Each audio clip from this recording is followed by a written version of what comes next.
studios, KILT FM HD2 Houston.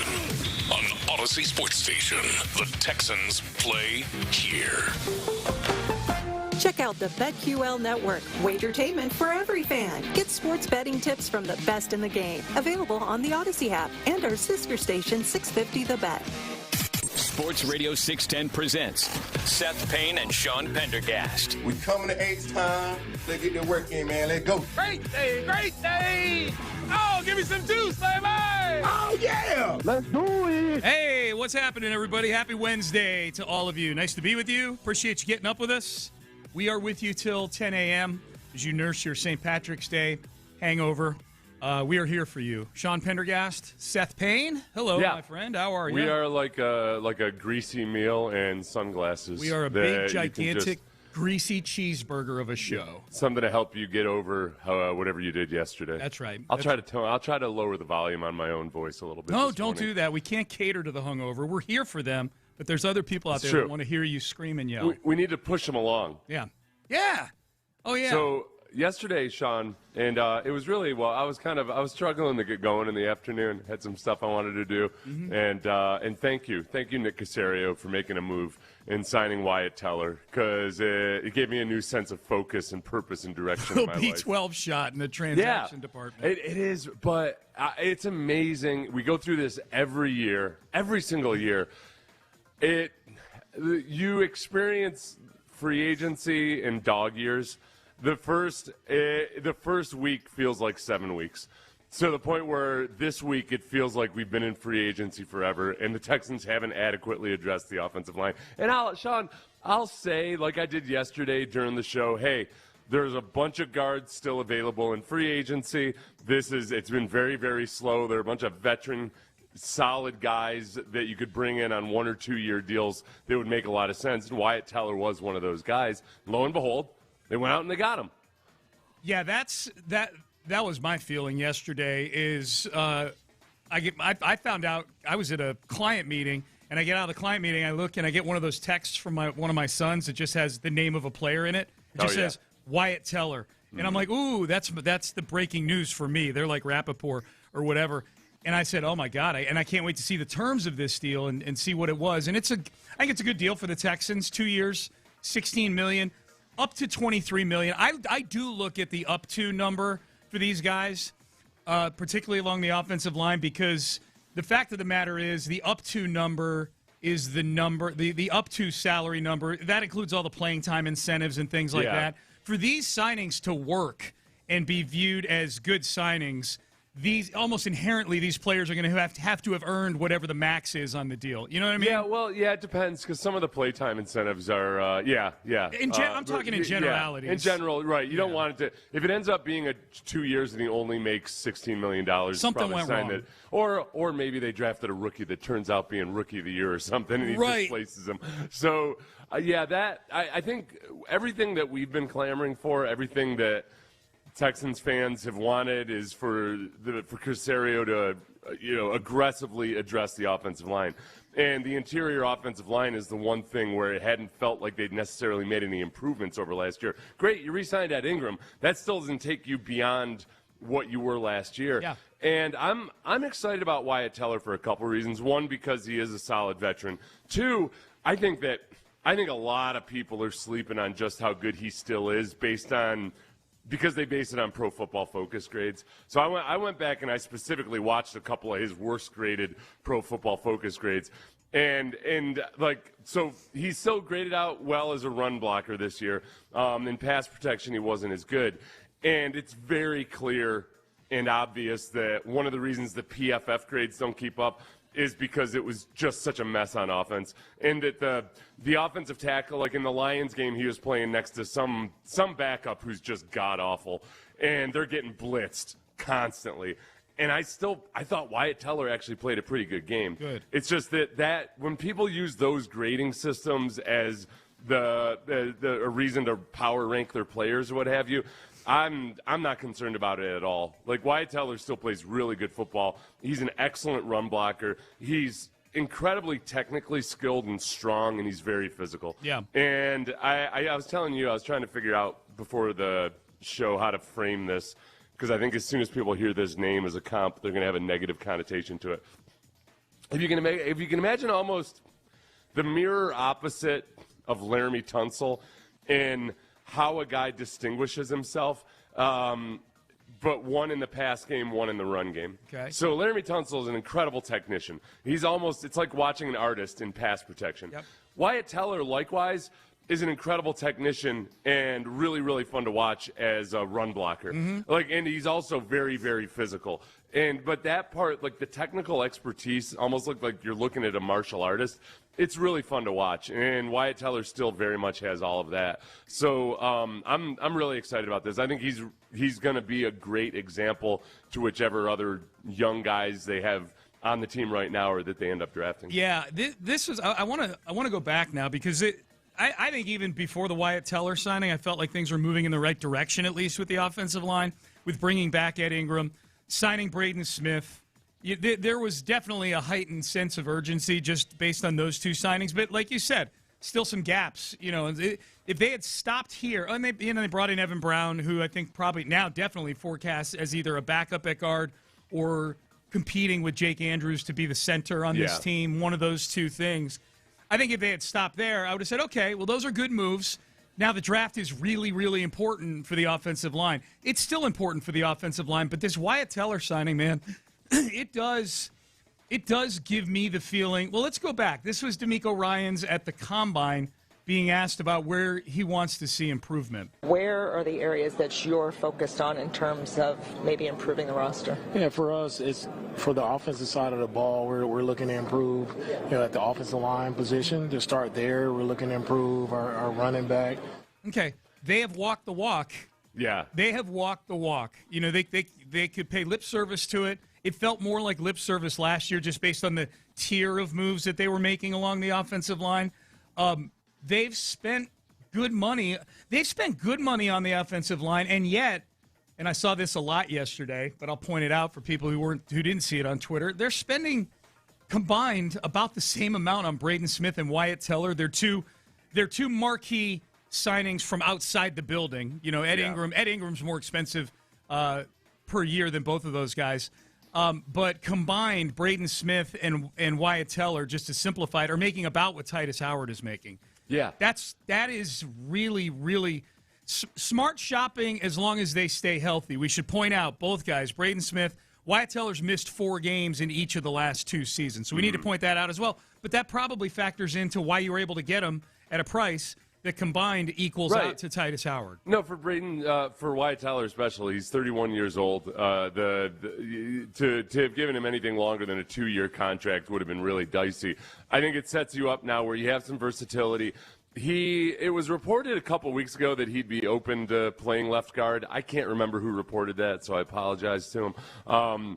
But he did play left guard his rookie year, and that was the last time. I went through it. I think I counted a total of, let me do the math, 1 snap at left guard since then. Okay. So he's played. He started as a guard multiple games his rookie year. He's been a right guard since then. Ed Ingram or Wyatt Teller going to left guard, who knows at this point? But that's the most likely scenario. And then, of course, we know Braden Smith can go down there theoretically if they need him. So I have injury concerns with every veteran guy other than Ed Ingram that they signed on the offensive line.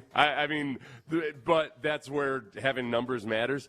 The really interesting thing becomes, okay, what do they do now in the draft? Do we think that they might still lean or have a bias towards taking offensive linemen in the draft? Or do you think now, because they've addressed pretty much every area of concern so far in the offseason, are they in a more of a genuine best player available scenario? I think they're in more of a genuine best player available scenario. And you and I workshopped this yesterday during the mock draft injection because Mel Kiper had them taking he had them taking Yanachor. I forget we got talking about them doing if they took a defensive lineman with the 28th pick, and that if they took, say, Caden McDonald from Ohio State with the 28th pick, as the roster stood yesterday morning before the Wyatt Teller signing, we kind of forecasted what the Friday morning show would sound like if they hadn't drafted an offensive lineman with some I won't say glaring, but still noticeable holes on the offensive line. And if they hadn't also done something like the Wyatt Teller signing. Yeah. Like if they had stood pat with what they were, with what they had before Wyatt Teller yesterday, and I agree with you, I think there would have been some anxiety in the fan base. I think now, if Cade McDonald's there at 28, then you wake up Friday morning going, hey, they're still picking 38th and 59th, and these are the guys still on the board, and let's go. So I definitely think it opens up that 28th pick. And I would submit too, Seth, that now that they've kind of shored that up, the offensive line, I'm not so sure that getting an interior defensive lineman isn't the bigger need at 28 right now. Right. I think that's very possible. And I don't know. I mean, I would hesitate to call it a huge need just because they're pretty much still set up close to what they were like last year anyway. Mario Edwards was a starter at the beginning of the season. But Tommy Togiai would be the starter now, presumably, but he's just way higher in our estimation than he used to be, obviously. Yep. Playing him next to Sheldon Rankins, I'd be cool with that. I think that D'Amico would sign a defensive lineman every single day of the week if Nick let him. Yes.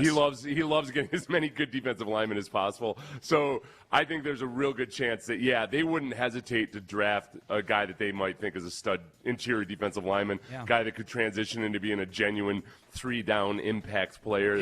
That you're much more likely now because the dream is, or the goal is for most GMs, when you go into the draft, you don't want to have glaring needs on your roster because that's when you're tempted to start drafting for need instead of best player available. I think they're very much more in that position now. I think they are too. That having the 38th pick from that Tunsil trade is such a difference maker in terms of how you can act picking 28th. You don't have to act desperately for any sort of position. There's not that long wait of 31 picks between 28 and 59. That 38th pick is a real game changer, and you can really, Nick and his staff on draft night can really kind of step back and take a look and see which positions are starting to fall in that 28 to 30, because of 38 range. Because the fact of the matter is, you can turn 38 into 34 pretty easily if you're willing to give up a day 3 pick. You can move if you like a guy that's there at the beginning of day 2. That maybe didn't get picked in round 1, it's pretty easy to maneuver and go get him. So they're in a great position. I mean, these signings, at the very least, we'll see how it plays out. At the very least, it's put them in a really, really good position come draft time to not have to go reaching for anything. I got to figure out how I can make it with my mental health intact through the first 2 weeks of free agency next year, because what's wrong? People just kept trying to draw me into conversations or debates about, do you think they're going to play Braden Smith at left guard or not? Yeah. And I'd be like, I don't know until I see exactly what they do. And people would say, nope, he's going to be a guard. Nope, he's going to be a tackle. And I don't get it. Debates about whether, this is apparently after 2 days of not even official free agency beginning, looks like they're going to roll with Jared Patterson at left guard. What do you think of that? I'm like, I don't think that's what it's going to be. I think they're going to add offensive linemen at some point. Okay, I'm going to help you out since you said this was affecting your mental health. Yes. Where were you seeing these people the most? In my DMs. Okay. On Twitter in general. Yep.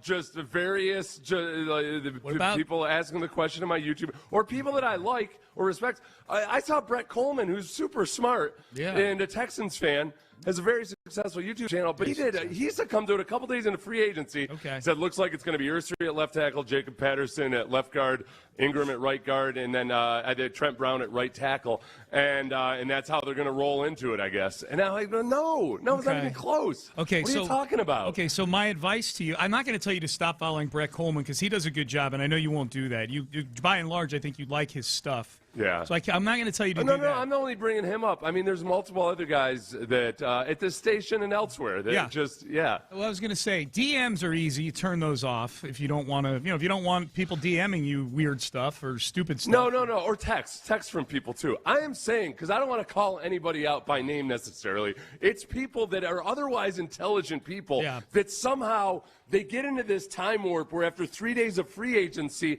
they're acting like this is what the Texans are rolling into with the regular season. Yeah. And There's a whole draft still to go. And this is the hard part that's hard. It would be easy to ignore, except that I've got our listeners. We'll text in and be like, how come Seth isn't more angry that they haven't addressed the interior offensive line? Right. And it's hard for me because people don't like hearing, well, you just got to wait. You got to be patient. We'll see. And I've said all along, if they didn't address the interior offensive line, I would be upset. But I had to wait and see. Yeah. So what am I going to do? Flip out on Nick over the course of 8 days because he hasn't made a signing yet? Well, I'm looking at the free agents that are available, and there's 8 of the top 25 available free agents out there yesterday were guards. So I'm looking at it and thinking he's probably, I hope, doing what's smart, which is doesn't seem to be a very robust market for guards. So thank God they didn't throw a bunch of capital at Wyatt Teller to try to trade for him a couple weeks ago. Yep, that's right. Or throw a bunch of money at him. I think he played it really well. Yep. Yeah, if someone had told you before free agency began, because I think they signed Ingram like the Sunday before, like the day before legal tampering started, before he hit the market. It was for sure before he hit the market. Yeah, I mean, if someone had told you before that, like 2 weeks ago, like the Texans' moves on the offensive line were going to be bringing Ed Ingram back, bringing Braden Smith in, and bringing Wyatt Teller in, all on deals that I don't think anybody's looking at these contracts and saying these are stupid contracts. Like, they're not the Linderbaum contract where the rest of the league is going, oh, my God. Yeah. Boy, I'm a good player, but you jump the market by 50%. None of these deals are that. I think people would have been thrilled with that, and I think people are really happy about it. Let me be clear. I don't know why I'm framing it that way, because most of the reaction I saw to the Teller, really all of it, that I've seen of the sum total of everything that they've done has been really good. If they had to go play a game tomorrow, I think their offensive line from left to right would go Ariante Ursary, left tackle, Wyatt Teller, left guard, Jake Andrews or Evan Brown at center, Ed Ingram at right guard, and Braden Smith at right tackle, with Trent Brown as a swing tackle. Yeah. And Blake Fisher and Jared Patterson are still hanging around right now. We'll see that's what gets interesting. If you start to think, boy, if they end up still taking a couple guys along the offensive line in the draft, Blake Fisher and Jared Patterson might be on borrowed time right now. You know what it is, Sean? You know why it agitates me? Is that I don't like things that make me question my own sanity, because I always know in the back of my mind there's a good chance that, I have gone crazy. So it's when on Wednesday of last week, so the first day of free agency officially, but third day of legal tampering / free agency, and they had signed Braden Smith. I got, from somebody who's intelligent, somebody I respect, somebody who's been around a long time, says, do you think Braden Smith is going to play guard? And I said, I don't think they know yet. Yeah. And then they said, well, do you think it would be a good idea? And again, I have to answer, if they have to, yes, but they're going to add at least 3 offensive linemen between now and when this decision actually has to be made. Yeah. I think the Texans like that Braden Smith has versatility, but there was a debate about whether or not they're planning to play him at guard before they were even a full official day into free agency. That's a part that I don't know how to get it through people's heads that, like, why can we not wait a week or 2 at least to figure out exactly what this is going to look like? Well, this signing should squash that sort of chatter now. I mean, these have been significant moves, and I do think to that, to the question that was asked way too prematurely about Braden Smith, I do think the 2 signings they made, Evan Brown and Wyatt Teller, probably indicate Braden Smith's a tackle on this team, right? At least start out with. Unless they need him to play guard. To start out, if everybody's healthy, that kind of thing. Yeah, no, I think that the problem was because Nick's not gonna overpay just to get a position in the building. I think there was still a chance that if the guards that they liked were asking way too much money, that they probably would have felt like, okay, if at some point we have to, maybe we would end up starting Braden Smith at guard for the season, but we're hoping to go out and get a guard here. Yep. You know what it is? It's there's studies have been done on this. Men hate to say "I don't know" to something. Right. So when people are asking me for clarity on a question or something that I genuinely say, I'm saying like I don't know it annoys me. Yep. Yeah. They don't like that. I'm a man, damn it. World Baseball Classic last night. Oh, America let down. Last night's game. This is why I hate rooting for this guy. Also, the big recurring theme that I was hearing after the game last night. If you missed it, hell of a game. I did enjoy it. It was a hell of a game. We'll talk about that. Big trade in the NFL that we'll get to yesterday as well, involving a native Houstonian. But before we do that, the most important thing that we're going to do right now is save you a bunch of money on your property taxes. Buckle up for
Sports Radio 610 presents live from the West Point Lincoln and West Point Lincoln of Sugarland Studios. Here's Payne and Pendergast. All right, Payne and Pendergast with you. 3-2. Venezuela beats the United States last night in the finals of the World Baseball Classic. You know what, Seth? You brought this up several times when we were talking about the World Baseball Classic over the last few days, especially as it unfolded in a way that Venezuela was in the mix. I was very happy for the Venezuelans after the game. I don't know if that makes me a bad American or unpatriotic, but that was a hell of a party down on the field. I stayed up for the whole thing, the postgame and the whole 9 yards. I was very happy for Omar Lopez. I was very happy for Jose Altuve, who didn't even play in the game, but he's from Venezuela, and he was sitting behind home plate. I saw somebody. Aaron Judge was awful in the game yesterday, and oh, that you don't say. It's in some kind of in a playoff format. 0 for 4 with 3 strikeouts, and the moment, the biggest American moment in the game was Bryce Harper hitting a 2-run homer in the 8th inning to tie the game at 2. It was awesome. It was a really cool moment. Ties the game at 2. Judge is up after him. Judge is celebrating with him, doing their personal handshake at home plate. Like, it's a moment, man. The crowd's going crazy. Well, half the crowd was. The other half or 2/3 that were rooting for Venezuela, they weren't going crazy. But it was a cool moment. And then, of course, Aaron Judge seizes the moment by striking out on the very next at-bat. Good job, Bryce Harper. I'm glad you love America at least. Yeah, I think this is what I think I've realized as the World Baseball Classic has played out this year is I think there is some element as you once one of the World Baseball Classic's greatest critics in some respects. Yes. Became a guy that was watching every single night. Into it. Yeah. I think there's something about the fact that, say, with Team Venezuela, obviously we feel like, oh, good for I'm glad Altuve, I'm glad he didn't play in it, but I'm glad he gets to watch that and enjoy that for Altuve. Good for him. Yeah. I think there is some element to it where, yes, there is a USA versus other countries dynamic, but there's also sentimental reasons to feel happy for the other teams when they do win. No doubt. So if anything, this will help bring the hemisphere together. Yes. Okay? It's uniting the hemisphere. Plus some of the Asian teams. It's uniting the hemisphere and the Far West. Yeah. The hemisphere plus the parts of the Pacific Rim in Asia. Portions of Asia, yes. Not as much of South Asia, right? There's no, it's mostly just like Taiwan and Korea. Japan. And Japan. Yeah. That sounds about right. This was Eugenio Suarez, who he had the big hit in the game. Bryce Harper's home run tied it at 2, and then Suarez gets a hit off of Whitlock in the bottom of in the top of the 9th to take a 3-2 lead, and he got interviewed after the game on the field. This was a great interview after the game, and as much as the audio is really, really fun, imagine him being about double the amount of animated you think he would be with his arms and everything else. This was really cool. Can you describe what this means for your country? I mean, what can I say about this? It's amazing. God is good. All the glory is for Lord Jesus. He was with us the whole time. We have to glorify, put his name in front of everything. And nobody believed in Venezuela, but now we win the championship today. And it's a celebration for all the Venezuelan country. They'll go ahead double in the 9th inning. What were you thinking when you were standing on second base? I just prayed at the time. Going to my family out there, they was happy for me. God is good, man. God is good. Eugenio, what made this team so special? The union. We are together the whole time. We're not just teammates. We are family. This team is awesome. We are family here. That's why we play with passion, with love, because we feel the jersey. We feel our country in front of us. That's why this is a lot for us as players, as a people, as a human beings, and as a Venezuela. Now we are the champions. Yeah, you're gonna feel like such a jerk next year when Why? you go, or 3 years from now when you go on your annual tirade about how you don't want any Astros playing. Oh, I'll still do that. Yeah, no, I'll still do that. But I'm not. Did you feel the national pride there? The sense of just playing amongst their countrymen and wanting to do it for poor, like, beleaguered, just beaten down Venezuela. 100%. It's just been a mess. Yeah. Of course. I would be an idiot to ignore that. No, for sure. Two things can be true. I love that. I'm going to listen to that. I'll watch that again, I'm sure. I've got it bookmarked. That was a fantastic post-game interview from Eugenio Suarez. And yet, I still don't want Jeremy Pena playing for the Dominican Republic in by the time 2029 rolls around, the Astros might have traded Jeremy Pena. Who the hell knows? But, it was cool, man. I enjoyed it last night. I'm going to revise this because of China and South Africa and Australia. Like, I'm looking at the world map. You've been looking at the map for the last minute. It's pretty much. There's only like a small sliver of longitude where there isn't a World Baseball Classic team country represented. So both hemispheres global united. Union. Yeah, global union. Which is exactly what it feels uniter. like. It's exactly how it feels right now, too. Also, by the way, that was I would say that's if you're going to thank God in your post game. Yeah. I feel like kind of he outdid most American athletes there. That was above and beyond even some of the most vocal guys who thank God. Oh yeah, dude, CJ needs to up his game now. He needs to watch some Eugenio Suarez post game film. Yeah, for you, Sean was miming it as he was playing it. Like his arms, Suarez was really expansive. He was all over the place. He was awesome. Yeah, it was great. It was great. One of the other post-game interviews, this was Eduardo Rodriguez, who started the game for Venezuela, pitched 4+ shutout innings. He's pitched in the World Series before with the Red Sox, and he's add him to the list of players who say this is the greatest moment of his career. Gentlemen, congratulations from all of us. Is that the greatest moment of your baseball career, what you were able to do on the mound tonight? I mean, I tell you what, like, I won the World Series a couple years ago, and there's nothing that I can compare with this, Like, this is the greatest moment I ever got on the mound, pitching like that in front of almost like our home crowd, Like, the whole Venezuela was here, and I know our country back then, everybody was there too, So I can't compare this moment to nothing. Be on the mound like that and have the whole crowd, like, on us all the time is just something that I can't even tell you how I feel right now. Okay, so Eduardo Rodriguez, Julio Rodriguez, who's never played in a World Series, but says that if the Dominican had won this, it would feel better than winning a World Series. Aaron Judge, who said the crowds at these games have been better than the crowds at the 5 World Series games that he played in, 4 of which his team lost. I mean, part of that, too, is that, look, international soccer crowds are way better than just about any American sport crowd. Yeah, probably a lot of crossover. So when you get a lot of crossover in those fan bases, I bet it's pretty cool. Good point. And again, Miami has I think it's the highest concentration of cities with Venezuelan immigrants. Miami has the highest concentration of them, so they have like a lot of home support there. For that makes game, sense. For instance. That makes sense. Now, counterpoint: Derek Jeter telling everybody in the pregame. Now, I thought this is great that this is on the pregame.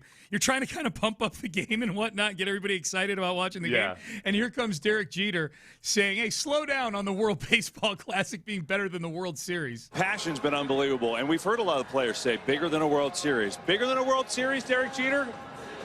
I think the people that said it's bigger than the World Series never played in the World Series. No, look, I think people are always trying to compare what's bigger. It's completely different. When you retire, they ask, how many championships did you win for a reason? Playing in a World Series, going through a 162-game schedule plus the postseason it's difficult to do. It doesn't take anything away from the WBC. It is an absolute honor. I've done it a couple times. It's an honor to wear the USA across your chest. How this tournament has grown over the last 20 years has been impressive. And this really unites fans. I remember playing for US, running into Boston fans, and them telling me, hey, I hate the Yankees, but I'm going to enjoy rooting for you for 2 weeks. So it doesn't take anything away from the WBC. That never happened I think to it's me. Completely different. I think it was Big Papi or A-Rod saying that never happened. The flip side of that coin is that What? Hey, Derek, what if does it make me a bad person and I still am almost hoping for Aaron Judge to fail at the end?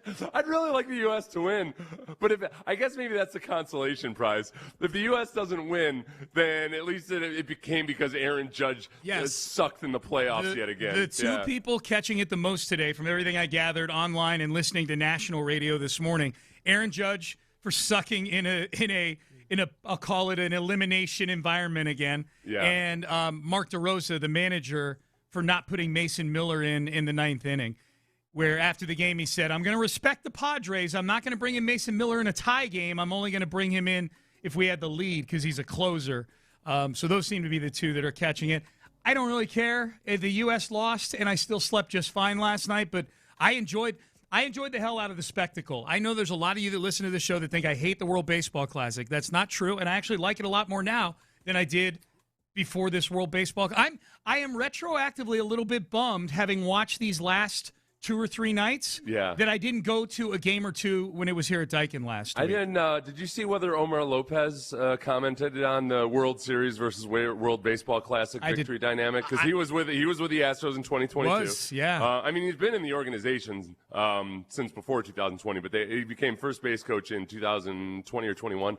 So he was like, he's experienced a World Series victory as an assistant coach. Yeah. But as the manager of the World Baseball Classic and winning that team and winning that, I wonder if how he would weigh the two. I would give him a pass for that exact reason you just said, because he's the manager of this team. Yeah. For him personally, I'm saying. I don't know what his thought is on the overall importance of both, but he's perfectly entitled to say this is more important to me. You know what? He's like the coach of the Miracle on Ice team, a guy whose name nobody will ever forget. What's his name? Herb Brooks. Forever he'll live as a legendary figure. I know what he looks like, at least the movie version of him. I think people above the age of 45 can name Herb Brooks, I would say, probably. I could have if I didn't, if I'd had some time to not think about it. That's right. All right, Payne and Pendergast with you. All right, we haven't gotten to the big trade in the NFL yesterday, so headlines is a good opportunity to do that. The Texans make a big signing along the offensive line. And other news, I think some good Astros news yesterday, too, in the starting pitching front. So we'll get to all of that in headlines, brought to you by the Men's Tea Clinic, coming up next. The crazy thing about Herb Brooks is how much he looks like Kurt Russell. I like that you're calling him Herb. Herb. I do that as an objection to how European English people complain about the way we pronounce herb. So I try to say herb whenever possible. That's great. They don't like that we take out the H. Well, they're meanwhile adding R's all over the place randomly in their language. Do it. I like your protest. I'll tell you what. It doesn't matter. They don't care how you pronounce herb or herb. It's Trajan Wealth. They are.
Pendergast with today's headlines powered by Men's Tea Clinic.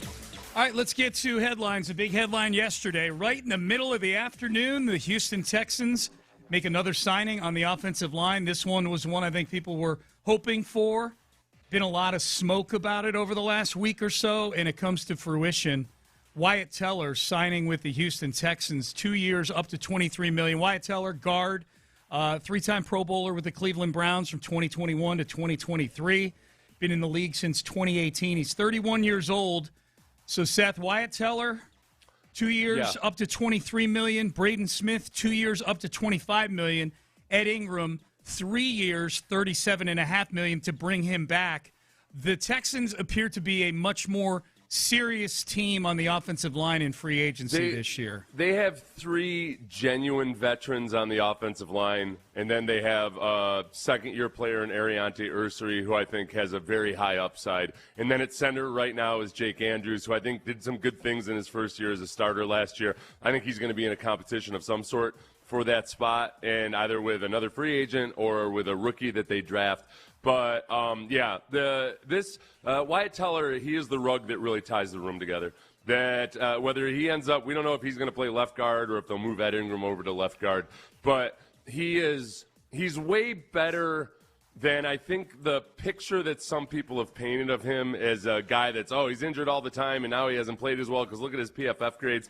He was a victim this past couple years, especially of the Browns just being in shambles. And I've gone back now and watched a few complete games of him.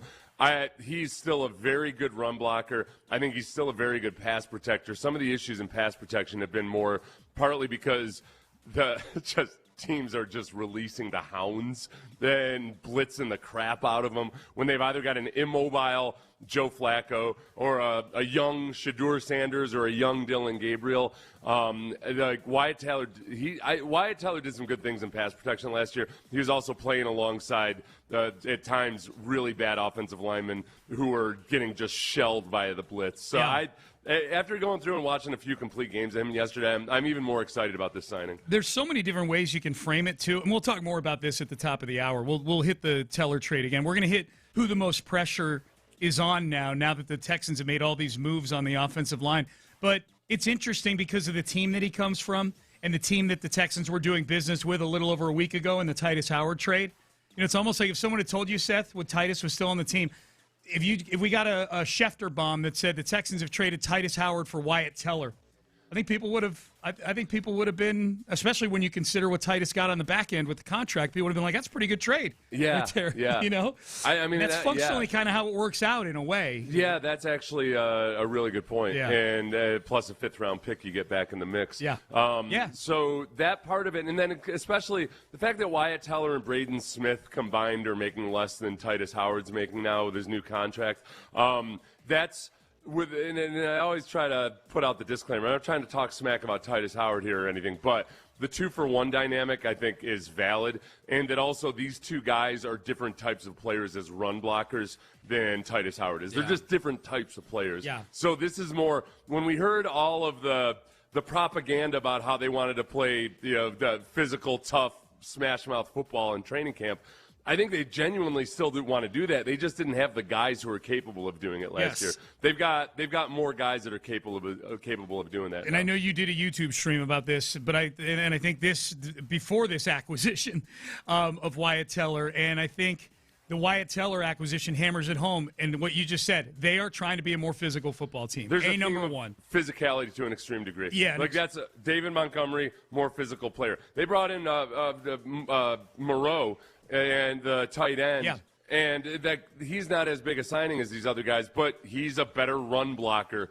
than they have with the tight ends now. You know what? I say a better pass protector for sure. But then you bring in two offensive linemen that are more physical than the guys you're letting go of. They retained Ed Ingram, who was probably their most physical run blocker last year. Yeah, there's a theme of physicality. There's a theme, I think, of trying to make the offense look more like the defense. We'll talk more about it at the top of the hour for sure. Jalen Waddle trade yesterday kind of came out of nowhere. Right after we got off the air, Jalen Waddle, wide receiver for the Miami Dolphins, Houston native, played at Episcopal High School here right down the street from our studios, traded to the Denver Broncos for a pretty good haul, actually. Denver gets Jalen Waddle and the Dolphins' 4th-round pick. The Dolphins get a 1st-round pick, a 3rd-round pick, and a 4th-round pick from the Denver Broncos, who've done literally nothing in free agency. They've not brought in one outside free agent. They've signed a bunch of their own guys, but this is one of the biggest deals of the offseason, Seth. Jalen Waddle getting sent to a team that already had Cortland Sutton at wide receiver and some nice young pieces, the Franklin kid, Mims at wide receiver. But Jalen Waddle is a difference maker for a team that went 14-3 last year. Yeah, and it's a late 1st-round pick, so I don't think if you just try to brush it as, oh wow, they traded a 1st-round pick for Jalen Waddle, it wasn't as expensive as that. At least it was a late 1st-round pick. I think that there are 2 fan bases that were growing more and more and more frustrated as of yesterday that their team wasn't doing anything in free agency. One was Denver, and one was the Chargers. And it was a good day for Denver fans. Yes. The most responses I saw after Wyatt Teller being signed to the Texans were from distraught Chargers fans. Who are looking around, and they had the worst offensive line in the league last year, and they're staring at all these offensive linemen that are still available in free agency, like Wyatt Teller, and they were PO'd that the Texans signed Wyatt Teller. I would bet with the Chargers, not that I follow the Chargers on a daily basis or anything, but the rationalization that they have right now is, look, our 2 starting tackles are both out for all or most of the year last year, Joe Alt and Rashawn Slater.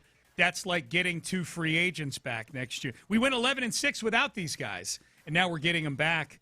That's interesting. So Jalen Waddle trade. We mentioned in the previous segment, we dug into the World Baseball Classic. Venezuela beats the United States 3-2, setting off all sorts of celebrations in Venezuela and at the stadium in Miami last night. Another solid outing, Seth, for one of the big question marks in the Astros rotation coming into this year, Lance McCullers. Lance McCullers had another really nice outing yesterday against the Pirates. He threw 4 innings, 58 pitches, walked 3 guys. Lance is always going to be a little bit wild, but only gave up 1 run, 1 strikeout, hit a guy. So it wasn't great, but compared to what Lance McCullers was doing in August and September last year, and I think also considering where he's viewed as a piece on this pitching staff right now, he's viewed as a fringe rotation guy. I would say progress for Lance McCullers yesterday. I think people should view Lance McCullers the same way my nieces and nephews view me, which is when Uncle Seth is actually around, he's fun to have around. Yeah. When he's sober and present, boy, is he fun to have around. Not always sober and present, though. Yeah. Actually, they wouldn't know whether I'm sober or not. They probably enjoy me more when I'm not sober. But when Seth is there, when Uncle Seth is there, they think he's a great uncle. Right. But when Uncle Seth forgets year after year what date your birthday is and everything, they don't think as highly of him. Oh. So they enjoy Uncle Seth when he's around. And likewise, I enjoy Uncle Lance when he's around. Yeah. Okay. Now I want to bring your nieces and nephews on the show and ask them about Uncle Seth. now I'm intrigued. Oh, man. All right. So, I have an uncle? That's what they'd say. It's that drunk guy doing shadow puppets. That's your uncle over there. All right, Lance McCullers, solid yesterday. So that was the Astros win, by the way. They beat the Pirates 10-2. So those are your headlines brought to you by the Men's Tea Clinic. Let's circle back to the Wyatt Teller signing yesterday. Went down yesterday afternoon. Texans bringing in guard Wyatt Teller. Who is the pressure amped up the most on now that the Texans have made all these moves on the offensive line? I've got 3 names, and we'll see. We'll see what we think of those. You want to weigh in on the base power text line, 713-572-4610. I just got done saying that headlines brought to you by Men's Tea Clinic. Well, I get to talk to you about the Men's Tea Clinic right now. I get to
From the West Point Lincoln and West Point Lincoln of Sugar Land Studios, KILT FM HD2 Houston. On Odyssey Sports Station, the Texans play here. Sports Radio 610 presents Payne and Pendergast. All right, Payne and Pendergast with you. Wyatt Teller signing with the Texans yesterday. This is Wyatt Teller's agent. His name is Andy Ross, announcing the deal with the Houston Texans on social media. Well, breaking news. Wyatt Teller going to the Houston Texans on a 2-year deal. I've been working on this for a whole week now. So big things for Wyatt and Carly and the rest of the family. Very excited for them. Actually at the car dealership waiting for my car to be fixed. Yeah, pumped up, man. Pumped up for Wyatt. Go to Houston, bolster that O-line, win some games, and hopefully a Super Bowl. Right. So congrats to Wyatt. Yeah, we agree with you. We hope he wins a Super Bowl as well. Did you see, I don't know if you saw this, Seth, but there was a video also of Wyatt Teller sitting out by a swimming pool. I don't know if it's his backyard or just a resort they were at or something, but he's sitting at a table, like a poolside table underneath an umbrella, looking at his phone, staring at his phone, and he's wearing shorts and cowboy boots. Yeah. And his wife comes walking out, and this, obviously, he was looking at the news that he had just signed, and she was she's like, give me a thumbs up, and he gives the big thumbs up. But Texan fans really liked it because he was leaning into the whole cowboy boot thing. It looked a little strange with shorts, but we'll take it. No, but I like that. That's way better than like the Brock Osweiler HEB cosplay of trying to dress up Woody? like a full-blown cowboy, Like right? Woody. I'd be a little nervous if all of a sudden Wyatt Teller was dressed in his best cowboy duds. Yes. And the fact that he was just out wearing athletic shorts, right? It was just like there's just like athletic shorts and a T-shirt and cowboy boots. That's yeah. right. That's just enough. That's the right touch. That's a veteran move right there. That's it. You're right in that sweet spot. I got to tell you, honestly, having been on the Browns and being a good offensive lineman for the Browns for your entire career, as so many really good the guys on the Browns have been. Going back to Joe Thomas, you still have Joel Bitonio, who might be on another team this year. It's got to be awesome to go off to a competitive football team. I'm sure he's really excited about just that and that alone. Absolutely. Well, the word was, too, and we'll get to the guys where the most pressure is on them now. I'm glad you're going to get to this because I couldn't remember if I had dreamed it or if I actually read this, but I think I know where you're going. About CJ? Yes.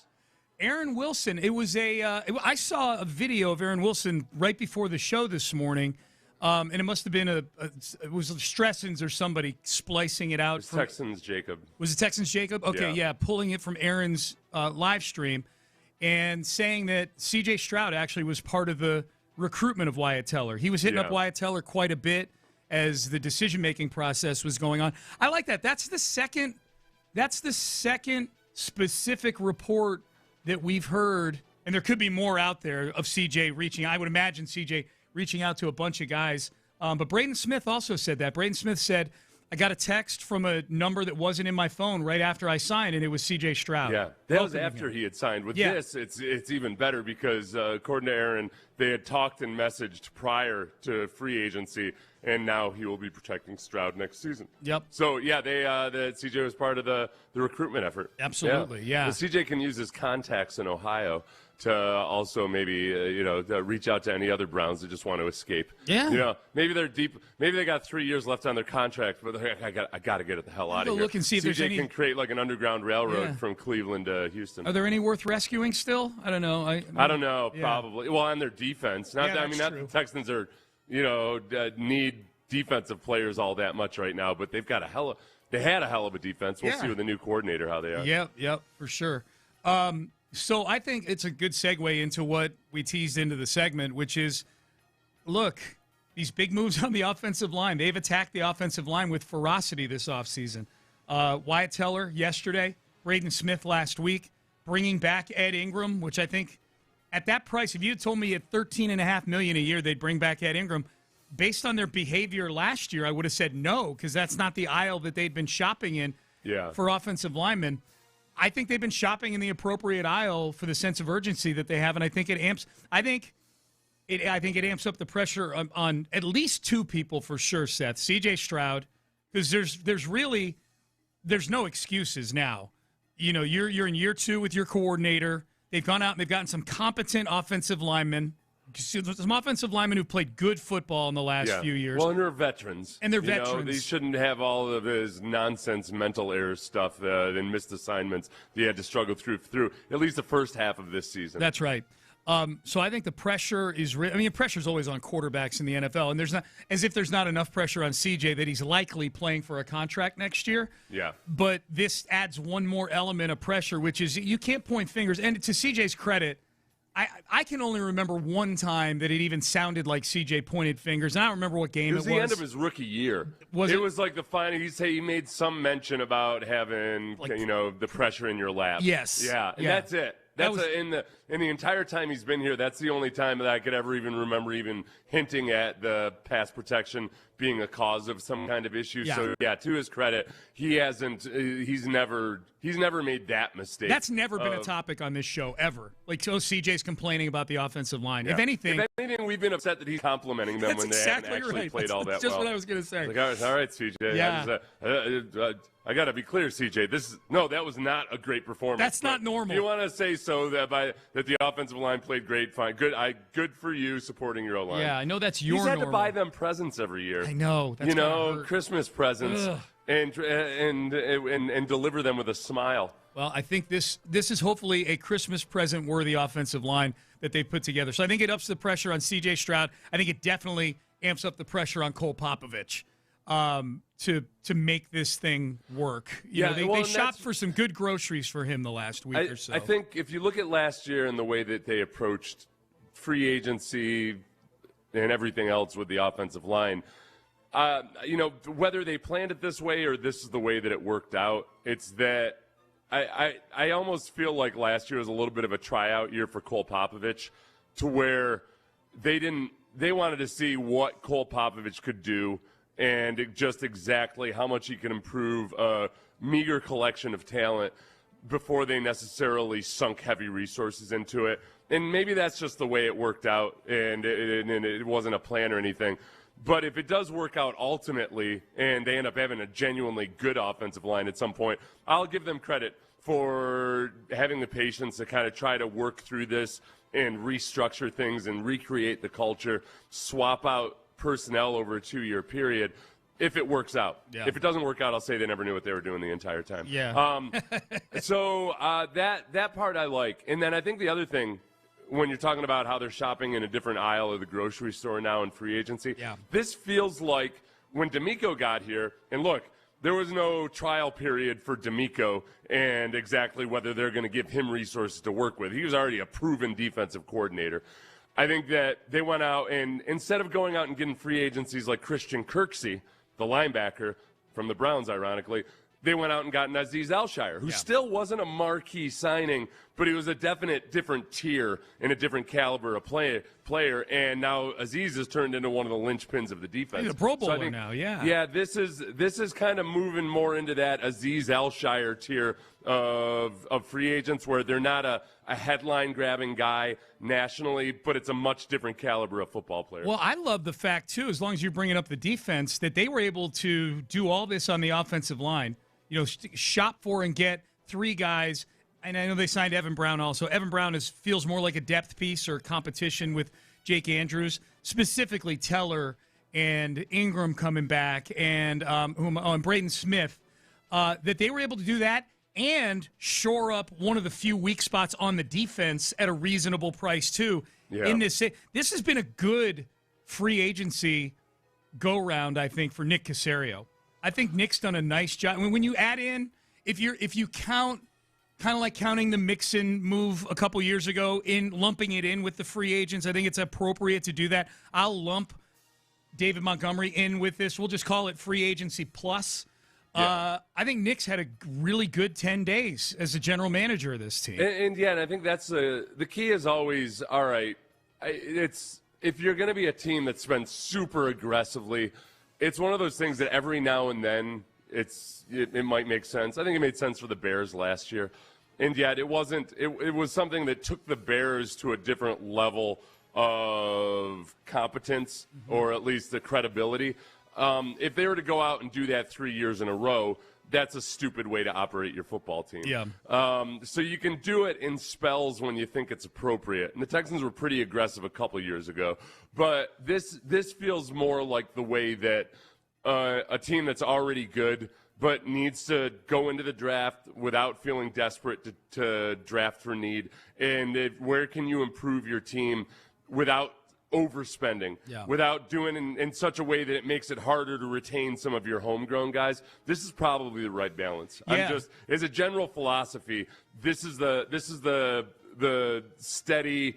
I'm driving 5 miles per hour above the speed limit. I'm not putting my family at undue risk. I'm making a little extra time, but I'm not taking huge risks to do it. And that's the appropriate level of aggression. There's at least one or two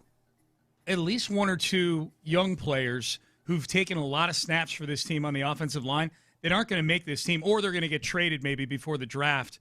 I could see Blake Fisher getting traded before. They're not a big trade or anything, like Blake Fisher in a 6 for a 5th or a 4th or something like that. Because if you lay it out, and the team says this all the time, so I'm not saying anything that's just something on. They say all the time, you take 9 offensive linemen into the season. You take 8 to game day. That's how it works. The bus is almost full right now.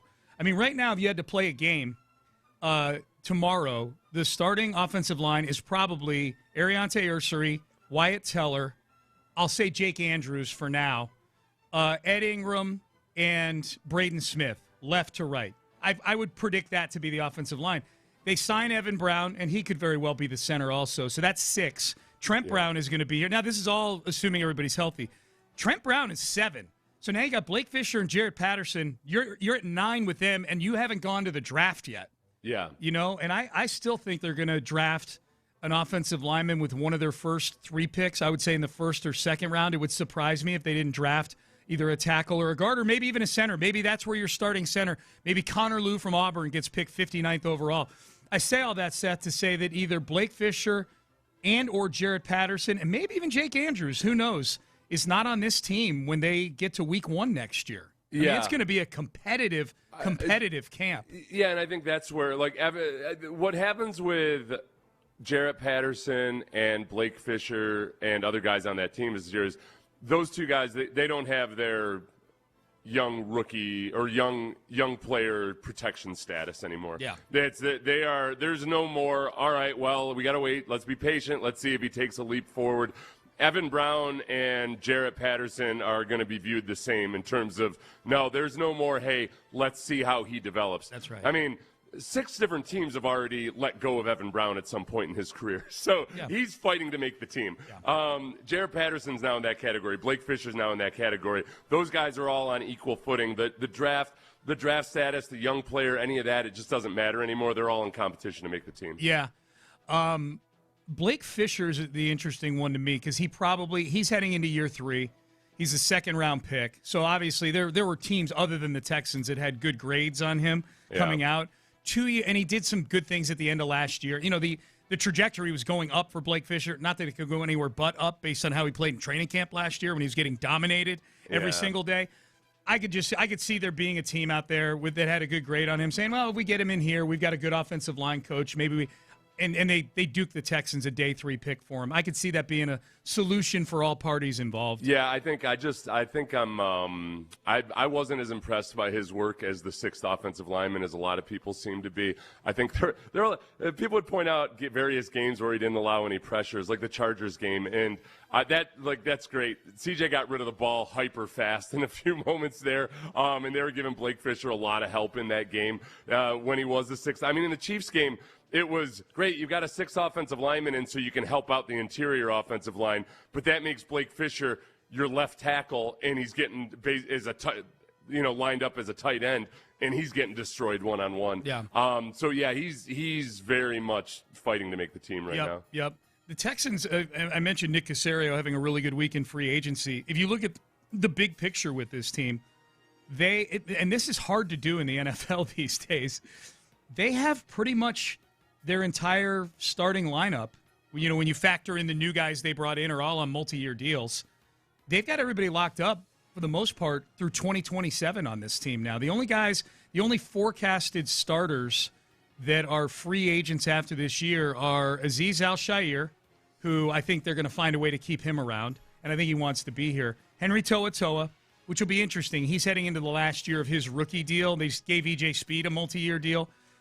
Jake Andrews, who I think is fighting for his job, and then Tommy Togiai, who is the most interesting of the 4 in my mind because he signed a deal to extend through 2026 at the beginning of this year that felt like one of those, oh my God, I'm getting $3.3 million to hang around for another year? Yes. Yeah. Where do I sign? And then all of a sudden the guy turns into a borderline Pro Bowler during the season. So Togiai and Azeez, I think, there's, if I had to guess, that there's probably conversations going on about them being here beyond 2026. That's pretty damn good to have over, between 80 and 90% of your team, if you're a good team, and the Texans are a good team, to have them locked in through 2027. That's nice. I mean, the danger is at that point you gotta, you can never look at that and think, oh yeah, and all those guys are going to be just as good as they were this year for the next 3 years. Yeah.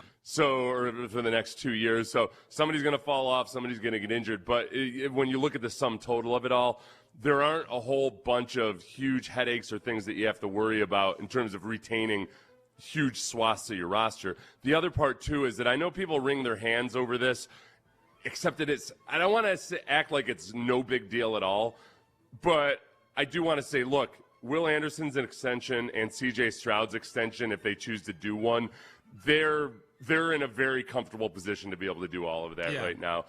People get nervous when they see a lot of these extensions and a lot of the guaranteed money they're giving people that, hey, boy, what are you going to do? You gotta extend those 2 guys potentially. You're definitely going to extend Will Anderson. They're fine for all of that. Nick's done a really good job of just kind of hovering along and being sure there's enough future cap space to take care of things, and I'm not worried about that whatsoever. If I had to predict, I would say the next big move, they may sign a lower-level free agent. I think they're done shopping on the offensive line. Certainly, I think they're done shopping on the offensive line with starter-caliber players. I would say the next big move, if I had to predict, would probably be an extension for Will Anderson. Yeah. It was literally a year ago today, March 18th, that Derek Stingley signed his deal, a week into the league year. And I think Will's that kind of player. I think it's obvious he's a top-of-market guy. It's obvious he's a guy they want around in the building. I think he's exceeded expectations even more than Stingley did. And Will has managed to largely stay healthy the 3 years he's been in the league so far, other than, that nagging ankle for a couple games the first 2 years of his career. But it's a no-brainer, and I think it's going to happen. If I had to predict, I think it'll happen pretty soon. Just to paint the picture for people, just to maybe simplify it as far as, okay, how are you going to pay all these guys plus play Will Anderson? Right now, the Texans have the 10th most cap space in 2028. So if Will does an extension, that doesn't kick in for a couple years before the money doesn't kick in for a couple years, and then the actual cap hit where it starts hurting the cap is a lot of times 3 or 4 years down the line. Yeah. Or there's ways that you can restructure it so that they've got an above average amount of cap space already for 2 years from now. That's what gives them the flexibility to do a lot of these things you always see Nick doing. Yeah, I just look at teams like the Lions and the Eagles And they manage, by and large, to keep all their star players. They find a way to do it, including quarterbacks for both of those teams. Those are teams that are paying quarterbacks $53 million a year, and they're still keeping most of their guys. So Nick and the McNairs will figure out a way to do it for sure. There's a new Iron Sharpens Iron out, I think, on YouTube for the Texans. I say that because this video from David Montgomery had the Iron Sharpens Iron watermark at the top of it. So maybe there's a new Iron Sharpens Iron free agency edition. But Montgomery was in the building last week, and this video was shot in the Texans studio inside the stadium there. These are bold words with a few little highlights mixed in, some bold words from David Montgomery. Speed is cool. Being strong is cool. But if you meet somebody who look you dead in your eye, he gonna tell you that you can't stop him, and you can't stop him, what that's gonna do to you? That's gonna mess your mind up. I want to be that guy. Yeah, I like that. Got looks in your eye. I think he's got that rare blend of he's a really good soundbite, and he'll lean into the motivational video type stuff. Yes, the but persona too. He backs it up, and it's one thing to back it up on the field. I always worry about guys who are just totally. They're awesome sound bites, but they're kind of full of crap. Mm-hmm. People just gush about David Montgomery's work ethic and what kind of a teammate he is, just what kind of a person he is. He feels, remember, all these various defensive players that the Texans have drafted or signed where it feels like, oh, D'Amico's just bringing in different versions of D'Amico. Yeah. I feel like David Montgomery is a different version of D'Amico, but on the offensive side. Yeah, he's the running back version of D'Amico Ryans. Yeah, yep. That's where I know that's my whole talent evaluation method anymore is, all right, does this guy look like some kind of various version of D'Amico Ryans? Mm-hmm. And I feel like David Montgomery No does. doubt. So question. they've got more of those guys on offense now. No question. We're getting some texts on the Base Power text line about the draft in light of signing Wyatt Teller. We talked about that a little bit in the open, but we'll address it here. Text message. The draft now gets very interesting. They don't have anywhere on the team where they need an immediate starter. Offensive playmaker and offensive line are still going to be the top needs, but other teams aren't going to be able to move up right in front of us knowing who we're trying to pick. That's true. The Texans are a little bit more of a wild card now in the draft. Yeah. I would have said before the Wyatt Teller signing that offensive line was, I won't say a heavy favorite, but probably the favorite for the position they were going to attack. I think, to me, it flips now to where the interior, the defensive line is a favorite, but it's a coin flip kind of favorite. I could still see them taking an offensive lineman. I could see them doing almost anything other than a wide receiver or a quarterback or an edge rusher, and corner probably. It's nice to be able to rattle off all the things they don't need also on this team.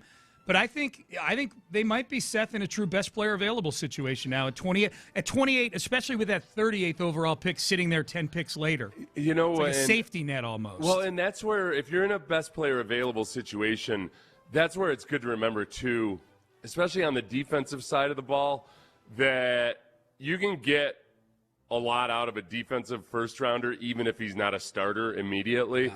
And the depth in the secondary is something that the Texans are in this position where they've got one of the best secondaries in the league. Now with the signing of Reed Blankenship, who speaks to the media today, by the way, now that with signing of Reed Blankenship, I feel very, very good about the quality and the breadth of the secondary. The overall unit is just, there's no holes in it.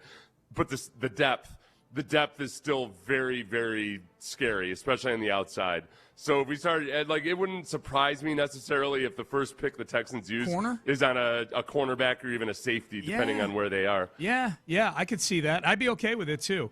We experienced what the drop-off was after Kamari Lassiter last year in that Chargers game when he was out for 7 plays. Yeah. And they just started going at Draymond Smith. It looked like the Texans weren't going to give up 97 points that day if Kamari Lassiter wasn't able to come back in. Yep. Along those lines. Well, and alongside that, though, too, I do, on a couple of those big plays, I wonder how much who was the safety that was playing that game in the Chargers game? Kevon Wallace. It was Kevon Wallace, yeah.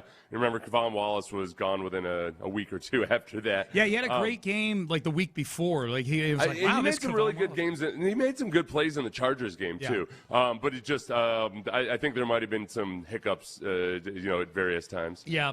along those lines, someone saying, what are your all takes on people thinking Kamari Lassiter will be gone? Well, first of all, I would say it's not anything they need to worry about right now. He's got 2 years left on his rookie deal. It's nothing you need to worry about. That's Steven Nelson rabble-rousing. We talked about this earlier. Remember, we played the audio of Steven Nelson saying Kamari Lassiter is going to be gone. Kamari Lassiter ain't going. They'll find a way to keep Kamari Lassiter on this team long term. The way Steven Nelson said it was odd. It was basically, if I remember correctly, it almost said that's the way they operate, the Texans. And I feel like Steven Nelson, because the Texans didn't retain him, feels like the Texans don't retain their players or something. Right. That's just not the case. That's how it was before D'Amico got here. But since he's kind of identified the guys that he wants to retain, they retain the hell out of them. And Kamari's one of those guys. Yeah. Honestly, Kamari would be one of the biggest surprises if the Texans ever let him go. Absolutely. Because I think he is by far one of Nick and D'Amico's favorite players. Yes. So for a team that's really been aggressive at retaining and extending their own players that they really like, Kamari fits exactly into that mold. He's more likely to be here long term than C.J. Stroud is right now. Yeah. I mean, CJ's got to play better. Kamari is already playing at a high level, and they love him. And I think they love CJ, too. CJ, it doesn't have anything to do with how much they like or love CJ. What I just said, it has to do with, man, he's got to play better to get that big contract extension. You can text in on the Base Power text line. You had an interesting hypothesis, just shifting gears away from football for a second. You and I were talking either on the air or off the air, or both, earlier this week about how Houston has become a big spring break destination, apparently. Yeah. To the point where some website put out an AI-generated photo of Houston, making it look like one of the bayous had crystal clear water and a nice beach area. And a skyline. Just outside of downtown. Yeah, skyline view of the city. Yeah, it was within probably a half mile of downtown. I couldn't tell I think it might have been the Allen Parkway bayou there. I couldn't tell where they took the picture. It looked beautiful. It looked absolutely beautiful. It's also completely false. Right. So you had an interesting hypothesis, though. Does the chatter about Houston being the Devil's Playground on the Nightcap podcast with Shannon Sharp and Ocho Cinco help with the spring break marketing? I wonder, I think a lot of people that might be watching it, and Chad, Ocho Cinco, and Shannon Sharp will just go on and on about how, it's too incredible to even allow myself to go there. Right. And I saw Shannon Sharp had Matt Rife on, young comedian that a lot of the Gen Z loves as well. So when Matt Rife is going on and on about how Houston is just incredible, I think he called it. It's equated it to Atlanta somehow. I could imagine a lot of people. He equated it to Atlanta. Oh, he said it was the white Atlanta. The white Atlanta, yeah. So I think that between those guys and whoever else might be talking about Houston, a lot of people watching on social media are thinking, spring break, hell yeah, let's go to Houston. So let's put ourselves in the shoes, Seth, of an 18 to 22-year-old in college. Yeah. And if these clips popped up on our social media feeds, our Instagram stories or on our TikTok or whatever, would we be more inclined to go to Houston on spring break? This is Ocho saying he wants nothing to do with Houston because he's in a committed relationship. Hey, I don't want nothing to do with Houston, man. Nothing at all. Listen, I'm spoken for. I don't want no problems. Me too. Good. I'm spoken for. Yeah. Okay, it's a short clip. Clip, but it sounds like there's young college kids are not spoken for. No, and there's or even if they are, they're college kids. They're college. Yeah, they ain't lining it for the long term. They've got a long list of exceptions, allowable exceptions to the committed rule. Whether it's an area code rule or a spring break rule or whatever. Yeah. Temptation lurking around every corner. All right, so that's one. Here's another one. Put yourselves in the shoes of a college kid. This is Shannon Sharp, and Ocho talking about the diversity of the women in the city of Houston. If you're looking for basket robbers, 31 different nationalities of women, Miami. But if you're looking for caramel, butter pecan, chocolate, come on now, fudge, cocoa. I've been all over the world. I've seen women from every corner of the world. Mm-hmm. I ain't never seen no like Houston. I ain't never seen nothing like that. Okay. And that have been everywhere. So a wide array? A wide array of, well, he was making the point that in Miami, like truly international, where in Houston, yeah, Latino. Talking specifically, about his tastes, but all the different. He left out like what it was like in our hometowns. It's just like, hey, if you want white chocolate, if you want coconut, French vanilla, you want marshmallow. That's right. You come to lemon sherbet. Yeah. Oh man! All right, so that's Unc and Ocho. All right, now this is the two of them and Joe Johnson talking about Houston, and somehow yoga classes get mixed into this thing. Joe Johnson, former Houston Rocket, who sometimes is on with the two of them, and they kind of do a three-man show. This is them on Houston. You know, Houston, a nice place. Man, there you go. Man, look, hey, why y'all scared of Houston, man? What's up? I ain't scared of Houston. I'm petrified. hey, Joe, who in their right mind want to go to the Devil's Playground willingly? Listen, hold on, Ocho. Houston has great yoga studios. They got great people out there. Hey, it's going to be a time, boy. A different type of stretching be going on, Joe. That's what I'm saying. That's why I'm good. I'm just saying. You don't want to have to fight that temptation they got around there? Nah. Look, as an addict, no matter what your addiction is, you got to fight that every single day. We need to go somewhere like neutral, where they got yoga studios like Iowa. Come on, bro. North Dakota. Don't they got like Jamaica or Mexico? Can't you stretch on the beach or something? Don't they got classes on the beach, Joe? Yeah. And Tulum. Look, I'll lead the class, bro. We, get a couple extras in there to kind of fill in, but yeah. And also, I'm a Zumba instructor down here in Miami on Wednesdays. You a what? Come on, Joe. Look at my Instagram bio. I'm a Zumba instructor. I think I got to come to Miami in March or the beginning of April. Come on, let your boy on. You can stay here at my place. No. He say he can't bring nobody with him. Oh, he ain't bringing nobody. He just coming just by himself. He might have his lady with him. You bringing somebody with you, huh? Those that know won't tell. Those that tell won't know. Ben started laughing the same time. Chad Ochocinco just talking is funny to me. Yeah, he just says things that, even the way he says "unk" is funny. Every time he calls Shannon "unk," it makes me laugh. Teach a Zumba class in Miami. I could never confirm that he actually you looked was a it up. Zumba I know. instructor. I think he might have had it on his profile or something, but he doesn't actually. But I could totally see him doing it. Yes, I could totally just see him deciding that he wanted to learn how to be a Zumba instructor. Yep.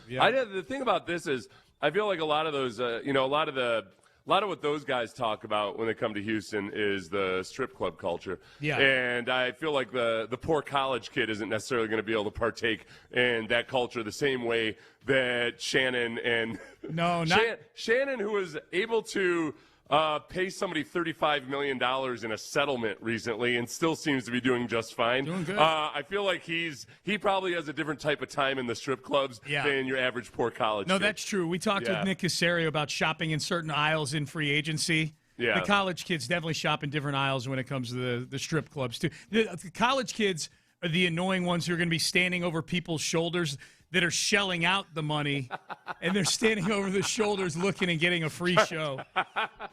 Those are the college kids. All right, one more from these guys. Once they find out that you can't cash advance anything more on your cash advance limit is up on your credit card. Yeah, and they learn what the fees are in the first place for it. This is actually from, I believe, a live podcast that Shannon Sharp and Chad Ochocinco did. It sounds like here in Houston. They had Andre Johnson on as a guest, and they talked with Andre himself, a Houston legend, about Houston being so great. You came back home to Miami, and now I went out with you last night, right? Yeah, Sherelle want to kill me, but go ahead. Hey, but I see why you ain't came back home, boy. Yeah, boy. Hey. Sherelle about to run on stage, guys.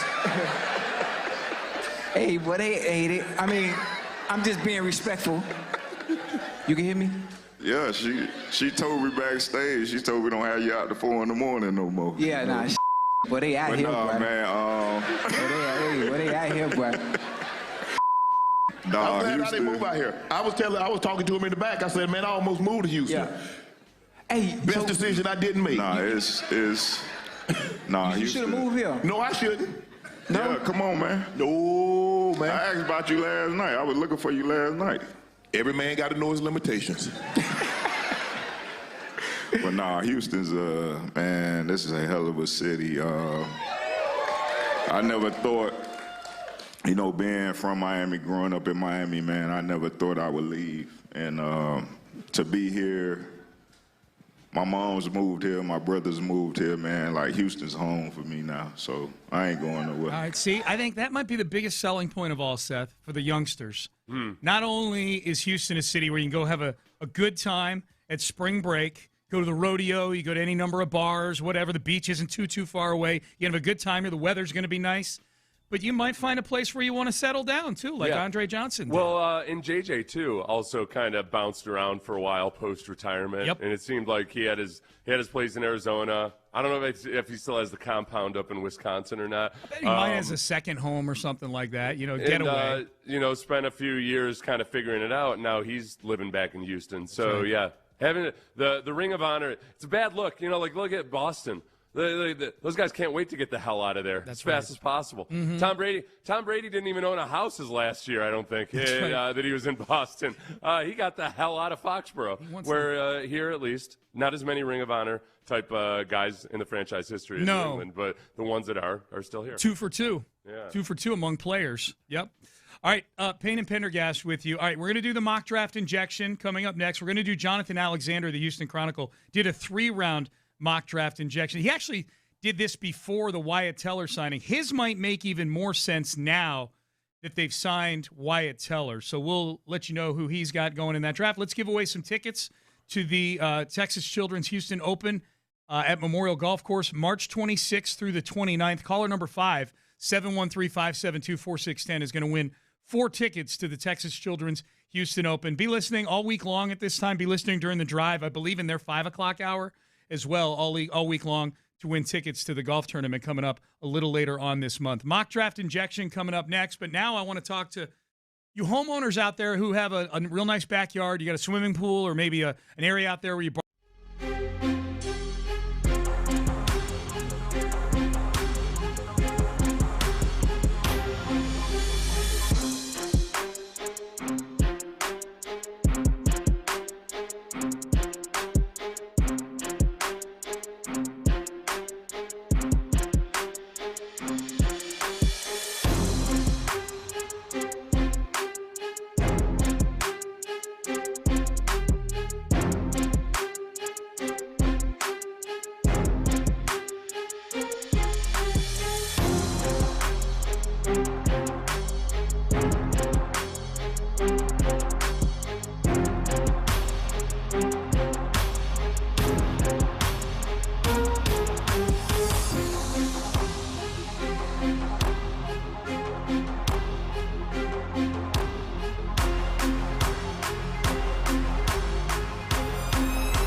610 presents live from the West Point Lincoln and West Point Lincoln of Sugar Land Studios. Here's Payne and Pendergast. Payne and Pendergast with you on a Wednesday. Appreciate you tuning in.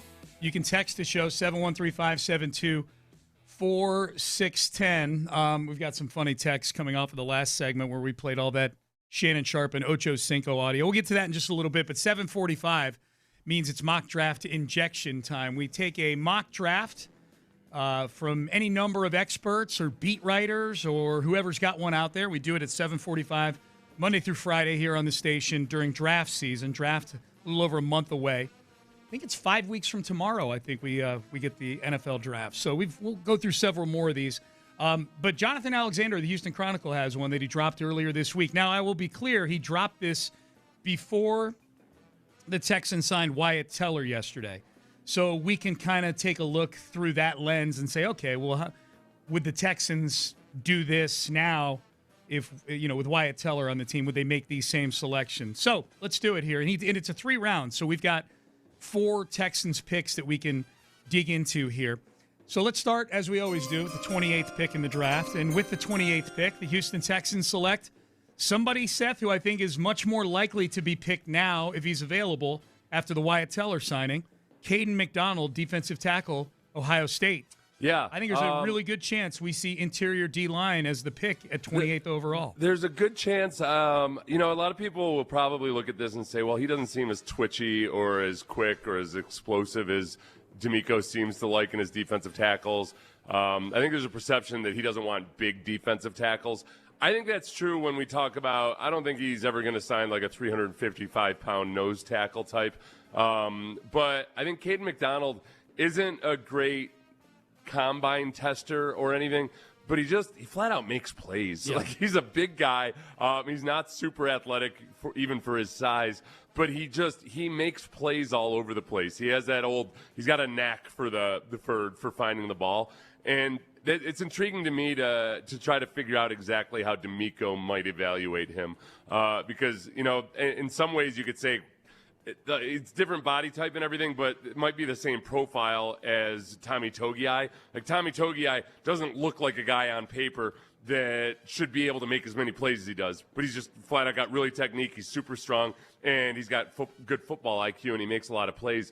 I think Caden McDonald is maybe a bigger version of a guy like that. And I'm skeptical that he might be the type of defensive tackle that D'Amico wants, but I wouldn't be 100% surprised because he's a football player.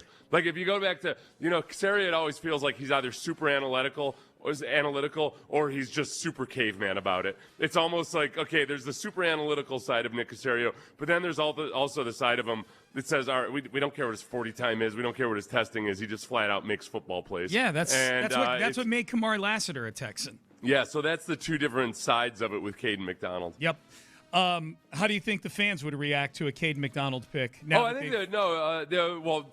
What did I just say? He makes a lot of plays. Yeah. Highlight reel is pretty much what 90% of people are going to judge it by. And he's got an awesome highlight reel. They'd be really excited about it. And from a needs standpoint, I think the Wyatt Teller signing probably turns the faucet of, oh my God, why didn't you go with offensive line? Probably quells that. Not for everybody, maybe, but for most people. All right, let's. Jonathan gives us some bonus picks here. So the Texans have 2 second-rounders, a 38th overall pick, 59th overall pick, and a third-rounder at 69 overall. That's the Giants pick. Let's hit each of these rapid-fire style.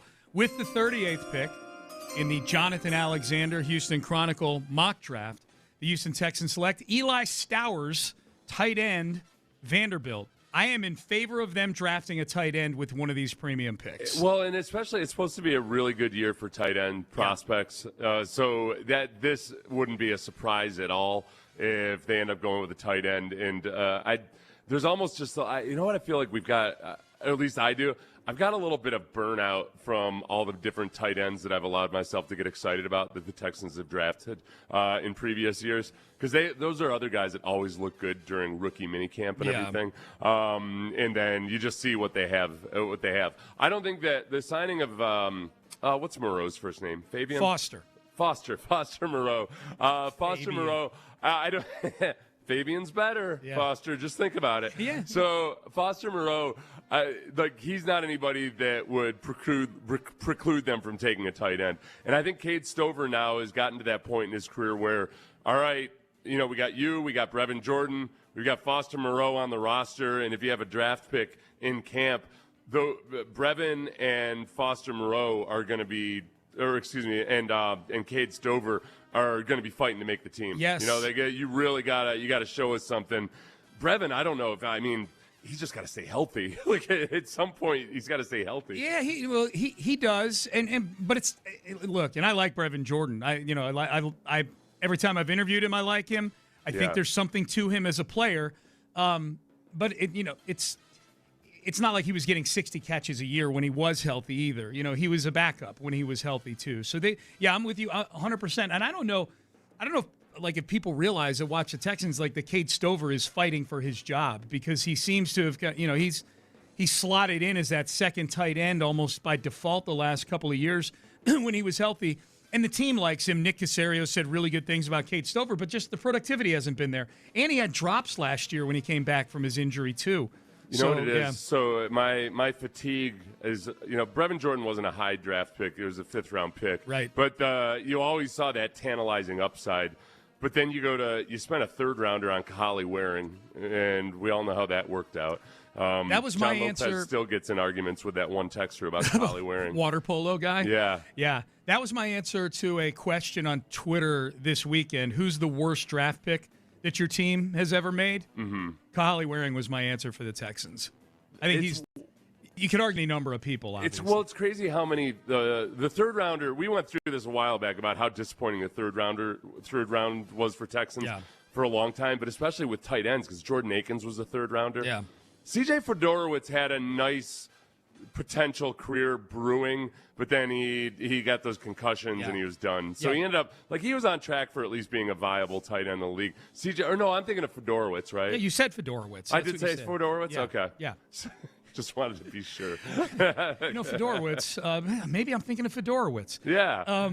So let's get these last 2 picks in here real quick. So they haven't taken any offensive linemen yet with Jonathan Alexander's mock draft. So with the 59th overall pick, this is the lowest I've seen this guy going in anybody's mock draft. Emmanuel Pregnon, the guard from Oregon, who I've seen going in the 1st round to the Texans in some mock drafts. Mm-hmm. Jonathan's got him dropping all the way to 59th overall, which could happen. I have no idea. I'm just saying this is I haven't seen him getting past the low 30s, and Jonathan's got him going 59th. But I'd like that. That'd be a great pick at 59. The guy that, what's been the theme of this offseason so far? Physicality, guys that can run block, all of those things that Pregnon kind of fits that profile. Yeah. He's, like any guy who's not a top 10 pick, obviously he's got a lot of things he needs to polish up. But if you can really envision him as the guy that's got the right kind of mindset and demeanor and attitude and the physicality to be a smash-mouth football player. No question. All right, let's get the last one in here with the 69th overall pick. I really like this one.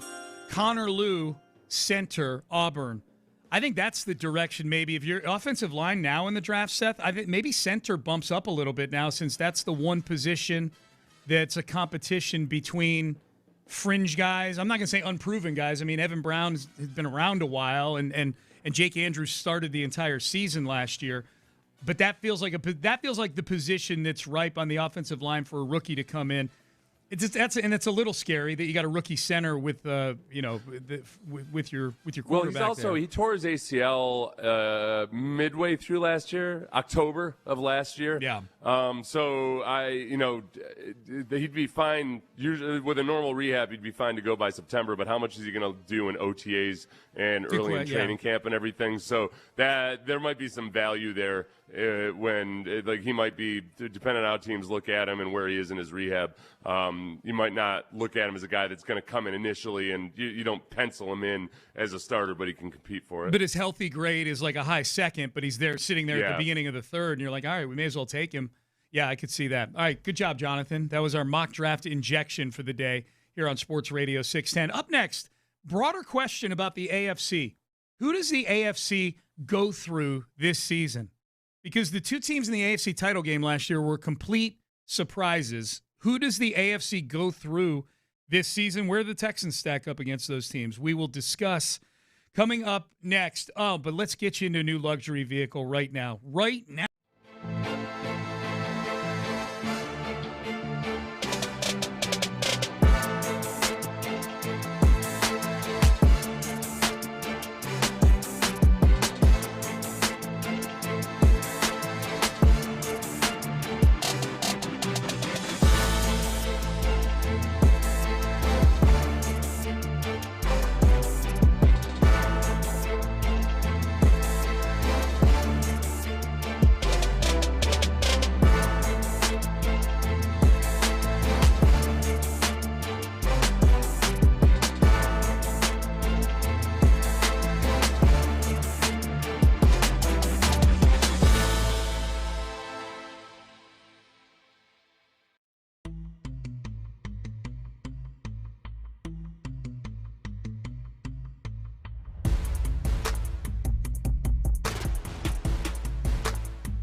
Point Lincoln and West Point Lincoln of Sugar Land Studios. KILT FM HD2 Houston.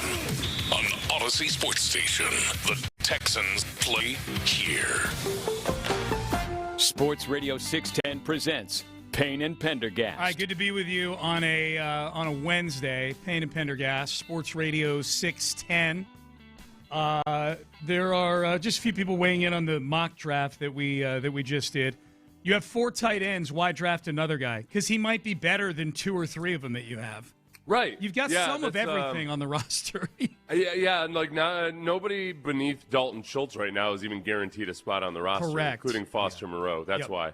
Like, why don't they just not draft anybody? Yeah. Because they've got all those guys on the roster. Do you feel awesome about Brevin Jordan's ability to contribute this year? Yeah. He's had 2 season-ending injuries in a row. Do you feel awesome about Cade Stover and his development? It's just that's why you want to. As you are, and this is why the draft. You want to enter the draft in a position of not having to draft for need, because you just never know what you're going to get from a rookie. And you just to go into a season saying, well, we're going to draft a guard in the draft, and hopefully that guy works out because we don't have anything right now. You're really gambling. It's a dicey gamble, because no matter how high a guy is graded, 50% of first-round picks don't work out. So that's the answer, is because you're trying to find a better football player at a cheaper price. Who, as of right now, Seth, how you feeling about the AFC? In general, they suck. We know every single one of them. Okay. They can all go die, Sean. That's how I feel about the AFC. Well, I feel that way too. Never done nothing for nobody. I feel that way too. They can all go die, of course. But what in what order do we want them to go die? Like, who is the one we want to go die the most? Which AFC team? Okay, this is the thing. They're because they're the hardest one. Yeah. The easy answer is the Patriots, right? Because you saw, that was your ultimate demise came at their hands. And yet I feel like they might take care of themselves. I don't think it's at all the Patriots. I think Stephon Diggs was their leading receiver last year. Yeah. He gone. They cut it. They still got Christian Barmore was one of the guys who did the most devastating damage to you. He might be incarcerated for all we know by the time next year comes along. He and Stephon Diggs are the 2 guys who are facing charges, which the NFL media curiously just washed right over the week of the Super Bowl. Yeah. Not a big topic. It's weird. I think honestly, we stand at the precipice of me perhaps about to name an AFC South team as the team that I most want to go die and hope that they fall off a cliff and don't continue on their same trajectory. And by definition, you think this is the team the AFC might go through. Yeah. Like if I were living in medieval times, is this the team that I would assassinate? Right.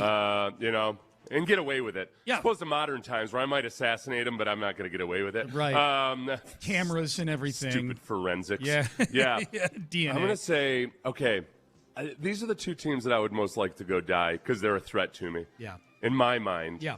In the AFC. Right. It's really, I think it might be the Broncos and the Jaguars. You're about to say Jacksonville, aren't you? Yeah. It's between the Broncos and the Jaguars. Okay. Now that the Broncos trading for Jalen Waddle, does that vault them up above? No, because you faced the Jaguars twice. I think the Jaguars are the biggest threat right now. Are they? Okay. So you think for the Texans specifically because of that division dynamic, it goes because of the division dynamic. Yeah. And this is the big for me. I feel like Liam Cohen so far has impressed me as a coach.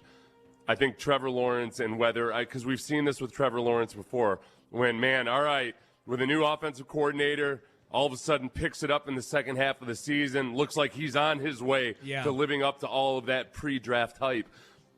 That's exactly what happened this year in the second half of the season. Man, he looked a lot better. Receivers stopped dropping balls, all of that. But we just don't really know what's going to happen in the second year with Trevor Lawrence. I'm with you. The Jacksonville thing is a big issue, no doubt about that, because if you look, the theme of the AFC last year was, man, this is a conference that's ripe to be taken. The top 3 seeds last year going into the playoffs, combined, those 3 quarterbacks had 1 playoff win among them. I mean, the quarterbacks were Bo Nix, Drake May, and Trevor Lawrence. Not a lot of playoff experience at all, even winning or losing experience in the playoffs. And now coming into – and a big part of it, Seth, was that Baltimore backslid. And some of it was injuries. Some of it was actual backsliding. Yeah. Buffalo didn't really backslide. I mean, they were 12-5 or something like that, but the Patriots just happened to catch fire in their division, so they were a wild card team. And then Kansas City just had their worst season in a long, long time, and Mahomes gets hurt, and then the season goes into the toilet after that. Those three teams have been the three linchpins of the AFC for really the last 7 or 8 years. Those have been the three teams that at any given time, the question that I'm posing in this segment, what team does the AFC go through? It would have been one of those three teams every year. They all still have issues. Kansas City might not have Mahomes to start the season. That's number one.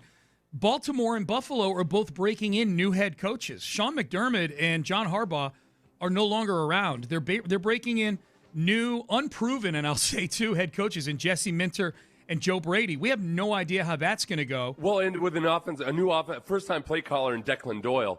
In Baltimore. In Baltimore, who is going to be dealing with a quarterback in Lamar Jackson, who obviously, yes, is awesome. But for whatever reason, and it was probably just a combination of multiple different injuries, wasn't quite the same guy last year. You know, he just wasn't – he didn't have that that extra bit of playmaking ability that really just makes him so spectacular. If he comes back and he's 100% healthy, does that change things? There's a lot of wild cards and unknowns right now with the Baltimore Ravens, including just the performance of the defense and the offense overall last year. Yeah, your two were Denver and Jacksonville. I think the questions with Jacksonville is how much do you trust Trevor Lawrence? How much? I mean, we went through. We've seen this movie before. We went through this with Trevor Lawrence in 2022, heading into 23. Oh my God. Trevor Lawrence was amazing the last 8 games of the year. He pushed the Jags to get into the postseason. Oh, my God, they won a postseason game.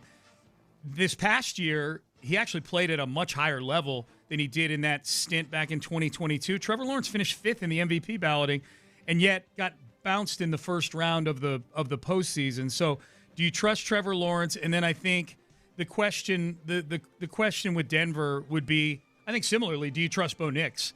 Yeah. Bo Nix was a guy who made a lot of fourth quarter plays, but didn't make a lot of first through third quarter plays last year.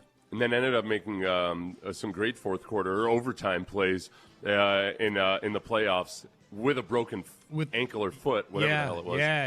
You know what's weird? If I'm being objective about this, or if I try to be objective and catch my blind spots, I mean, you look at the championship odds, the Super Bowl odds right now. Oh, yeah, I haven't looked at AFC. them in a long time. Yeah. Okay, so the Bills and the Ravens are tied for first in the AFC for Super Bowl odds at 10-1. Mm-hmm. The Chiefs are at 14-1. And then you get to the Chargers at 15-1. So neither of the teams I've mentioned are even up in the top 4. The top 4. Yeah. And then we go still to you get to the Texans, so I can't count them. Hold on. Texans are 5, huh? Yeah. Okay. So it goes Bills, Ravens, Chiefs, Chargers. Yeah. And this is in the AFC. Yeah. Texans. Then it's 17-1. Then the Patriots at 18-1. Yeah. Tied with the Broncos at 18-1. Okay. And then the Jaguars. So I got to the 7th and 8th favorite in the AFC. Those are the two teams I'm most concerned about. Maybe the Bills. The Bills are mine. The Bills are mine. The Bills are mine because they've got Josh Allen. Yeah. If they win the division again, which I think they're going to do, because I think New England backslides this year.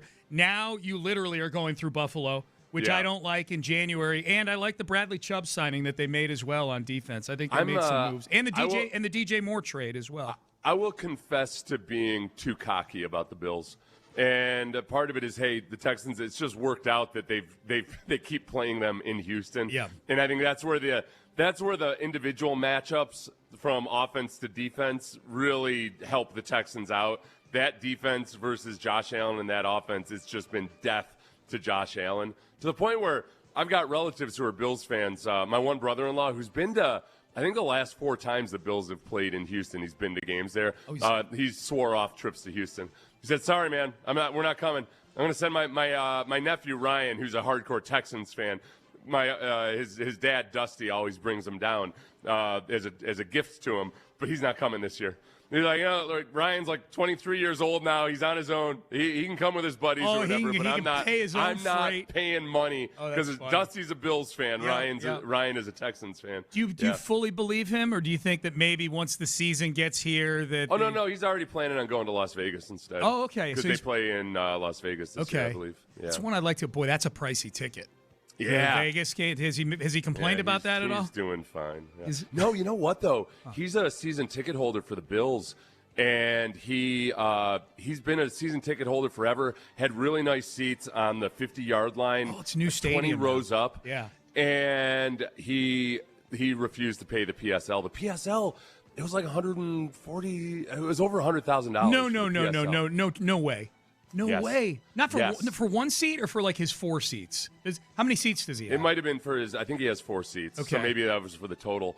And 25,000 still sounds exorbitant, but that sounds more than Sean. It was. I can't remember what the exact total was. I said that's buying a house. So my response was that's buying a house. So it's definitely over $100,000. Oh, I believe he shared that number with you. I wonder if it was for all of the seats or just one. So anyway, though, and I was like, that's like either way. I said that's like getting a mortgage for a house, and he said, oh yeah. The bank representative is sitting right there when you go down and you sit at the model to get a loan. Yeah. Seats. Can you imagine? He just refused to because he was tired of like the fact that it's an outdoor stadium too. Yeah, it actually kind of he's like I'm getting too I'm tired of just like spending the whole day and like sitting in the rain and everything and like I'm done with it. The man cave you could put together for $100,000. You could. Yeah. For him. He's just fine. He could have totally paid for that PSL for his like really premium seats. Sure. But then what happened was if you don't buy, he had his first he was one of the first guys to get an opportunity to buy. They were like, okay, well, they have to go through all the other season ticket holders. They didn't just give him the option of getting cheaper seats somewhere else or anything. Oh. So by the time they got back around to him, it was in the upper deck. And so he wasn't. If you're used to sitting somewhere your entire life, going to those games, and now you're sitting in the upper tier, and maybe probably people that do it. No, what I was going to say was, can you imagine if the Bills were building this stadium, say 10 years ago, 12 years ago, when they stunk, and going back to season ticket holders and asking for that? I mean, they're at least doing it now where you can reasonably say they're a contender to go to the Super Bowl. This is where it makes sense. So the PSL for a lot of the premium club seats or the premium seats in the Bills Stadium, over $50,000. So so whatever his PSL was for those 4 seats, that's where it was. It was a house, but they would mortgage it for you. They got the bank desk right there. I mean, it's got good. Yeah, so whichever bank they partner with was sitting right there. They'll sign basically a mortgage. Because from the bank's perspective, these things retain their value. Yeah. And it's a pretty safe bet. Oh, my God. That is wild. Okay. He's putting my niece through, private college right now and everything. I'm not going to. And that's not for the tickets. That's for the right. The right to buy have the tickets. Right. Yeah. Man, that's wild. That is wild. Yeah, Buffalo. And the other thing, too, that was shady, he was like, okay, well, do I get what's the deal with concerts and everything? And they said, you'll have, it was something, the way it was phrased, it was really dicey. It was like, you'll have the opportunity, there's a chance of an opportunity or something super vague like that you'll have first crack at concerts. And you're like, that's not enough. No, I don't blame him. The Bills are mine in answer to that question. Who does the AFC go through this season? I think one of these teams is going to kind of get their groove back, and I think the Bills are going to take back over the AFC East. And I think the Patriots are going to backslide. And, oh, by the way, the other 2 teams stink in that division. Like, stink, the Jets and the Dolphins. Text message, base power text line. You do know. Oh. He's doing that intentionally. You do know. Well, I don't know. You do know that Andy Reid just got his hands on a running quarterback. Like, Justin Fields is effing dangerous and always has been. Has he? Has he been? He always has been. Is that why Where have you been? 4th team in 3 years? So I didn't realize that guy watched every Justin Fields performance this year with the Jets. I don't think he has. if the calendar year of 2025 counts as what the hell are you talking about, Clearly, you liar? He's not been watching Justin Fields. No, that's a troll right there. Dangerous. That's a troll. You do know, and then throwing that Justin Fields in there, that's a good troll. Yeah, you got your text read, buddy. All right, Payne and Pendergast with you here on a Wednesday. All right, we haven't talked about the Rockets yet today, and maybe that's by design, but we're going to have a little bit of a bitch session in the next segment. It's not just that they're losing. It's that they're losing like this. We are going to do an autopsy on what things have looked like for the Rockets and what needs to happen here. What can happen here to get out of this funk? We will talk about that coming up next. I'll tell you what can happen. I wish there was Blue Chew Gold for back.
Radio 610 presents live from the West Point Lincoln and West Point Lincoln of Sugar Land Studios. Here's Payne and Pendergast. I got to double check this, Seth, and see if indeed the Rockets game starts at 8:30 again tonight, like it did on Monday. Because do I need to make 8:30 on ESPN?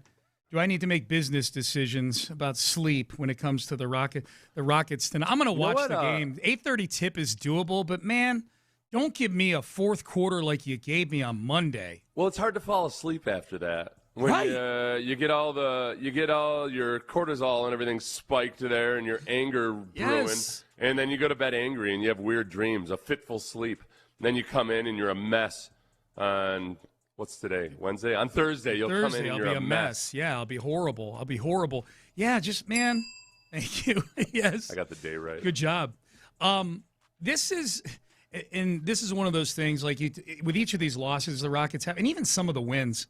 Like I remember you and I coming in the day after that game where they beat Utah by 20, but they turned the ball over 27 times. I couldn't even be happy about a 20-point win. When they beat the Raptors, I almost got angry about the fact I did that classic mistake of I complained about the thing I was asking for. They beat the Raptors basically because they didn't turn the ball over in the fourth quarter. Right. And you're like, okay, great. You see how simple it is? Yep. Just don't turn the ball over. Yeah, man. Don't give them every single opportunity to dig themselves out of this. They did it, and then I found myself angry because it was the exception, not the rule. Yep. That I just want that more consistently replicated. This is the frustrating thing about the Rockets. The Rockets are 7-6 over the last 4 weeks, so that's not a catastrophic stretch of basketball. Good teams go 500 over the course of a month or so all the time. It happens. It's a long season. It's 82 games. So if someone had said, if someone told me the Rockets are 7-6 over the past 4 weeks, I would have said, you're crazy. There's no way. It doesn't feel like that at all. Here's why. Because the losses are just abysmal. Yeah. And even when they're competitive losses, they're against teams that there should be no business with that game being competitive. I'm just going to lay it out here. Lay it out. So 5 of the 6 losses in that 7-6 stretch were these. They're all candidates at the time. I feel like after all of these, Seth, we said, that's the worst loss of the year. This is one you remember at the end of the year. If you don't make the playoffs or something, this is the one you'll remember. But it felt like we said this after all of these on the radio the next day or 2 days. It happened on the weekend 2 days later, whatever. And so the ante kept getting up. February 21st, the Rockets blow an 18-point fourth-quarter lead against the New York Knicks. That's one you're going to remember at the end of the year. That's that category. That is that type. Yeah, you blow a lead like that. That's the one. You lose by 40 to the Nuggets. I'm not going to remember that you just got blown out. But a game where you were the better team all night, but then you let Jalen Brunson go haywire in the fourth quarter. So that was on February 21st. Fast forward to March now, and these all happened in 11 days. Yeah. Within an 11-day period, these 4 things happened. Rockets lose in overtime at home to the Warriors without Steph Curry. That's right. Without Steph Curry. 3 days later, the Rockets get blown out on their home court. Yeah, go ahead. Did you want to add something? The Warriors game, though, especially. I think that was one where you could see, because it wasn't just Steph that was out. It was a weakened Warriors team versus the Rockets, and it was so glaringly obvious that this isn't about the talent that's on the court. This is the Warriors being a more finely tuned machine and a better coached basketball team. Better coached, yes. Yeah, it was glaring. Yep. The difference between the two teams because of the talent disparity was stark. Spurs 145, Rockets 120. 3 days later, the Rockets allowed 56 points in the paint and a 58% field goal percentage in that game. That one is that's not the one that you point to at the end of the year as these are the games you can't drop. This was more of a crap. Yeah. This is exactly what this team is right now.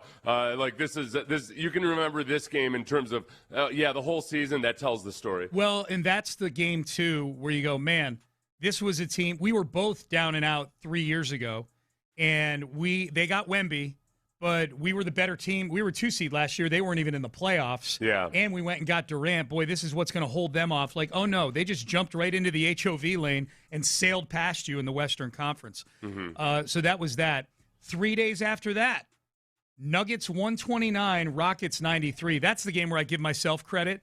that the Rockets were up by 1 late in the second quarter, but then by early in the third quarter, they were down by like 10. And I'm like, ooh, I know which way this one's going. That was a back-to-back where they had to go to Denver on a back-to-back. Right, yeah. They got outscored, Seth, 87-50 to close out the game.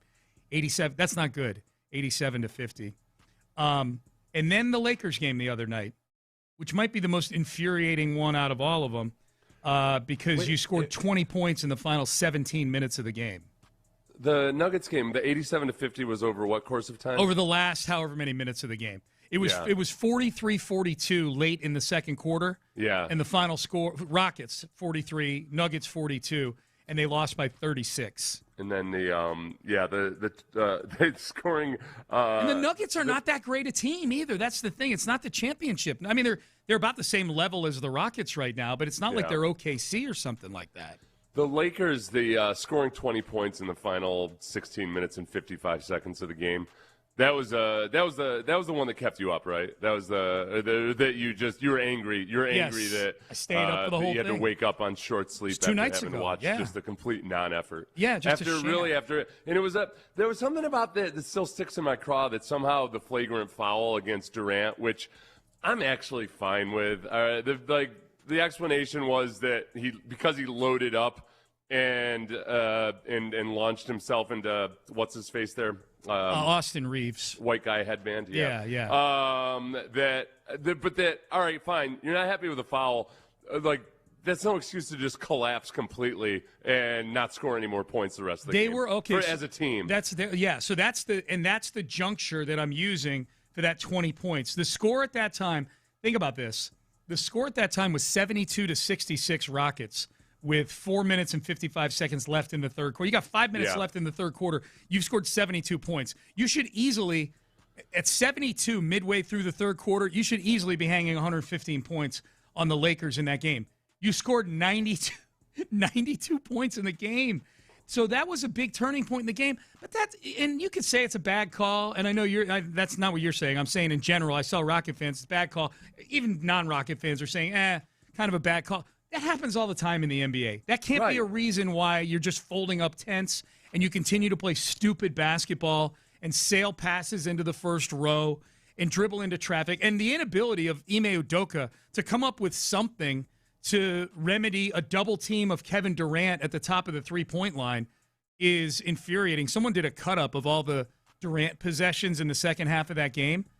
And the Lakers are throwing double teams at Durant at about 30 feet out, at the top of the three-point line there. And the Rockets are handling it like a 8th grade team. They don't know what to do. It's crazy, man. So Ime's catching some right now, and he should. He should absolutely be catching some. The other, by the way, Fred VanVleet, one thing we didn't play from the other day was when he was on his podcast with Sarge the other day. Yeah. One of the things he had also said was, hey, some of those things we said about him potentially being back at the beginning of the season or at the end of the season, everything that was pre-surgery, and it felt like he threw some cold water on it. No! The quote was, "I think a lot of the predictions of where I was going to be were made pre-surgery, so we've had to adjust the timeline as things go on." But again, selfishly, I'm always going to keep my window open. I'm not going to come on here and tell you, "Oh no, I'm not coming back," and then I come back like, "Oh, surprise."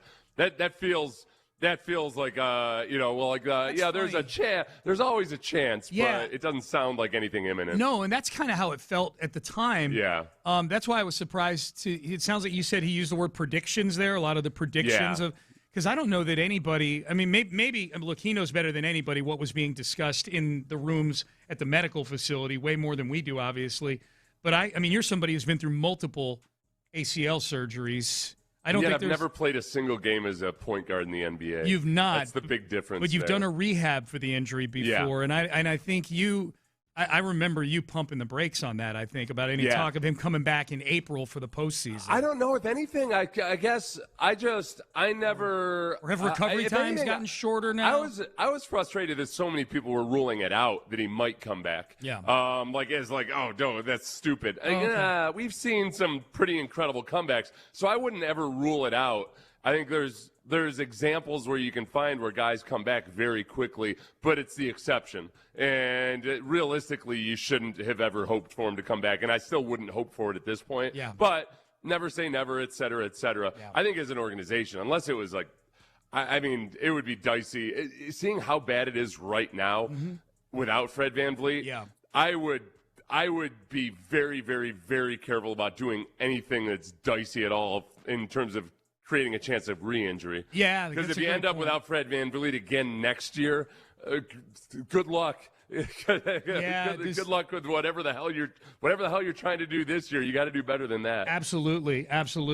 Someone saying on the text page, boy, there's a lot of Rocket fans weighing in. The Lakers game could have been the only game you watched this year, and you'd know exactly what everybody's been talking about all year with the Rockets. It was an extreme version of it, no doubt, but it was. The issue with this team this year is it turns the ball over way too much. It has no idea how to initiate a watchable offense, and the defense has just been tamped back. They're not an awful defensive team, but they hung their hat on defense and offensive rebounding last year, and they're just not great at those things anymore, and they need to be. Especially without Steven Adams. That's correct. You know? Yeah. I feel like Steven Adams is kind of the forgotten man when it comes to, all right, what worked for the Rockets last year? It included Steven Adams being just an absolute demon on the boards. Yep. And that's what made up for some of your poor shooting. And that, like, you've already lost Fred VanVleet, then Steven Adams ends up going out, and nothing that was working last year is out there on the court, or two huge chunks of what was working last year are not on the court. No, last thing before we hit the break, text message, Base Power text line. Sean, I've been a Rocket fan since Slick Watts, Billy Paltz, and Murph. I'm with Murph, Calvin Murphy. All caps. This is the worst I've ever seen. Poor Calvin Murphy, Seth. I stayed up and watched the postgame, too, the other night after that Lakers game. This Rockets team is going to kill Calvin Murphy. Oh, no. It's going to kill Calvin Murphy, even more than the Steven Silas bad teams did, because this is a talented team that's not fulfilling its potential, and it's doing so. And keep in mind, Calvin's an old point guard. Calvin is watching this team turn the ball over 25 times. Yeah. In the most idiotic ways possible. I don't think I've ever seen Calvin Murphy, and again, I'm including the bad years. I don't think I've ever seen Calvin Murphy as depressed on a post-game show as he was on Monday night after that Lakers When your game. expectations, it's always expectations that lead to the most misery. Absolutely. When you're not living up to expectations, Correct. or you let your hopes get up, and then you see him dashed against the rocks, that's tough, man. It's tough. Dalton Schultz was on Texans All Access earlier this week with John Harris and Mark Vandermeer. Advice to rookies who want to last as long as him in the league. And what was it like? What's it been like watching the Texans operate in free agency? And we'll circle back. Speaking of which, we'll circle back to the Wyatt Teller signing at the top of the hour. Stay there. Hey, it's tournament time almost, and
Sports Radio 610 presents live from the West Point Lincoln and West Point Lincoln of Sugar Land Studios. Here's Payne and Pendergast. Ime Udoka is taking some. Sean and Seth, time for Udoka to go. No excuse for the laughable offense, the lack of attempts at preset offensive plays. They are playing sandlot offense. They really are. Like, run a set, run a play.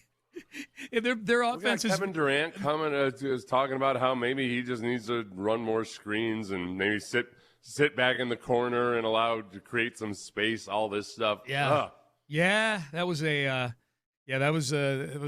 tough. That was a version of Durant in that press conference that he felt very defeated in that press conference, more so than maybe some of these other games recently. All right, so Dalton Schultz was on Texans All Access earlier this week. Here's his advice to rookies who want to last. Dalton's heading into his 9th year or his 10th year.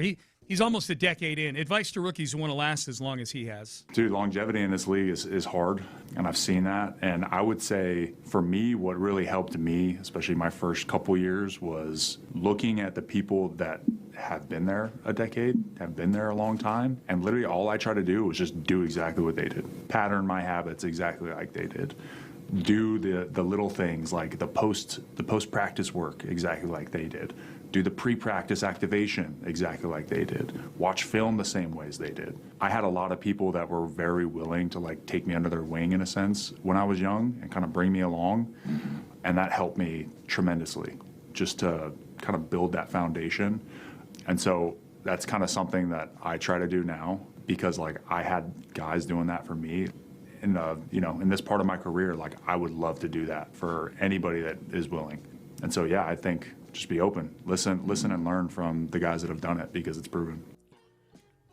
So, yeah, I would say use the word dude a lot, too. Dude and like. Keeps you feeling young. He uses dude and like a lot. He does. I think of him as younger than he is, partly because he does interviews in such a casual fashion. Yes. So he comes into the league, and he's got Jason Witten as a guy to kind of – because Witten was still there, right? I think so. His rookie year would have been – what was Dalton Schultz's rookie year? I think maybe 20 – I'm not sure, like 2016, 2017? Yeah, yeah, so definitely Witten was still there. Yeah. So, yeah, you got a guy like Jason Witten in the room. You're gonna imitate and try to emulate whatever Jason Witten is doing. So I think that's always good advice. Remember the old story about when J.J. Watt was a rookie? He bought a house in the same neighborhood as D'Amico Ryans. As D'Amico, yeah. Because everybody would say, there's what coaches do all the time. They'll point out which veterans you're supposed to follow. And sometimes it's tough. So there's a lot of stress on some of the older veterans that do it the right way if you're on a team where not a lot of veterans do the right way. Because all of a sudden you've got you turn into St. Patrick. Like everybody's following the one guy around. But I think the Texans have a bunch of guys that are mentors like that. That's what they've done in the defensive line meeting room is they gave Will Anderson a boatload of mentors. They've just always got multiple 30-plus-year-old guys in that room. And Will's a guy who's always going to work hard no matter what. But sometimes young guys, they need to be directed into like, this is what you work on. Yeah. This is what you should be thinking about. This is what you're looking at pre-snap, or this is how you recover from injuries. And the more guys you have like that on a team, the better. Okay, so along those lines, and we'll get back to more Dalton here in a second, but you made me think of something here. That your point is spot on about that defensive line room with Will Anderson.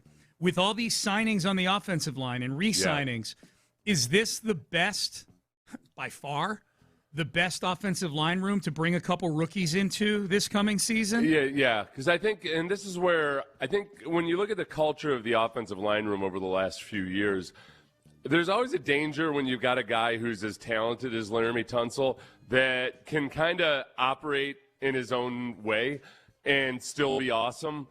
That sometimes guys start emulating the wrong things, or they start thinking like, oh, wow, when you get really good, you don't have to practice, or this or that. Yeah.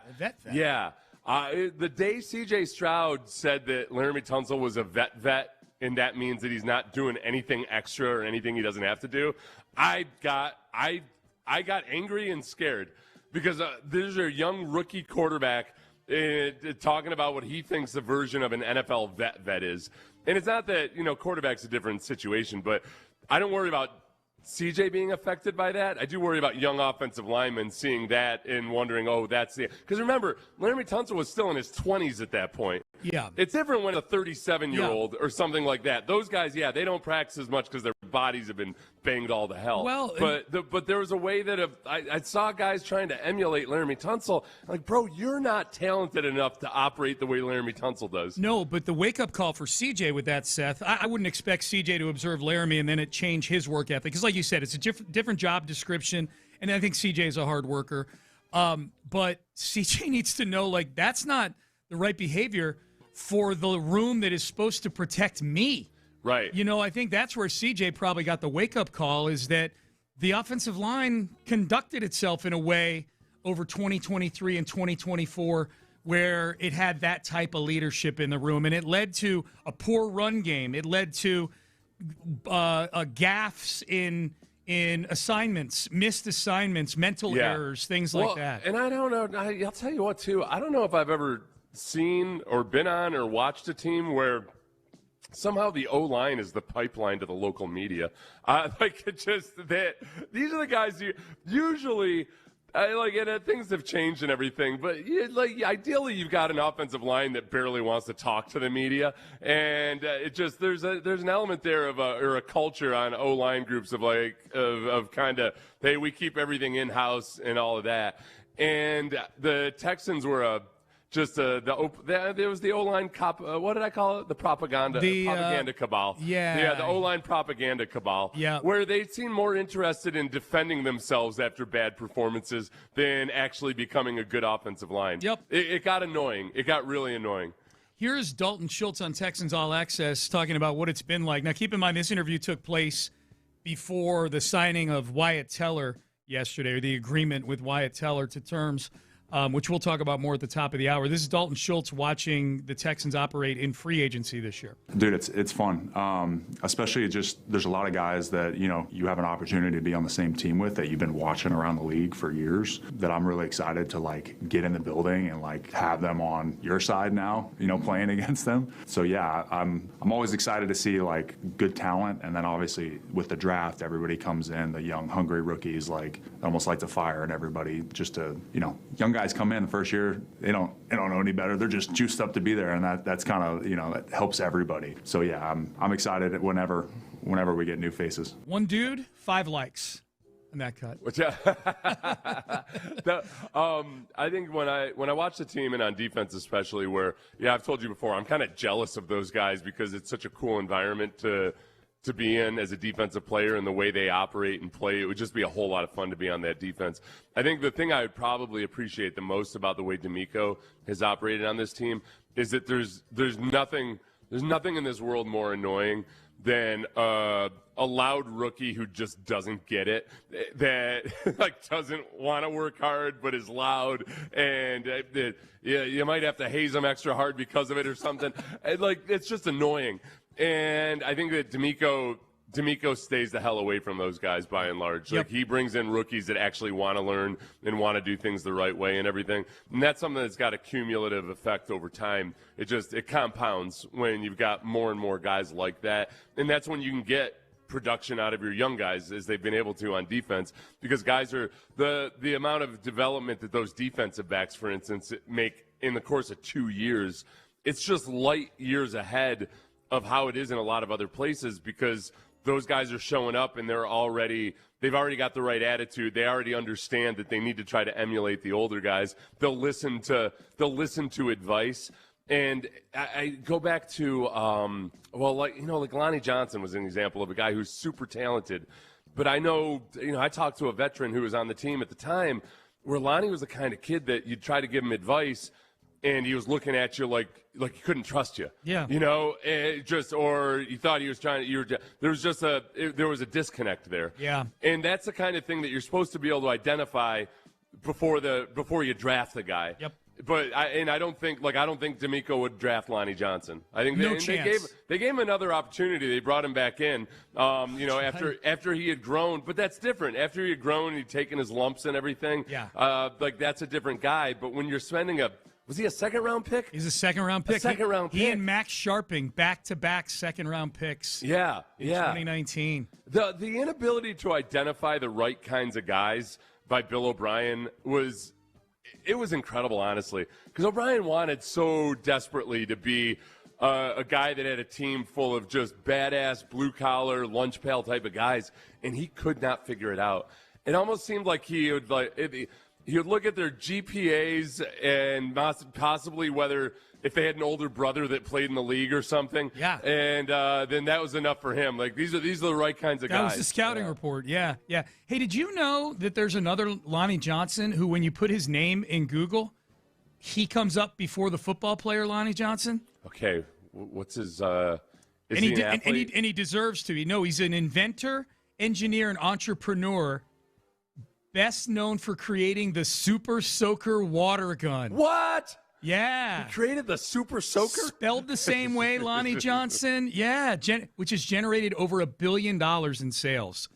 The Super Soaker, Lonnie Johnson. I wonder when he sold it. If he, I hope he. I'm going to go read about this. He's a former Air Force and NASA engineer. Yeah.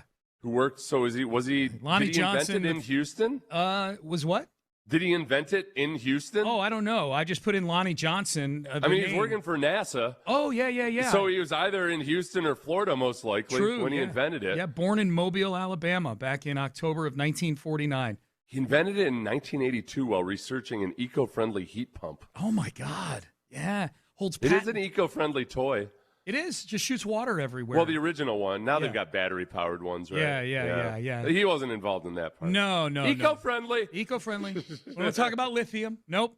All right. Payne and Pendergast heading into the 9 o'clock hour. All right, 9 o'clock hour. Let's circle back to the Wyatt Teller signing from yesterday. It's a big signing, not just in terms of what it does for the offensive line, but what it opens up for Nick Caserio. And what does this room look like right now? Who's in the most trouble in that offensive line room? We'll dig into all the angles from that coming up next. Stay there. In the Loop. The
West Point Lincoln and West Point Lincoln of Sugar Land Studios. KILT FM HD2 Houston.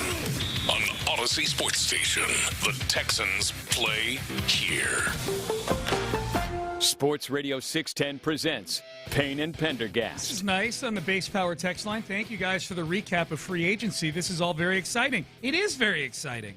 It is. I think any angst that people had and skepticism about would the Texans address, are they going to do what D'Amico Ryan said they were going to do? In fact, Ben, do we have this? Did I put this in this segment? D'Amico saying they're going to do some things. They're going to. Where are the areas that you're focused on in terms of maybe improving the roster? Yeah, for us, it's for the offensive side of the ball. We're looking to improve, at the offensive line position. To start there, we're looking to improve our running back. Yeah, and they got Wyatt Teller. They brought back Ed Ingram. They got Braden Smith, and they traded for David Montgomery. I think that's a pretty good way to attack it. He, at times, is very forthcoming with what his plans are to do in the offseason. A couple of years ago, he said at the Combine, look, there's a couple of quarterbacks at the top of the draft, and we're going to take one of them, talking about C.J. Stroud and Bryce Young. And people listened to that and then proceeded to speculate that the Texans weren't taking a quarterback at all. Yep. For the next 2 months, they wouldn't shut up about how angry they were that the Texans weren't going to take a quarterback. Yep. After D'Amico had already said, we're going to take one of those quarterbacks. Yeah. So, likewise, this year, hey, we want to add to the offensive line. We want to add to running backs. And they, lo and behold, that's exactly what they did. The tough thing for this last couple of weeks, and remember, it's not even 2 weeks of free agency. We are, since the beginning of legal tampering, we're 10 days into it. And yet, there are people, because everything feels like everything's happening so fast. Yesterday on day 9 of free agency, a lot of people felt like free agency had come and gone, and that's it, and this is all the Texans are going to do on the offensive line. I'm sitting there looking at the free agent guards available, and there were a bunch of them out there. Viable veteran guys that you could sign to 2-year contracts that could come in, and you could expect a certain standard of play, and there were a bunch of them out there. So Caserio was doing the right thing. He wasn't going to come in on – if he had wanted to get one of those guys – last week, he could have done it, and he could have spent $10 million more to do it. Yeah. Those guys had to sit out on the market, evaluate what was available, what the options were, and see what the actual market was. And Caserio ends up bringing Wyatt Teller in on a very reasonable 2-year, $16 million plus incentives deal that makes a lot of sense. So I'm looking at it in hindsight without worrying about how agitated we were and uncomfortable and how much anxiety there was over whether the Texans were going to address the interior offensive line or not. After 10 days, I think he handled it just right. Yeah. Because a lot of people were clamoring for Wyatt Teller or Joel Bitonio or whomever else on day 1 of free agency, and they were pissed. Yeah. They didn't go out and get Wyatt Teller. What are you guys even doing? Oh, you're just going to wait 10 days. Okay. Right. Well, and I don't know. I have not seen a single Texan fan who wanted the Texans to give Tyler Linderbaum $27 million a year like the Raiders did. Yeah, once you saw that sticker shock, most people were like, okay, cool, whatever, It is interesting, though, that the one position that feels like it hasn't really been addressed is center for this team. And so if you were using resources, let's pretend the Texans wouldn't have had to go to 27. Let's pretend the Raiders had to pay a Raider tax to get Tyler Linderbaum. But they would have had to go into the low 20s somewhere. Would you rather have gone 23 or 24 on Tyler Linderbaum and then bargain shop at the other positions, or do what the Texans did, which is shop kind of in the mid-tier at 3 positions? I think this is where it would have changed a little bit in terms of fan perception. I think that if you go and get Tyler Linderbaum, let's say that was the only move they made on the interior. Yep. I think there's still a lot of questions about what are you going to do at left guard. And it's dicey to go into the draft thinking, okay, well, we're going to use a first-round pick on a guard, and hopefully he's not a bust at the end of the first round, right? Where more than 50% of them do end up being first-round busts. That's dicey. So I think that this gives you more of a feeling of, look, Jake Andrews, I think, is a guy that's got potential. At the very least, that you've got somebody with experience in there, but then you can also go into the draft and if you get a center, or if you still at some point trade for a center, or et cetera, there's some competition there. But you got 3 veterans on the offensive line, and it just feels more stable right now than it did a couple weeks ago. Yeah, and I'll reiterate what I said in the previous segment when you brought up the defensive line room with and how much experience and leadership qualities were in that room when they drafted Will Anderson into that room. Now with Teller, with Braden Smith, bringing Ed Ingram back, some of the other guys that are in there, I think it's a really good offensive line. And with Cole Popovich as the coach, I should mention that too. I think it's a much better environment to bring in a young offensive lineman than maybe the one Juice Scruggs and Blake Fisher came into. Yeah. And maybe Blake Fisher and Juice Scruggs are better football players if they get dropped into the O-line equivalent of what Will Anderson got dropped into. I mean, they're both obviously not as talented a player as Will Anderson, but, young guys are impressionable, I think the environment you're in matters, I think. My favorite thing about last year was the various times that I heard either Cole Popovich or Trent Brown, guys that have actually been around and in the NFL for a long time, saying that the standard is a lot higher than what we're putting out there. Yeah. Because we'd come off of year after year after year of offensive linemen defending their play and talking about, just railing against the media for criticizing the offensive line. Now you actually got people in the room saying, yeah, this needs to be better. Yes. And that came after, remember last year at the Combine, D'Amico Ryan saying the culture needed to change in the offensive line No doubt. room. Yep. So it's not, we're not speculating or anything. You're taking it from D'Amico himself saying the culture needed to change. I think they've made a lot of progress in changing the culture. Last year, I think they made progress with that. This year, they had to up the talent level. At some point, culture's only going to take you so far. You got to have guys that can actually play football. Yeah, these are guys. Teller's a guy who's been in the Pro Bowl at one, a couple years ago, and Braden Smith's a guy who's played a lot of really good football, no doubt. This is a good question, Seth, on the Base Power text line. Didn't Jake Andrews get better because of the guys they've now signed on the offensive line, especially the ones playing on either side of him? Let's just hypothetically say Wyatt Teller to his left and Ed Ingram played to his right last year, so it's the same guy. But does better guys around Jake Andrews, does that pull him up? Yeah. I think really good centers, what they do is they do a good job of kind of feeding their guards and using their guards, and almost it's like the point guard of the offensive line. There's certain things that, look, Jake Andrews athletically isn't going to be able to do some of the things that Tyler Linderbaum or guys like that do, but you can be a solid center just by being right and doing the right things. Having guys like Ed Ingram and Wyatt Teller in the run game especially, hopefully make Jake Andrews a better run blocker, because usually in the run game, you're working in tandem with one of those guards when you're a center. And I think that those guys, like Ed Ingram in the run game and then Wyatt Teller, including last year in the run game when he was healthy, are very physical, very tenacious. They do a lot of really good things. So having a guy like that on either side of you, theoretically it should make Jake Andrews better, but you still got to see it on the field. Are you concerned at all that it looks like somebody is definitely going to have to be playing left-handed who's used to playing right-handed? Yeah. I think that it's a little too easy to say, well, Wyatt Teller slide him over. He played left guard his rookie year. Right. Okay, cool. He's done the vast majority of his damage as a right guard in the NFL. Yeah, Ed Ingram was a right guard last year.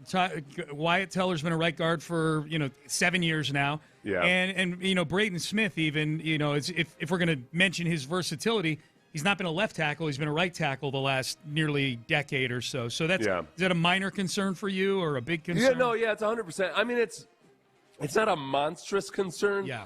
It's just it's worth noting that, look, it's not always so simple that a guy just moves to the left side and he's off to the races. It's an imperfection, I guess. Or not. Yeah. And there might be some hiccups early in the season because of it. Yeah. So I don't want to completely discount it.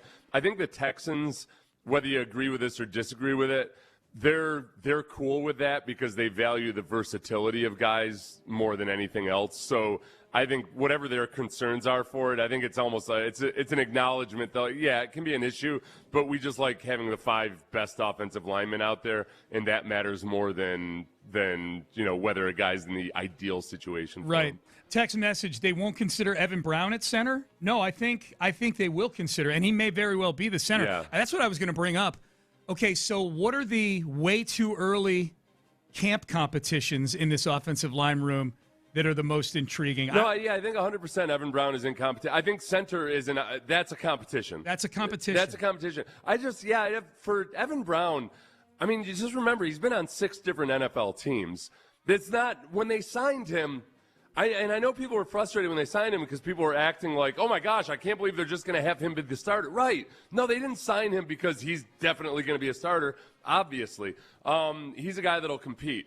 And just as Jarrett Patterson's a guy who will compete, I think Blake Fisher's a guy who will compete. Jarrett Kingston, any of those guys, they can earn a role on the team. And maybe like Patterson could compete for the center position as well. But I think as opposed to some years where you're just penciling in, I mean, I'm still standing in astonishment that they ever went into a training camp saying, yep, Kenyon Green's the left guard and Juice Scruggs is the center, and that's the way it's going to be. Yeah. I mean, just think about how ridiculous a notion that is in hindsight. To where last year Juice Scruggs rotated at left guard and couldn't win that job. Yeah. You know, Jarrett Patterson got one chance at it, and they said, now we'll move Titus Howard down there.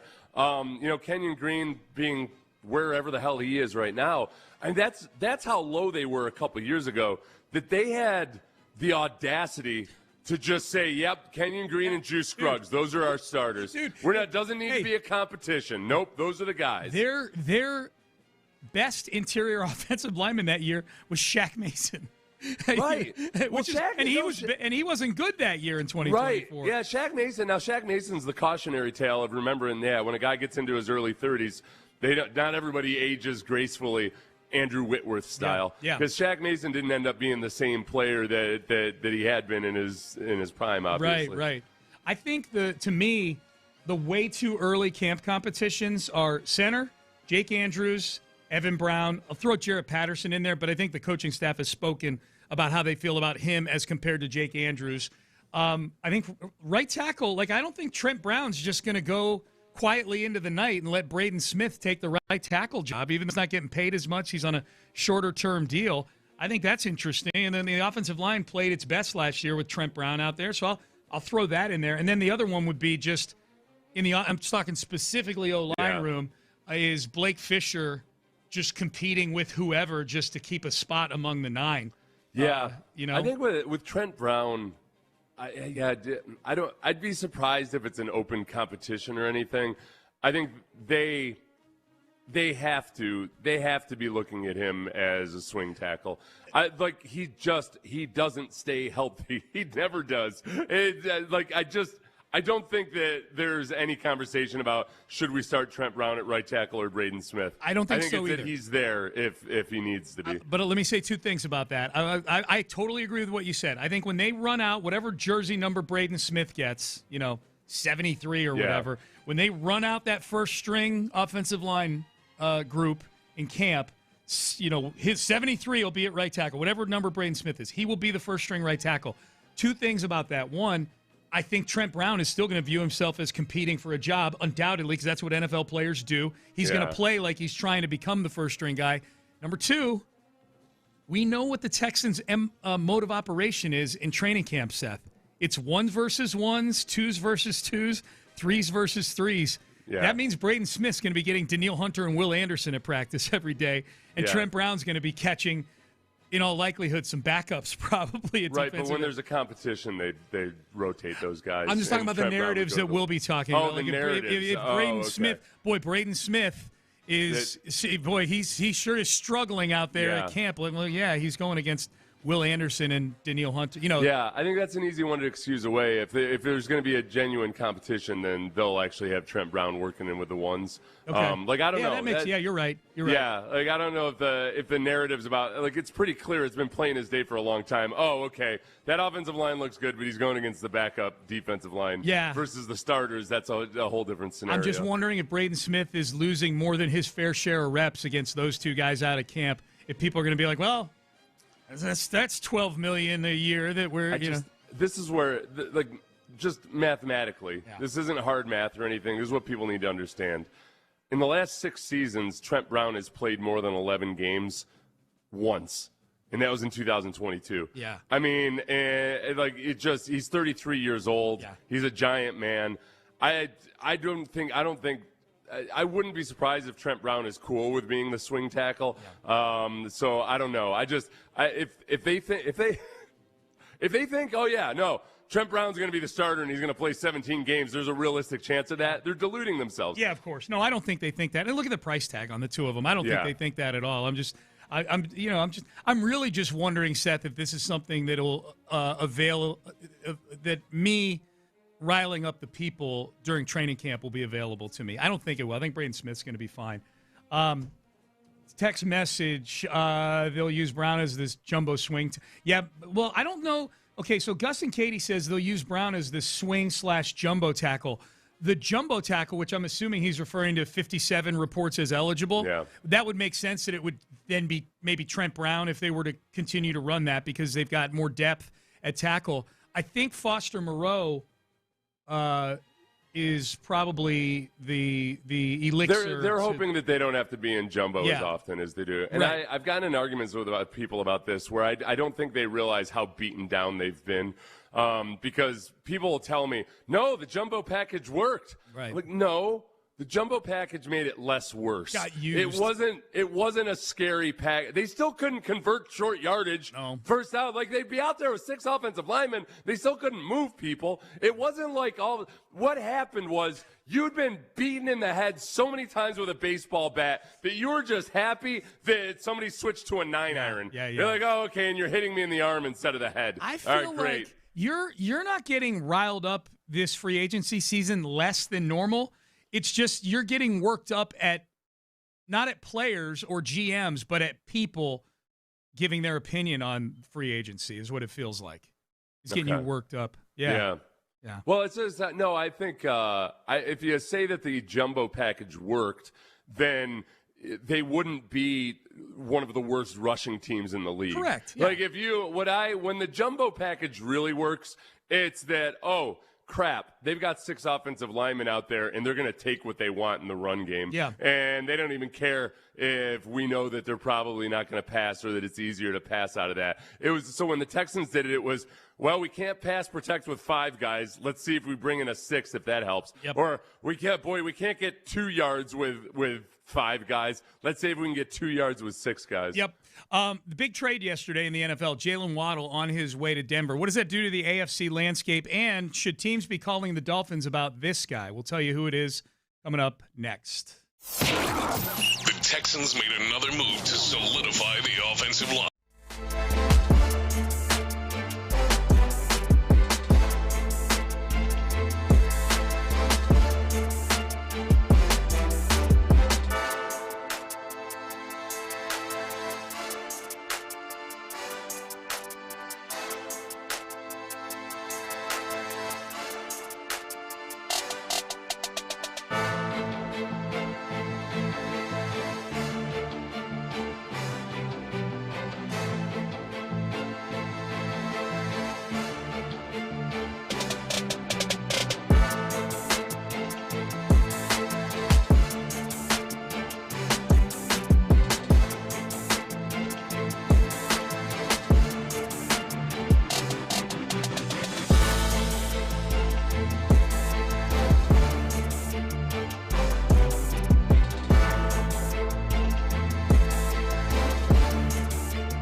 Radio 610 presents live from the West Point Lincoln and West Point Lincoln of Sugar Land Studios. Here's Payne and Pendergast. Okay, I didn't want to do this. I'll get to the Jalen Waddle trade, but Seth and I were just talking off the air. There's a Brian McTaggart just posted yesterday. It looks like a picture from Astros training camp of Tatsuya Imai talking to former Astros second baseman Kaz Matsui, who showed up at camp. He's wearing a nice business suit. And it turns out Matsui was Imai's manager with the Cebu Lions over in the NPB, the Japanese league. So they were just, looks like they're just kind of catching up or whatever. And many longtime Astro fans will remember back in 2008 when Kaz Matsui, that's what I think of, the first thing I think of when I hear Kaz Matsui's name, he missed the start of the 2008 season because he had to have surgery right before the season on an anal fissure. Ow! Yes. Anal basically a hemorrhoid, I guess, right? So, well, I think it's a tear. Yeah. Either way. Yeah. They're both painful. So it's what I fear whenever I've missed a couple of episodes of On the Toilet, and you're like, oh boy. Here comes the fissure. I'm birthing this thing. That's yeah. The only reason basically it's like getting an episiotomy, except for your anus. What? I knew I'd be sorry I brought this up. So anyways, this is what's funny about this. Kid, you walk into a nursery school with a whoopee cushion. This is what you're going to get, Sean. It is. Yeah, that's true. That's true. The only reason I'm bringing this up, he missed 2.5 weeks to start the season in 2008, and I remember that. That was a rough look. The funniest thing is when I went to Google, I put in Google like, hey, when did he go on the DL, Kaz Matsui, for this? When did it happen? Blah, blah, blah. Is the last sentence of what Gemini tells me about it. Although this issue required surgery, it was unrelated to the back injury that sent him to the DL in September of 2009. A year and a half later. Thanks, AI. Thanks, AI.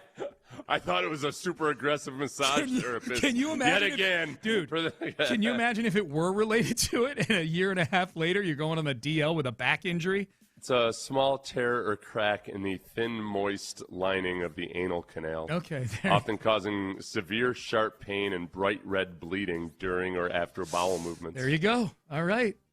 So Kaz Matsui back in our lives for about 90 seconds. Get your fiber. Yeah. That's we tell you all that to tell you this. Be sure you get enough fiber in your diet. Good lesson for the kids, man.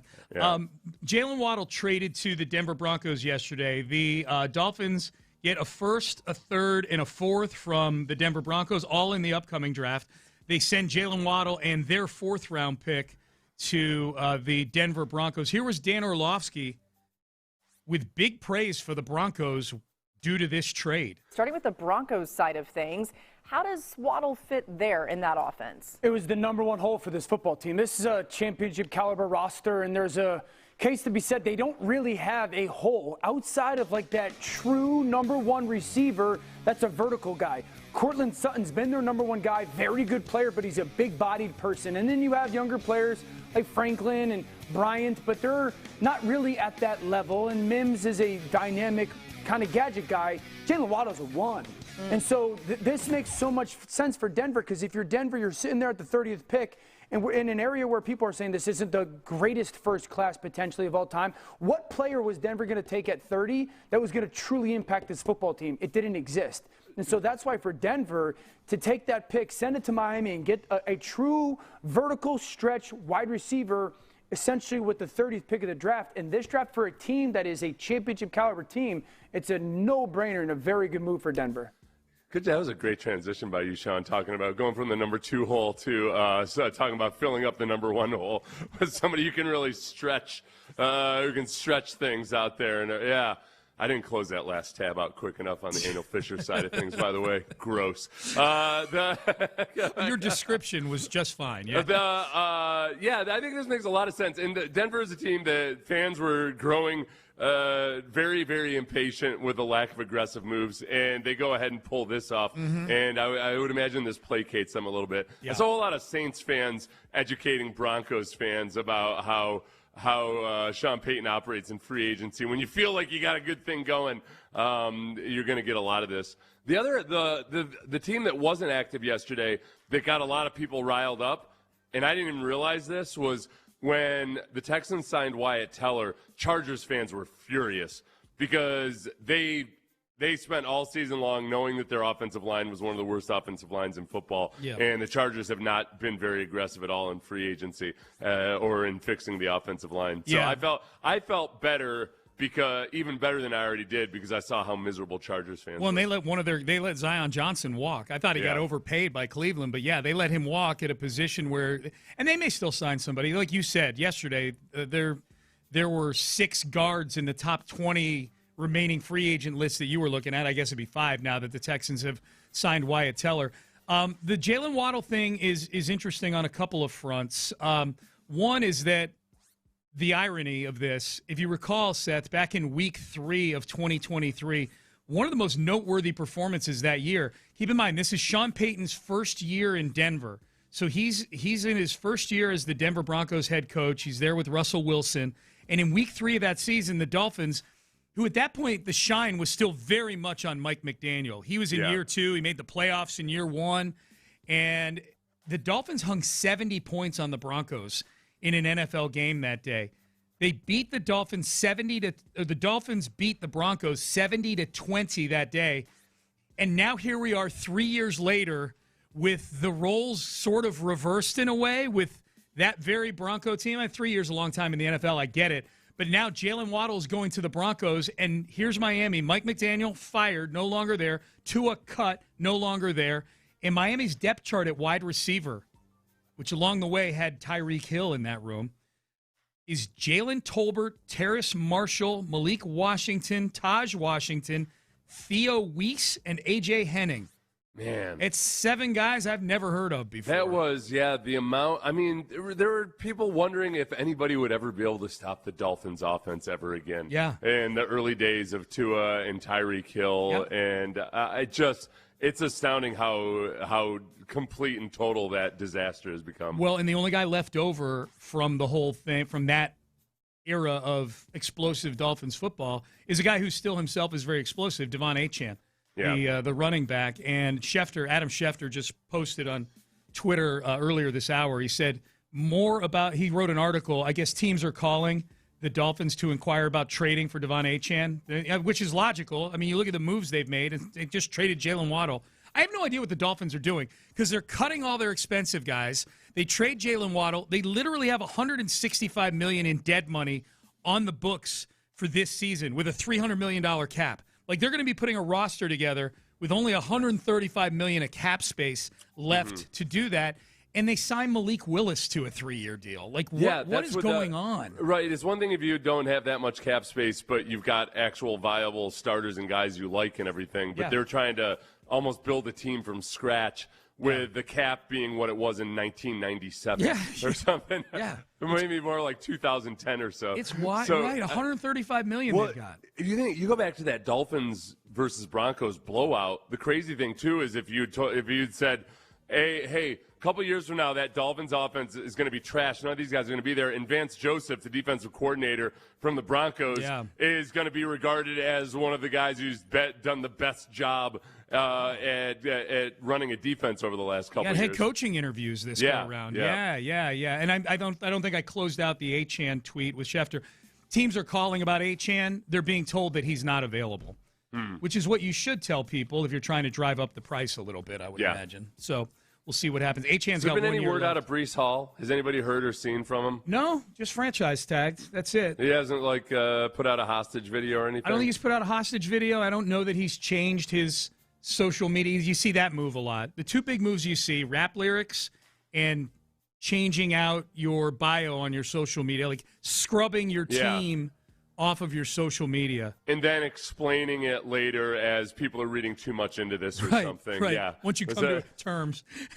As if you were just born yesterday, didn't realize the way people actually look into this kind of stuff. The Dolphins, the other interesting thing is I had forgotten this completely. This is so far off my radar. Was that Troy Aikman has a role in the organization. Oh, yeah. And I completely forgot that he had some kind of front office role, and I would have forgotten about it forever, except that Mike Florio is complaining about this now, too. Yeah, Florio. Because Florio has been carrying the banner of saying Tom Brady shouldn't be allowed to be an owner, part-time owner of the Raiders, plus also the color commentator. Yep. Florio is apoplectic about it. He's written about this a number of times. It started with Brady having the Fox Raider conflict of interest, and now Florio is upset about Troy Aikman. He's the only one. The Brady thing's a bigger topic because Brady is a bigger name, and he's an owner, not a consultant like Aikman is. I have no issue with any of this stuff. First of all, the two teams stink. He's already been he's already been working with the team, but then in a podcast, Aikman said something about how he'll continue to work with the Dolphins. Yeah, and like Florio doesn't like any of these situations where there seems to be a conflict of interest. I get that. I just wouldn't talk about it so much. If anything, I'd be offended if I were Aikman that people aren't making nearly as much a big deal out of him being involved with a team as people are about Tom Brady, which I feel like is an insult to Aikman's intelligence. Yeah. I think with Brady, the fear is like, oh, my gosh, he's going to figure everything out. He's going to diagnose everything. With Aikman, people are saying like, well, he doesn't have – what's he going to know without that offensive line and without Michael Irvin and, and Emmitt Smith? Totally, yeah. No, I wonder if Aikman's had any input on any of these moves the Dolphins have made, because I will remind the audience 2 minutes ago I said, what the hell are the Dolphins doing? So I wonder if Aikman's had any input on what's been a very strange offseason for the Miami Dolphins. All right, final segment coming up. We'll talk to the guys on In the Loop, find out what they got going on, find out the question of the day. I know one of the things they were talking about yesterday, this was the biggest trending article on the Chronicle, and honestly, this might be one of the reasons why Houston's become a big destination for spring break. The rodeo might be throwing water on something, cold water. We'll tell you what it is coming up next. Kirk Holmes, the opposite of cold water, hot water.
610.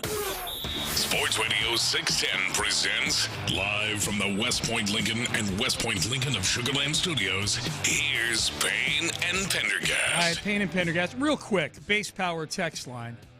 Real quick. Hey, Sean, telling teams that Achane is not available. Let me back up. In the previous segment, we read the report from Adam Schefter that teams are getting calls. The Dolphins are getting calls from teams about the availability. Is Devon Achane, the running back, available? And the Dolphins are saying he's not available right now, which I said that's smart to do if you're looking to drive the price up. You don't want to be too eager to say, oh, yeah, you don't want to just stick him there on eBay and say, oh, yeah, no, you got to play hard to get. Telling teams that Achane is not available is the exact opposite of what you would do if you want to drive the price up, Sean. LMAO, all caps, LMAO. Sir, you're a bad negotiator. You're a bad negotiator. That's Well, it depends. It's one of those things where there's two different approaches, and there is one where it's basically, okay, create an auction-like environment where, okay, yeah, we're definitely getting rid of this guy, and people can bid at him or what have you. There is that approach, but there is also the approach of just because that they could also, if you're in the position where you're not 100% sure whether you would trade him, and you're only going to trade him for a really high price, then you play hard to get, and you kind of wait and you play it coy and all that. Yep. Either one works. Yeah, they're both Auction available. environments are awesome, as we saw with the Deshaun Watson situation, but also sometimes playing hard to get can work. But it's not the exact opposite. Like you did not deserve an LMAO on that. Yeah, that's what I told the guy. I said, not true. Teams will call. They're still going to call. If it's a good enough player, teams are still going to call. And Devon Achane is a good enough player. I said, you got to play hard to get. You're not a good negotiator, but thank you for listening to the show. I won't disrespect you with an LMAO like you did to me. Yeah. Just kind of like saying I would have said LMAO. I would have and I could have, but I'm better. I'm a better person than you. Exactly. Yeah, precisely. Yeah, I'm not a jerk like you are. I'm going to be the better person and then conspicuously point it out. Yeah. And the reply from this texter, you tell teams that you're, a lot of exclamation points. You tell teams that you're listening to offers. You put it out there that you're listening. No. Okay, listen. Imagine Nick saying we're not trading Deshaun, dumbass. Call me a dumbass now. Right. No, this is the problem. Okay, listen, buddy. All right, you don't call Sean a dumbass, for one. And two, you're being incredibly stupid about this. Yeah. You're being unbelievably stupid. Here's what you don't understand in your limited little brain, you dumbass, you LMAO-using piece of crap.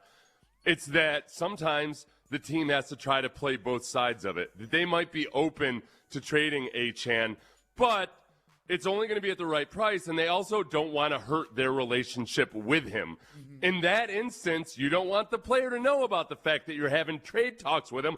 I'm sorry you might not understand the human relationship side of things, because I'm sure every single one of your damn human relationships has fallen apart at the seams because you have such incredibly poor people skills. Okay, LMAO? I am LMAOing and how ridiculously awful you are at the human side of business operations. Okay, well, I don't want to chase him off or anything. I appreciate you defending me. I'll chase his LMAO off, LMAO off. I'll chase it off. His A. Yeah. I'll see his A off. Yep. No, seriously, you're being dumb. Yeah. You're being really dumb. Because that's the part. Listen, I'll paraphrase Brock Osweiler. Right. Every trade tells a story. Has a story. And every situation is different. The problem that what our dear insulting listener doesn't realize is that the vast majority of trade discussions are never reported. Right. And when you're in a situation like Devon Achane, they might be having conversations about Devon Achane, but they also really like him and they'd like to keep him around. And it's they'll see what offers are out there, perhaps, but they're not going to publicly say, "Yep, we're trading Devon Achane, but only for a certain amount." Yeah, that's how it works. Yeah, that's how it works. I don't listen, Sean. You're one of the smartest people I know. I'm trying to figure out how I should qualify that. No, but That pause. That pause is daunting, man. In anything except home repair, you're one of the smartest. I'll wear that. I will wear that. I'm not going to sit here and let some guy LMAO is out at you, Sean. I appreciate that, man. I appreciate that. I got your back too. I guess he's LHAOing. He's laughing his ass off. His ass off, yeah. He's lahowing, yes. All right. Payne and Pendergast. Hey, real quick. We talked earlier about Houston. If you like telling your wife that you're, it's like, I mean, I'd leave you. I got to tell as many people as possible. Right. Okay, honey? Just so you know, don't worry about it. We're still cool. But I will listen to multiple offers, and I want to be sure everybody knows. Yeah. So, yeah, I'm on the dating apps. Yeah. And if you're not careful, I'm going to create an auction-like environment for myself. And then all of a sudden you're like, what? Wait, you want a divorce? Yep. But why? Yep. Someone says that guy is a used car salesman for sure. All right. So we talked earlier about Houston being a new destination for spring break, which is not something I've necessarily felt like bumping around town. Now, the rodeo, I would imagine, is a big part of the spring break vibe in Houston. You know, it's in not just the rodeo itself and the concerts, but the carnival and, you know, all the different mini sort of tents that have shows in it. I think it's the Hideaway or the Hideout that has shows in there, like all that stuff. Everything we know. We all live in Houston. Everything that goes to the rodeo. I wonder if this is going to affect people's assessment of the rodeo. The number one trending story all day yesterday, Seth, was the reinforcement of a dress code at the Houston Livestock Show and Rodeo. The reinforcement, so there already was one? I think there was, and I think they're just maybe like really hardcore framing it now, because the videos that were surfacing over the weekend, there was a lot of these things. Garments with inappropriate language or graphics. These are the things that are now violations of the dress code. Clothes with excessive tearing.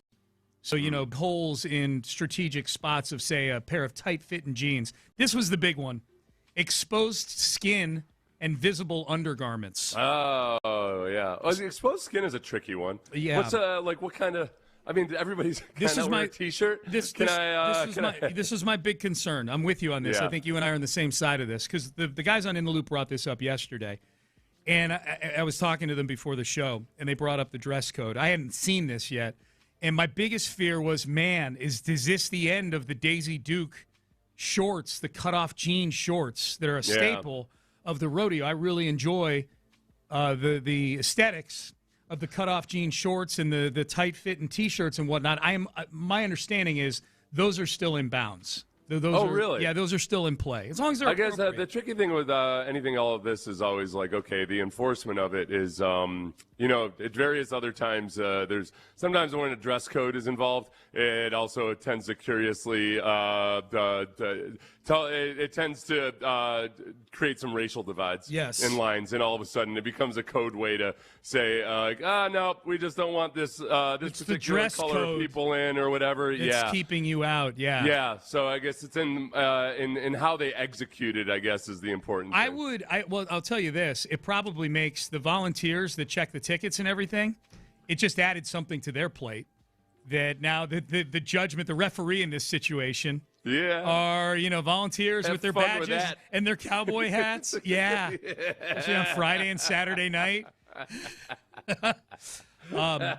So that's what. Okay, so the rules that were already in place were they prohibit gang insignias and anything concealing the face, unless it's for religious reasons. Unless it's religious in nature. Yeah. So as long as they still let the Daisy Duke shorts with the cowboy boot look in, then go for it, rodeo. Do what you need to do. I never come close to violating. Nobody wants me violating any of these codes or whatnot. So they're just trying to stay family friendly, man. Just trying to keep it family friendly is all. So the Devil's Workshop that is Houston, not going to be at the rodeo. And I know it's the Devil's Workshop because that's what Ocho Cinco. I got to listen to these guys one more time. Do Chad Ochocinco and Shannon Sharp have anything to do with the newfound popularity of Houston? Here was Ochocinco saying he wants nothing to do with Houston because of the Temptations. Hey, I don't want nothing to do with Houston, man. Nothing at all. Listen, I'm spoken for. I don't want no problems.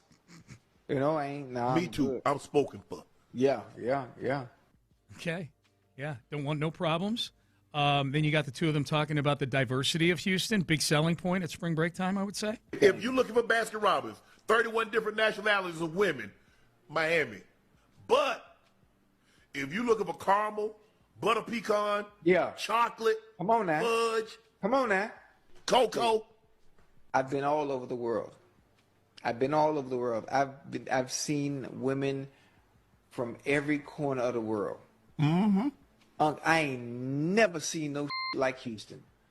I ain't never seen nothing like that. And that have been everywhere. How much cheek?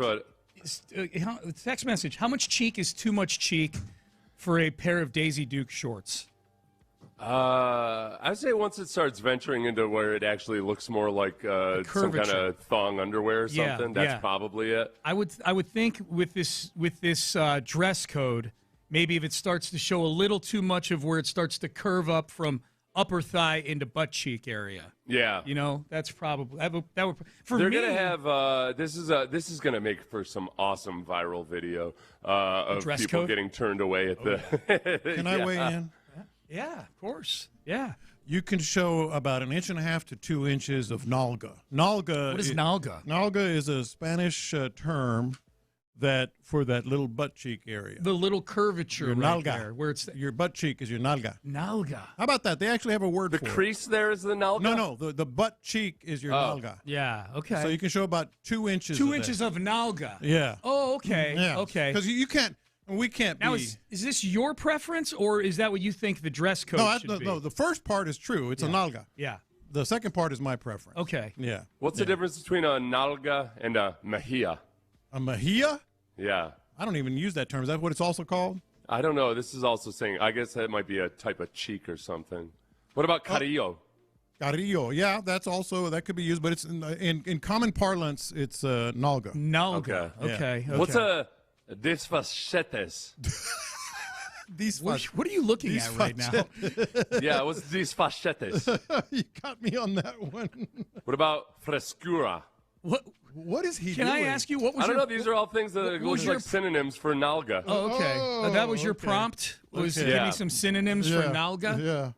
Okay. Am I pronouncing those right? Like you haven't heard. No, you're doing pretty good. But mine is just in regular common parlance. Yeah, John just doesn't know, can't confirm what it means. Yeah. Did I say descarro? Descarro. Yeah, you said it pretty good. You're saying all of them pretty good. Yeah, that's really good. Yeah. I've been working on it for about 27 years. Yeah. I can pronounce things, but I don't know what they mean. Yeah. Which makes me hell on. I've said at least 2 words that the FCC doesn't allow on the radio, and then I usually, how I find out about it is I'll say it, and then I'll go over to Mega, and be like, hey, can I say this word? And they'll look at me like, God, no. Oh, my God. That's great. Yeah. That's great. So what was it like having the Wyatt Teller signing come down in the middle of the show yesterday? It was awesome. Manna from heaven. Yeah. It was awesome. Yeah. It's exactly. You guys probably had a segment before that where you were saying this is what still needs to happen at 10:20. On the offensive line. 10:20, because we had talked about it the day prior, asking if this offensive line at that point was better than the one that we had seen the last year. Yeah. And I had been like, yeah, I think so. And after thinking about it at night, I think we had even talked about it on the podcast that we do, where I was like, actually, in sitting with it, I don't think that they're better as of right now. I can't say that noticeably. And so, like, we were having that conversation. Fast forward an hour or two later, and it's like, well, I do think that they're better definitely now. better now. Even beyond that, it broke, as you may know, with John Harris joining on the air with us. And then, did it really? Yeah, I was meeting with a client at the time. As we were wrapping up the interview, it broke, and we told him. He gave us a reaction. The very next segment, I don't even think I mentioned this to you, Reggie, but we had on the doc. Yeah, was what else does Nick Caserio have up his sleeve? Yeah, there you go. It was literally what else does he have up his sleeve? Got to rip that one up. What's he gonna pull out of his nalga? His nalga. Exactly. Yeah, and I'm guessing they're probably done shopping for. I don't know. Look, the Stephon Diggs trade came out of nowhere 2 years ago after they'd done a lot of shopping in free agency that year. So who knows? My guess is his next move, Nick, is going to be either a Will Anderson extension. Next move that moves the needle. Yeah, I think you're right. Is either a Will Anderson extension or the annual trade out of the first round, which he's done twice. Once he did right around now, which set up the Stephon Diggs trade. Mm-hmm. The other he did the night of the draft, Yes, which I he could did. see that happening too. And which one was that? That was which what? Which trade was that? That was the old move back to get Jaden Higgins and Jackson Dart traded, and I think there's a Ty Simpson potential Jackson Dart dynamic going on this year at the bottom of the first round. So we'll see. So you're listening to KLT AM, KLT FM HD2 Houston, an Odyssey sports station. Crosstalk brought to you by D&M Auto Leasing. What's the question of the day, fellas? Question of the day. You are familiar with the work or lack thereof of one Aaron Judge, right? Ha! Yes. Yeah, I'm a big What fan. a loser. Big fan of his work yesterday. He's absolute Nalga. He's a Nalga. Yeah. He's 5 inches of Nalga. He was Nalga. That's what my sons call people who are bad at things. They call him Cheeks. Yeah. This guy's Cheeks. This guy's Nalgas. Nalga. Who's a star player you just cannot trust? Star player you just cannot Perceived trust. All right, star so I'm player. going to go straight to the Rockets on this one because that's the team that is disappointing me the most right now. How many star players do the Rockets have in your opinion? Well, by definition, Alperen Şengün is an all-star, so he's a star Sure. player. Mm-hmm. He is not to be trusted at all right now. Okay. Mhm. At all right now. I don't trust him when he gets the ball at the top of the key and starts backing guys down. I don't trust him when he gets into traffic and guys are swiping at the ball and he's turning over. Layups, all those things. So that's the one that pops to mind right now.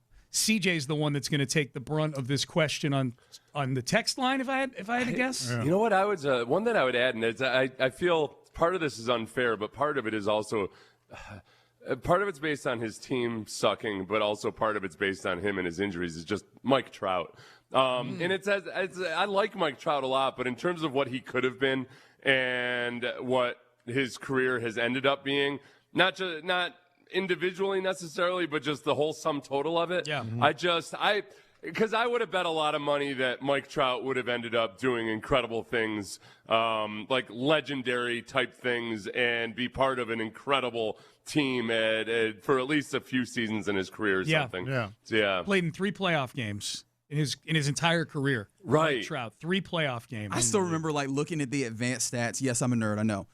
Early on in his career and being like, if you project this out, he's the best player of all time. Yeah. Like take his first 8 or 9 years, and it's incredible. He doesn't have an MVP finish that's outside the top 3 for 9 seasons. It's Guys, incredible. To the point where one time during the show, we can only guess that this was a younger person that texted this in. He basically said, "What has Mike Trout ever done?" Yeah. Like, well, he won. How many MVPs did he win? The person's 15 years old. Yeah, like he was the best player in baseball for a long stretch of time. Here was Mike Trout. This is Mike Trout from. It's a good one, Seth. I like that. The can't trust part of it. Mike Trout he was Rookie of the Year in 2012. He was also runner-up for the MVP of the American League. From 2012 for the next 8 years, this is his run. Runner-up MVP, actual MVP, runner-up MVP, actual MVP. So that's his first 5 seasons. Yeah. He's either runner-up or MVP. And then he just turned into a scrub. 4th in the MVP. What? Runner-up MVP. Unbelievable. Actual MVP. 5th in the MVP. Disgusting. It's like I feel like And then the he's gonna- injuries kicked in. Yeah. I mean, that would be a fun kind of pool to figure out. Like the players who are just incredible, and yet we're also on teams where you couldn't do anything with it. It's just, I feel like for what he could have been, had he just been on a different team than where he would be held in terms of esteem amongst Major League Baseball players, it's a big gap. Well, you know? and the sad part for Angels fans, not like I'm weeping for Angel fans, but the sad part is that they signed Shohei in about 2018 or 2019 around there, and that's when Trout started to dip off. Right. Yeah. So if Trout had been able to sustain that, and you've got Shohei out there, maybe he would have played in more than 3 playoff games. Yeah. Maybe. You know what my favorite thing is, though, you mentioned Shohei, and I do have to say this. Did you see the Bob Nightingale article after Japan loses to Venezuela a few days ago? Yeah. And it's like Shohei Ohtani experiences something that he hasn't experienced very often, failure. And I was like, he played for the Angels. I retweeted that and said that exact thing. But my favorite thing about Mike Trout is that he is probably the single closest to my ideal if I was an athlete, which is possibly one of the greatest that we've ever seen that also looks like a creative player and probably can go around and live his life as normally as any other human. And he does. He's not a big marketing guy, like he's just he lays low, Mike Trout. Like I bet he could go to the grocery store and probably be okay. Yeah, probably. Yeah, that guy's in good shape. Who guy's in shape like that guy? He probably does CrossFit. Right. Pilates, yeah. On me, everybody's going to say James Harden. But for me, the other rocket for me is Tracy McGrady. Yeah, back in the day, yeah. And it wasn't because of him. Yeah, it's just that back, man. That back popped up every damn time. It did, but he never won a playoff series either. Everybody else talks about 13 points in 33 seconds, which was cool, but it was in the middle of the regular season. They've been ousted in the first round, like I think 3 of his first 4 seasons. That's a good one. Yeah. That's a good one. Yeah. Fromber became an answer to this question in the second half of last season. Yes. You couldn't trust Fromber, like on so many levels. Yeah. Not just pitching well, but you didn't know if he was going to bean his catcher in the chest with a 98-mile-an-hour sinker or whatever it is. Yeah, and that might be the more uncomfortable ones because you had reason to keep buying in, right? When it was good, it was really good. Yeah. The problem is you couldn't tell when it was going to be good, and sometimes when it was bad, it was really frustrating. James Harden is taking some. Just warning you guys for 10:30. James Harden is taking some. CP3, Chris Paul's hamstring is taking some on the and a lot of Nalga talk on the text board. Good. I think y'all have done a great job of curating the text line because right now I'm just seeing a lot of stuff that's making me chuckle. So appreciate y'all. Okay, good. Yeah, well, we'll leave some meat on the bone for you guys then. I see what you did there. Yeah. Some Nalga on the bone. Yeah. Yes. Yeah. Although the way that you said that might end up being in a violation of something. Yeah, that's all right. All right, we are done. We are out of time. Crosstalk brought to you by D&M Auto Leasing. Seth, antibodies to you, and thank you for sticking up for me on the text with the texter. I appreciate that. Antibodies, and don't let that puerta hit you on the fandillo on your way out the door. Hey, that was very good too. Twice really there, good. That was very good too. No, you did good. Hey, do I say puerta or puerta? Puerto. Wait, do you roll the R or no? Nah, you don't really have to. Yeah, you do. Puerta. You got to roll Puerta. it. All right. Okay. Puerta. Yeah. A lot. I want to learn Mexican Spanish. Yeah. I don't want to learn Dialects. Spanish. Yeah. Yeah. Right, there The you Queen Spanish. Just screw them. That's what we Screw call those fancy lads. I want to be able to go anywhere in inland Mexico and be able to order some food. Which is Selena, by the way. Okay. The Queen Spanish. Yeah, that's true. That's true. All right, we're done. We are out of time. In the Loop starts now. Reggie Atatula, John Lopez, Figgy Fig.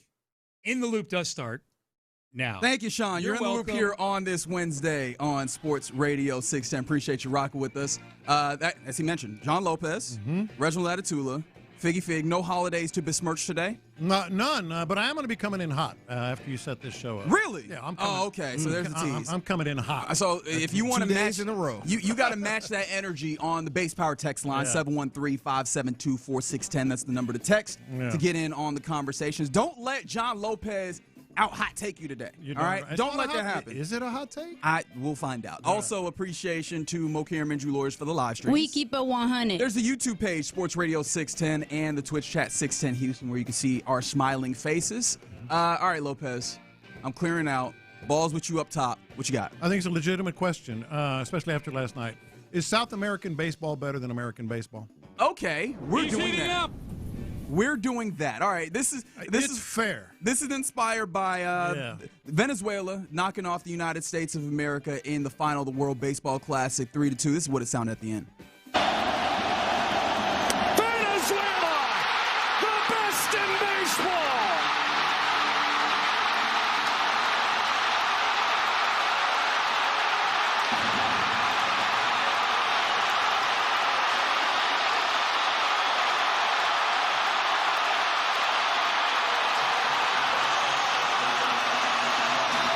Let me breathe.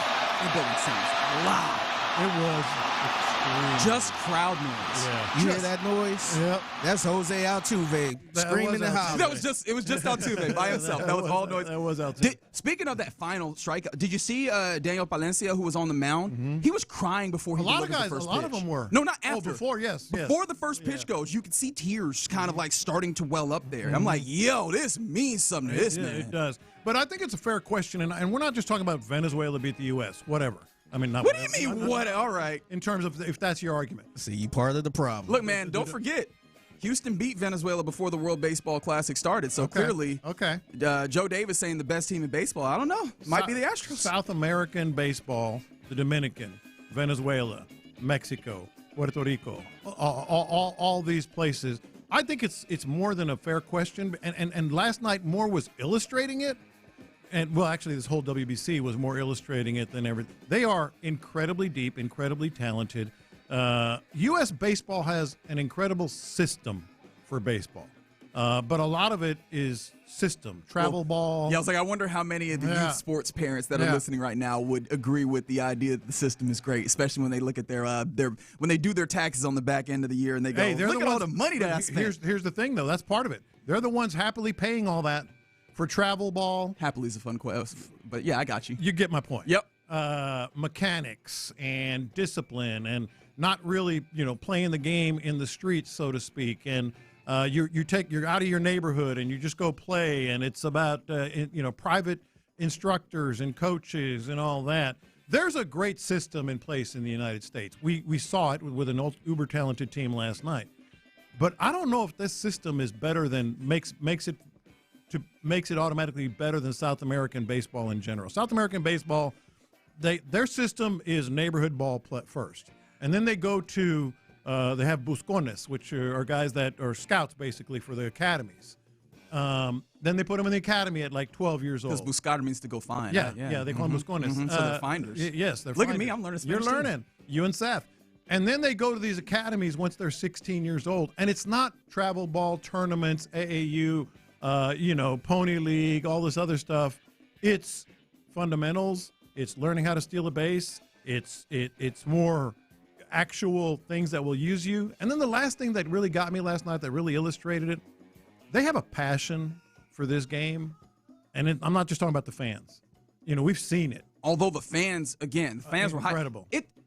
That was the loudest I've heard a crowd sound on TV. Mm-hmm. And I recognize, right, there's instances where, depending on how you mic it, depending on how you run the levels, but it keeps getting louder, which I would like to take this moment to sideswipe some people, if you don't mind. Yeah. David Sampson and Derek Jeter, this is a, hey, you guys suck. Like, you will pay for your crimes. They ruined Miami baseball. There's people in Miami that want to watch baseball and want to enjoy it. Like that. Nobody shows up to the Marlins games because they have absolutely torpedoed that team. Yeah, that's a good point. That's neither here nor there. Meanwhile, I know parents with 8-year-old kids that have $300 bat bags. Yep. And a $250 glove. Correct. And I used to work at a sporting goods store. I saw it. Yes, and all the expensive equipment. And the Oakleys, for that match their uniform. And the Is he doing the back? In my day, we didn't have any of these newfangled things. I'm talking about what we are seeing. You just they said got the gloves in the back pocket hanging out. You've seen it.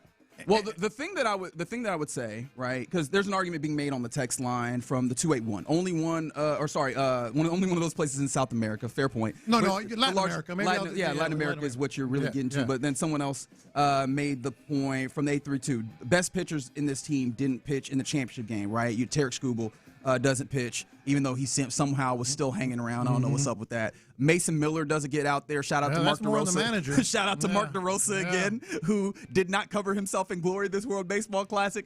The thing I would say is, one, to that point in particular, I don't think it was pitching that doomed you. It was the complete lack of offense. Well, not complete lack, but it was 250 for the whole lackluster offense up and down for the U.S. all through the tournament, which I found to be kind of, I don't know, surprising, but also like it's quite an indictment of what they were doing. Though I will say, we were all joking at the front end of this about, oh, look at all the strenuous ways that they try and fit people into these different different lineages so that they could play for these various teams. A lot of these teams, although we are pointing to, oh yeah, this is Israel, this is this is Great Britain. A lot of these dudes are American dudes as well, if we are going to classify it in the way that we want to. So we can't just go. You Team can only America. pick 25, right? We can't just go Team USA and go. That is the only. No, but what I'm saying is, your best 25 did not win and hasn't won since 2017. Sure, your best which 25. Is the last two. The ones that you can. They were in the final game and they lost by one run in both of those instances. Again. The question is, Latin American players, Latin American countries. The other thing is, they know how to handle pressure better. They just are all about that. They grow up in it. And they understand what the crowds do and the environments and all that. I'm not saying they are. I think it's a more than fair question. It seemed like it always been like that though. Like I always had that thought for years, man. Yeah. Just even looking at the MLB teams and maybe it's a lack of American players that want to play baseball. I'm not sure, but it seems like a lot of teams have a lot of Latin Americans or Latin Americans type of players. And it just seemed like I don't know, maybe they have a different passion for baseball. Yeah, the thing that I would say is I don't think that this is Latin American baseball is so much better than American baseball. What I will say, and I will stand on, the style of baseball is so much more fun. And maybe that is somewhat filtering into what you're talking about here. I know that you're talking about the style is definitely part of it. But I think that the style, and maybe that allows them to do some interesting things. Like now, I don't know how much this factors into the conversation where you have the steal that ultimately leads to the steal of second base that ultimately leads to Eugenio Suarez driving in a run that is ultimately the winning run, right? That is such an incredible steal to the back part of the bag at second. That is exactly what you need when juxtaposed with whoever's covering second in that moment. I can't remember in this moment. A really bad attempt at a tag. I don't know if you can extrapolate that out, but I do feel like sometimes the style and being able, like playing with that passion and that freedom allows them to do, allows the Latin American players to maybe make some of those plays a little bit more interesting or a little bit easier compared to, I don't know. I absolutely agree. Yeah, I don't know that I could talk about this qualitatively per se in that better or worse, but I think for me, I enjoy watching these Latin American teams a lot more. And yes, we could talk about the passion, but even the style of play I think shows up in a way that's more appealing. I think those tie together. The United States, I think it's fair to say they're more rigid. They're more paint by numbers, power hitting, building the team, and that's another part of it as well. Just knowing that these guys they play together all the time too, the Latin American players. That is something that remember when we were asking if the U.S. doesn't win, do they get treated like the men's basketball team will when they don't end up getting gold? Which I already saw some people being like doing the thing where they go, "Oh man, this is an issue with the system," which obviously everybody does whenever USA basketball looks a little shifty. They go, "Oh, it's the AAU." I think that you also can bring this back around to like. There is something stylistically where kids of the U.S., we have fallen in love with the true outcomes and the big swings, in which it doesn't feel like there's a more well-rounded appreciation for baseball, or at least the fullness of playing art it of baseball at the highest levels, right? It seems like because of the gamification of it, as you talk about the way that you have to get through it, getting yourself, trying to get some level of scholarship or trying to, obviously play high-level baseball through, all the travel ball. It does feel like guys are specializing in such a very particular way, and I don't know if that is the same way in the Latin American kind of ladder that you're talking about. It's really not based on everything that I know. I mean, those academies are, sometimes hundreds of players, and the mixing and matching and running the bases and how to turn a double. Not that they don't teach that in travel ball. All I'm saying is it's intensely that. And then once you get to the academies, you're 16 years old and you're in a baseball academy playing in tournaments with this kind of environment. They know pressure. That's the other thing. Like these American players are playing in pressure circumstances. Hold on, because how many times have you heard American players never seen anything like it this past week? Never seen anything like it. Yeah, but that was also the thing that you're hearing from the Venezuelan players after this. No, it was not. It was not. Sound like Reggie don't want to go with your theory, Lopez. No, you weren't hearing that from Latin American players. They play in that all the time. The Americans they understand the pressure. The Latin American players and because they grow up in it, and it's absolutely I think a factor as well. By the way, shout out. Big time shout out. I don't know how much this has been mentioned overall. The very first academy that built in Venezuela was in 1988. I remember it well, by one Tal Smith and the Houston Astros. Houston Astros built the very first baseball academy in Venezuela, and now look. Look, I think that the Astros got to find a way to claim like a quarter of this championship somehow. I would like to try and make the argument that they were doing it for Jose Altuve. One. Two, obviously, the manager is a 25-year Astro, Omar Little. And also, don't forget that you have on there Javier Bracamonte. I want to make sure I say that right. Who is also an Astro. You have all of them factored into this. Like, I do feel like... And these are the grandchildren of the very first Astros baseball academy. Yeah, I feel like the Astros got to take some level... Well, don't have to, but I would. As a shameless individual, I would take some level of responsibility for the Venezuelan team. Should we celebrate it? Oh, yeah. Should we celebrate it? I'm going to. I was happy for him. Even I'm though, personally going to. Yeah. At the very least, even if you don't want to celebrate it for the Venezuela of it all, you can celebrate a couple of things. Aaron Judge still stinks in big moments. Cal Raleigh, AL MVP runner-up, and obviously a dude that is in your AL West division.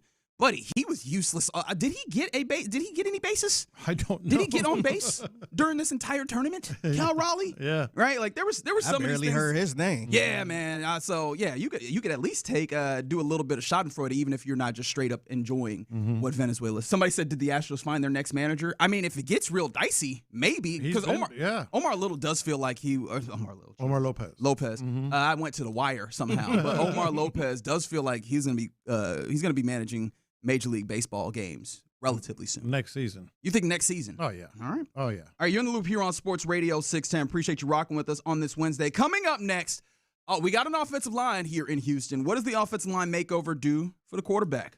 And is it an ultimatum? Lopez coming with another take. Let's do it next. In the loop. Come on. The Texans have agreed to terms on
Mokaram Injury Lawyers.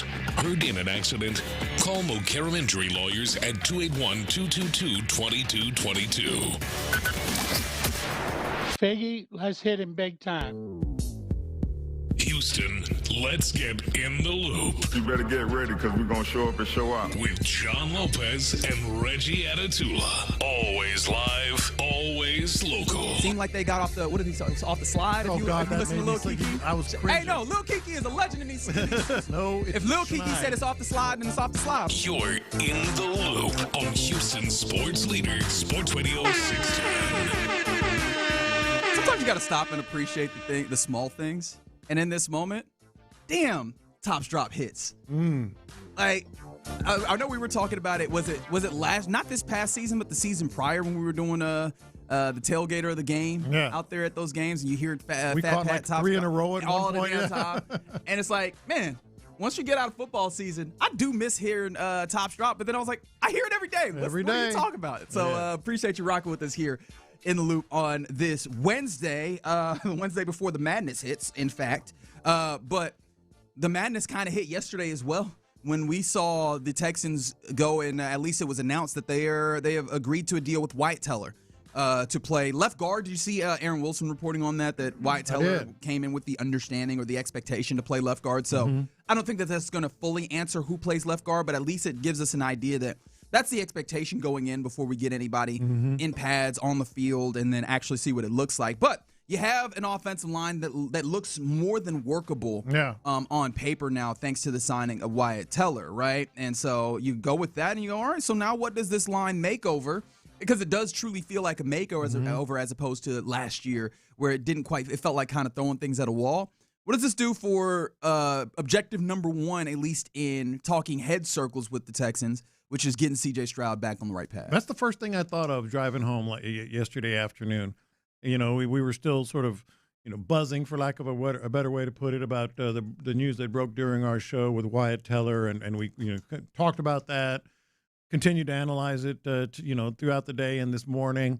But I started thinking about C.J. Stroud. To me, if I had to just kind of funnel it down into one thought, is they basically told C.J. Stroud, it's on you now, big fella.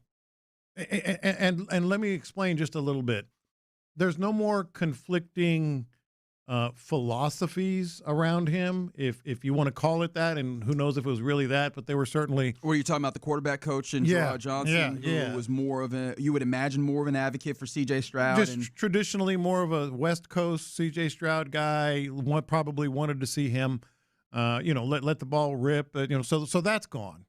And a Jerry Shaplinski, who Shaplinski is all in. You would imagine is fully in line with the larger thought process of Nick Caley and Nick Caserio and just the offense that is, we're going to run the ball, we're going to be an aggressive team that way. Yeah, so that's gone. Then the whole argument about, well, he's got to be frustrated with all the pressure that he's getting and the offensive line, despite some moments last year, this past season, having him run around like crazy out there and the run game not exactly being stellar and all that. Well, that's gone, at least on paper. That's gone. Well, what about the offensive line itself? Upgrading the talent. You had some – we talked about it yesterday and pretty much all season. Who's going to play here? Who's going to play there? Is this guy any good? That guy's getting blown up. Well, that's gone, again, on paper, because you upgraded. Right, on paper. Yeah. I heard the guys this morning talk about something, and they were mentioning the 24 season, and they mentioned, like, the best interior offensive lineman was probably Shaq Mason. I was like, oh, yeah, Shaq Mason. Yeah. A cautionary tale in just because the dude is good, especially on the back end of things, it can fall off. Yeah. So that is a cautionary tale that we should keep in our mind. But on paper, these dudes recently have looked very, very good. There's three things, that are more done for him than anyone. And then there's one more. Hey, man, if only they had a tight end that could, maybe block and catch. They got that, in Foster Moreau. And now they have Dalton Schultz as well. 12 personnel becomes more of a realistic thing. So I think more than anything for me, just you have guys where you should be able to run the football and put yourself in the most advantageous circumstances. And then more, I guess, to say it a different way, to take yourself out of the circumstances where it's like, oh, this is real nasty business, and we are heaping more pressure on C.J. Stroud. I think also, as much as we're talking about the capability of running, and this is where I will lean into your continued kind of concern at the center position, is they should be also still better at pass blocking.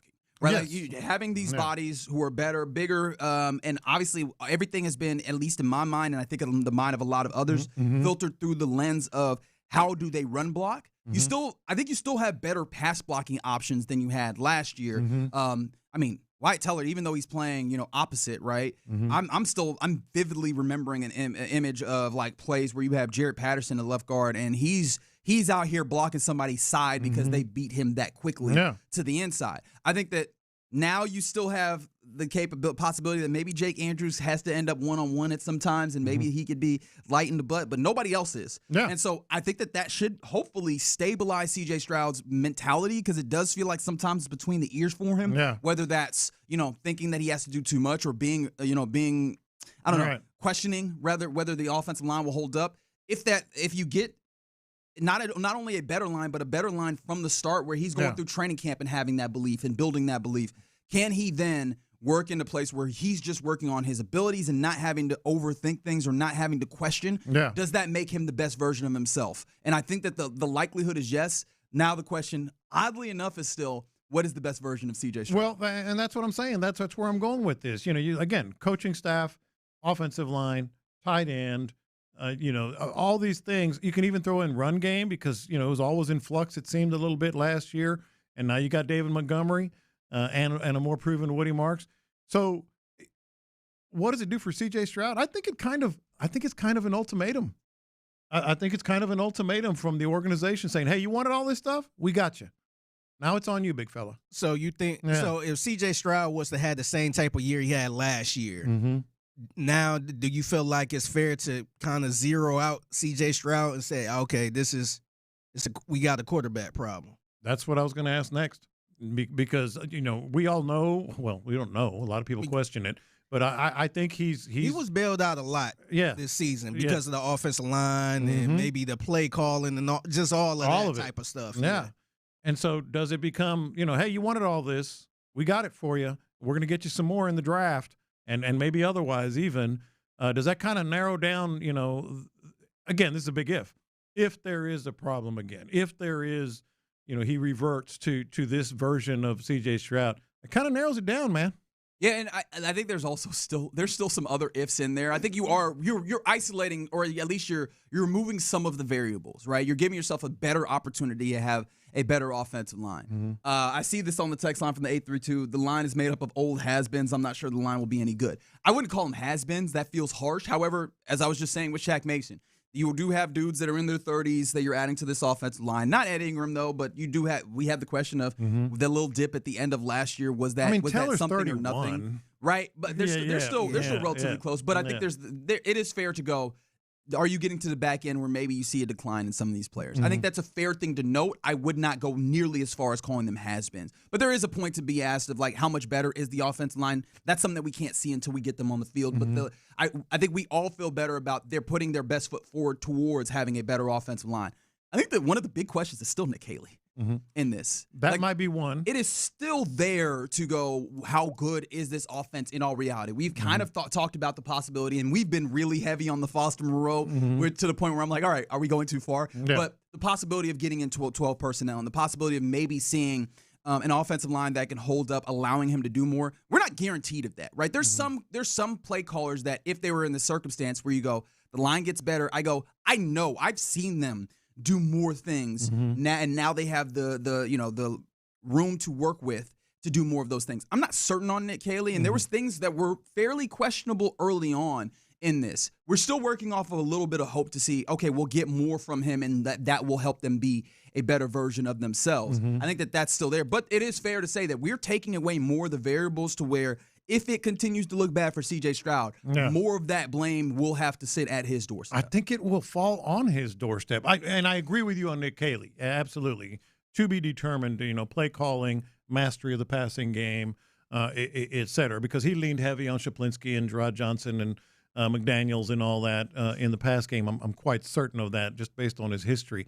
But you know, a lot of teams are in a situation where maybe the offensive line isn't as good as we thought they were. And so is that, I don't want it to be a cop-out necessarily unless it's so obvious that they're just falling apart. But if they're decent, run game's decent, tight end's decent, you know, the play calling is decent, and they revert or he reverts, I think it's going to be a lot more heat on C.J. Stroud. And to be fair, this is also a real simplification because there's different types of looking bad, right? And I think the type of looking bad that we saw at the end of the season, if that happens again, where it's very clear that it's turning the football over, it's careless decisions, it's those types of things, I don't know what you point to make that the case over a long stretch of time in the way that it might happen, you know, in the way that we're kind of hypothesizing in this moment. And I think that would be one of those, okay, yeah, there's real issues. There's different types of, okay, well, this doesn't look good for certain reasons. Right. If it looks bad in that particular way again, I think that's when you're like, okay, sound the alarms. We have to do something. Yeah. All right, you're in the loop here on Sports Radio 610. Coming up next, let's get to our question of the day. Again, returning to what was a kind of fascinating World Baseball Classic final in which Venezuela beats USA, in part because Aaron Judge could not keep the line going after Bryce Harper's big, miraculous game-tying home run. What's the star player that you just can't trust? 713-572-4610. Yes, Aaron Judge is persona number one. We'll do all that next. All right, let's talk.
Line is energized by Base Power. Save money and switch today at basepowercompany.com/610. Sports Radio 610 presents live from the West Point Lincoln and West Point Lincoln of Sugar Land Studios. Here's In the Loop with John Lopez and Reggie Atatula. Question of the day. Oh, that's right, White Boy Wednesday. Someone asked it on the text line a little earlier and was like, is it White Boy Wednesday? And I was like, it's kind of amazing how I forget every Wednesday. Every Wednesday. This is not a bit. Until around this time. I want you to understand, it's not a bit, really and truly. This is not, Reggie doing the thing where he's acting. Like, no, I sincerely forget every day until that first note hits, and I'm like, oh, that's right. Yeah. It is indeed a White Boy Wednesday. If you're not familiar why we call it a White Boy Wednesday. Was it Azeez Al-Shaair after they beat the Steelers? In the wild card round in these past playoffs, he said that when they work out on Wednesdays, they call it White Boy Wednesday. They put what they would consider their White Boy Wednesday selection on the radios, and they lift weight. So we were like, we could have a White Boy Wednesday, and we've been doing that. In fact, I'm pretty sure that the selections that we're picking are off of at least one of the playlists. Yeah, it is. That I believe that they use. I never heard of this song, so I'm like, okay. This is really? I'll play it. Bowling for Soup. You've never heard of this? I never heard of this, man. Okay, well, we're expanding. Hey, I'm not a white boy, so I never heard of this one. That's fine. Who is a white boy, or Aaron Judge? Last I checked. Is he? Yeah, last I checked. I don't know. I just needed a segue. I was trying. Actually, who is a white boy? He look like he might be mixed. Bryce Harper, definitely a white boy. Oh yeah, that's a white boy for sure. That's a white boy for sure. That one for sure. No question. But he tried to have a comeback effort for not the Astros, for the USA men's World Baseball Classic team with a 2-run shot. Was that the 8th inning in which he did that? Well, they tied it in the 8th. Yeah, okay, so that was the 2-run shot to tie it up at 2. And Aaron Judge comes up after, and just a useless at-bat, which that's par for the course. We've seen it before. Big moments, Aaron Judge, with all the 60-something home runs in a season and all that. All that money he making. All that money he making, captain of the Yankees, all that. All of that, right? Captain of the Team USA. Yeah, I don't want to hear no Captain America no more. That's annoying to me. She's not showing up in moments. And that got us thinking, who's a star player that you just can't trust? Because Aaron Judge, ding, you were on the list. World Baseball Classic and the World Series, batting 182 with 1 home run and 10 strikeouts. That's Aaron Judge. Is that good? Good Lord. Good Lord. That is awful. And you brought it up earlier. The whole USA team couldn't hit, really. No. It was amazing they got as far as they did. Yeah. That was the thing that it was rough. It felt like this was a USA team where if you wanted to be mad at them, you absolutely could, because they underachieved in this tournament. And that's weird to say, being 1 run away from the title. But they definitely underachieved in the way that they played. How you think the Dominicans feel, man? I know. They probably is looking like, man, that's supposed to be us. Yes. Up there celebrating. Yeah. What do you mean, how do I think? We know. Texas fans around here. What do you mean? That should have been us. But from a bad call. Yes. Star players that you just can't trust. Mentioned earlier, Tracy McGrady, just never could trust him in big moments, just didn't get it done. A lot of people mentioned James Harden. I'm going to go a different direction, though, just because it was fun watching him spit the bit consistently in the postseason. That is one Tony Romo. Yes, Antonio Romo. Antonio, and I say that as a Mexican-American brother. But yeah, it was just fun watching him with the Cowboys just spit the bit every single time. Yeah. That was definitely Be your own people, don't it? It really do. Just Lopez, just going after. Although you did start with the Latin Americans' best of baseball thing, so I don't know there we go. I think you might be. Got to kick them down somewhere. The one that I thought of because it comes up, I think it's today even. Joel Embiid in the NBA. Joel Embiid, who admittedly came into the NBA with back concerns dating back to Kansas. So there was already that where he missed like the first couple of seasons with back injuries, and that pops up. Do you know that I think he hasn't played in Denver versus the Nuggets since 2019? That's a weird stat. Yeah, well, you know why the stat is. It feels like he's ducking Jokic. Yeah. That is the thing that NBA circles. They're like, oh yeah, he don't want to play Jokic in Denver. Yeah. And it's just like, hey man, I think they're playing today if memory serves, or it's sometime. Oh, my back. Oh. Yeah, all of a sudden everything flares up right when you need them against the best dude in the world. Yeah, man. Yeah. And I think that you also come back to not Jokic, but Joel Embiid, have they gotten past the second round in his time? And he has been an MVP. Yeah. He is you see him, he can be a dominant player, but it does not translate when you need him at the high levels, whether it's injury or whether it's just kind of not getting over the hump. Joel Embiid is absolutely one of the first name that came to mind for me. Mine is Zion Williamson. Oh, boy, that's a good one. That brother cannot be trusted. I think, did Mike Singletary say something? Can't do it, won't do it? Yeah. Can't do it, won't do it. Yeah. Now, I would never trust that guy. I won't trust him around food. Around food. I won't trust him on the court. Yeah. Like, on the court, he's when he plays, he's okay. Yeah, he can Yeah, be. he's good on the court. But that's when he's on the court, and that's what, 20% of the season? Yeah. Nah, I'd never trust that guy, man. Let me ask you this. Where does Dak fall? I think Dak catches this just because he is with that Cowboys team. He's the quarterback. Yeah. I think there's been instances where he has just absolutely been failed as a dude on that team. Yeah. Last year, one of those clear ones where they was putting up an atrocious amount of points, and then the defense was just atrocious. But I mean, throw him in there just because. Hey, this is part of being you got them. What was the Activia commercials or whatever? This is part of it, buddy. You get to get the knocks for no reason. There you go. This one might be weird for me because he's a champion. But for some reason, man, I couldn't trust Framber like that, man. Oh, especially last year. It was up and down for me, man, because some moments when I don't trust him, he come through 7 strikeouts and, he kind of ball out. Yeah. But most of the time, I'm just like, oh, man, Framber, oh, man, he's sweating. He's sweating. It's the first inning, and that brother's sweating bullets. Yeah. Well, it's because the lock's on top of his head, man. I mean, if we're being honest, C.J. Stroud is on this list, isn't he? Well, right now. Yeah. Right now, which is funny because we were. Is he a star? You trying to bring up another conversation, man. I'm just asking. Messy. I'm just asking. Just real housewives of I'm just asking a question. It's kind of what we do. It's a fair question. I don't know. That's it. I'm switching to music. Thank you, Cal. The simple fact that we paused and you're still trying to decide says a lot. Because, rookie year is I'd have been run out of town if I asked that question. Yeah. But that's also the hope and optimism of a young player, right? Yeah. There's a lot of dudes who you go, he will be a star or he is a star, and you get more data on him, you see where they are. He has the capability to be that, but as of right now, especially, he's won so many playoff games, and although I don't subscribe to quarterback wins, but yeah. From the 832, you can't trust Tony Parker, just ask Eva Longoria. Fair. Or ask Matt Bonner. That's a different kind of trust. Well, hey, maybe that factors in. You don't know. How is James for that Harden? Matter, Dak? Yeah, you can't trust Dak either. if you take the rumors, playoff Kyle Tucker. Oh, well, that's a good one. That's a good one.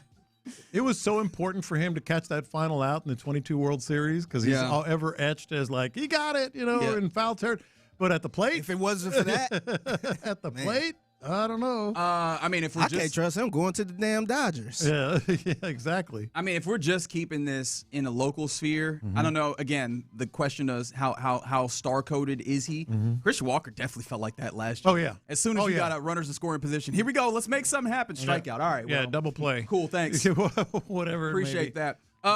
Lamar Jackson, does that sit in there for you? I was thinking Josh Allen. That I had thought Josh Allen, and Josh Allen kind of feels to me where we might do the thing where we go, it's more circumstance for him or his team failing him. He's kind of a Dak on steroids. Yes, especially well, maybe almost literally because he's a big boy. Yeah. But I think what is the singular, especially if you talk about playoff games, what is the singular playoff game you think when you think Josh Allen? It was the 13 seconds, right? Yeah. That's the first thing you think of. Where that you wasn't go, his fault. Exactly. Yeah, That I think because that is the image of it, I think he will fall out of this one, especially because he seemed to grow a little bit out of the bozo gene where he just throw it up there sometimes. But if there was a little bit more of that early Josh Allen, he'd be here. A few Astros have popped up. One I disagree with. Lance McCullers was more circumstance and injury, because in the postseason he was a stud. You never not trusted Lance in the when he's playoffs. healthy. Yeah, when he's healthy. Yeah, I think now we're getting out of the Lance as star era. But these two I think fit, and they're Hall of Famers, Jeff Bagwell and Craig Biggio in the postseason. Couldn't trust them. Well, look at the numbers. I think they came around a little bit more late in the 2005. I was asking you. You was there. No, So I know.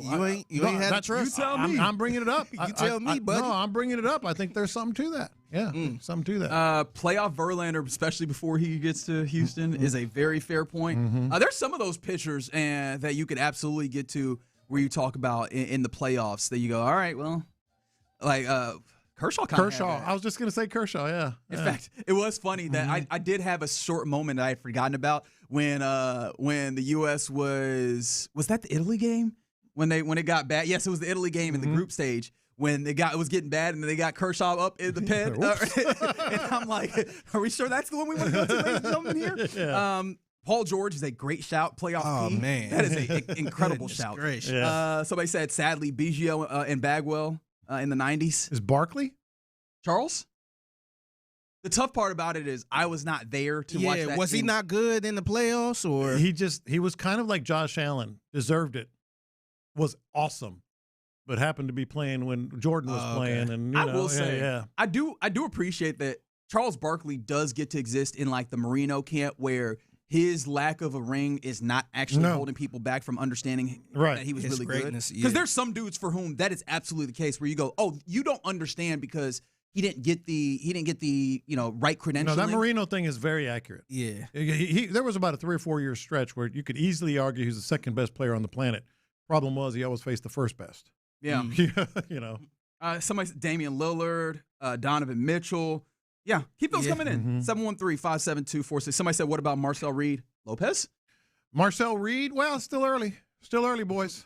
All right, you're in the loop here on Sports Radio 610. Coming up next, let's go around the NFL where I don't know if you remember all the Pablo Torre reporting about the NFLPA, but hey, Pablo Torre taking a victory lap because the NFLPA anointed a new executive director, and you are not surprised that's who it is. We'll talk about that and more next.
Studios. KILT FM HD2 Houston.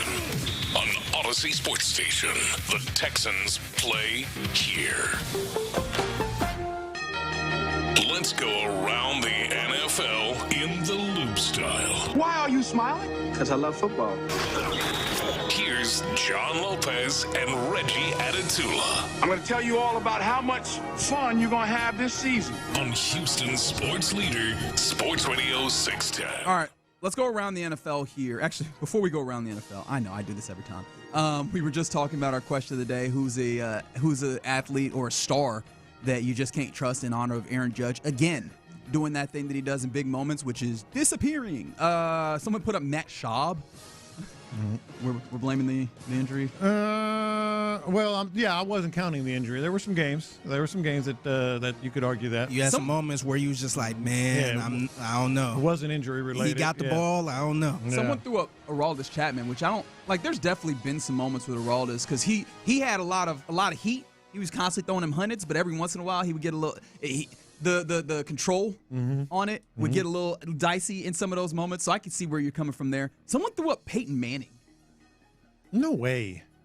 That's a Barkley early, and then he did win too. Yeah, I was going to say at one point it was that conversation, but he got over it. You know, he faced the Patriots so far too many times, kind of like Barkley, but then he did win too. Yeah, I would put him more in the circumstance of people failed him versus. Yeah. Now maybe you make the argument that he kind of wanted so much and dominated everything, but I would make the argument that the Colts failed him, which haha.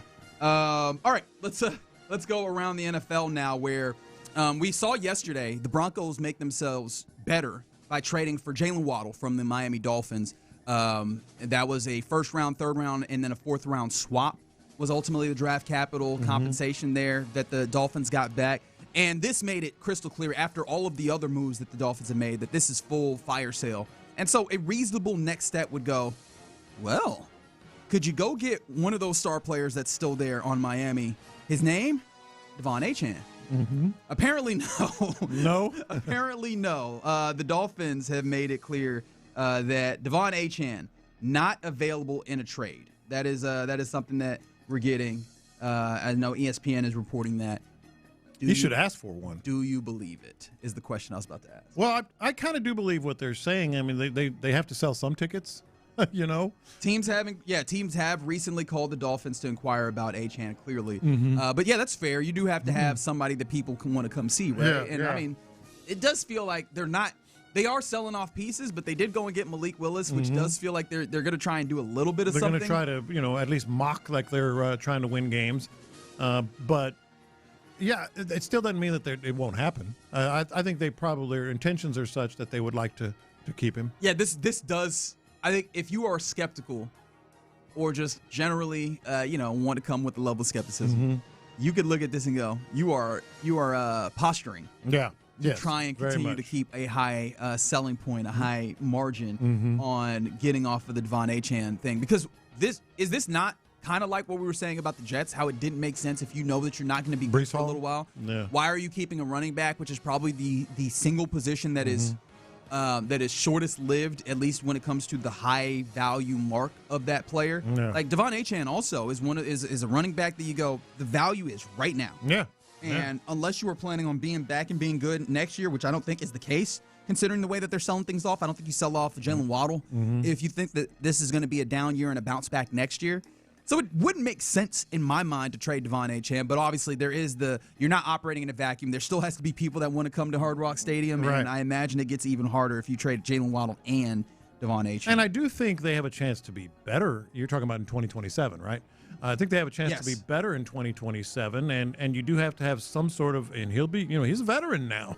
It seems weird, but you do have to have some of that stuff. Isn't it his fourth year? Something like that. At what point do we put veteran on full? I think you go into your 4, it's pretty much a given. 4 years in, you're a veteran player. Okay. Yeah. Yeah, especially when you talk about the average length of a football career. Yeah, 4 years is fair. Okay. Because I was like, we can't do it after 2, right? I think that sometimes we do that. He's not a rookie, he's a veteran. Yeah. Still 21 years old. 3 feels a little soon. 4 is it. 4 is a veteran. You're heading into C.J. Stroud veteran quarterback territory. Yes, you are. You absolutely are. No, you are. But yeah, so Devon Achane, yes or no that whether or not he will be traded? No. Okay, so you're not a lot of confidence in that. No. No, but I mean, admittedly, You mean this year? Yes. Yeah. Just this season? Yeah. I think you'll hear some rumors around the trade dedeadline. Oh, well, I didn't even think consider so. that. Yeah. That's a fair point. All right, we continue around the NFL, and apparently we've got a little bit of news on schedule-wise. The Seahawks will kick off the 2026 season on a Wednesday, as the champions do. Like they start the season. They usually don't start on Thursday, though. I think. I was about to say, is that usually Wednesday? The champion starts the season, but starting on a Wednesday, the NFL is really just they're gonna step on this as far as possible. 7 days. They are out of spreading. Yep. Have you ever in your house? Have you ever been in a place where you needed to, where it's orange juice or the milk, you put a little water in to stretch it out? I think the thing that people will do less than the juices is that soap. Yeah. When that soap start Put running water low, in it, put shampoo. a little water, shake it in, shake it up, make that thing stretch. That is the NFL. Like, let's take these football games and make them stretch to more days in the week.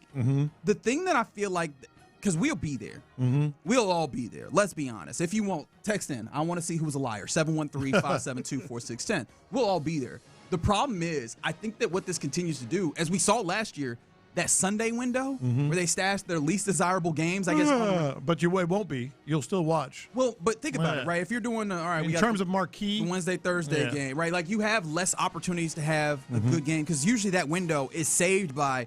There's a few games that are really good, and also the red zone product is part of what's doing this as well. Yeah. When you have fewer games to cut to, what happens when 2 or 3 of those games are just snooze fests or whatever, and you don't have the heft, the number of games to help make this go? I think that we will be watching. They're forgetting some of that. We will be watching. There's got to be a point where you cut it too much. You would think, but the interesting thing about me is the champions playing on a Wednesday for the first time. I think I saw 2019, something like that. But the weird one for me is the Thursday night game. It's going to be Rams 49ers, and it's going to be kicking off at 7:20 p.m. on Thursday night here, but played on Friday morning at 10:20 a.m. in Australia, in Melbourne. The idea that it's a Friday morning out. Yeah, they're playing it at 10:20 in the morning. I would be pissed if I was a Rams player. Friday morning, even though it's airing here Thursday night because of the time difference. You can win a bar bet like that. Hey, I bet you they play that Thursday night game on a Friday. No way, man. It's already scheduled. I bet you they do. And then you show them the Melbourne calendar. Nobody's paying up that bet. I'm sure you could get an idiot. You could get somebody to bet on that. No, they'll bet. They're not paying up on that bet. And in fact, paying up on it. Okay. I'm the jerk who, if I'm at the bar while y'all are making that bet, I'm like, nah, don't pay him that. Don't pay him that. He's being a jerk. Do not. I bet you they play that Thursday night game on Friday. Ain't nobody paying I up bet you on that anything. Bet. Nobody is paying up on that bet. They might be like, all right, I'll take it, right? Because you're clearly giving away money, and they're like, see, technically, ain't nobody paying that technicality. You know what the hell we was talking about. But yeah, I wonder how many people will actually be there in Melbourne, because it's still a Friday. Now, I don't know all the intricacies of that. I don't know what they got going on a Friday morning. Yeah. I imagine for the players, that's got to be real difficult on. You got to get up at 6 in the morning. Right, like because they're going to be out there early enough, I imagine. So you're on the field at 8. Their schedule will sync to some degree. Yeah, but I just who's that? I mean, when the last time you played a football game at 8 in the morning? Pee-wee? That's right. Yeah, one of those tournaments. Yeah. Dang, we drew 8 o'clock. Honestly, the NCAA tournament, right? The Madness does this a little bit where they schedule these games based off of the TV schedule. Yeah, and then they have these West Coast games going at local time. Yeah. No, not 1 in the morning. They'll have these West Coast games starting at like 10 in the morning on that side in order to fit the East Coast TV schedule that they have set up. Are you ready for TCU tomorrow morning at 11:15? Well, I mean, I am. I wonder. TCU Ohio State, 11:15 a.m. Where are they playing? Do you know? I can tell you in a second. That's wild. 11:15 a.m. Like, at least tell me that it's at 12:15 because they're playing on the East Coast. Well, Greenville, South Carolina. Okay, see, that's a little bit better, right? Now, is that East? That's East Coast. That's South Carolina. Now, there's going to be some games in there where it's like, they're starting at 1 o'clock, except they're playing in the Pacific time. Yeah. So it's like they're actually playing at 9 in the morning. And it's going to be packed. TCU, Ohio State, Troy, Nebraska's next at 11:40. South Florida, Louisville, 12:30. Well, they're getting them going. Yeah. From the 832, come on, guys, be realistic. When was the last time the NFL made a schedule change that wasn't successful? That's the point is, No, we're going to watch it. if you keep doing that, you will reach a point where we keep saying that. There is a point of diminishing returns. I know. Where is that point? Remember, on this show, we keep quoting the Mark Cuban, pigs get fat, hogs get slaughtered. And in theory, it makes sense, and yet I keep saying it, and they're still getting fatter. The thing is, I think what's going to throw everybody off is we're going to be sitting around at one point and be like, oh, it's a game at 8 in the morning? Or, oh, it's a game at 11 o'clock at night? Once they get all these international games? That's when, oh, it's a game on a Tuesday? Because I felt like we've been so programmed already to think Monday night football, Thursday night football, Sunday night football, Sunday all day football, that type of stuff. Yeah, I might be Chicken Little, but I'm gonna keep saying the sky is falling. It will fall eventually. Oh, it's a game on a Friday? I forgot about that. Yeah, I subscribe to the never wrong, just early.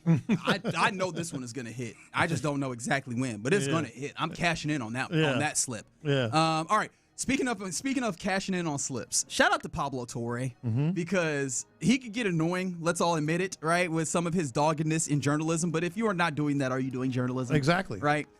He reported on, you remember J.C. Tretter, former NFL offensive lineman. He was the president of the NFLPA for a while, and there was Pablo Torre had quite a long investigation into the NFLPA and some of the ill dealings that they were doing that J.C. Tretter was very firmly in the middle of. Yeah. Pablo started also kind of tracking what was kind of a I guess conspiracy theory that J.C. Tretter was trying to work to establish himself a role and put in a figurehead in the NFLPA and be able to then work it to where he eventually got himself in as the executive director, which is different than the president, right? President has to be a player. Executive director is on the outside, and you can hold that for as long as you want. Well, yesterday, the NFLPA voted to elect a new executive director. And 8 months after he resigned from the union as a player, J.C. Tretter was elected as the executive director of the NFL Players Association. I actually like it. I don't know. You do? I do. And the reason is, former player, obviously one of those guys that's just extremely sharp, 35 years old, has been in the system, has been in the game very recently. I do think there's an incredible amount of pressure on this. I like it from a player's perspective, but I think NFL owners love it. Because the owners love it. They think they can push him around and get what they want. I don't know about that. We'll find out. Because here's the thing about Tretter taking over as NFLPA executive director. He's going to be the one negotiating the new deal. It's coming. Yeah, and it's coming. There is something to be said about the NFLPA basically losing consistently. I think that there's more to it than just like less than stellar leadership at the top of the players' union. However, this is the first player that they've had at least in the last couple of executive directors. You remember DeMaurice Smith, and then I forget the name of the last gentleman, but he was tied up in all of the reporting of this. This is a player who does have, kind of some of the credentials that you would expect at this type of position. But like outside, if you're just talking about that outside of more context, you go, okay, I see this. But there was feelings that there was backdoor dealings and that he was doing things to self-enrich. Remember that the NFLPA was caught up in one of those schemes when it came to selling of the rights that seemingly personally enriched some of the leadership as opposed to getting down to the full breadth of the union, which is kind of violates the whole idea of the union. This was a quote that I saw about, some from one of the player representatives who wish to remain anonymous because obviously the sensitivity of it. Quote, "We have utterly failed the union and its members today by voting J.C. Tretter as the executive director." Wow. So it doesn't agree with me. This felt like a backdoor deal from the beginning with some members of the executive committee. The NFLPA needs change in leadership from top to bottom. We have not listened to our current and former members about the concerns regarding JC. We have decided to fall back on friendship deals. Close quotes. I mean, that carries some weight with me because, obviously if it's a player, he would probably know more about that than me. I just like his credentials. I get that he was kind of mixed up in things. I like the fact that he's certainly qualified on paper. But you got to hope though, like it's because I think there's enough evidence floating out there that at least you have real skepticism about sometimes his motives. It's kind of sad that the players have to hope that while he's getting his, he gets them something as well. Which ultimately, I think that that kind of lack of focus, for lack of a better way of saying it, ultimately benefits the owners. And again, the owners are in a place where they're trying to ram through a lot of stuff. They're trying to get to an 18-game schedule, more international games. Like, they're trying. We just talked about them trying to put more games on all sorts of different days. I think that, as you mentioned at the top, I think that owners in the National Football League have to be licking their chops at the possibilities of getting over on the Players Association. They feel, and here's the thing, they always do. The owners always win. I think they think they have an easy mark, but I think he's got the qualifications. We'll see if he has the backbone. Do you like what the Colts did here as we round out around the NFL? Fair enough. Touche. All right, we're done. That was around. No, I'm just playing. Did you see that they're going to be the latest in the trend? Well, I guess trend isn't the right word, but in the line of NFL teams trying to convert a basketball player in college to a tight end. Tout is his name, Yes, right? Carson Tout. Played hoops at Notre Dame. Never a down of football. Never one down of football. Yeah. The Colts have signed him to a deal, 6'7", mind you, for signing a contract as an undrafted free agent with the Colts to convert to tight end. Now, it's worth noting, you were like, why isn't he in the draft? Well, there is a rule that you have to be within a certain time period of your college football eligibility being gone, and he played in college basketball for a long time. He's 24 years old. Yeah. So he had the COVID year extension, all that type of stuff. So he did miss that. However, and he did also want to play both college football and basketball this past year at Notre Dame. His eligibility was out, so he just played basketball. Do you think this is going to work? Because there are some real success stories in this. You talk about Antonio Gates, who you couldn't watch him play football without the announcers mentioning that. Clearly, also Jimmy Graham were those types of guys. But also, there's a number of guys littered that you will not remember their names. That did not make it in this attempted transition. Yeah, short answer, I do not think it will work just because of his age and literally never even playing football. 6'7", no. But I did a quick dive on him, just as a player in basketball. Apparently, he's one of those Draymond Green types in basketball, just a nasty, that's right, real physical guy. So I guess there's a chance, but I wouldn't bet on it. The thing that I would figure out is, can he work? Is he willing to get his hands on somebody's chest plate and try and drive them? Right. Because with all due respect, and this is a side swipe, I know it. If he end up getting out here looking like Dalton Schultz run blocking, buddy, you will not make it, my boy. You will not make it. I'm surprised they giving him a shot after the whole Anthony Richardson experiment. I feel like they would have just got away from that. Stakes are so much lower. I would have just been like, man, I need a football player. I don't want another experiment. But, I mean, they also do have Tyler Warren at tight. It's not like they don't have a tight end. This is just can we hit for a lick right quick in this way and, be a little innovative in that, adding a tight end. So we'll see. That'll be a fun thing to watch from here. And if it doesn't work, another thing to laugh at the Colts about. Not like we're looking, not that we don't need any more of those. I'll take any of those I can get. All right. You're in the loop here on Sports Radio 610. Coming up next, how have your Houston sports leadership's rankings changed of late? Because you have Nick Caserio getting the offensive line seemingly right. You have the Rockets doing what they're doing, and you got the Astros getting ready for the season to start. Have your leadership rankings when it comes to Houston sports changed? 713-572-4610. Let's talk about it next. Yeah, man, I got a quick tip for you. If you're heading around Houston and don't feel like dealing with the traffic or parking, just take Metro with the new Ride Metro fare system. It's simple. All you got to do is just tap your Ride Metro card or scan the mobile app before you board, and you're on your way. It works on Metro rails, buses, park and ride routes across the city. And if you're cashless, no worries. You can pay with Apple Pay, Google Pay, credit, or debit. It all works. You can learn more at ridemetro.org/fare system. That's ridemetro.org/fare system. Ride smart, ride Metro. In the loop. The Texans have agreed.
is live on Sports Radio 610. Join us following every weeknight baseball and basketball game with Area 45. Instant reaction, analysis, and your thoughts on the action immediately after the final buzzer or final out. It's H-Town Postgame, energized by base power on Houston Sports Leader, Sports Radio 610.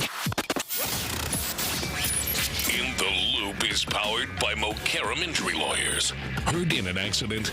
Call Mokaram Injury Lawyers at 281-222-2222.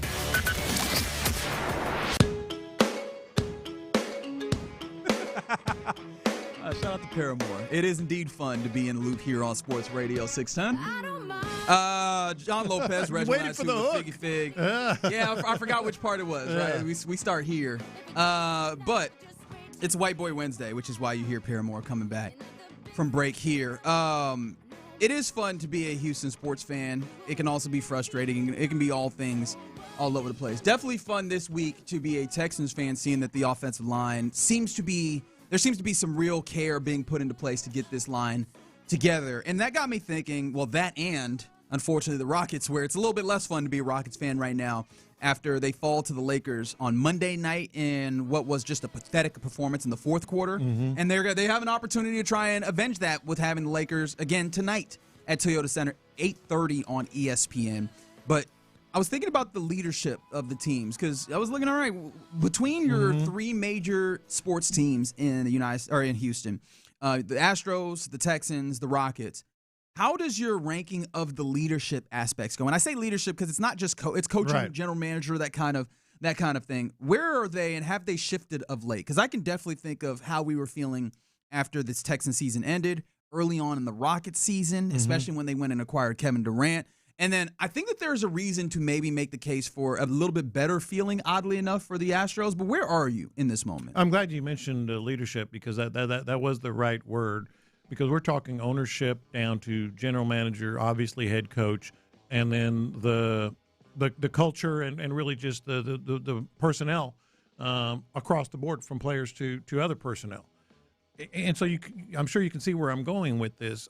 I think it's kind of obvious right now, which is weird. Yeah, I know it's weird to say that it's the Houston Texans. And the reason is this. Last time we did this, it was not Texans. I understand that. I just wanted to make that clear. A lot has changed. Yeah.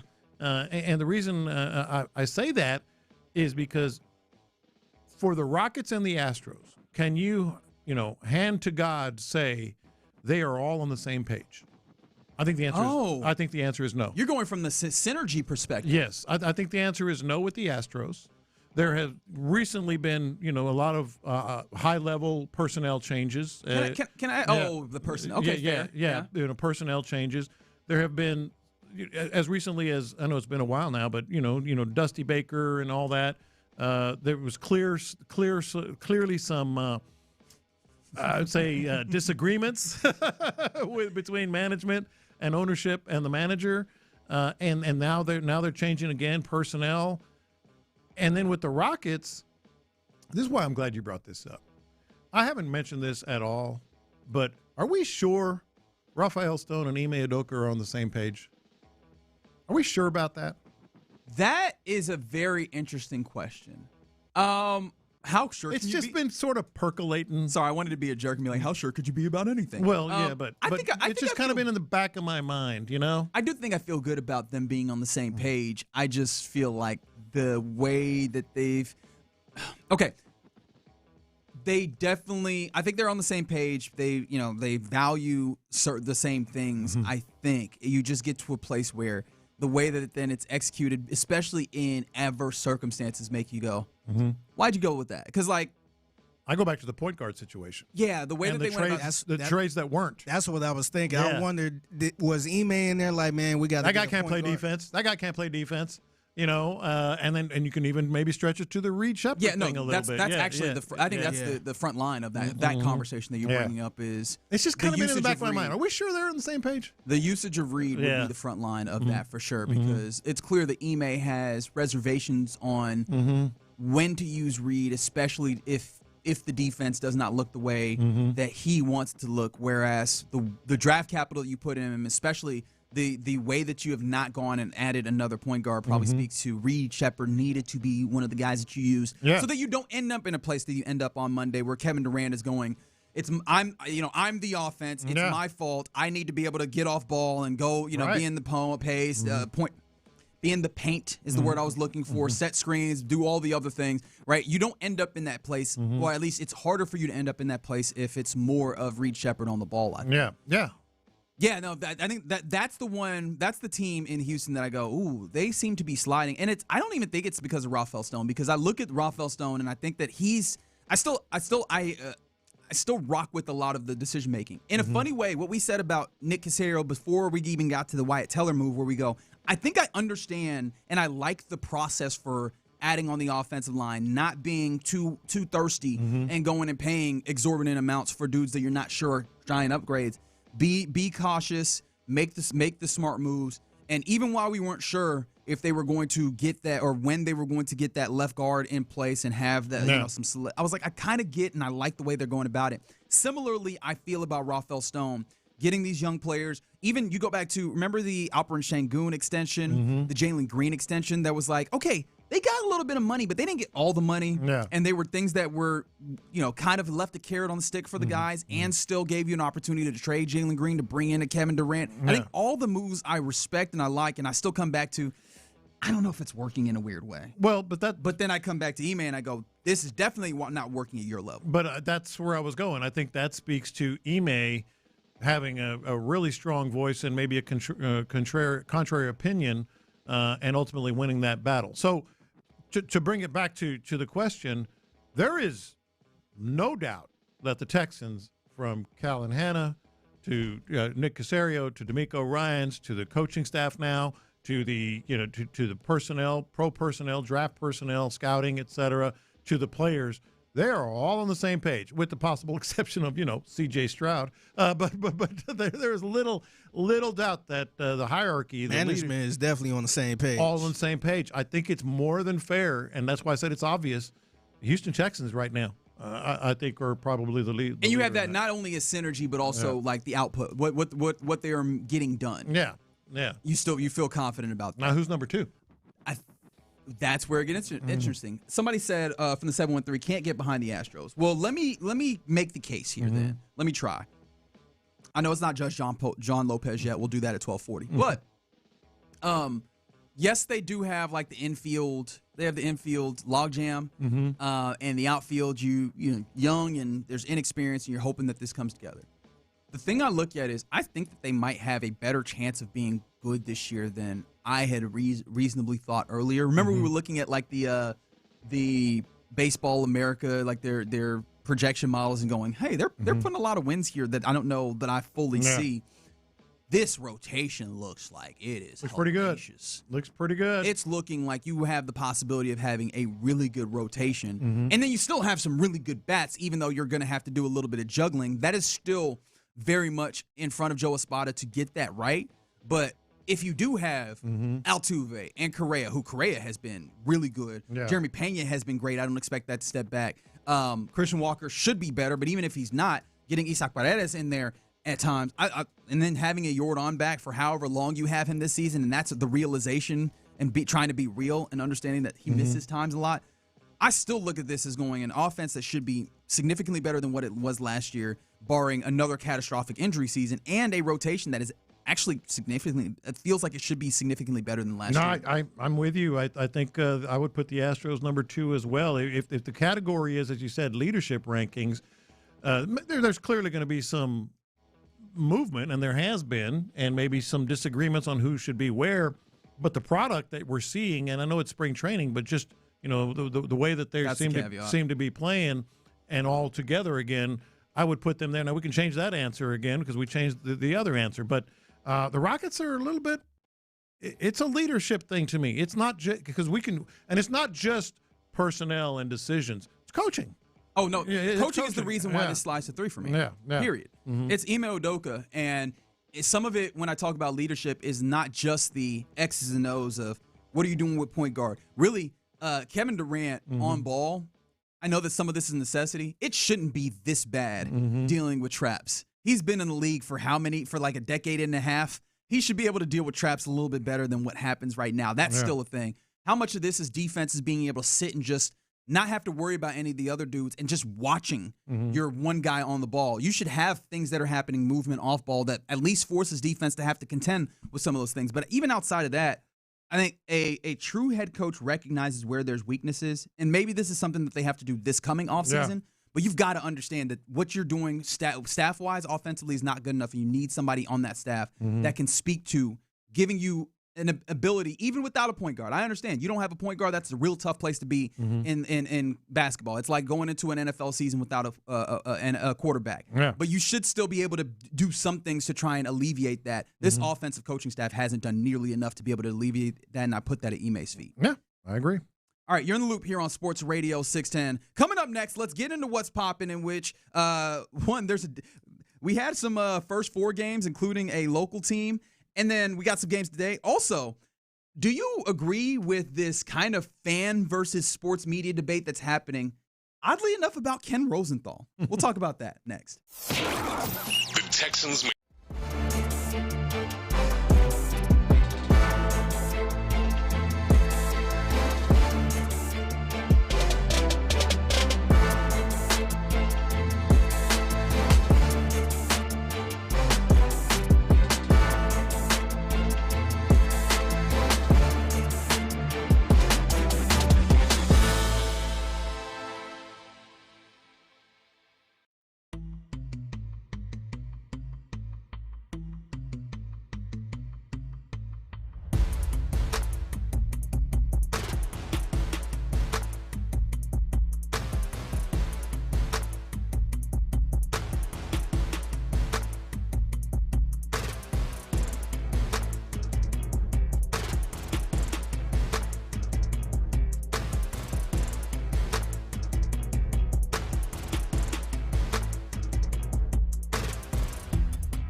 by Base Power. Save money and switch today at basepowercompany.com/610.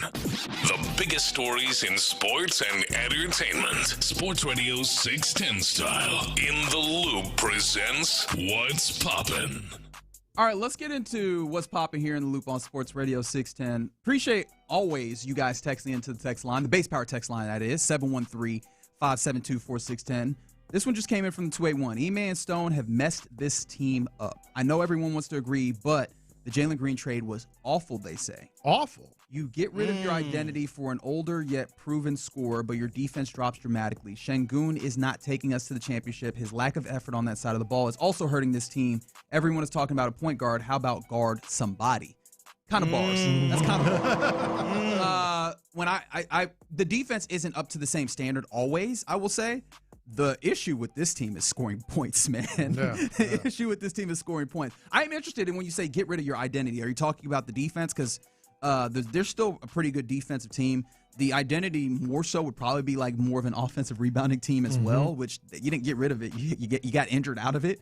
And then, again, you needed to be able to score points. And I think that is hurt, obviously, by the point guard. Man, I was just telling you, since the start of February, this offense is 18th in net ratings, which, as you can tell, bottom half of the league. Yeah. Right? And that's whatever you see statistically over the entire course of the season is really buoyed by early on the season when they could offensive rebound, and that helped them. Plus, their shooting has gone into What's that Tari number? Oh, you want me to do this again? All right, Tari Eason, by month, his 3-point shooting percentage. I know that's not the end all be all, but they need spacing like a fat. Pretty damn important.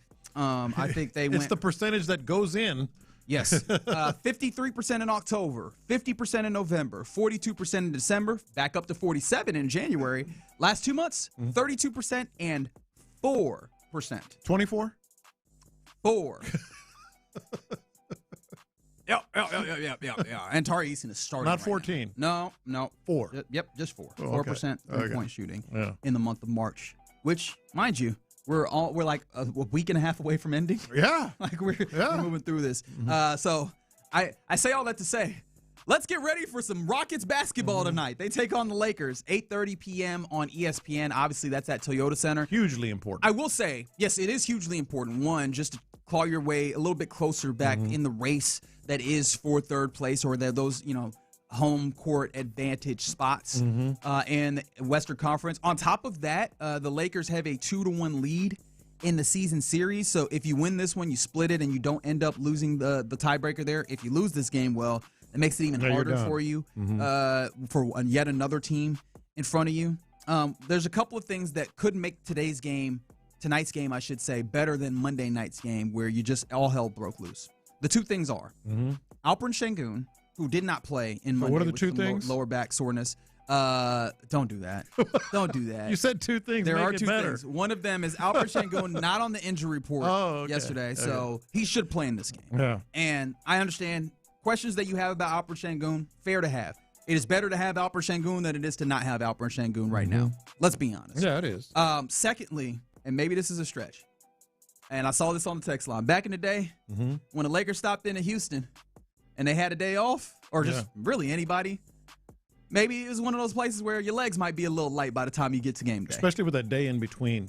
And rodeo going. Apparently people did a here lot for of spring walking break. around, man. Yeah. A lot of walking around at the carnival. It's not so much coming to Houston. I mean, it is on occasion, I'm sure. Just day off in a city that you can have some fun? The day off in between games, that's a killer. Well, it could be fun, but it's also a killer. No, it's definitely fun here. Yeah. So I wonder if, because LA used to be the big one, right? You got Lakers and Clippers Saturday night off before the Sunday game, the Sunday day game. Oh, dudes would be terrible. Yeah. Imagine when the NBA get the Vegas team. The Vegas team. It's happening. Oh, had that doubleheader in Vegas. That night, man. That night off. Somebody might not show up to a game. I remember going for, I think it was like a week or 2 weeks to training camp in Las Vegas. Oh, boy. They used to have training camps there. Goodness gracious. Out there in the desert. You work hard on the day, but I bet you play hard. You're like, where's number 55 at? No idea. That brother slumped over. No idea. In the city that don't have no clocks, so you don't know what time it is? Yeah, that's a big problem. Yeah. So, that's happening tonight. We'll see if the Rockets can claw their way into a victory, which, I mean, should be possible, but they've done a lot of disappointing us with really bad clutch play this season. So we'll see how that, especially if you go against the Lakers. The Lakers have dudes that can answer one of the better ones, right? Luka Doncic, very good clutch player. LeBron James can still dial it up if he needs to from time to time. Austin Reeves even shows up in those moments. Rockets, we'll see. Hopefully they will avoid clutch time. See. Did you see the basketball yesterday? Were you at all interested in the first four? I checked in a little bit. I didn't watch the whole game. You talking about the Longhorns? Yeah, well, I mean, their Longhorns got a victory over NC State. Also, salute to Howard getting a victory in their first 4 games. I was just asking generally. Obviously, big-time tournament. We're locked in starting tomorrow for the round of 64. But I'm always interested in who's interested in the first 4. And if you're putting your bracket together now, at least you get to see some of those teams that you're putting in those, either 16 or 11 seeds. Yeah. Texas is one of those teams that people were thinking if they beat NC State that they could have a shot over, who is it, BYU that they have to face off against? Yes. In one of the weirdest circumstances, watching Texas win versus NC State made me more sure that they're not going to win the round of 64. that was kind of an ugly basketball game. They tried not to get there. They really did because they somewhat control of the game, and then all of a sudden they didn't. And that was very interesting. Yeah, so we got a couple more first. And they're flying to the West Coast on one day, isn't it? Or maybe it's more west. I'm trying to remember where they're going to be playing, but it's not Oregon, but it's somewhere out there on the bracket. So that's going to be pretty darn interesting. Yeah, I hadn't thought about the travel that's added in. Play Tuesday, playing then they play Thursday? Yeah, and then having to go and play BYU, who has had the rest of the week to rest from, what was it? They last played, was it Saturday, BYU? Yeah. Or Friday, one of those days in the Big 12 conference championship, or conference tournament, rather. A couple games today. Prairie View. Shout out to Prairie View. They're taking on Lehigh, and that one will be at 5:40. And then a game that I'm glad is the late game because I feel like it'll give you an opportunity to get to sleep early. SMU Miami of Ohio. The Miami of Ohio, they're 30-1-1. We were all talking about that. That's all fine and good. Now that you're in it, you got to win, and I don't know if that'll happen, baby. I don't know either. We've been kind of defending Miami of Ohio to get in. In terms of just getting in. Yeah, they're going to Portland, by the way, Texas. I just looked it up. So they play the play-in game on Tuesday, off day, and then they're playing BYU in Portland, Oregon. So there's that. I like SMU a lot tonight. And if you're thinking, entertainment purpose dollars on this? If you're thinking, I see, I hear what you're saying. You are hearing correctly. Entertainment purpose dollars. You are hearing correctly. I like SMU a lot today. I like that we've cultivated a lingo here on this show. There's entertainment purpose dollars. There's also this from the 8-2 asking about the Rockets-Lakers game. Is it in front of the hoes this time or Space City Home Network? Nope, ESPN. Yeah. In fact, even more hoes than last time. So this one in front of everybody. Yeah, everybody. Yeah. Everybody's watching this one. All right. Did you see what happened in the World Baseball Classic? Sorry, the way I said that was stupid. Yes, I know you saw the World Baseball Classic. Venezuela gets a victory over the USA. Mark DeRosa catching a lot of hell for not bringing out Mason Miller late in the game. He said that it was because because the Padres did not want him to use, and so he was like, I'm not using him in a situation where we're tied. I would use him in a circumstance if we were going for a save, but you didn't want to use him in that. Yeah. I'm sorry, the Mark DeRosa thing all the way around. It's funny. They should not. He should not have been the manager. I think it's been very clear to me. Some of the decisions that he's made have been funny, and ultimately, I can't blame him specifically for the offense not showing up all the way around, but I think also you lose this game in part because Mark DeRosa did not pull the right levers. Yeah, no question about it. And the Mason Miller thing, I don't blame him. I think as a guy, who's in the game here, he had to, kind of abide by what they were asking, not to bring him in unless they had a lead. Hey, Omar Lopez had those same But people that's on exactly his what ass. I was going to say. Omar Lopez probably got the same calls, and he said, yeah, sure, okay, and then didn't do it. I need you to understand, we doing this for the motherland, man. That's I need right. you to understand, we getting this done. Yeah. U.S. ends up falling to Venezuela 3-2. Shout out to Omar Lopez. Shout out to obviously Jose Altuve just for the obviously having the home country, and then Javier Bracamonte as well. All Astros who either directly or indirectly they win in that way. Also, How about this? When the World Baseball Classic, Ken Rosenthal obviously works for Fox, does a great job. Also works for The Athletic, but does a great job on TV. At least I believe. That's what I had thought. Oh, he's great. Did you see the people getting after Ken Rosenthal for it goes the back dugout to that interview? one little video, and now the he stare down the cameraman. It always goes back to getting that. all in his way. I think that's what started the whole narrative on Ken Rosenthal, because he did look like there was. He stared him down, man. I'm like, why the bleep you in my way? Now look at you. Yeah, exactly. But yeah, I crossed paths with Ken Rosenthal here and there, but I didn't know him at all. It was just, nod of the head or whatever. This isn't as fun as your other name drops. But people know it's not, because I don't know him. But people who know him say that was completely false. Like, he's one of the best guys you'll ever want to meet. People are coming to his defense like, he called me and tried to help me get a job and all this other stuff, like the nicest guy in the world. So I kind of feel bad for him. But in that moment, he was like, the hell out of here. Will it surprise you if he wasn't that type of guy, if he was like really a jerk? Yes. But again, I don't know him. But, it wouldn't surprise me for some reason. If he really little man was syndrome? Yeah, if he really was a jerk. Yeah. It's just like, all right, you got the bow tie on trying to fool people. You ain't fooling nobody. You a jerk in real life. Mm-hmm. Yeah, so that's what's popping here in the loop right here on Sports Radio 6. I was surprised that, man, people was getting after Ken Rosenthal. Yep. I was like, Ken Rosenthal, exactly what you were talking about. One moment. I feel like the only dude that is typically viewed as nicer in baseball is like Tim Kirchin. Mm-hmm. Everybody else, oh, man, Ken Rosenthal with the bow ties and everything, oh, man, he's nice. And then people were getting after him. Hate that guy. But it did feel like they were also just talking about the value of these in-game interviews. Yeah, but that's an ongoing thing. But Where I don't think we've actually had that conversation. Where do you fall on the value of like the in-game interview as we have them in Depends sports? on the game. The high leverage games, the very intense games, I wouldn't want to do it.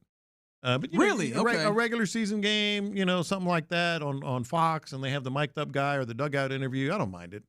Yeah, I was gonna say I like don't mind it. It feels like in theory you would want that in those moments to try and all right, let me get as much of an insight into what's happening. But the fact of the matter is, it doesn't feel like you get that. Ultimately, with what they get, how you talk to the manager, and it's kind of milquetoast, kind of basic stuff, and you go, all right, did we actually get what we were hoping to? Right. Was there insight there? Mm-hmm. But yeah, people seem to be getting mad at him for something that's kind of become just like an industry standard in a weird way. I don't know. All right, you're in the loop here on Sports Radio 610. Coming up next, what does a win now NFL draft look like for the Texans? Now that the top of the offensive line depth chart looks kind of stable. 713-572-4610. Let's talk about it next.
KILT FM HD2 Houston. On Odyssey Sports Station, the Texans play here. Sports Radio 610 presents In the Loop with John Lopez and Reggie Atatula. White Boy Wednesday here in the Loop on Sports Radio 610. By the way, what tier does White Boy Wednesday fall in, John Lopez? In terms of what? Tiers of what? Holiday, clearly. I guess we'd have to create a tier 4. No respect for the White Boy Wednesday. Oh, very good. No, we're having a good time here on this Wednesday. Hope that you are also having a good time. The base power text line is 713-572-4610. Enjoying the good vibes that come from feeling like, all right, this is a team that's well situated. I think I saw. I can't remember exactly where it was, and I always feel bad not attributing, but I think I saw somebody write a piece that was talking about what holes teams still have. Mm-hmm. You want to know what they had for the Texans? I didn't see this. I'm interested. Punter. Because of the trade? Punter. But they made a trade for a punter. How good does it feel to have a team where you go, you know, we really got to show her up? We got to figure out what the punter is. Oh, yeah, if that's the issue, right, we're talking about, we haven't even gotten to the draft. Not even depth? Good spot, man. Like, obviously, there's they got a punter. And they got a punter. There's definitely. They traded for it. Yeah.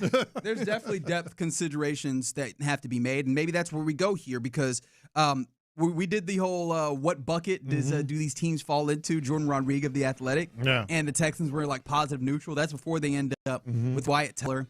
Aggressive run-blocking guard that is kind of anticipating playing left guard. It seemed excited. Did you see his wife on social media and everything? Seemed excited for the opportunity. This feels like, all right, they have an opportunity to go, and maybe they are in that win-now circumstance. And if they are, what does their draft now look like? And that's the lead-up, right? We've got just over a month, like a month and 5 days or something to that effect, till NFL draft gets going, and the first round is on I was going to say until the Texans are on the clock, but you never know with the Texans on day one of the draft. But you get the point, right? What does it then look like now that they have this largely situation? There could still be things that happen, right? Yeah. Nick Caserio is not one to sit idly by at times, but what could a win now iteration of the draft? Well, here's the thing. They are in win now mode.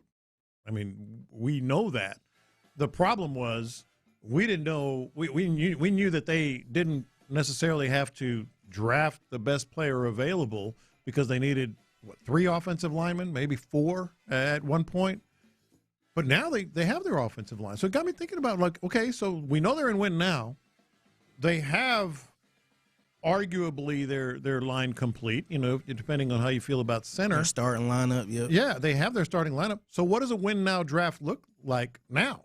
And the obvious answer for me was, well, they still need to draft a center. But even that, is that a win now move, drafting a center in the first round? Yes. Or second round? I still don't think the first round. Let's say second round. We're going to fight on that a few times in the coming weeks until we I could argue that it's not a win now move.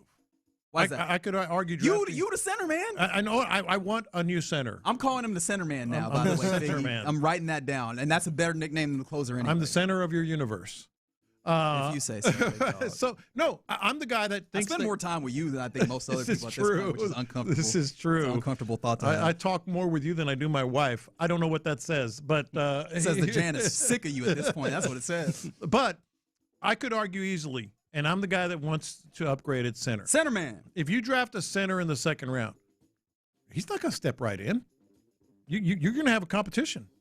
Because they like Jake Andrews so much. Oh, yeah, he's going to have a competition. Yeah. It's not just because they like Jake Andrews so much. You're right about that. I think it's also because center as a position, especially with the system that they have, requires a level of experience and understanding that you can't just assume.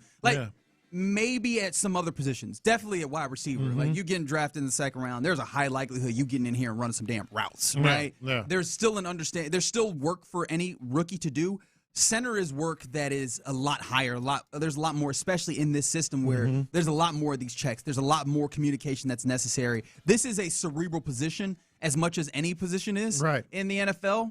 And it's not easy to just go, this is your first time and the learning curve is steep, but we still expect you to jump in and do that. That's why I'm saying if you... Outside of that, I do think there is the possibility if you draft one highly that they could take Jake Andrews' job. But is that a win-now move to draft a center in the second round? I just argued I think it is not necessary. What is a win-now? Well, at that point, what is a win-now move for you? Because I'd have an answer on that, too, for me personally. That would be elevating a center position, which, again, is part of the interior offensive line, which was very clearly one of, if not your biggest weaknesses last year. Yeah. Point-blank period. I feel like a win-now move would have been signing a center that's better than Jake Andrews. Right, because he has the experience, certainly probably some experience. Let's get somebody that's clearly better. Some knowledge, presumably, of this system. But a rookie center is not a win-now move, which leads to the question, what is a win-now move? Let's do that step back. What is a win-now move? How do you characterize a win-now move? Because for me, in this moment, a win-now move is something that... In the draft, by the way, if you're just joining us. Thank you. That's a fair clarification to make. Is one that makes whatever portion of your roster better than it was before, which is kind of a difficult thing to achieve considering what they've done here. I think a win-now move that is actually attainable, because that's why I go with center. There's a possibility that you get a better center if you get somebody that is heady enough to be able to take on that responsibility, because, as you've laid out a number of times, the athleticism and physicality that Jake Andrews has isn't the biggest. It's not the highest bar, and you have guys that could clear that if you bring them in the draft. That's why I put that there.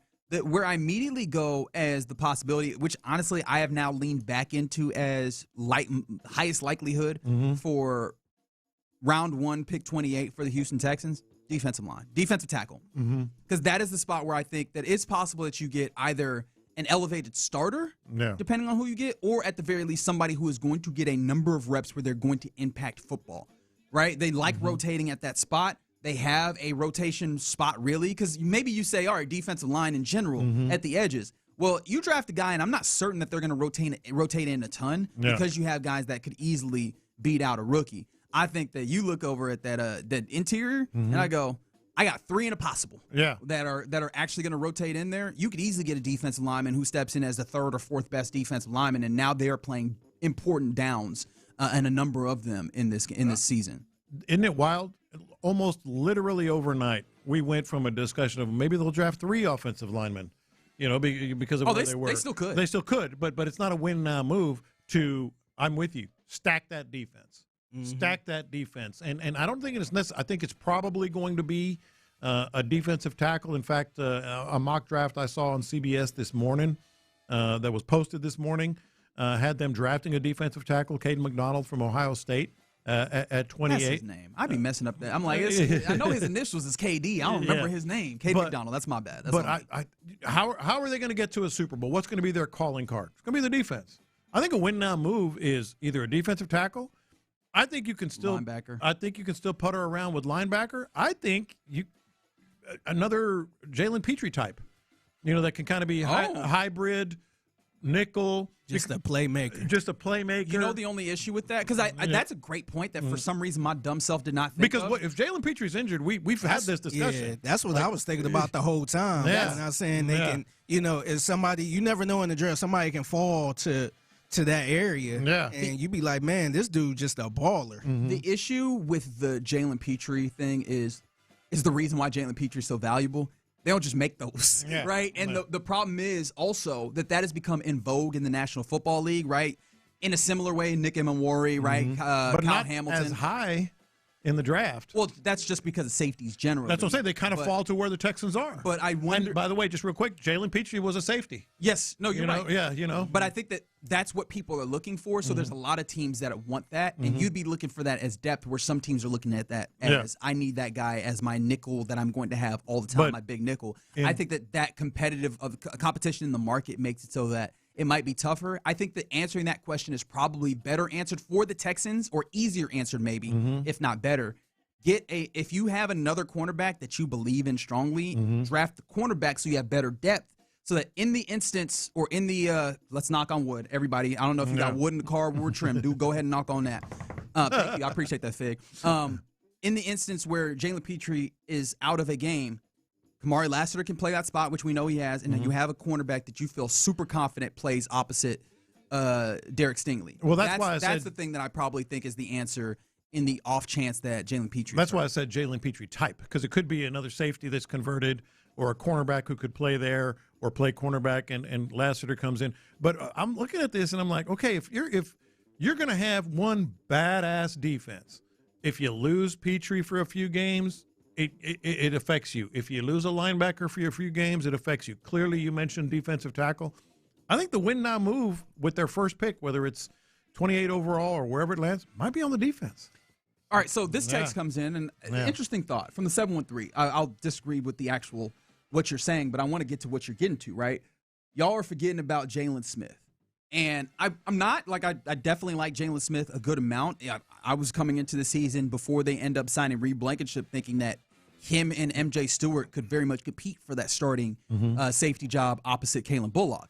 But I think that them going and getting Reed Blankenship might tell me a little something about where they think he is right now in his development. Yeah. Do you view Jalen Smith as a viable capability of stepping in behind a Jalen Petrie should something like that happen? Hadn't really thought about that a whole lot, but I don't think it hurts to have that guy drafted much higher with a much higher ceiling, that you could plug in. I'll put it like this. I'm not passing up on a guy if he's right there. That's a better way to put it. Yeah. Because we got Jalen Smith.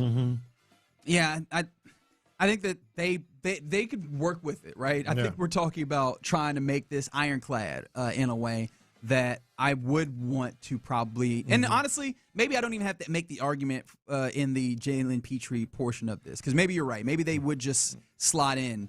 Jalen Smith, or maybe they would do the thing where Reed Blankenship, especially playing downhill, is good enough where they feel like they put him in that position and put MJ Stewart up, right? There's a lot of different permutations that maybe you could get to.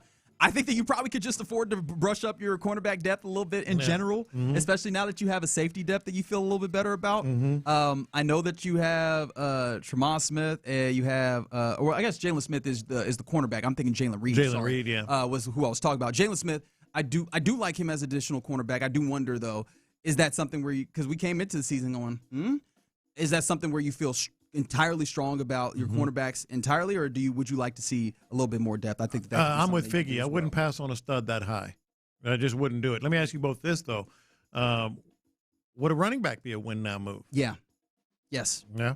Well, in the first round, specifically, yeah. a win-now. In the first round. No, actually, no. It's not a win-now move in so much as the expectation, if everything goes right, is that dude is not involved. Mm-hmm. Right? The expectation is that dude is very. But he could be a change-up guy.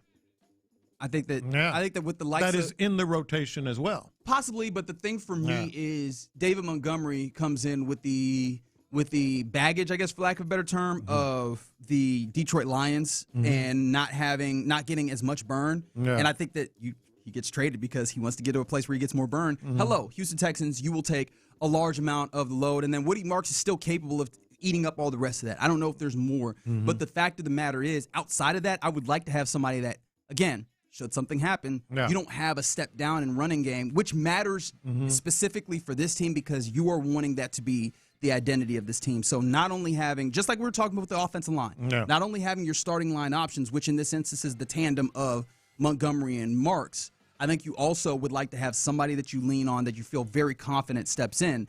And I don't know how we all feel about it, but I think that I'm less than 100% confident in whether it's Jawar Jordan or who else would it even be in that instance. Like, I don't know that they actually want to run British Brooks, right? Last one. Burner, wide receiver. Just an absolute. I think that would be a win now. Just an absolute burner. Yeah, I think that would be a win now. I think the running back will be a win now too because that's unlike the Houston Texans taking a running back that early. But yeah, I thought about that. If they get a receiver, I feel like that's kind of a win-now draft move. I still would lean defense first, one of those three positions we talked about. But I think running back and receiver, you could argue, whereas the offensive linemen, they might ultimately be all pros, but I don't think that's a plug-and-play guy or plug-and-rotation guy. Well, the one thing I will say is, because you're talking about win now, and that is fair, right? It probably would behoove you, though, to start plugging in some guys that are young that can help turn this over on the offensive line, even if you do have all-pro guys. Because, again, Shaq Mason, with all due respect, because he should not be cautionary tale. His career was good enough to where he's not cautionary tale, except over here. Cautionary tale, or, hey, man, it could fall off, right? And you have some guys in here that, again, I don't think that they will, but there's a possibility within there. Having some young guys that you're starting to look at as pushing those would be nice. I am surprised, Figgy Fig, that our friend here, John Lopez, did not mention tight end once. Well, no. I had it on my notes here. If you look at the doc, but I just started going down that path of.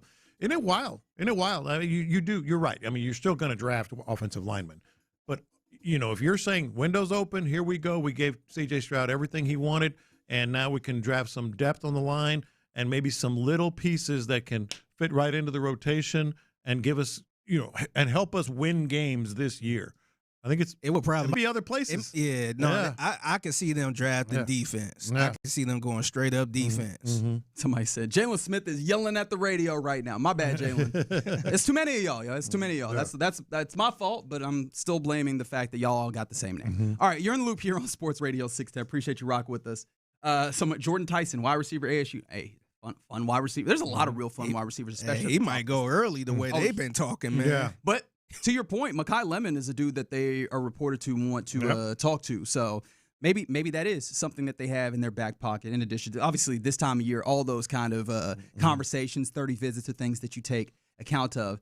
Although I don't know how much you can lean into those nearly as much, because now you're kind of free. You're free to move around the cabin, as they would say in there. All right, you're in the loop on Sports Radio 610. Coming up next, let's get our lunchtime confessions going. In the loop. Come on. The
Loop is powered by Mokaram Injury Lawyers.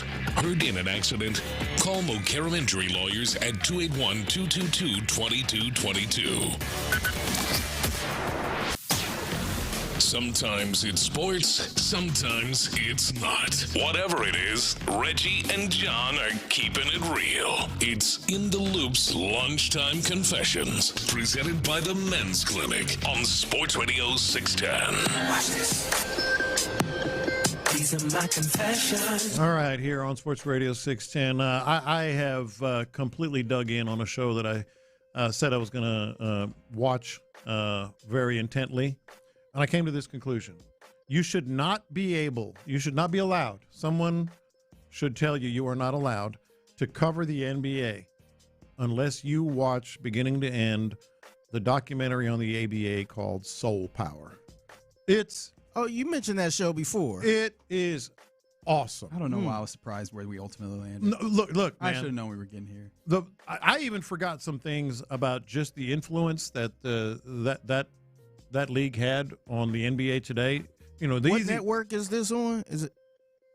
That's a great point. Yeah. Anytime anybody gives you any level of you need to tell them. Yeah. Okay. So where do I find this? Because I'm not about to spend 15 minutes Googling. Where to find this. The easy answer. I know that it doesn't take 15 minutes to Google. I get it. The easy answer is the 3-point line. You know, everybody knows. Sure. That, you know, and just how everybody's favorite thing about basketball. Yeah, but it's so much more, man. It is so much more. Like it is on Prime Video for those who are looking.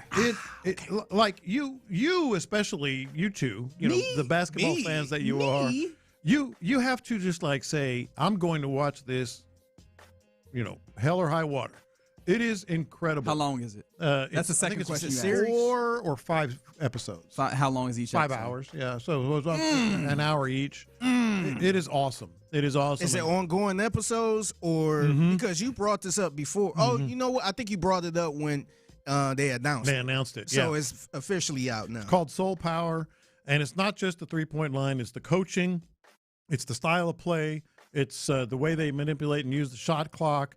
It's the cultural impact that it had on sports. And I forget who it was. I don't know if it was one of the former ABA players. Said it was truly, if you think about it, the first integrated sport. Now, it wasn't like there had been integration in baseball and football, but like truly integrated where the percentage of players, because even in the NBA back then, the percentage of African-American players or minorities, however you want to say it, it was like, 15%, maybe 20%. And, back in the day, you had to be a certain type, dare I say, of minority to fit in. What type is that? I don't know. Yeah, I'll let you decide. And the ABA just not only did that, but they illustrated how they did it. They took risks on players, that maybe had something of a track record, but the explanation and the real story was different. It's outstanding. If you're a basketball fan, and especially if you cover the NBA and you think the NBA hung the moon, they didn't. The ABA did. You got to watch it. It's fantastic. All right. Yeah. Let me pull up this laptop. Hung the moon. What the hell are you talking about? You heard of that one? I never heard of that one, but it's kind of cool, though. Yeah. All right. So really? I heard if the moon barked back at you. Yeah. I haven't heard that. We are just full of quaint folks. You heard that one before. Yeah. I actually when the dog bark at the moon, don't say nothing, the moon bark back, then it's a big deal. I hadn't gone to that place. Yeah. I ain't gone to Hung the Moon's another old. I actually like that one. You know how people say, well, that little girl has grandpa wrapped around her little finger? Have heard that one. Yeah. It's kind of the same Yeah, no, vein. it's definitely that, idiom. that little girl thought. I'm familiar with the concept thinks of grandpa idioms, hung Lopez. the moon. Yeah. Lopez is like, this dude. No, I just can't believe you haven't heard idioms. it. I just can't believe you haven't heard it. I actually like that one. Yeah. Hung the moon. No, it's good. I might actually use that. I'm not gonna lie. Yeah. Oh, you think you hung the moon? You all that in the bag of don't know chips. nothing. Yeah, exactly. I hung the moon. These are my confessions. I was all in on the World Baseball Classic last night, and I said it yesterday on the show, and I almost felt like I was soft shoeing it. Man, I was rooting for Venezuela as once we got going in that thing. Yeah. But one of the reasons why we talked about some of the reasons, man. Obviously, seeing Aaron Judge continue to flail in moments where you need him was one of those. Obviously, seeing Omar Lopez get to have that moment, some of the passion that the Venezuelans showed, right? The attachments to the Astros, also. And yes, I'm really projecting out further here, right? 2030 is the next World Baseball Classic, assuming that it goes back to on schedule. You know, they haven't kept these on schedule at all. I am calling my shot. Cam Smith is now set up to be a part of the Redeem Team 2030. Cam Smith? That's right. I think that's how, because clearly the only dudes from the U.S. that I thought they played every 3 years. Isn't it 2029? No, it's supposed to be. It was supposed to be 20. It's supposed to be every 4 years, and then I'm sounding like you. Various things kept messing up. Like COVID messed it up in 2020, so they played in 21. Well, that's what it was. Okay. Then they ended up playing in, what was it, 23? That's why I said every 3 years. Yeah. Maybe I'm wrong. Maybe it is. Maybe they did just decide that it'll be every 23. Either way, years. Cam Smith. 4 years from now. You all in on Cam Smith. 3 or 4 years from now. Incredible, like really good defense as a dude who was just transitioning from the outfield. When we did see him before he ended up. That is a bold statement. Yes. Yeah. I'm a bold person. Holla at me. Yeah. Right? I think that we got to a place where early on you saw what the bat was, to the point where he was one of the few pillars of what your offense was early.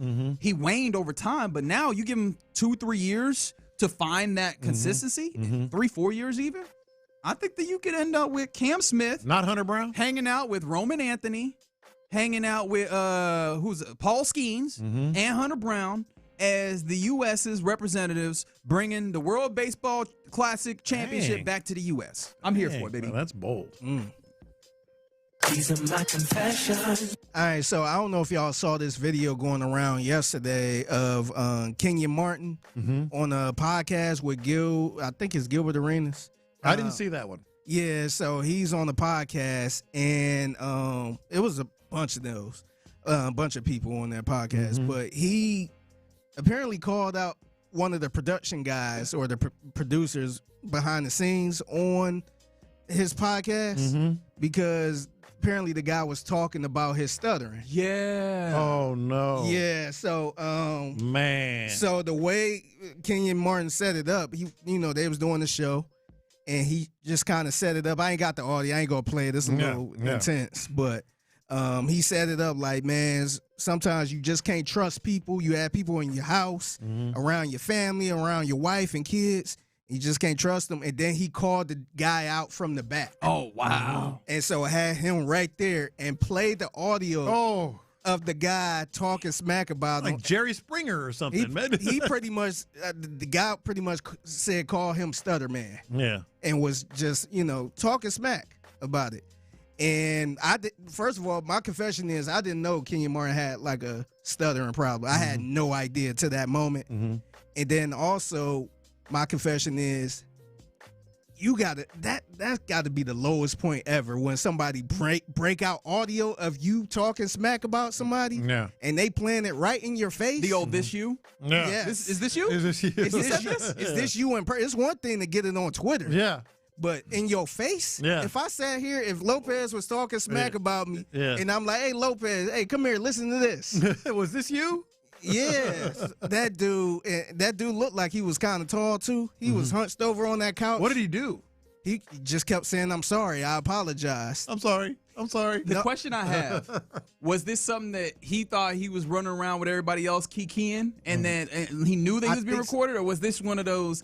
So he didn't realize the mic was hot and he got recorded. I'm not sure. That kind of changes this, I think. I'm not sure. I don't even know who the guy is. The guy's clearly behind the scenes. I don't know if he was just having a conversation with his boy or what it was, or if he got his own podcast. I don't think he said it on a public podcast, but yeah, the guy was like, "Oh, I tried to tell you sorry before," and Kenyon Martin just had at it, just like that.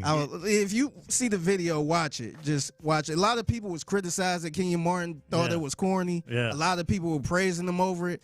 To me, I probably wouldn't have handled it like that because I'm not that type of person. Yeah, the confrontation. Yeah, I'm not that type of person. I ain't gonna sit there and embarrass you in front of everybody. But I'm not mad at it. I'm not mad at Kenyon Martin for doing it. Yeah, I will say, Buddy, who was the behind the scenes guy that kind of made fun of the stuttering, I'm with you. I don't know that I'd handle it that way, but if you do get that as a response to something you did, you kind of just gotta own it. What, lump it? Yep. Yeah. Is that what it is? Like it, love it, or lump it. You just gotta own that one. You just gotta hold that one. Yeah, like I had no issue. I'm not mad at Kenyon Martin for handling like that. He didn't really disrespect him or anything like that. Yeah. He was just talking like he was so disappointed. Like I gave you, I put money in your pocket. I helped you out. I did this.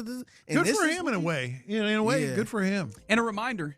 You never know what people are going through, so we kind of have to be a little bit more don't talk crazy. Don't go personal on people, man. I know we talk a lot, and we talk about people performances, and all that, but don't go personal on people like that, man. These are my confessions. I do want to get this one in because I have a question for you both. For me? For both of you and our listeners. Is there a restaurant that you like that you haven't been to in 25 years? Well, I'm 33 years old. So. You legit like the restaurant. Let's say 15 to 25 years. Okay. You like the place. I'm back in the game, baby. you like the place, but you hadn't been in 15 to 25 years. Is there a restaurant like that? But there's not one that immediately jumps to mind for. I'm sure there is. Because I'm going to a restaurant today that I've always liked. It's not the best food in the world, but it's not horrible. Proud of you for eventually getting back to McDonald's. But I haven't been there in 25, I'm guessing by my calculations, 25 years. It haven't been that long for me. Chuck E. Cheese. Oh, I'm taking the grandbabies to Chuck E. Cheese. You want to hear the funny thing about that? Tonight. I had that as a confession a couple weeks. Yeah. Because I went to Chuck E. Cheese for the first time in a very long time. I'm taking them to Chuck E. Cheese tonight. I went to a little kid's birthday party. All three of them. Oh, they going to have a blast. All three of them. They're little, but still. So Rosie didn't get an invite. All right. Rosie was mentioned yesterday. And I still didn't get an invite. Rosie I had to find out in yesterday. confessions that we going to Chuck E. Cheese. My nearly 4-year-old granddaughter. Is it for a birthday party? No. Or just we for just the hell of it? Yeah, that's the best. I'm not going to be able to see him on our regular Thursday night. So my wife said, let's just take them all to Chuck E. Cheese up there. That's really cool. And I was like, damn, I think it's been 25 years. I want you to know. And I'm so excited. You should be. Like they have tried to cater this a little bit more to the adults. I haven't been. Yeah. They sell alcohol for adults. Yeah, they got. You could buy beer. You can buy wine. Yep. I think beer, wine. Man. I think they got. I had some lemon pepper wings. Wasn't really that good. Yeah, they had it. Stick to the pizza. They had the pizza. The pizza is remember better. They still have the cinnamon pizza. I have no idea. I don't know if they. Remember they had the little square cinnamon pizzas there. I don't know about that. I know they had the pizza. Yeah. What I was gonna say is the reason why I am actually genuinely hurt is that as a grown adult man with no children, they don't allow me in there. Yeah. that is not something. They're talking into their collars. Yeah. Hey, we got one. You were going, we got one. Unless you're going for a very particular reason. I will say, me being grown, being in there, just kind of watching all the kids. Yeah. I'm like, man, look at this kid, no shoes on. Great people watching. Yep, sweaty and musty. I'm like, man, what are they doing? A great all point. Bring sanitizer. Yes. Oh, there's some great ones. Luby's is a great answer, and it would have been my answer if me and my mom didn't go last week. I go to Luby's occasionally. I've never been to Luby's. Oh, you got to go. Do I? Actually, the one right here is better. Is it? Okay, because the one I hit up, I was like, damn, it might have been a lot of nostalgia, but this is not hitting the way that I remember it. So I don't know if has Luby's fallen off a little bit. Cleburne Cafeteria. I've been in that one. I've been in that one. That is awesome. That one's I heard was better than Luby's. It is. What's the other buffet place? I'm just the popular one. Yeah. Right. I don't know. I'm just hungry. I'm mad and hungry. What's the other buffet? The other you're talking about the other cafeteria? No, the regular buffet that everybody go to. That's all over the country. What, you like Golden Corral or something? Yeah, Golden Corral. Yeah. I've been there one time since I've been here. I'm like, nope, not again. I think I outgrown it. Maybe I'm just real partial to what I know. I feel like comparing Golden Corral to Luby's. That hit me in my chest. That didn't feel right. My granddaughter asked my wife where I was yesterday because she was watching her spring break and all, and she goes, radio station with Rosie. Yeah. Hey man, yeah, with Rosie. The babies love you, man. They really do. And I appreciate them because they're good judges of character. All right, let's keep it going here on Wednesday in Loop on Sports Radio 610. We're coming up next. Let's do a little Judge John Lopez. Let's do that right now. If you've been looking online.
610 text line is energized by Base Power. Save money and switch today at basepowercompany.com/610.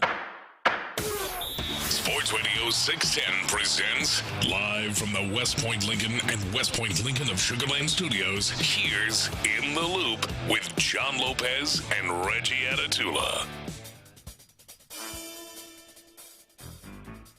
All right. The Court of the Honorable Me is now in session on this Wednesday. Speaking of court, Figgy, I know you have jury duty coming up. What I do. What a segue. So good luck with that. Yeah, I missed one jury duty, but I ain't missing this one. Nobody said anything to you yet? Nope. Still out here amongst the free, I did hear from a couple people saying, hey, just keep going, and if they reach out, then explain to them. Yeah. And they say sometimes they might not even reach out. Yeah. Okay. It just might be, well. So the lesson is chalk it up to the game. So the lesson is ignore your summons, huh? Is that the lesson? Yeah, I'll try it again another time. Everybody, y'all are just like, yep, ignore it. Don't do anything about it. Don't do that. If they say something, I got my excuse. I didn't know I had jury duty. Yeah. This was a joke. The reason I brought it up, my son-in-law has jury duty today. Dang, it's contagious. Yeah, and I have jury duty coming up. I need to get back with them, by the way. I hope I haven't missed the deadline, otherwise I'll be in the same boat as you. Anyway, he sent a picture. He you know how they have juror number 1 through number 70 something or whatever? Yep. 18. I was like, ooh, you're going to get picked. Oh, man, yeah.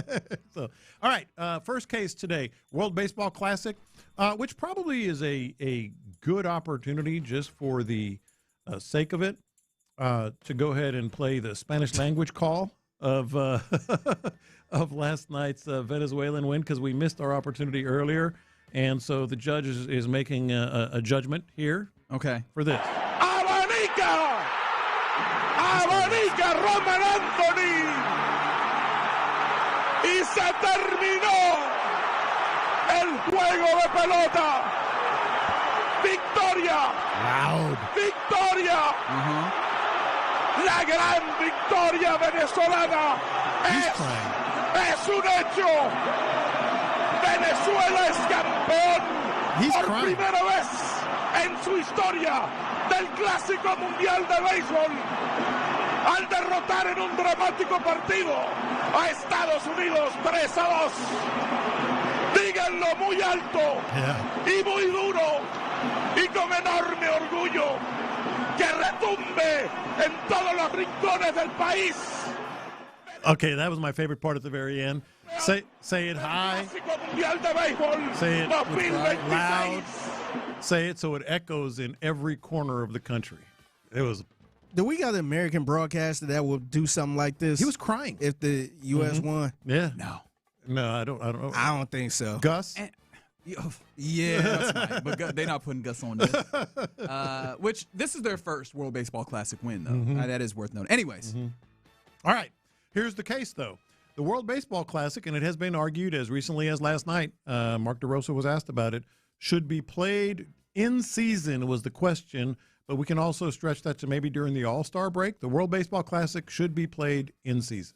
In season, I'm going to say, Your Honor, I think that's a little bit different from All-Star break, because I was going to go with no during the All-Star break, but somewhere in season, I'm going to say yes. I'm going to say yes because I kind of look at this as similar to maybe MLS. Whenever they have something similar, they kind of put the season on pause a little bit. Yeah. Or they might still play, but they kind of sprinkle it in during the regular season. And I think right there, I think that would be a good idea. I don't think it's a good idea during the All-Star break, because I think a lot of those players are probably just resting and still in season mode and all that stuff. They look at that as more of a break time. But I wouldn't be opposed for this happening during the regular season like this, while everybody right now is focused on baseball. I think that's a good idea to kind of sprinkle that in there. Yeah, no. It is in the right place. Yeah. In the midst of a season, you have the possibility of guys being injured. How much more are teams going to go, we don't want this guy to play, right? You talk about that break or whatever. I can easily see teams taking that as another opportunity to get another break for some of these guys who have already started, depending on where in the season it is. I think because you have it before the season, and yes, we did see The insurance policies keep some guys out, notably are Carlos Correa and Jose Altuve. But I think that you would probably see more guys not be able to get in it. Plus, I think because people are ready for the MLB season to start, I think people are already hungry for baseball. I think I think that factors into some of the appeal of what this is right now, as opposed to baseball having gone. And I do wonder if it ends up being a little bit of something that people are less excited for going through the regularity of the baseball season, what is a marathon. I think that the nature of I'm excited for baseball. Baseball's been gone for a long time, and now not only am I hitting this with some baseball, but I'm hitting it with like an all-star-like experience and that nationalism that we talk about, that pride that people have. I think all those things help make it big. I think it becomes a little smaller if you try doing this during the season. Yeah, I think there's some good strong points to be made on both sides. I'm going to side with Reggie on this one, but I'm only doing it because I actually personally, and you're not supposed to make these judgments with a personal bias, because my personal bias is they should do it during the regular season. I side with you personally, Figgy, simply because I feel as if you won't have as many, pitchers just ramping up or players just ramping up. They'll be in midseason form. You'll have more opportunities to get players that are hot that year, that are having a, quote, great year. True all-stars, and you put your best team forward. Personally, that's the way I would feel, but I'm going to side with Reggie because I think there are a lot of arguments that are going to be counter to that, especially, injuries and all the breaks. And now, the one thing I will say about doing it in the middle of the season, although people are making great point, is that you do get your season gets even longer. Is calendar-wise for sure. What do we talk about? Dog days, especially if it's an all-star break, man. You know how many times we look up and we go, hey, all-star break in baseball, ain't nothing going right now. At least there's hockey, there's basketball, maybe. You are not competing with anything. It becomes the entire game in town. And so I think that would be something that's interesting, but I still think that it's probably better suited where it is. I like the intensity in the middle of the season, too. That would be badass. Because that's one thing, and maybe I shouldn't say this, but sometimes during the Julys and all that stuff, maybe the Junes, I kind of get a little bored. It's just like, all right, this game, it's early. No, personally, I'd love to see it. Yeah, you still had this mindset of it's early. Yeah. And, this game don't matter as much. But you throw what we just watched in the middle. That'd be awesome. Yeah, that would be great. Yeah, and it would take the place of, are they really trying in the All-Star game and all that other stuff? You would know. You would know for sure. Yeah, there is a good point that we will get a little bit of not quite a test run, but maybe something that gives you a little bit of an indication in the Olympics in 28. Yeah. When they're playing baseball, obviously for the Olympic break, maybe that'll give some level of feel and maybe a little test run of sorts. Yeah. All right, another case for you guys right here. I'm going to go with this one. I had a couple of options on the docket. The University of Houston Cougars are going at it again. The Houston Cougars will indeed make another return trip to the Final Four. Your Honor, I'm going to say yes. I think right now, even though they're the number 2 seed, I think they're in a favorable conference right now, or bracket right now. They got a couple easy teams. I think it's they got the home court advantage. They'll be playing in the South, so I think they still got a chance to make the Final Four. Now, when it gets to the Final Four, I might be a little, nervous about them making it back to the finals. But I think, Your Honor, I think this is probably their best chance to make it. And if they don't make it, I think it'd be really disappointing. Yeah. I think that they might not make it here. Guys, what we've talked about with the Cougars this year is a little bit less defense, a little bit more offense. Yeah. But it's also not as much of an interior offense, right? JoJo Tugler is solid, but he's not the same as Juwan Roberts, where you just give him the ball and you can almost count those 2 points. Yeah. Chris Sinak has been a guy who definitely stretches, but he's not necessarily a get in the paint and get the bucket guy. And I wonder, especially now, I think Figgy is right. Getting to the Sweet 16 and getting into Houston will be advantageous. There's 2 things. One is the likelihood is you could end up against a Florida team who actually is better than you at rebounding basketball right now. They're better on the interior than they were last year. That scares me, to be entirely honest, as I'm filling out my bracket going, the things that Houston usually kills you on, I look at Florida and I go, they're actually probably better suited for dealing with that this year. Yeah. Plus, there's we've made this, they're playing in Houston if they make it to the Sweet 16 and the Elite 8. Have we thought about the possibility that actually could be problematic for them at all? I think it might have been Charles Barkley, or no, was it Charles? One of these analysts was talking about that. It was Clark Kellogg, I believe, was talking about the fact that, hey man, you can get in here and say that it's good to be close to home, all that. There's also the added pressure of being, amongst fans and all those types of things where that adds a level of pressure. Yeah. And I do wonder if, especially with some young guys on the court and being big-time factors, if that doesn't show up in some ways in a tournament where we typically lean on experience. I don't know that they will make it out and back into the Final Four. I think here's the other part of this. You talk about Florida. Illinois is no joke. Yeah. Illinois is who you have to get through before you would get to any game. That's assuming like North Carolina doesn't get through as well. Yeah, I'm not real high on North Carolina, but that's just my personal opinion. Right, I know who you put into the no, Illinois is no joke whatsoever. So yeah, I'm going to side with you on this one as well. Not as good defensively either, as they've traditionally been. They're good defensively. They're very good defensively, but not what they once were recently. So yeah, I think I'm gonna go with you on that one. And I want to make it clear. I hope I'm wrong. Of course. I want to be having this fun again. I know. All right. Well, I won though. You know what? I'll have to take that with me. All right, you're in the loop. The Cougs to lose. Yeah. All right. See, heard it here first. See, this is what happens. You make a winning argument, and now you're branded as the Cougs hater. See how that happens? All right, you're in the loop here on Sports Radio 610 on this White Boy Wednesday. Speaking of White Boys, let's take it to the Astros, where you realize we're like almost a week away from opening day here. We're getting real close to this. How excited are you? And I think that Jake Myers on with the Clutch City Territory podcast yesterday said something that really should make you more excited. I'll let you hear it next.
Houston. Insider access, exclusive content. Sports Radio 610. The Texans play here. An Odyssey sports station.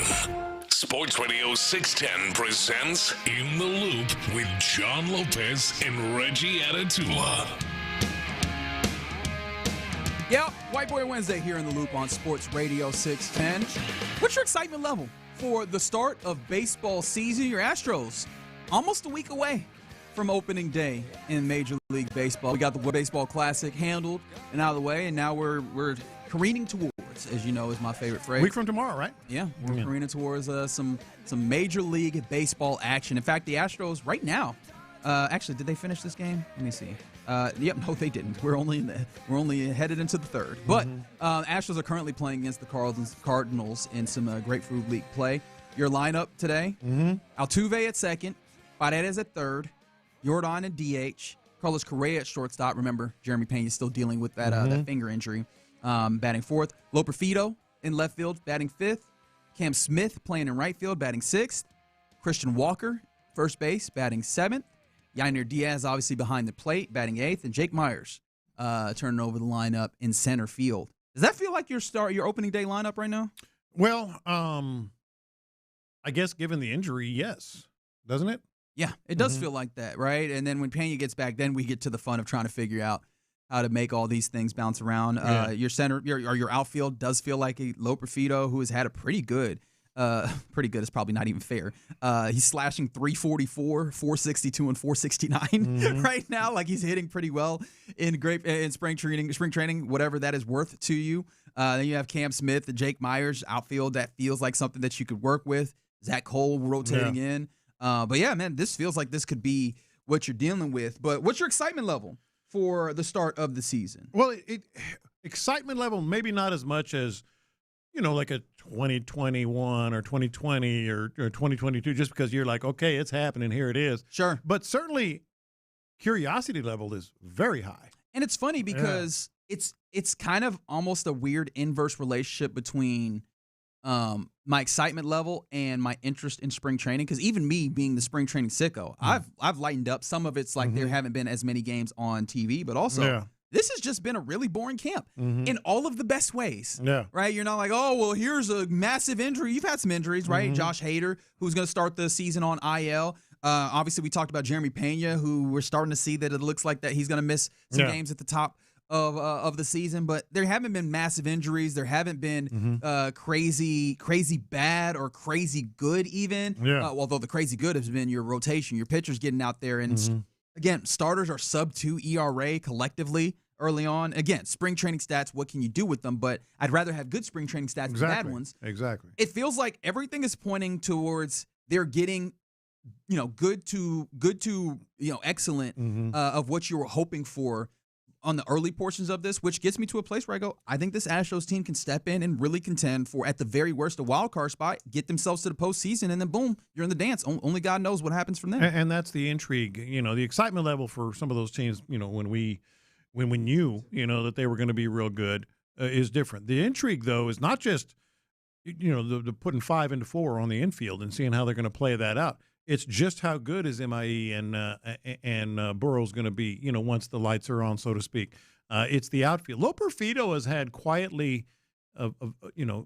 always been a factor in the outfield, and it looks as if he may end up being, a starting outfielder. So that's interesting. How are they going to play that? What is Cam Smith going to do?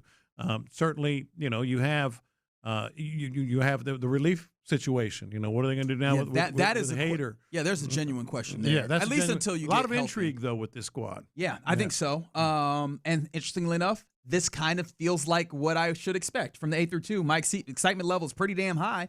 Spent $250 on a nice seat, took a day off, and gonna pregame at Lil Woodrow's. Yeah, there we go. Look, that I get that, but I also get on the other side from the 713. Least excited I've been since 2013. Yeah. That's pretty far. But again, I understand most of it. 2013 might be a little bit of a reach, but I get the point, right? I get the general sentiment is that okay, there's not, but it's also not been one of those camps.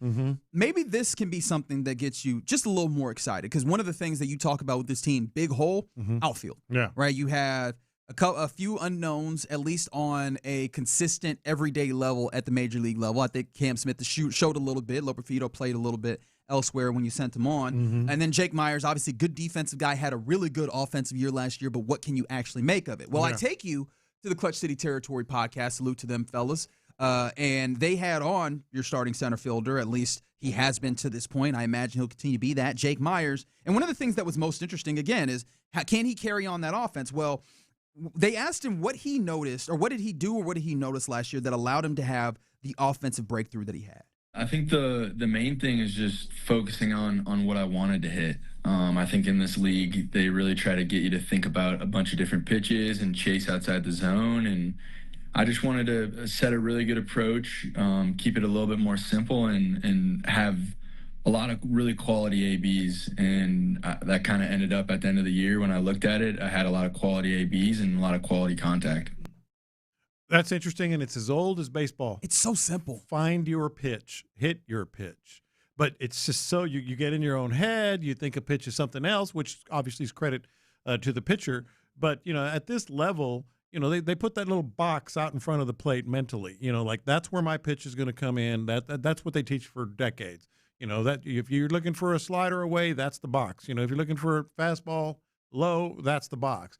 And they still get out of it. They still just it's just tempting. It's what separates those guys, the real good ones, from the other ones. Right. It was so simple that you go, damn, you couldn't figure that out. But also because it's so simple, I'm sure, and knowing how high stakes this is, that means it's so hard to keep that front of mind. Yeah. On top of that, Jake Myers was also asked, because he was a lot better at hitting off-speed pitches this past year, and really hitting them dead center where you want to hit him, which means you got him pretty clean. This was Jake Myers talking about why he was so much better at off-speed pitches last year. I think partially because I got him a lot. And so I kind of started to look for him and got comfortable hitting him.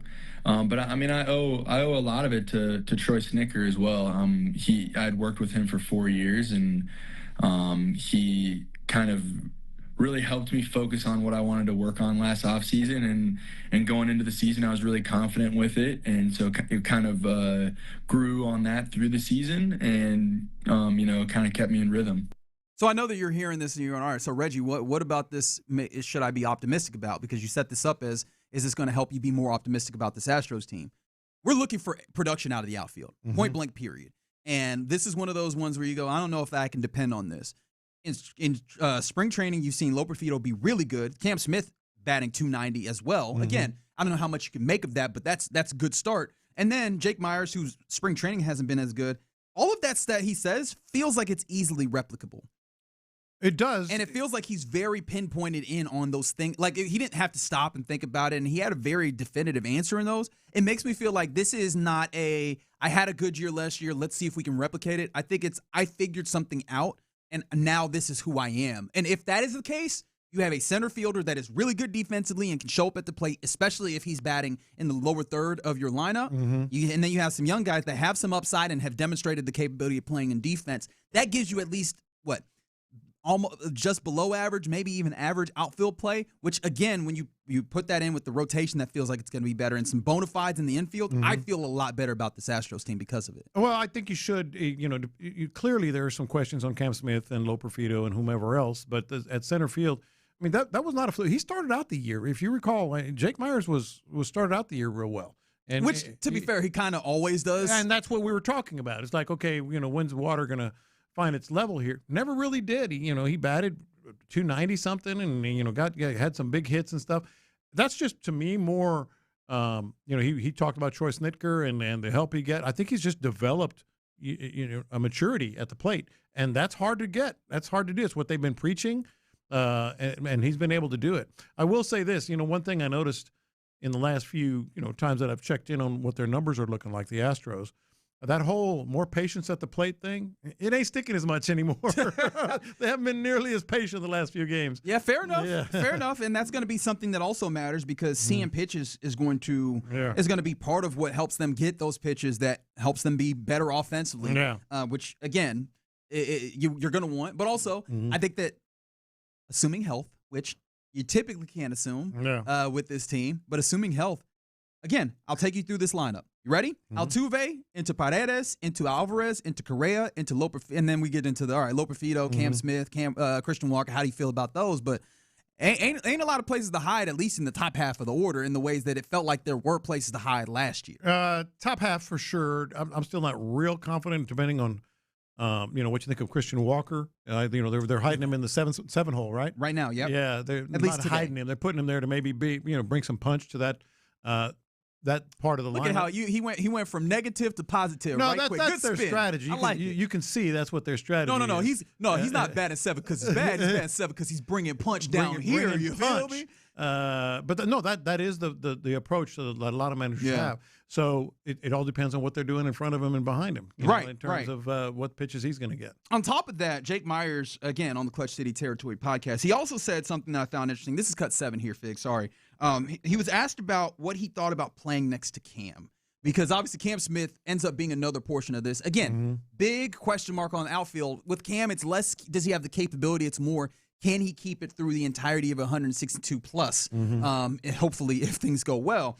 This was Jake Myers talking about what he thought about Cam Smith playing next to him. Yeah, I mean, Cam's a special player. That's where I want to start with that, because he's going to be a superstar, in my opinion. His transition from infield to outfield is probably the best I've ever seen, to be honest with you. Because, to be a Gold Glove finalist is extremely hard, and to do it the first year you've ever played in a position like that, that says enough to one, his work ethic, and two, his ability out there. I think he will win a Gold Glove out there as he stacks up more experience. But it's just, you can just tell it's natural to him, and the way he sees the ball off the bat, the way he gets jumps and he makes plays out there. He made some huge plays. The way he backed me up, maybe when I made a mistake or one or two, is just really special. Knowing where he needs to be, that accumulates over years, and he was able to do it in a couple months. And that's what we're all looking forward to, because it did fade, but we know what's there. Effusive. Yeah, that was the thing that got me. Well, he wasn't just like, yo, the kid's good. Yeah. He took everything to the maximum. Best transition from in positions that I've ever seen. Yeah. He's going to be a superstar, right? Gold Glove. And it's a gold, what he actually did. Yeah. But then he was talking about, and Jake's talking about how great of a jump he is. Jake Myers is incredible at getting jumps on balls to the outfield. You don't have to, we've all been there where you have to talk nice about somebody, especially if you don't want to. Yeah. You can say nice things without going to the extreme. He went to the extreme on all of these, which again, does not mean that Cam will absolutely do that, but it gives me even more confidence that, again, you have people around him, and of course, it's his teammate. He's not going to be negative, but does he have to be that effusive? He didn't have to, and he jumped out of the gym to do that. That gives me even more excitement for what you got this season. Well, it should. The question now is, depth out there, depth in the lineup and what they're going to do at the plate, because ultimately that's what it's going to come down to. But Cam Smith, I fully expect, a return to what we saw early on last year. And if that's the case, what are we talking about? Okay, and I'm really I'm doing the projection, but it's hope time, right? We're before the season. That's what, 5 guys in a lineup that you go, I feel really good about with the bat. That's how many dudes in the rotation starting wise you go, I feel really good on the mound, right? I think that is the stuff that we're talking about that you put together, and now you're cooking with gas, you're cooking with grease. It just depends on how healthy they stay, and that is the big question. No mark, team right? ever stays healthy. There will be injuries. There will be guys sitting out multiple, maybe a dozen games even or more. So it's just a matter of how healthy, because the depth is still an issue with this squad. Yeah, because you're talking about, especially in the outfield, Zach Cole then having to get in there. They've done a little bit of training. Bryce Matthews, not only at center, they gave him a little at left. So the possibility is he might be a dude that comes in and gives you real utility vibes, where maybe all of the outfield spots and obviously his natural second. Yeah. But yeah, those are questions that still have to be answered. But those are ones that are somewhat reasonable. Some of the bigger ones that we were asking, I won't say that they're answered. That'd be real presumptuous, but it feels like they are on the track to having answers for these, at least early on. And that's enough to at least have me excited, talk less of, to get going with the season, which starts next Thursday. A week from tomorrow. It snuck up on us almost. It really did. All right, you're in the loop right here on Sports Radio 610. Somebody said nice things about Smith. Can't wait for him to be not be here anymore and leave for a bigger contract. You've got time at least, even if you want to take that. Got a lot of time. You got a lot of time and control on Cam Smith. So at the very least, evergreen conversation of Jim Crane don't pay this much for players. I get why it's there though. However, you at don't least you do got extensions time. like that. At least you got time. That's the thing I can say. At least you got time, and he could win some Gold Gloves before you get to that place. All right, you're in the loop on Sports Radio 610. It's about the time where we hand things over to Figgy Fig for the mixtape. What you got, man? Yeah, so I got a funny little throwback of a Oscar-winning actor on the red carpet. I'm going to go through that. Plus, I want to see how smart you guys are by what y'all watch on TV. Oh boy. All right. Boy. Let's see if we're dumb as we sound. We'll do that next. In the loop. The Texans have agreed to terms on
Instant reaction, analysis, and your thoughts on the action immediately after the final buzzer or final out. It's H-Town Postgame, energized by base power on Houston Sports Leader, Sports Radio 610.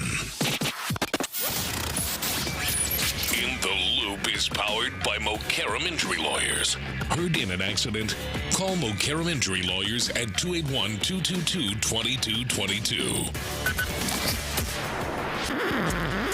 Pass the aux cord and crank up the volume.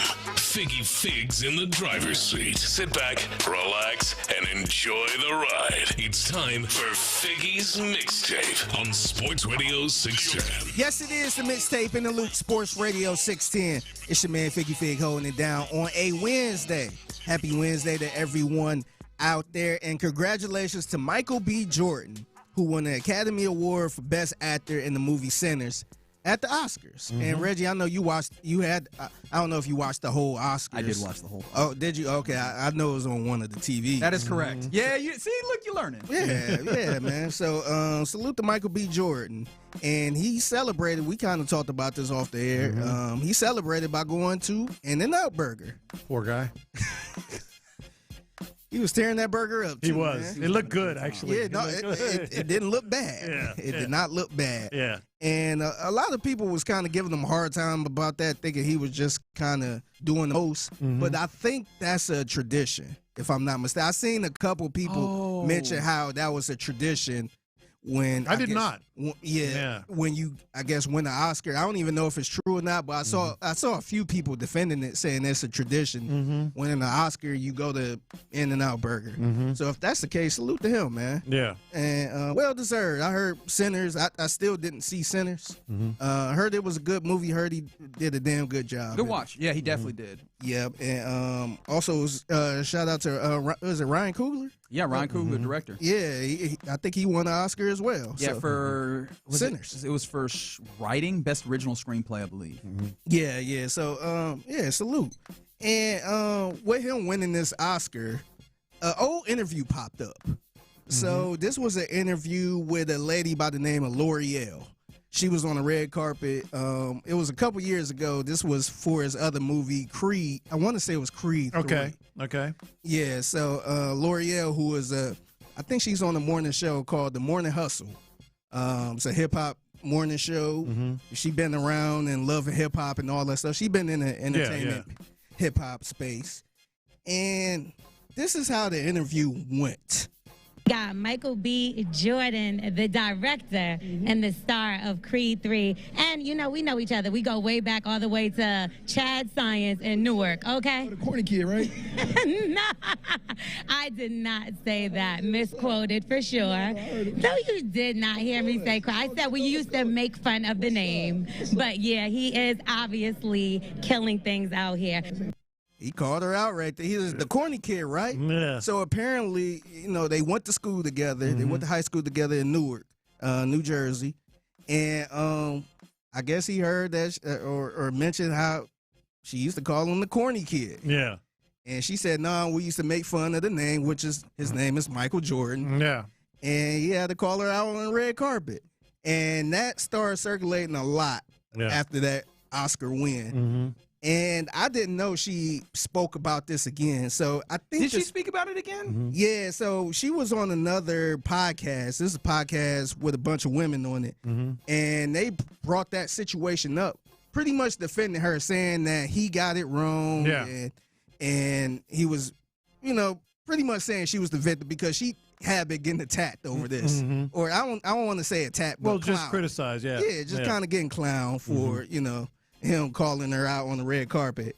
And here's the conversation with L'Oreal on this podcast. But look at the hypocrisy, right? They're mad at her for saying someone was corny in high school that she didn't even say, and then proceed to say things 1,000 times worse than what she said. 10,000 times worse. It's crazy. It doesn't even make sense. And you didn't even say it, and no one has ever said, hey, our bad. We went back and heard the audio. You didn't say it. It was in your front. Oh, no, people came up to me and was like, oh, you know, my fault. But the disrespect was way louder than the apology. I didn't even, one of my homeboys reached out to me like, oh, Michael said his bad, yo. It was an article he read. He thought you said it. But you went on all these other publications. Not only that, I have a nationally syndicated morning show. Yeah. Come have a seat and talk about it. You know, the thing that hurts from it, and this is why now I watch what I do, because I was defending him a lot. Think about all the people that were saying many things about this man. And I would always be like, nah, da-da-da-da-da. Yeah. Oh, I don't be defending people like that no more. Well, that's not right. That's not making anything better. So I quit. I'm not going to do that anymore. Yeah, so the internet do what the internet be doing. Mm-hmm. They decided to dig up what really happened. Oh boy. So here is wait, so we're bringing up high school beef and making it into adult beef is what's happening? Yes. Pretty much. I just wanted to be clear. Yeah. Continue, pretty please. much. So here's L'Oreal on another podcast, and I've been trying to piece all this together. I think this happened before the red carpet incident. Okay. And I think this is where Michael B. Jordan might have got it from. But here's L'Oreal on another podcast with some ladies talking about just Michael B. Jordan. That Michael B. Jordan is just like a nice, corny guy. And I don't mean that as a slight, right? I mean, we all know that the nice, corny guys treat you the best. To be honest with you, we teased him all the damn time because his name was Michael Jordan. Let's start there. And he was no Michael Jordan. And then he also would come to school with headshot. We lived in Newark. Yeah. Like that's the hood. You know what I mean? So we would make fun of him, like, what you gonna do with your little stupid headshots? Like, and now look at him. So she was the one that said we teased him over the name Michael Jordan. So she actually didn't call him corny. She kind of did. But well, that was the other. That was other woman. She just pulled a actually. Yeah. Pretty much. Yeah. So she technically didn't call him corny, but she did say, "Look at your name. You ain't no Michael Jordan for real." Yeah. Which go ahead. As high schoolers. Yeah. We've been mean. We've all been mean. All right. Yeah. I hope that you weren't mean in high school. Mm-hmm. Shout out to you if you weren't. Yeah, we've all been somewhat mean at times because children are not good people. The thing is, he remembered though. He did on that red card. Oh, the corny guy, right? Yeah. I don't know, man. She kind of said we called him the corny guy, or just something along those lines. I don't know. I don't think it looks good for her. So she's not the victim. But again, well, just gobs of water under the bridge. I mean, so long ago. Yeah. It shouldn't really matter. It's being overblown. But if we're getting technical about it, I mean, she I think it's hard for a woman to take accountability like that because no, seriously. I think if it was a guy, they would have just took the punches. Yeah, exactly. Like, yeah, that's me. You know, I'm sorry. I mean, some of the other guys might be out here doing interviews about it and all that stuff, but I think a normal guy in that situation probably would have just like, yep, you got me. You know, everybody, take shots at me then. I was in high school. Yeah, I don't think a guy would have played the victim. Now, the one thing I will say, that final podcast that she was like, I don't think it's fair, I thought that was where you went to a place where it's like, Yeah. Yeah, because like now we're keeping this thing going. I think that as much as it might not have been fun to have people get you on the you got called out on the red carpet, I think you got to just kind of, once again, lump that one. Yeah. Right? Yeah. Just like it or lump it. You just got to take it. Just hold that one because ultimately. I'm so happy you're using that. I'm just trying. Please never say I haven't done anything for you, okay? Yeah. But I think that's not the worst thing in the world. People are like, you got caught out because like you admitted we were making fun of his name at the very least. You could just be like, yeah, but we're all grown now and we're in a better place. And look at him, he's in a great place. And I'm speaking for her, she in a better place. Yeah. Right, that was the thing. It felt like y'all are both winners here. Yeah. So we didn't need to do this on the back end. Yeah. So it wasn't like she was a homeless person out there. Right. She doing pretty well too. So salute to everybody. Salute to Michael B. Jordan for winning the Oscar. It's the mixtape in the Loop, Sports Radio 610. I want to see how smart you guys are about the shows y'all watch on TV. Okay, can I say something first? See, there you go. See, look at that. He already copping please. I am. I 100% am. I got a list of shows, and Below the Deck is not on here. Life Below Deck. So that's a good example. We all live relatively, intense mental, and we're not solving any of the world's hunger problems or splitting the atom or anything, but our daily routine is pretty intense from the morning on. You know, you're having to think, you're having to research, you're having to, you know, kind of go pretty intent on audio or whatever. Your brain is working pretty hard, all right? So when I sit down at night, whether it's 6:30, I think you're thinking too much into this, man. I call it, I was telling Reggie during the break because I was laughing about this. I watch some silly shows because I call it brain candy. I just want to not think. I just want to just sit there and laugh or point and laugh or whatever. So I say that to protect myself before you even come up with the list. Look, I don't even think you got to do all that because I don't think this list is super intense. I didn't even actually call him corny, okay? That was Lopez just now. Yeah, so somebody came up with this list. Highly intelligent people often return to familiar shows for emotional grounding, nostalgia, and mental rest. Oh, I just described that. Exactly. Yeah, See, that's look what. at you. So I'm highly intelligent. I let you get your stuff off. But I'm like, man, I think it'll end up okay. I think you good. so at this point, I'm curious how many shows y'all watch that's actually on this list. Okay. Mm-hmm. So it's 11 shows. The first show is the Andy Griffin Show. Not in years. Really? Not in years. Okay. Yeah. I watch it sometimes. If it pop on, I sit Where? there and On watch Me it. TV? Yeah, sometimes I watch Me TV or something on Pluto. Mm-hmm. Oh, okay. Yeah, if it's on, I check it out. I'm not searching for it. I will say that is what we've lost, and so many people cutting cords. It's very rarely you just stumbling on something and watching it just because. Yeah, that's about the last you have time to be I a watched lot it. more Yeah. intentional. You got to on- really search to watch something now. Yeah. And I'm going to be honest, with all due respect to what was a fantastic show, I have never in my life typed in on my TV Andy Griffith Show like I'm. I never did either. But if it's on, I will stop and watch it a little bit. 60 Minutes. I watch 60 Minutes. Pretty you wanna know why? regularly, yeah. Because I watch CBS football on CBS on a Saturday. It. Yeah. So on Sunday keep when you that thing around. rolls over, well, it's not even if you don't change the channel too quick, all of a sudden you're like 60 Minutes is on, and maybe you look up and you're like, oh, this is an interesting story. Yeah, All right. it keep you around. Okay, okay. Seinfeld. I know both of y'all watched that. Yep. I can't get into it as much. I respect it, but I can't get into Fair it as enough. much. The Real Housewives. Nope. Never done it. No.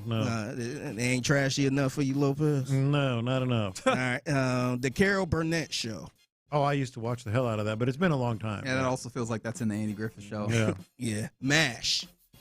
I haven't in a while. It's a hell no for me. I haven't actually. I say in a while, like years. Actually, it's probably been just a few months because the last time we talked about it on the show, there was like something MASH related. I can't remember if somebody passed or if it's an anniversary of the. It was like an anniversary of the final episode. Yeah, I watched the final episode that day. Okay. On that anniversary, so it's only been a few months since I've last watched it. Actually. Okay. Jeopardy. A lot. Yeah. You know what I've actually started doing lately? I haven't been watching full shows. I've been watching just clips on social media of them running through an entire category. Jeopardy. I kind of like Jeopardy now because I can look at the host and like, I remember he was a contestant. Ken Jennings? I remember. I just remember PTI just talking about this guy. Like, look at this dope. He's still on the show. Like, nobody beat this dope yet. Like, that was a big deal, man. Him like being undefeated. Oh pretty yeah, much. long time. Yeah, for a long time. It was on PTI almost every day. Them talking about that. This one, I don't think y'all watched this one. But where's my sounder at? I'm looking for. I can't find it. But Law and Order. For a while, I was on a kick, but not in a while. Yeah. I used to watch Law and Order. There we go. Yeah. I used to watch. I hate police procedurals now. I really do. Really? The formulaic nature of it. I know for some people it gives them like peace. It just drives me up a wall. I just can't do it. I watch them. Yeah. The other one is Frasier. Oh boy, I used to watch. I could watch that every day. I haven't watched Frasier in a little bit, but I did a rewatch of Frasier not more than 5 years ago. Cheers. I could watch that every day. Yeah. Haven't watched. I couldn't get with it. And Nova. I never heard of Nova. That's an old one. PBS. Yeah. Really? Yes. Okay. I watch. What Nova is it from time to about? time. It's like a documentary series where various things that they'll do in the world of science and stuff they'll pull up. Okay. Yeah. So pretty they, smart, right? They really sniped me on the PBS show. But when Damn it. that's not even close to what I watch. Like when I watch, again, what I call brain candy, it's like silly stuff, like Animal Control. I've been on that kick lately. Oh, that's the one with the big tall dude that was on Community. Joel McHale. Yeah. Stuff like that. Just this silly little sitcoms or shows like that, because I want to chill, man. I don't want to think. And that means you smart, huh? And that means I'm smart. Yeah, Didn't even know that. Yeah, just smart people ain't got to watch smart stuff all the time. Who did this research? Right? Yeah. Was this like the Academy of Television that was like, yes, if you watch these television shows, that means you are smart. Watch more of them. Yeah. Or these are just smart people that watches these type of television shows to kind But just smart people, huh? down. No dumb people watch these shows? Yeah, probably not. I don't know. All right, I'll get y'all out of here on this. It's the Mixtape in the Loot, Sports Radio 610. I've been meaning to give a shout out to a guy by the name of Shamar Scott of the Akron Zips, who made this game-winning shot to send the team to the dance. 5 to shoot. Shamar Scott for the lead. Nothing but net for the hometown kid. Akron up by 3. Leiden lost it. Parks to tie. Oh! And Akron, it's a three-peat. The dynasty for the Zips as Shamar Scott sends Akron dancing. The dynasty. In that case, McNeese State has a dynasty. Yeah. Yeah, they've been a few years in a row now. I will say, that's going to be a dude that I'm going to be watching closely, because that 5-12 matchup between Akron and Texas Tech, that one might be one of the ones that people are most looking at as a possible. I actually picked Akron in this one. Did you? There? Yeah, my bracket, I picked Akron. And you probably wondering, why the hell am I playing this guy? I am. So I used to go to his grandpa's church. Oh, really? Yeah, I remember when the boy was born. He's actually a twin. So his daughter, the pastor's daughter, she was pregnant and all that stuff. She had twins, and he was the one. Dang. Yep. So now you have to pick them. What? Yeah. So you had to I'm pick. like, I'll at least pick you in the first round. Yeah. After that, it might be a You're tough on your road. own. Yeah. So he actually went to Shaker Heights, Ohio, Shaker Heights High School, where I used to work before I moved here. Gotcha. Yep. And just if y'all are curious, or who went to Shaker Heights High School? Very good. Machine Gun Kelly. Terry Rozier. Okay. Paul Newman. Oh, wow. At the same time as Terry Rozier, I'm sure. Yeah, he was a probably senior. So. Probably so. Yeah. And Nate Clements. Okay. All went to Shaker. Not a bad little list of alumni. Yeah.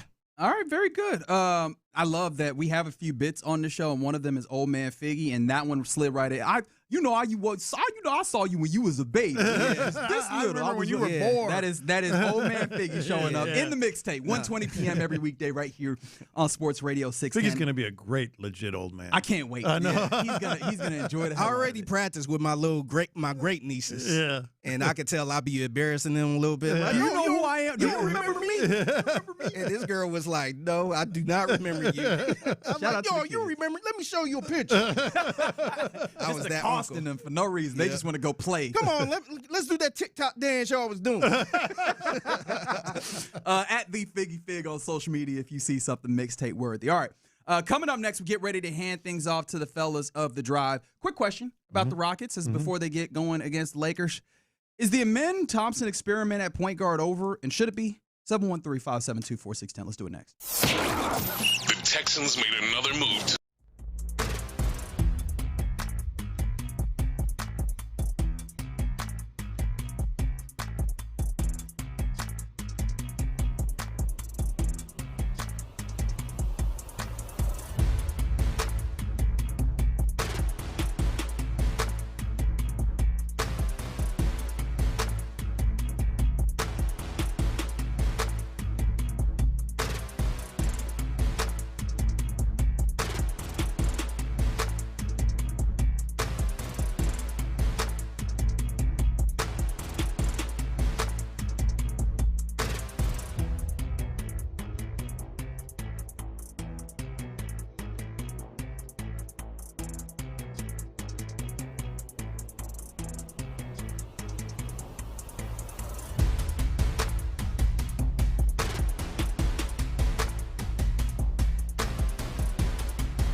PowerCompany.com/610. Thank you, Figgy. Sports Radio 610 presents live from the West Point Lincoln and West Point Lincoln of Sugar Land Studios. Here's In the Loop with John Lopez and Reggie Atatula. This is a good one. It's a good one on White Boy Wednesday here in Loop on Sports Radio 610. Been fun to this point. Getting ready to hand things over to the fellas of the drive, which we'll do here in a little bit. Actually, I teased that, we'll have a conversation about Amen Thompson at point guard. But, Lopez, what did you just say? Yeah, right as we were going to break, I'm like, oh, boy, what does this mean? So, long story short, the Astros are pulling players from their spring training game earlier than anticipated because of playing conditions. But that's just part two. Part one, according to Chandler Rome, was this. Isaac Paredes was pulled after 2 innings after legging out a double earlier, did not look comfortable when he was legging out the double. And he said the conditions today are abysmal, and the Astros are pulling players because of the conditions. Carlos Correa was pinch run for, et cetera. So, man, that is one of those things. So, see, one of y'all didn't knock on wood like I told you to knock on wood. Yeah, you did. Now look at us. Yeah. Now you're dealing with the possibility of Isaac Paredes. We don't know. We'll hear. I'm sure Chandler Rome, who's done a great job covering this team for The Athletic, will give an update when we get more information. But what do you do if Isaac Paredes now goes down with an injury for however long, or if this is something that nags? Obviously, now I'm getting too far ahead, but you were already in a place where like, well, thank God you have Isaac now that Jeremy Pena is dealing with the kind of a fractured tip of his finger or whatever. What happens if now you're dealing with the injured Isaac Paredes? And I know that there was talk about them still possibly looking to trade him. If he gets injured, then what does that do for you? Yeah, that's where I went. The short term is, okay, this is why you did have the depth, even though, Pena's out and all that. Long term, no matter what they said, you got to believe teams are still calling, for, trade possibilities. So, yeah, it makes it interesting. Just a little development over in Jupiter, Florida, where they're playing right now. Also, now me and the Cardinals, we got beef even more than once we once had. Like what do you mean abysmal conditions? In spring training? Yeah. Supposed to be beautiful. Why do pristine? I was gonna say, why did they play this? We're a week out from baseball getting going in earnest. So I get it. Everybody's trying to get themselves ready to go, but this is something that feels distinctly possible if you're talking about conditions being terrible. It's not a game that you just go, man, we're good. Yeah, because they went into it. It seems nobody told me. It seems like they were going to try to play their quote-unquote starting lineup, opening day lineup, as long, a longer amount of time, just so they can get kind of used to things. But not anymore, for sure. Yeah, now you got Nelson and Sacco and Unroe and Powell. I'm not even sure if I'm saying these dudes' names right. Stepping in. How'd you like to be those guys? Hey, these conditions are abysmal. Get in there. we want to protect our players. We don't. Y'all go out there. He said, "What happened to Esau?" Oh no. We're risking this cat's hamstring, not that. Yeah. Like, all right. Well, I guess. Let's Okay, go. coach. Yeah. That's man. I'm hoping that the possibility or the probability is this is just one of those stepped wrong or what have you. Because also we don't have very much. He said he pulled up a little bit. Did not look comfortable running. Didn't down. look comfortable. Yeah. Which, gosh, because stepping the wrong way might actually come out better, right? Not looking comfortable makes it feel like it's soft tissue. Yes. Which, have we not had enough of soft tissue in the Astros? Have we not been tortured enough with that being the case? I will be livid if that is what ultimately comes of this, as we find out there's a soft tissue injury that keeps Isaac Paredes from playing baseball for a significant amount of time. Yeah. So stay tuned. The fellas in the drive are going to have it. Any updates? Yeah. That's absolutely maddening. Let's talk about this thing with your. I thought Clint was coming in to have a crosstalk with us early. He's like, "Oh, wrong door." Oh, I've done that. You have? Yeah, I've done that with Sean and Seth. Just in the middle of a conversation, Yeah, just like, like, not yet. All right, yep. But I asked, when it comes to Amen Thompson, is the point guard experiment over with him, and should it be? Because I what really stuck with me, and I think it stuck with a lot of people, Kevin Durant, after the last time the Rockets played the Lakers on Monday night, he was like, the offense is basically me. I've got to be better. I've got to, and I would like to be off ball, or maybe I should be off ball more, and these types of things. And then thinking about him being off ball more, you go, who would that be? Who would be on ball? It's Reed Sheppard, it's Amen Thompson as the point guards, so to say. Yeah. And should you have a circumstance where it actually late in the game you have less Kevin Durant on the ball so that you don't have teams loading up in that same way?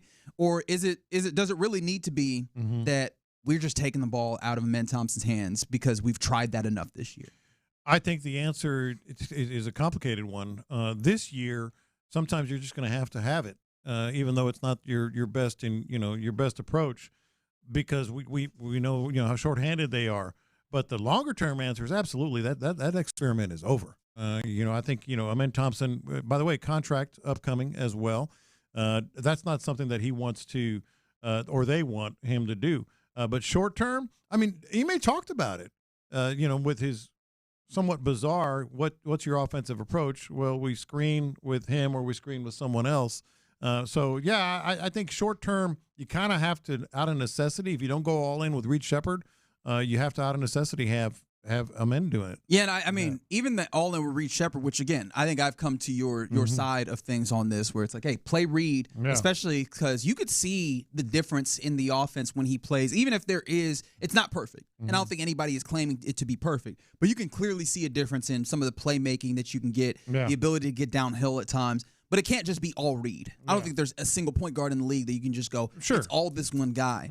I do think, weirdly enough, I might be coming to the feeling of, yeah, man, lean into more of having that, that player on the ball as opposed to Kevin Durant, because it just does not feel like you're getting enough consistency with Kevin Durant on the ball, especially late in games where teams are basically going, we're taking you out of the game. Although then I guess the secondary question is, if he's off ball, can teams not just also go, we're going to deny the basketball there and force you to play that's what they've been doing elsewhere as well? Yeah, that's what they've been doing. And then it becomes even more complicated because you're going to get the ball to Şengün at some point, and that has not been working either. By the way, he is going to play tonight, seemingly so anyway. That feels like that gives you a better opportunity to get this victory, right? Yeah, oh, for sure. Absolutely.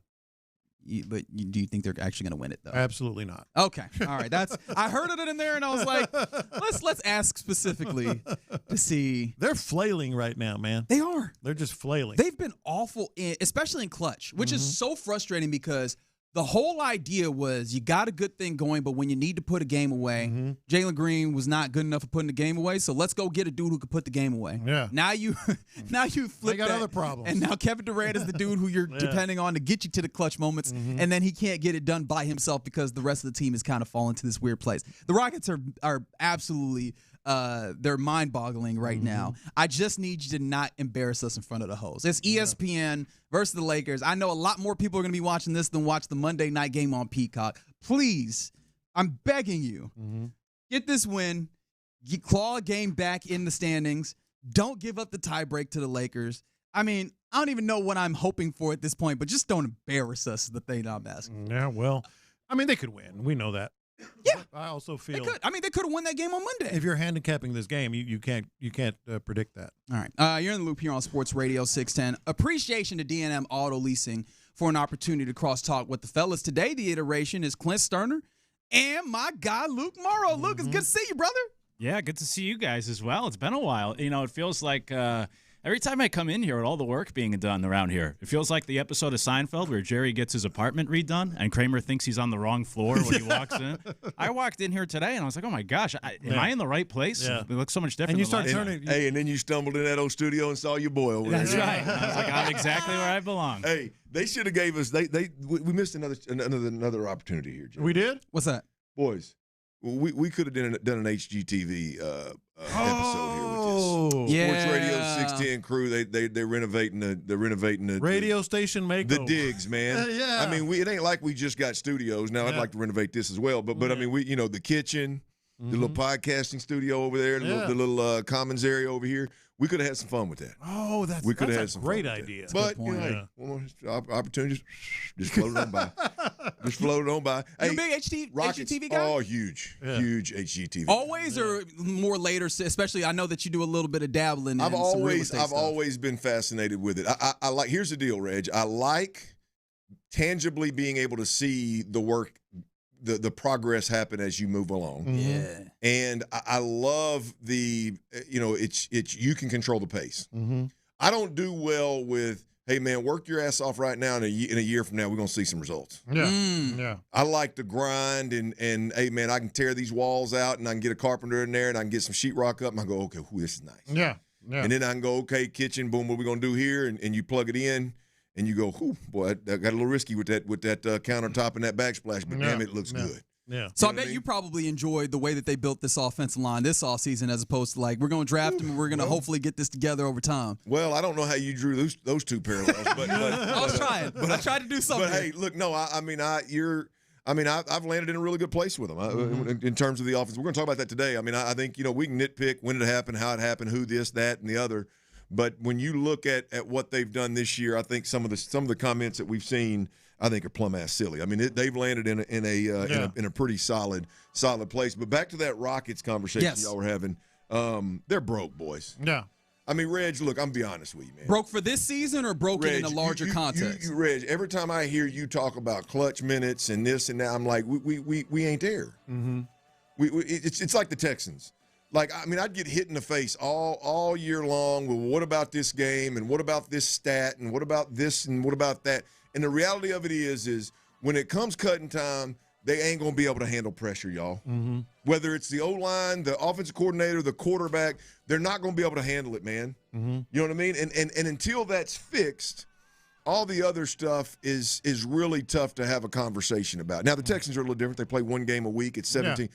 The Rockets – like, what I watched the other night is just one of those, like, it ain't about clutch minutes. Mm-hmm. It's just really not. It's not about do you have ice water in your veins. Mm-hmm. It's about not having a plan at all in general. Mm-hmm. It's about the inability to adjust in the moment when the commentators are saying, hey, man, KD's finna get blitzed at the midcourt. What are you going to do? Yeah. And we got guys that even when you do finally make the adjustment, it's like we didn't just talk about it on a whiteboard. Mm-hmm. It's almost like Amin Thompson and Tari Eason heard it in a different language and we're trying to figure out what they're saying. Yeah. I mean, that's so far removed from like, hey, man, these guys on this end of the floor or this particular player is just like, all of the wind completely out of my sails. Mm-hmm. I mean, I can't wait to watch tonight simply because, this is nail and coffin time for me. Yeah, well, in a sense, for sure. It'd be because of the where they are in the conference, the tiebreaker. I mentioned yesterday the Thunder and Spurs are running away. Yeah. You're not a contending team. Yeah, vibes are down, and so much that the Rockets are favored by 1.5 tonight. And I heard you guys talking almost as if it's like, no shot for them. Well, I have no confidence. The reason why I harped on clutch is that this is one of those games where you get to clutch time. Luka Doncic over there is a clutch player. LeBron James historically can't be a clutch player. Austin Reeves even can step up in clutch. You look over at the Rockets and you go, I got one clutch dude in Kevin Durant, and he's been getting his ass blitzed off. Right. And it's looked kind of dope. It's been looked a little weird. Even the last time they played this team and you had that moment, he's turning the ball over and doesn't score in the second half until the last, 4 seconds of the game. You're spot on. You said it much more intelligently than you articulated it much more intelligently than my ass can. And you spot. I said it when before the first Lakers game. Yeah. I said this 2-game span right here, I don't care what happens before the last 5 minutes of the game. I want it to be a 2 or 3 point game in the last 3 or 4 minutes, and I don't even care if we win. I really do not care if we win. I want to see a good plan. I want to see good shots. I want to see a plan. I want to see guys that can handle the ball, handling the ball, guys playing position that they should play. Some good scheme, and we got there.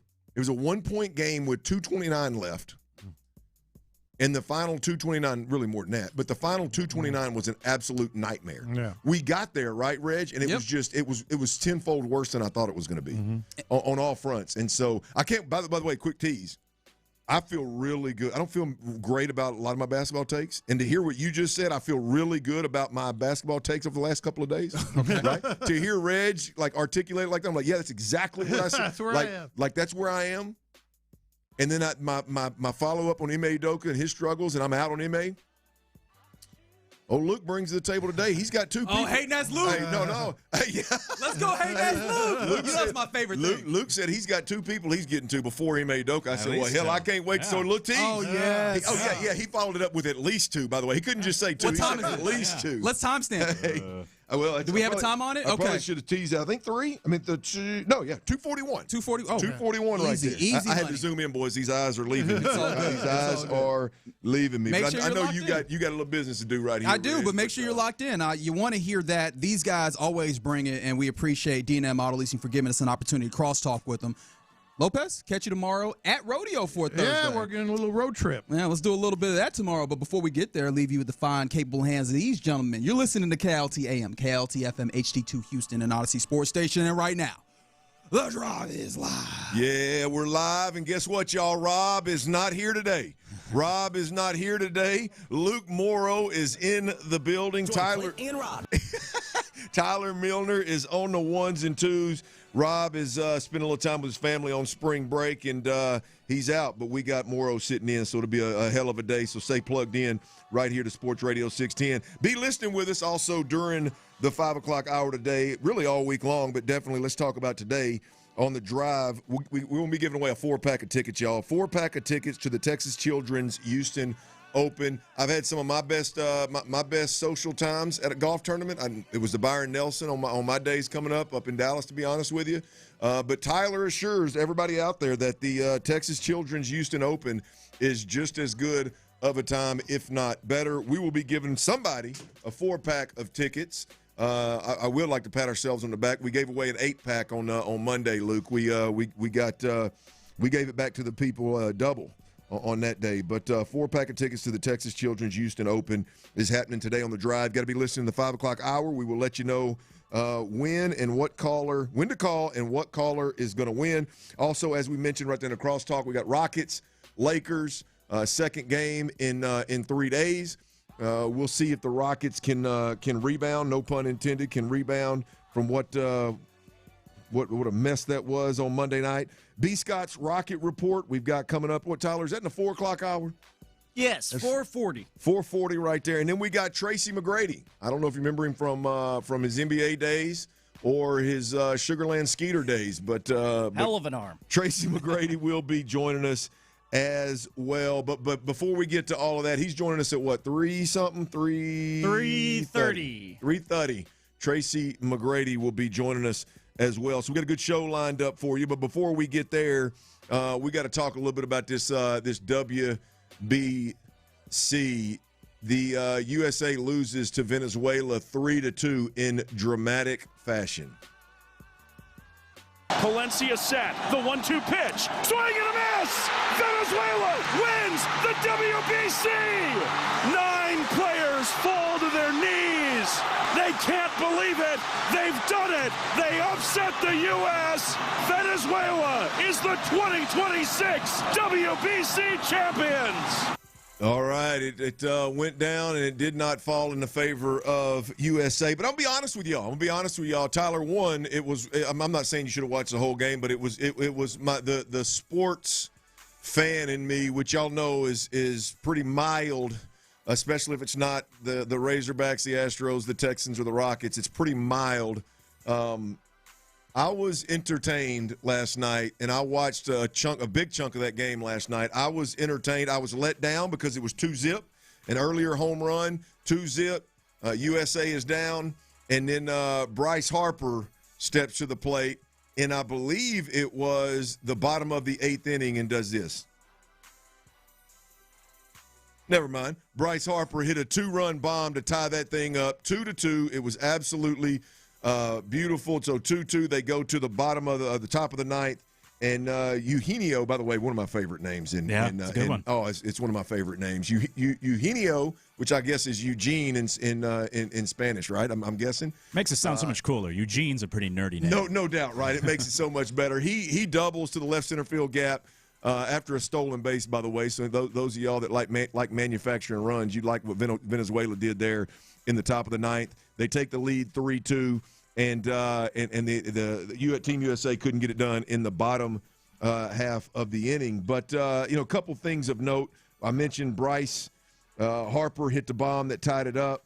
Bryce Harper was 2 for 4. The rest of the team was 1 for 26. Luke, the bats for Team USA went absolutely to sleep. Yeah, they were lousy all tournament, too. And I think it's interesting, and other guys were talking about it earlier, about kind of the different approaches. And I'm very anti the new baseball world of it's a homer, a walk, or a strikeout. And I still think, like, the international players, I mean, I'm just picking out one player as an example, but Luis Arias has led the league in hitting, and he's from Venezuela. Like, I think the approaches are just different. And even though the U.S. made it to the tournament, the championship last night, I think you still saw some of that throughout the tournament in the different approaches where we Americans are so reliant on the home run. And when you don't get that home run, which is usually what happens in big games, in the playoffs, when you're facing good pitching, you can struggle. And I know Venezuela hit a couple homers, but as you said, they generated the go-ahead run and just their style of play. So I think that flashed through last night.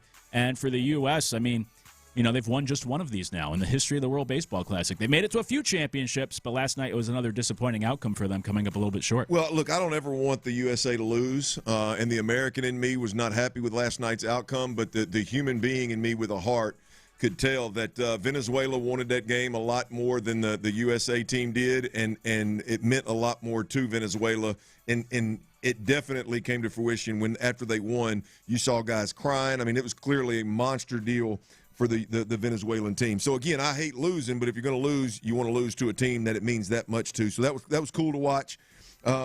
It's interesting because the three of us have kind of different takes. I'm just a tuned-in, super casual baseball fan, tuned in. I was again, entertained with how that game ended. I was a little bit heartbroken, a little bit frustrated at the bats, and then all of a sudden, bang, Bryce Harper brings the drama. And I'll be damned if Venezuela didn't turn around and win it. I was entertained, but I think us three, we watched it through a little different lens. I know, Luke, you had a different thought when this thing was going on, particularly early on with that home run, the first home run that put Venezuela up 2-0. Yeah. So, and just to touch on what you mentioned a moment ago, it was I'm not a World Baseball Classic guy, but it actually turned out to be a very fun and entertaining tournament. And I think it's something that a lot of American baseball fans don't quite understand, and I talk about it with my friends. But, when I worked in baseball, I heard from a lot of these international players that they would rather win the WBC than a World Series because they didn't grow up on Major League Baseball like we did. And so for the Americans, obviously you'd rather win a World Series than this pointless tournament that's held every 3 years. So it means a lot for these other countries, and so much so, Eduardo Rodriguez said after the game he's won a World Series, he's won a World Baseball Classic. He said last night's win was bigger than winning the World Series, and that's a pretty common refrain for these players from other countries because, they didn't grow up watching the World Series. It doesn't carry the same weight as it does for us.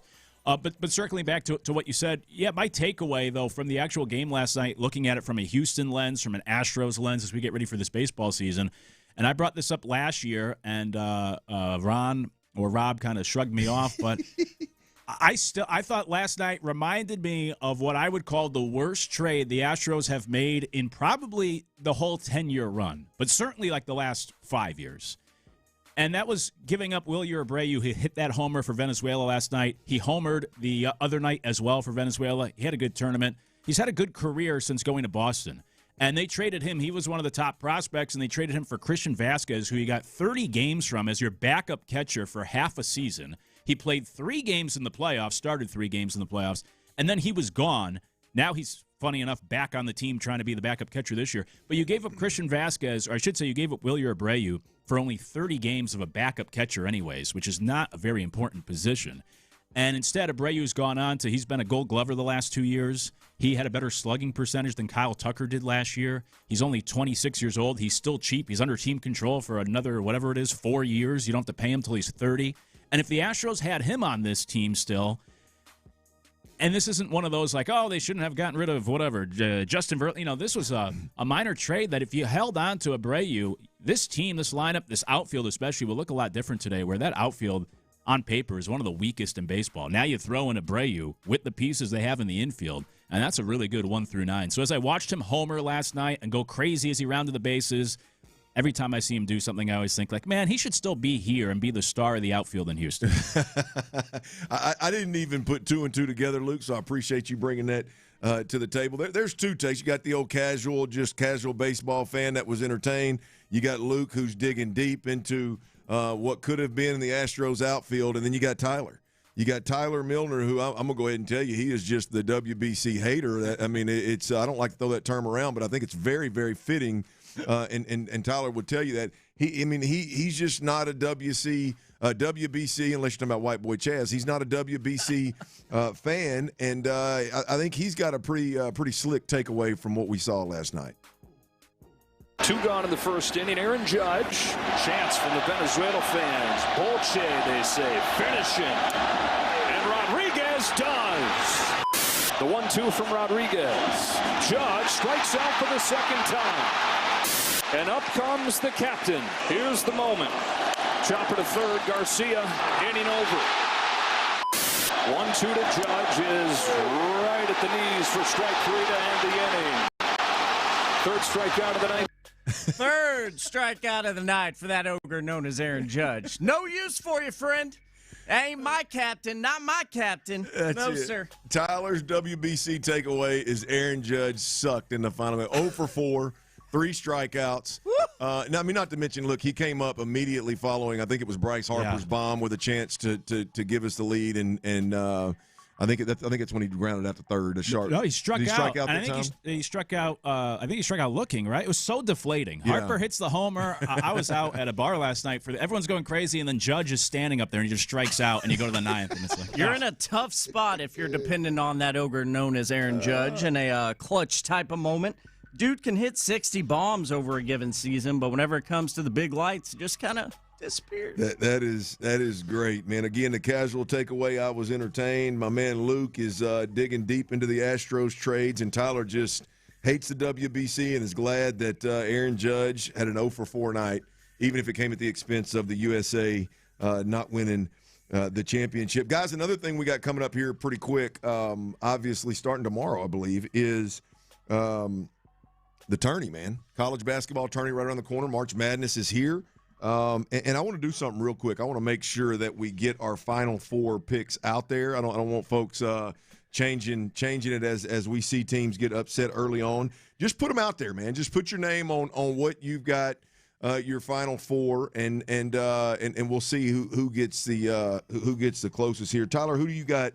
Who do you got in that Final Four? My Final Four for March Madness this year, I have Duke. I have them U of H Cougs. I have the Michigan Wolverines and Dirty Red. Clint, I got your Hogs, your Razorbacks in the Final Four this year's tournament. Those are my 4 right there. Okay. Mm-hmm. I hate to be lame and cop out. I'll give you my Final Four by the end of the show. I haven't filled out a bracket yet, and I have a whole algorithm that I follow to pick the top teams in the tournament. So I have to I'll go through that during the commercial breaks this afternoon, and by the time we're done, I'll give you the top. We'll do it again at 5 o'clock. We'll do it before we get out of here today, Luke. Damn it, you're gonna put your name on the Final Four. Do it. Tyler's got Duke, U of H, them Arkansas Razorbacks, them Pigs, baby, and Michigan. I'm going Arkansas, Michigan, Houston. Hey, 3 of the same ones. I'm going UConn instead of Duke. I'm going Arkansas, Michigan, Houston, and UConn. We'll see. If we. I'm gonna hold you to it though, Luke. 5 o'clock. Yeah. You better have it down. You better have that bracket filled out now. All right. The Texans, they added a veteran guard, Wyatt Teller, yesterday, which was overall, I think, viewed as a good to great ad, according to what I heard as the day unfolded yesterday. Let's paint the picture of the overall overhaul of the Texans' offensive line. Do you like it? Is it enough? We'll discuss next right here on Sports Radio 610. Before we do that, though, I got to tell you about Orchard. Look, if you're looking to sell your home, if you're even thinking about it,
Hurt in an accident?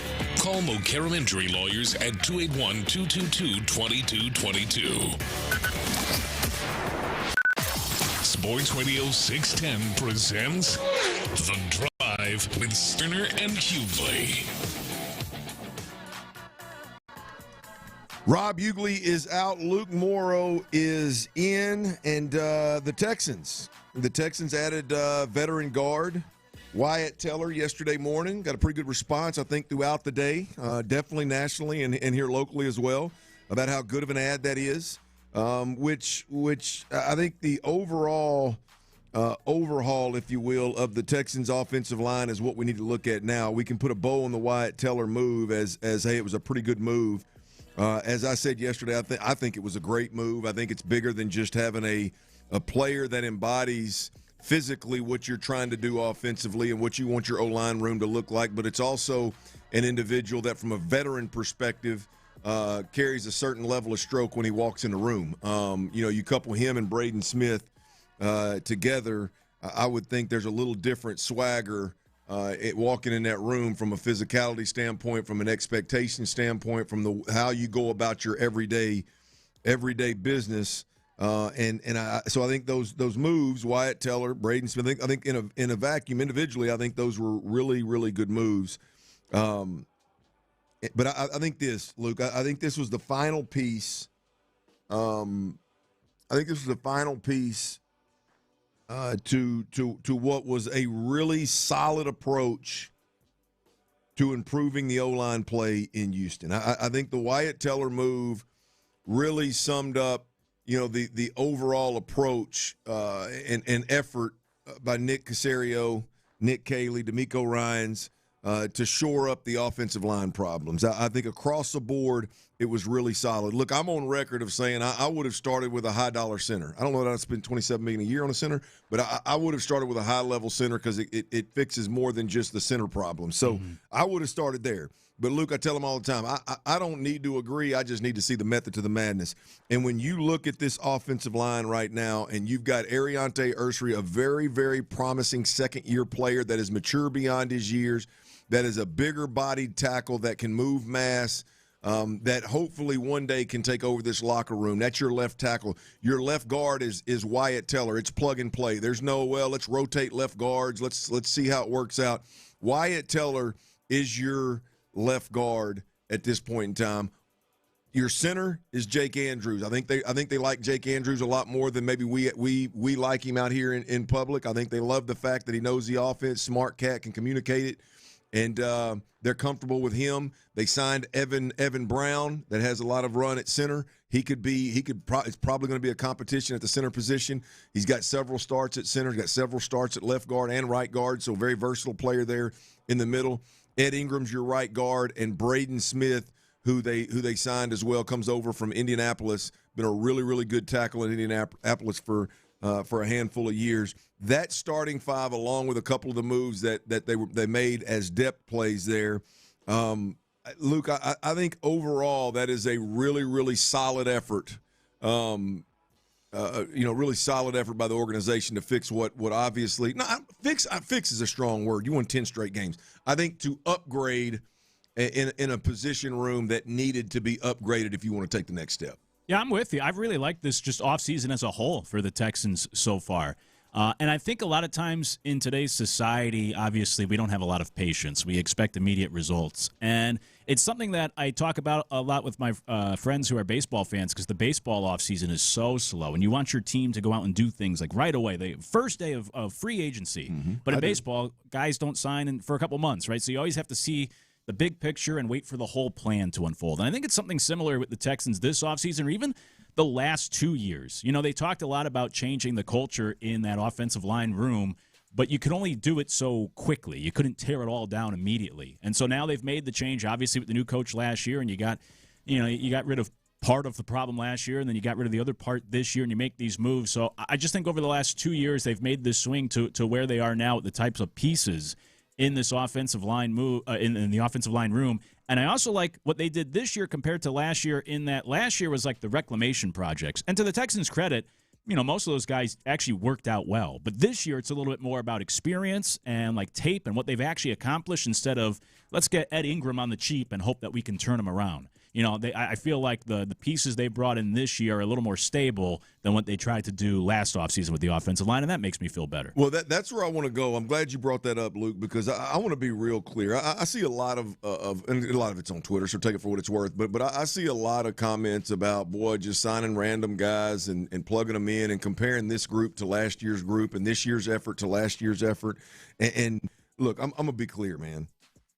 This group is significantly better. This attempt this year by Nick Caserio and D'Amico Ryans is significantly better of an attempt at O-line construct. I mean, this is plug-and-play guys that have a resume of doing and being some of the better players at their position, specifically at what you want your offense to improve at in the entire league. Right? I'm not saying that these guys are Pro Bowlers. I'm not saying that these guys are still all pro guys. I'm not saying that by any means. But when Wyatt Teller and Braden Smith are completely different than Laken Tomlinson and last year's Ed Ingram and hoping that Juice Scruggs comes around, I mean, hoping that Blake Fisher works. Right. I mean, these are more established guys. So, look, it's plumb-ass silly to say that, this is just another run at the same stuff they did last year, man. Hope guys worked out. I mean, this is just completely, significantly more convincing than last year's approach. That's number one for me, Luke. Number two, as I look at the Texans' offensive line right now, I think the most important piece, and this is not a shot at anybody else, at any other player. I think this, to me, it's just a complete different mental approach to football every day. Chemistry in the room, commitment to the game, the lead with physicality every single day. It's just a different offensive line room. When you think right now, the Texans' O-line room has gone from being led by Laramie Tunsil, who shows up when he wants to show up, and by default, Titus Howard in the offensive line room.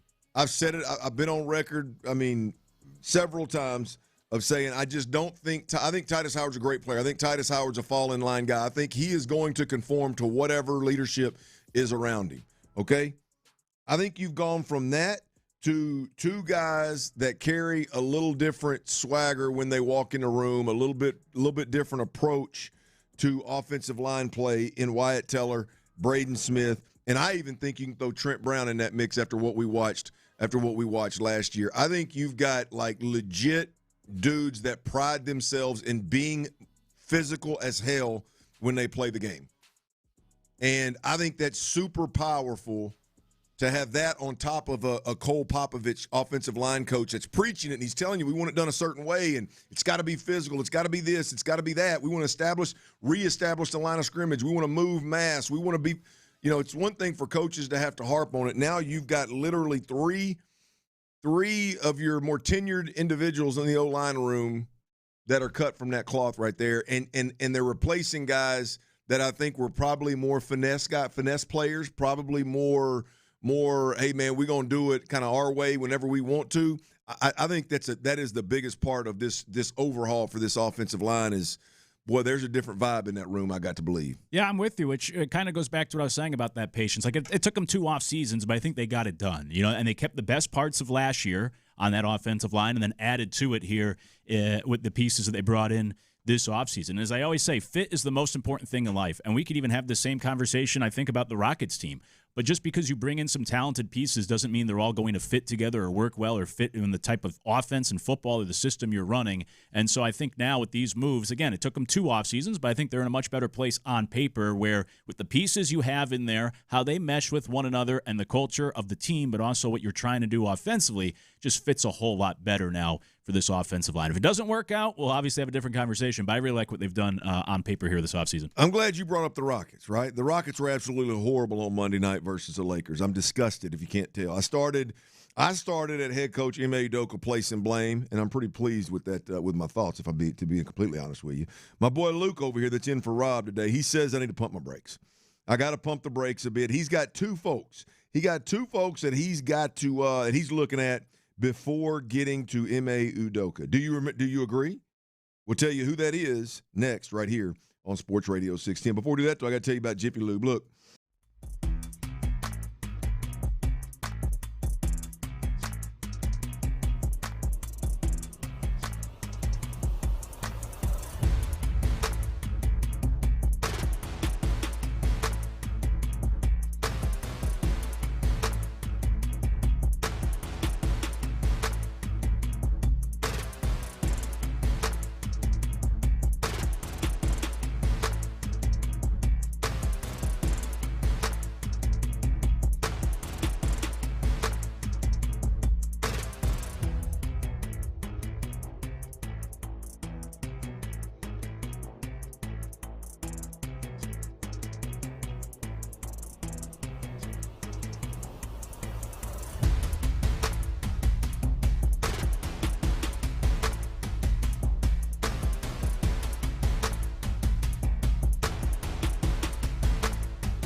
610 text line is energized by Base Power. Save money and switch today at basepowercompany.com/610. Sports Radio 610 presents The Drive with Stoerner and Hughley.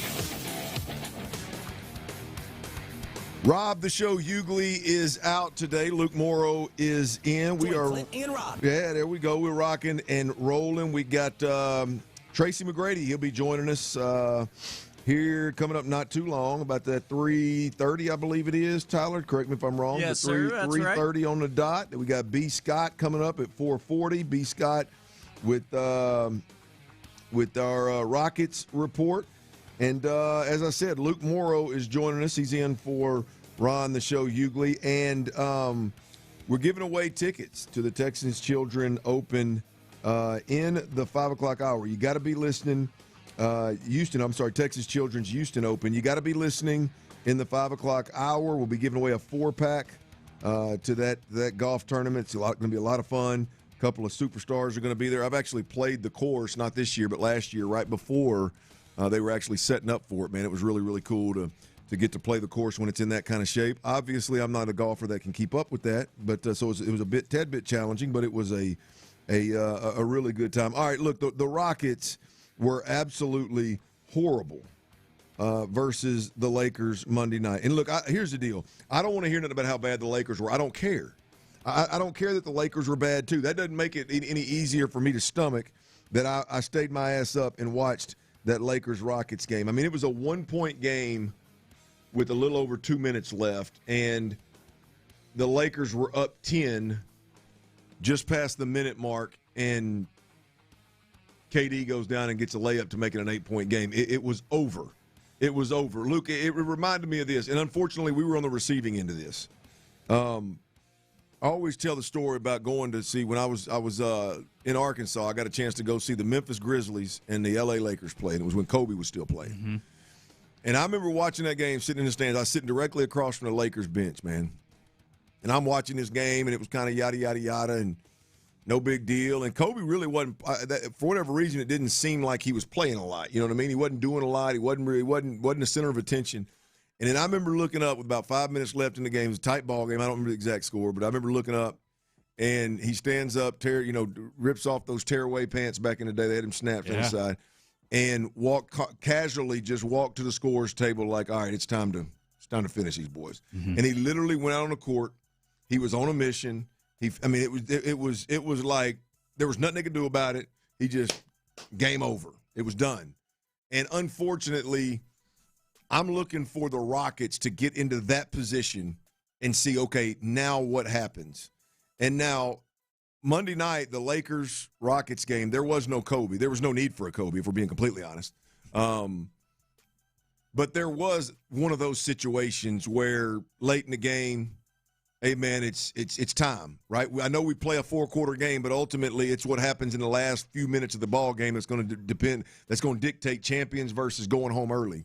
And the Rockets absolutely peed down their leg. I mean, it was embarrassing on all fronts. My take was I had to start with Ime Udoka because the lack of a plan, the lack of an adjustment, what we see on the floor, I think, is a product of coaching a lot of the times. You're either allowing it or you're coaching it, one of the two. It seems like they're allowing whatever that crap is. And look, but there's a lot of blame that goes down. But I had to start with Ime Udoka. Luke walks in today and he said, not so fast. I got to go 2 places before I get to, not alongside Ime Udoka, but I got to go and talk about 2 folks and look at 2 folks before I get to Ime Udoka. And I said, well, save it because I want to hear it live on air because Ime Udoka is firmly in the lead as far as I'm considered. But Rockets, big game tonight, a little redemption, Rockets, Lakers. But I want to stay in this rearview mirror talking about last week's game or last Monday's game. Luke, what was your takeaways from kind of what happened and how it all went down and who we need to look at? Yeah, I mean, it was disgraceful. It was terrible, and it was the latest example. I mean, the Rockets have coughed up a lot of games this year. They've been terrible in clutch moments, and against the top 10 records in the league, the Rockets are 8-12 against those teams, and most importantly, average a turnover once every 6 possessions, which is just horrendous. So they've been bad in the biggest moments. They've been bad against the best teams. Ime has not been good enough, and I do agree with your saying, and I use it a lot. Either you're coaching it or you're allowing it, and he hasn't been good. But I have found myself having to defend him constantly because everyone is coming after Ime, and I don't think he's the biggest issue with this team. If we were doing like a pie chart of blame, he would not have the biggest slice, and as you already alluded to, I don't think he'd have the second biggest. I would blame Rafael Stone before I would blame Ime, and even he's not number one. I didn't know. I didn't know that's where you were going. He's not even Rafael, number one. huh?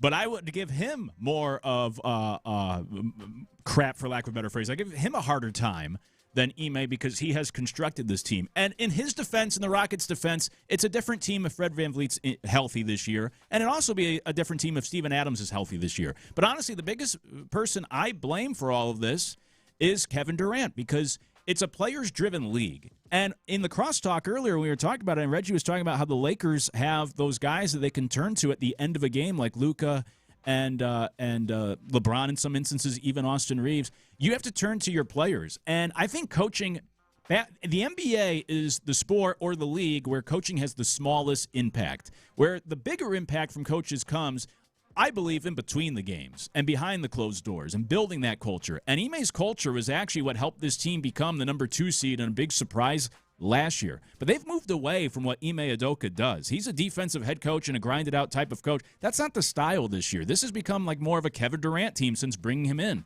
And much like Durant and his Phoenix Suns previously, who were also lousy in clutch moments and clutch games, so too is this Rockets team. Fred VanVleet plays a big role in all of that, but last year, this Rockets team was actually the best team in the league in clutch games. Games that were close, decisive in the final 5 minutes. They led the league in winning percentage. This year, they're bottom 10.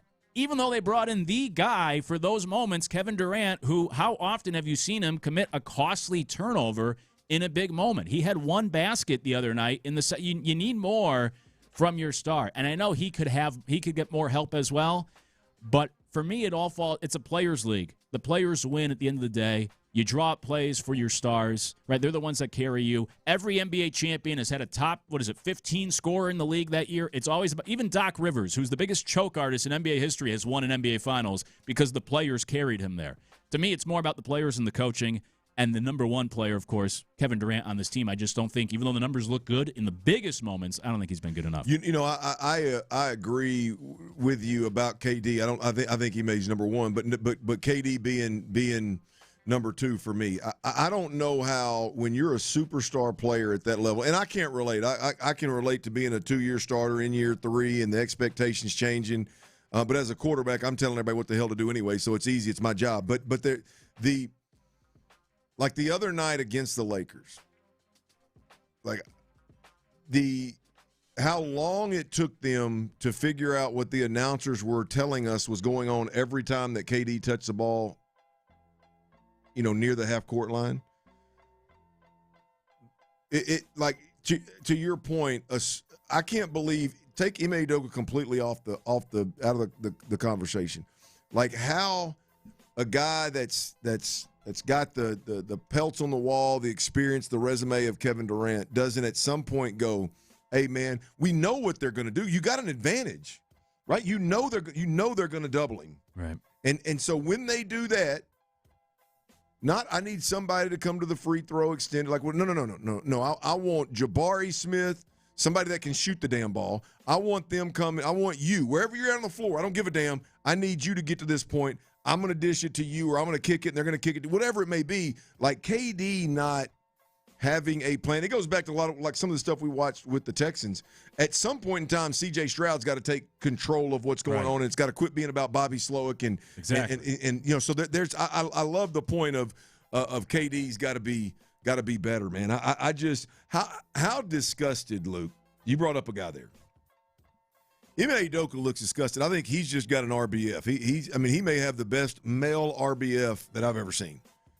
I'm watching that Lakers game the other night, and I'm going to tell you, man, Fred VanVleet had to be absolutely disgusted. When all that was going on, when they were doubling KD and the Rockets were struggling late, the camera's going over there, and he's like pacing the floor during a timeout, and he's just so like, you go there, and you go here, and you go. He cannot, he's got to be, as being who he is, and the player that he is, he's got to be absolutely disgusted in those moments especially when it's an extended period of time, 3-4 minutes of knowing what's going to happen and then having to watch it unfold. For sure. It's like in The Office where Michael Scott gets who he thinks is in the mafia. Gotti tries to sell him like life insurance. And Michael Scott says there's nothing worse as a good salesman to be sold to by a bad salesman. And Fred VanVleet's probably on the sidelines, going crazy because he's like, man, if I was out, like, this is what I would do. And he has to watch these guys that don't know how to initiate or run an offense. They don't have a point guard. It has to be so frustrating for him. And he's kind of in that coaching role now. And, my father played basketball and then coached it. And, Clint, I'm sure you've been in this situation as well where when you're a player, obviously, you can go out there and make a difference. But when you're just stuck on the sidelines and you're trying to tell them what to do and they can't do it or won't do it, there's nothing more frustrating. You wish you could go out there and do it for them. And so that, I'm sure, is what Fred VanVleet's been experiencing this year. And it has to be so frustrating for him where he just figures, man, if I was out there, this would be different. This is what I would do. And you're trying to tell the guys, and they're just not grasping it themselves. It's got to be really tough. Rockets, Lakers tonight, little rematch.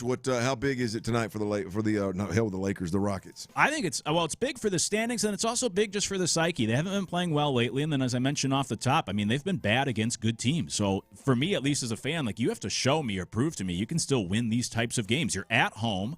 The Lakers have been here, I assume, all week, the last 3 days or since Sunday. And so maybe it's like that old Miami flu with the Dolphins where you hang around Houston for a few days. And we've been talking so much this week about Houston's becoming this place to be for spring break nowadays. Maybe they'll have some sort of Houston flu tonight. Şengün, I think, is supposed to be playing, so that should help. You got to win tonight if you're the Rockets. I don't have a ton of faith, but they should win, and they probably need to. Well, I think the faith has got to come in the shape of how bad the Lakers were. I don't want to hear about how bad the Lakers were until we talk about, like, what does tonight shape up like. I mean, there's some confidence. If you even play respectable basketball the other night, you win, and you win convincingly. And so with Şengün coming back, maybe that's a difference maker. Maybe they play as bad as they did the other night, and you can correct some issues. But yeah, I think tonight is I know for me it is. I mean, I'm one nail away from the coffin being cooked. I mean, I'm sealed. I need to see a big time performance tonight from the Rockets. We'll see. We'll see. That gives us a little something to take a peek at tonight. All right, look, there's two overall stats during Astros spring training that got me good and turned on. Right? One's got me good and turned on.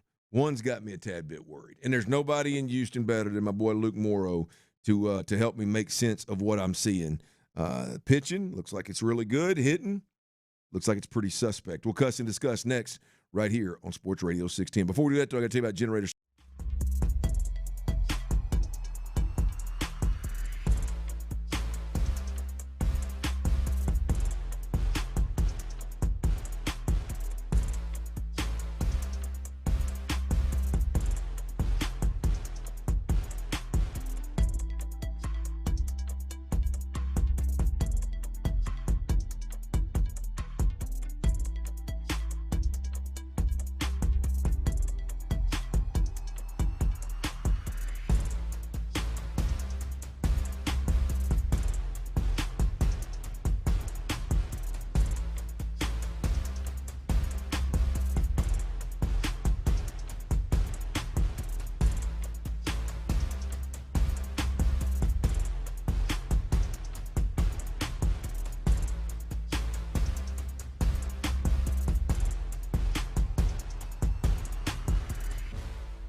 Sports Radio 610 presents The Drive with Stoerner and Hughley. Rob Hughley is out. Luke Morrow is in. Hey, Tyler, he's over here working on that, getting to that Final Four. He's working on that bracket now. That's right. A tease right there. Yeah, for those of y'all that just tuning in, Tyler and I gave our Final Four predictions, and we were the same. Other than I've got UConn, he's got Duke. The others were Michigan, Arkansas, and who? Those Cougs. There you go. That's what I'm talking about. Yes, sir. But Luke Moore, he's got some kind of formula. He's over here. He's seriously working. He's working through it, man. Notes all over the back of it. Oh, I see that. No what wonder doing, I never algebra or something. No wonder I never win bracket challenges, Tyler. Hell, I ain't putting that kind of work into it. There is no doubt about that. Hey, make sure that you're listening during the 5 o'clock hour today, not just today, but all week long on The Drive for a chance to win a 4-pack of tickets to this year's Texas Children's Houston Open. It's going to be a big time event. Tyler has been, I think, multiple times. What is this year, 3 or 4 for you and your brother or something like that? I think this is the 3rd year in a row we're going out there, man. I'm excited. I can taste the transfusions already. Oh, there you go. Yeah, well, the weather ought to be nice. Oh yeah, the weather ought to be nice. And a couple of superstars on the PGA Tour are going to be out there, so you'll have plenty to follow. And always, anybody that's swinging the sticks on that day is fun to watch. All right, there's 2 overall stats, boys, that I see coming out of spring training with our Astros. That one of them's got me good and turned on. One of them's got me a tad bit worried. I'll be completely transparent. This time of year, I don't watch spring training baseball. I rely heavily on the reports coming out of camp, the stats. Not typically a big stat guy, but when stats that are troublesome come out, then this time of year, I gotta put a little stock in them. And there's 2 stats out there right now that I need my boy Luke Morrow to clear up for me. Should I worry? Should I not? Should I get excited? Should I not? And I'm gonna start with the positive, right? I feel really good about the rotation right now, boys. We talked about this, I think, Monday on the show. Beyond Hunter Brown, about a month ago, beyond Hunter Brown, I was concerned that this was going to be another one of those years where, boy, we can have a pretty good rotation if Christian Javier bounces back from surgery and, is more consistent. We have a really good starting rotation if Lance McCullers somehow finds the Lance McCullers from 3-4 years ago. Well, we have a really good rotation if Spencer Arrighetti takes that next step and is something else. Even, hell, there's 3 or 4 other guys that are down there that, boy, if this so-and-so, if Joe Blow can come back from injury and be what we expect him to be 2 years ago. A lot of ifs, ands, or buts. So when I look up and a good bit into spring training, I see reports and stat lines like this right here. Hunter Brown, Mike Burrows, and Tatsuya Imai. Combined, those 3 starters, combined, 0.38 ERA, 23.1 innings, 7 hits, 1 run, 1 earned, 31 Ks.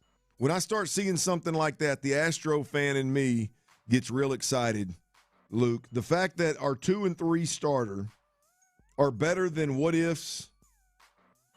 Can they stay healthy? Can they be consistent?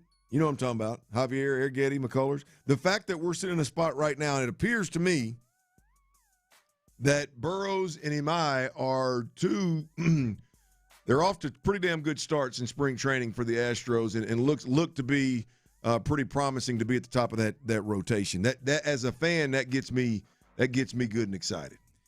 And I'm with you. I think you can buy into that. Well, just on the surface, even stats alone, from spring training. I think your point is a good one in that, yeah, there's fewer question marks, and you can feel a little more comfortable. I think Burrows was a really good pickup. He's now another year removed from the arm surgery that kind of halted his whole career and slowed things down and made his numbers look a little worse. I think he's going to have a good year. So now you pair him and Hunter Brown at the top, as you said. And then I still have questions about Ime. I have questions how you pronounce his name, quite frankly. I still am not good at that. But You're on the right show, brother. Yeah, you'll fit in here. Don't worry about it, man. But with that said, I have questions how he'll translate because that can always be a little iffy. It's just such a different game over here than it is in Japan. They throw far less over there. They don't throw in between starts. So it's just kind of getting situated. So I think from a numbers perspective, to see he's doing so well already, he's acclimating so well, I think is promising as he adjusts to the Astros style and the American style of how they treat their pitchers. But the biggest thing statistically for these guys this time of year that you always want to look for is the strikeout and the walk ratio. That typically has the best correlation to regular season success as well. And for all these guys, I mean, they have almost 3 times as many strikeouts as walks. They have more strikeouts than innings pitched, so they're missing bats right now, which shows, they're pretty sharp already this early on, which is good. The pitchers are always ahead of the hitters, but still, nonetheless, the metrics look pretty good on these guys on paper. And then also just, like I said, stepping away statistically, you should take a little more solace in this rotation than, like you said, last year, all these question marks and hoping guys come back from injuries and what is McCullers going to have left. It's nice to not have to try to rely on Lance McCullers this year.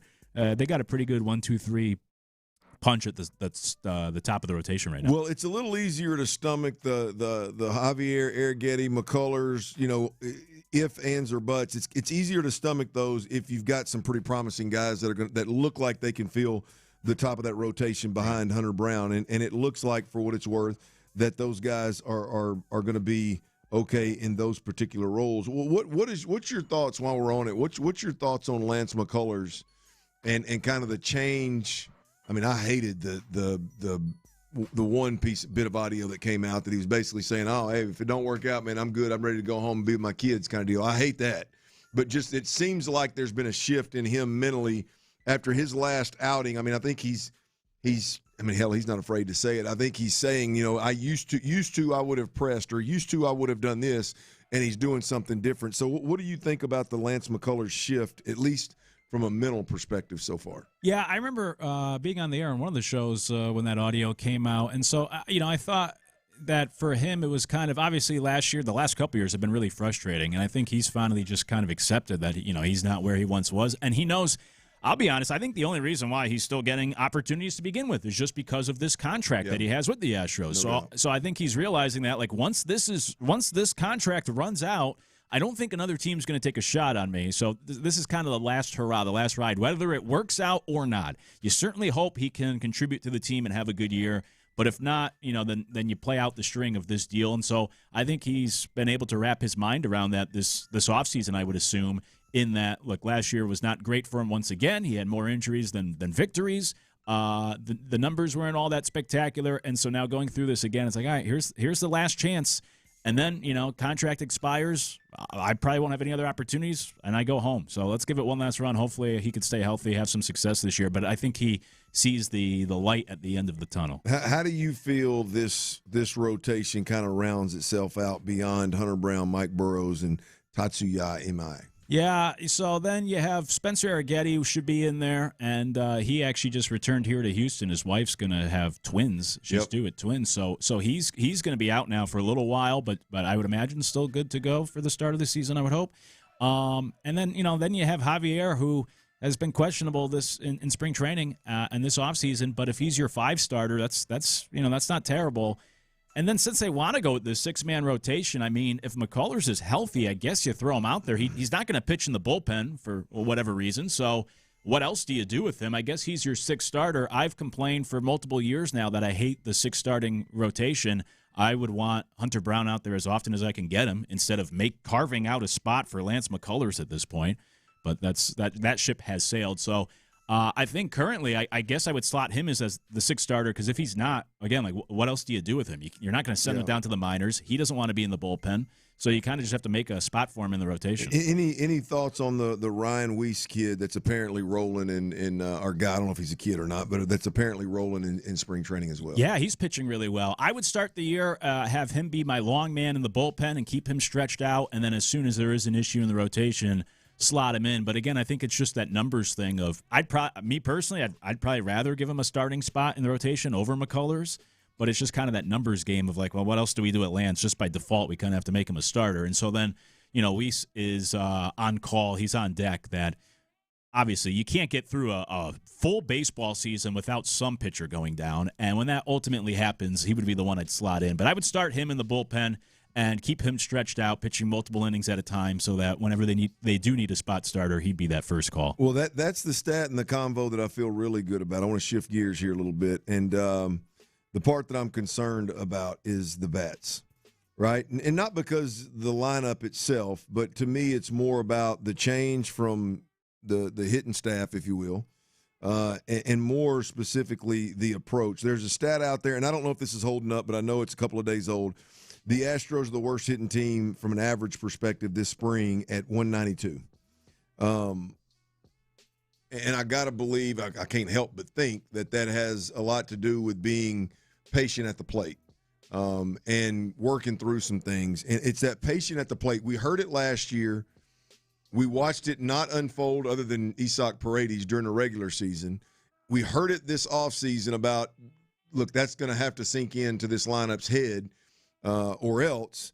And now it seems like the numbers, I think walks are up, but the average seems to be struggling a bit there. Any concern that change of approach, the change of coach at the top, any concern that rolls over and affects this team's ability to swing the bat? A little bit. I did like the hire when they brought in the new hitting coach. And I do think obviously it's so early. I think it will work out. You never want to read too much into the spring training stuff on either side. And as I said earlier, pitchers are always ahead of the hitters, even at the start of the season. And so I think this will probably bleed into the regular season, the start of the season, to begin in April. But long term, I'm not worried just yet because I do think it is so early. But I will say a couple things stand out statistically. Number one, as you said, being more patient, changing that approach. The Astros do actually have 4 guys in the top 30 for most walks drawn in spring training. So I think that speaks to this that this changing approach is showing up good and bad in the numbers. And maybe that is what is impacting the batting average.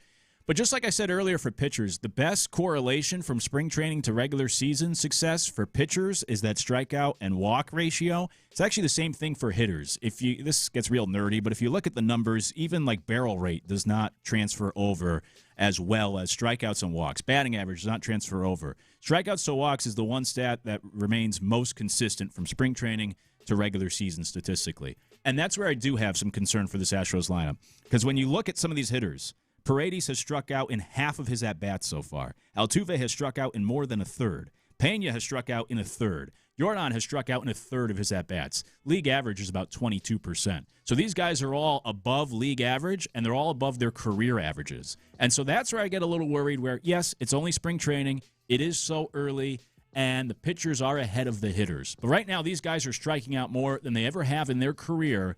And that is the one indicator, like I said, the stat that correlates the best from spring training to regular season is your strikeout rate and your walk rate. And if they're striking out a lot now, they might strike out more than they typically do in the regular season too. So that's where it is so early in this whole thing.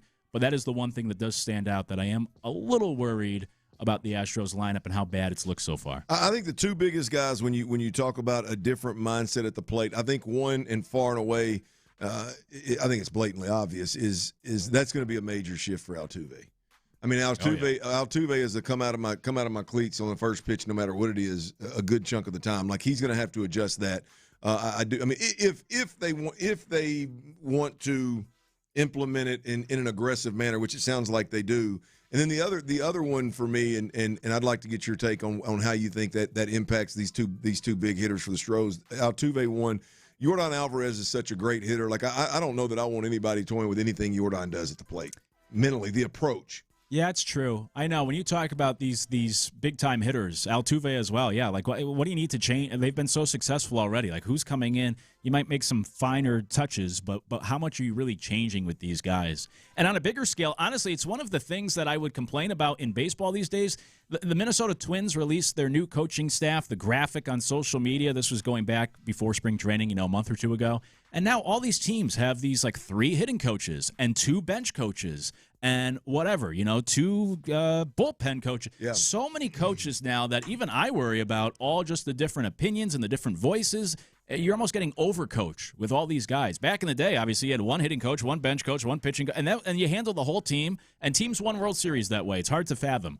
So I worry now with just all the different people coming in and pulling a guy different ways and trying these different approaches in today's analytical world. But to your overall question or point, yeah, I don't know how much you really want to change at this point in their careers when you're talking about guys like Altuve and Jordan. Just let them be. Yeah, I mean, there's a couple of them that I would rather just be left completely alone. Which I don't. Maybe I'm crazy to think they would ever even ask him to change. Now, look, I don't need. What was old buddy's name? That free swinging right fielder that they had that they brought in last year. They just traded Jesus Sanchez. Jesus Sanchez. I'm thinking when they traded for him, Luke. I remember seeing his first at bat, and I was like, hell. So I mean, so much for seeing quality pitches at the plate. I mean, hell, he takes Altuve. I mean, he takes Altuve coming out of your shoes to a whole other level. He's a big guy doing it. So I thought that was interesting. Now, another topic on the Astros is the obviously additional infielders, additional bats that they have, and I think it's put the Astros in a position where last year it was Altuve learning how to play left field. This year it's Yordan Alvarez is going to play left field more than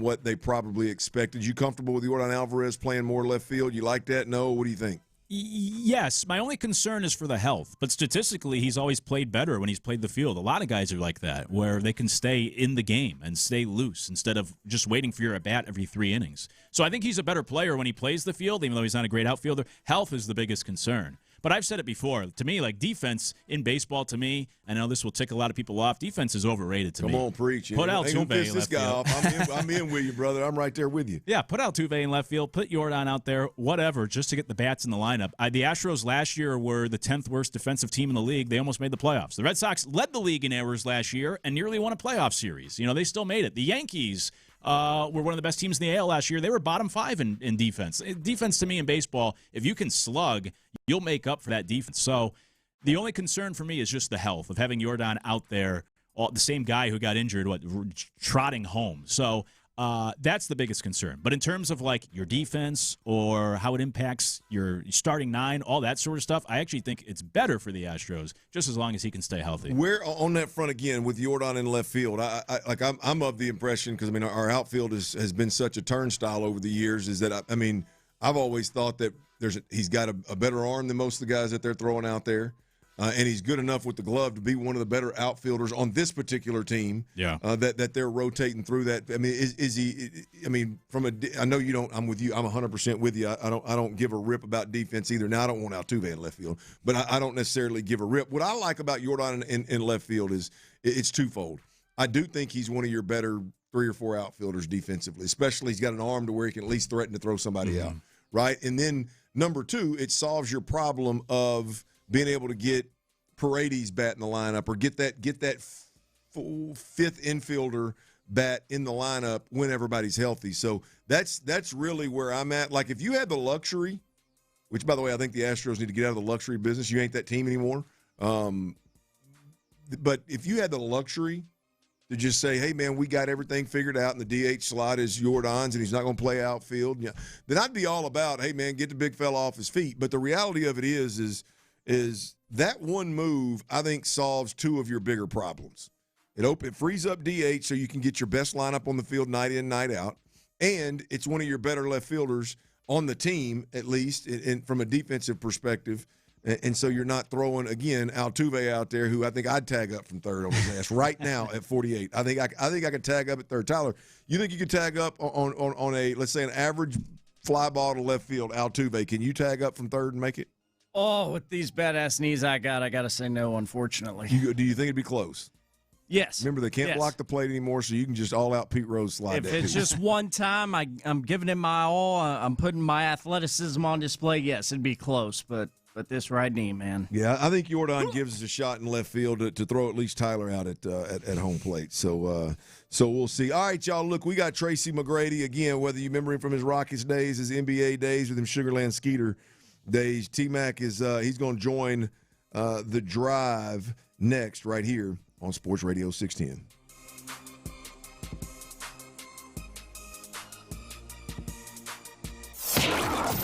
Texans made another move to solidify the offensive line. Former Browns guard Wyatt Teller is reportedly coming to Houston on a 2-year, $16+ million deal. The 3-time Pro Bowler should fit in nicely alongside Tay Ursery on the left-hand side of the line. Welcome to H-Town, Wyatt. Insider.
Sports Radio 610. Join us following every weeknight baseball and basketball game with Area 45. Instant reaction, analysis, and your thoughts on the action immediately after the final buzzer or final out. It's H-Town Postgame, energized by base power on Houston Sports Leader, Sports Radio 610.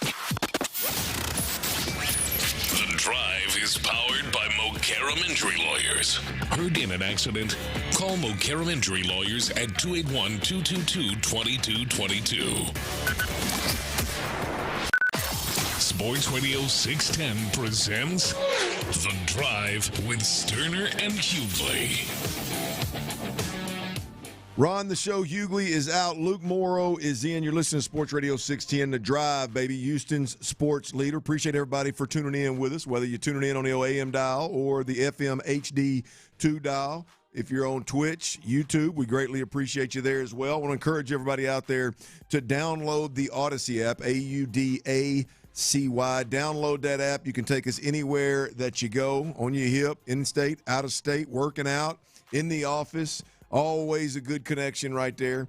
And, hey, man, you never know what's going to happen. One year we gave away $20,000 in all-expense-paid trip to Vegas. I believe it was this time last year to the tournament, to March Madness, I believe, out in Vegas for 4 folks. So, I mean, you never know what's going to go on there. You want to download that Odyssey app and stay plugged in. You can get all the podcasts.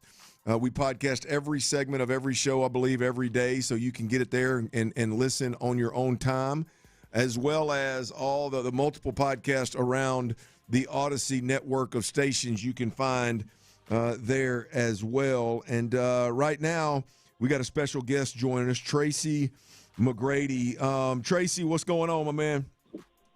All good, man. In the city, just relaxing. Come on now, man. I love it. Now, are you what city are you in right now? I'm in Houston. Oh, you're in the city, the one we're in right here. Well, hey, man. Hey, good to be across town from you, my brother. Tracy joins us. Yeah. Tracy joins us live today, courtesy of the OBL Ones Basketball League, of which he himself founded. And Tracy, I can't wait to dig into this, man. I'm interested. You've piqued my interest. The concept alone has piqued a casual basketball fan's interest. So I think that mission is accomplished from that tagline there. But I do want. I got a question for you real quick. Doing my due diligence here, man. You won an award. You won an award, Tracy, in 2001. You won the NBA's Most Improved Player. Now, I think all of our listeners out there know who the hell Tracy McGrady is and all the big-time awards that you won. What in the hell did you do from 2000 to 2001 to get the NBA's Most Improved Player?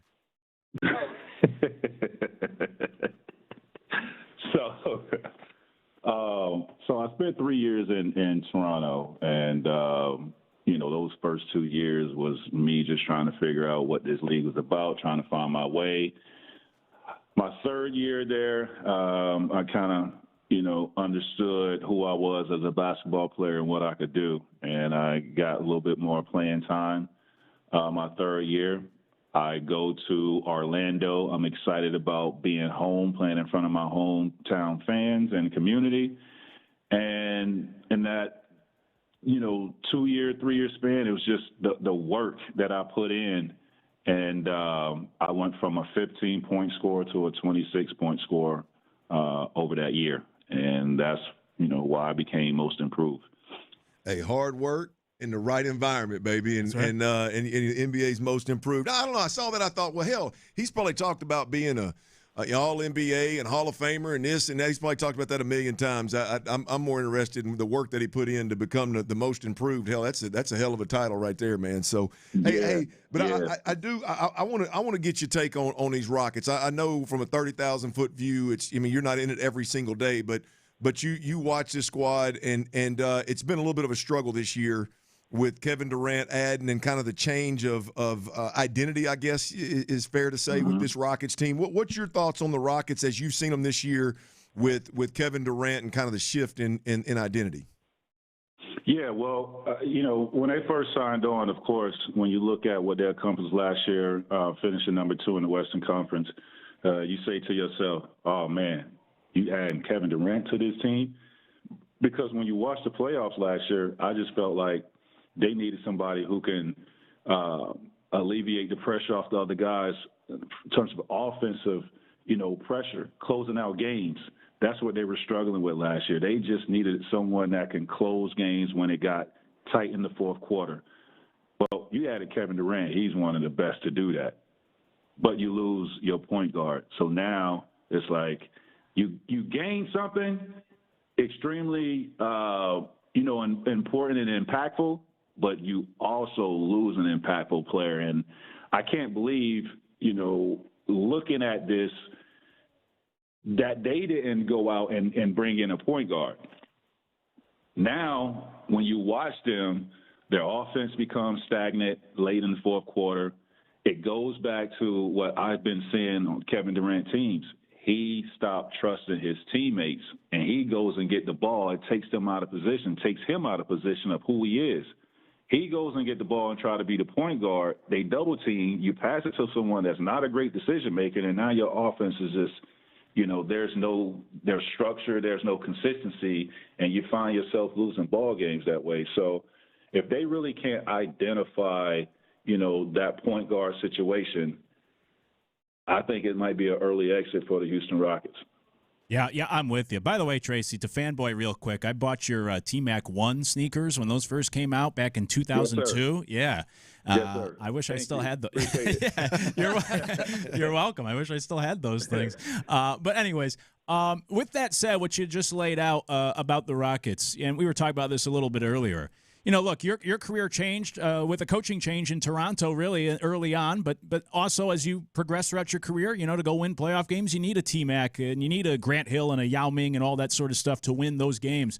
For you, when you look at these Rockets, is it more on Ime and the coaching staff and the lack of what's being done there, or is it more on that star you brought on in Kevin Durant to try to close out these games and the Rockets just haven't been good enough in that area? Yeah, I think I think the blame goes to KD and Ime, because you got to put KD in a position into where he can just be himself and be the closer. I don't need KD trying to be the point guard. That's not who he is.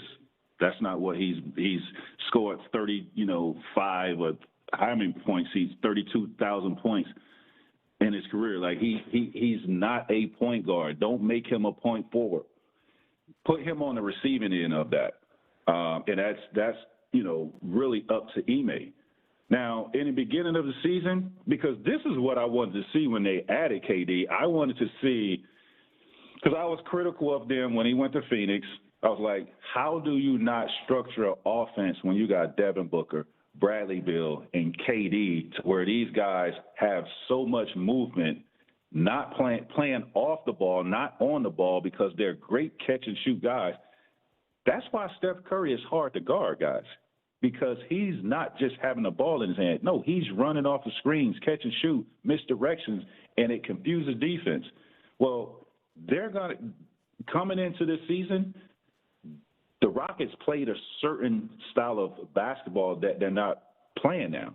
And the way they're playing now is not the way they should be playing. If you go back and watch how they played at the beginning of the season, that ball was moving. KD was off the ball. He's coming off the screens, pin downs. Like, it was a lot of action.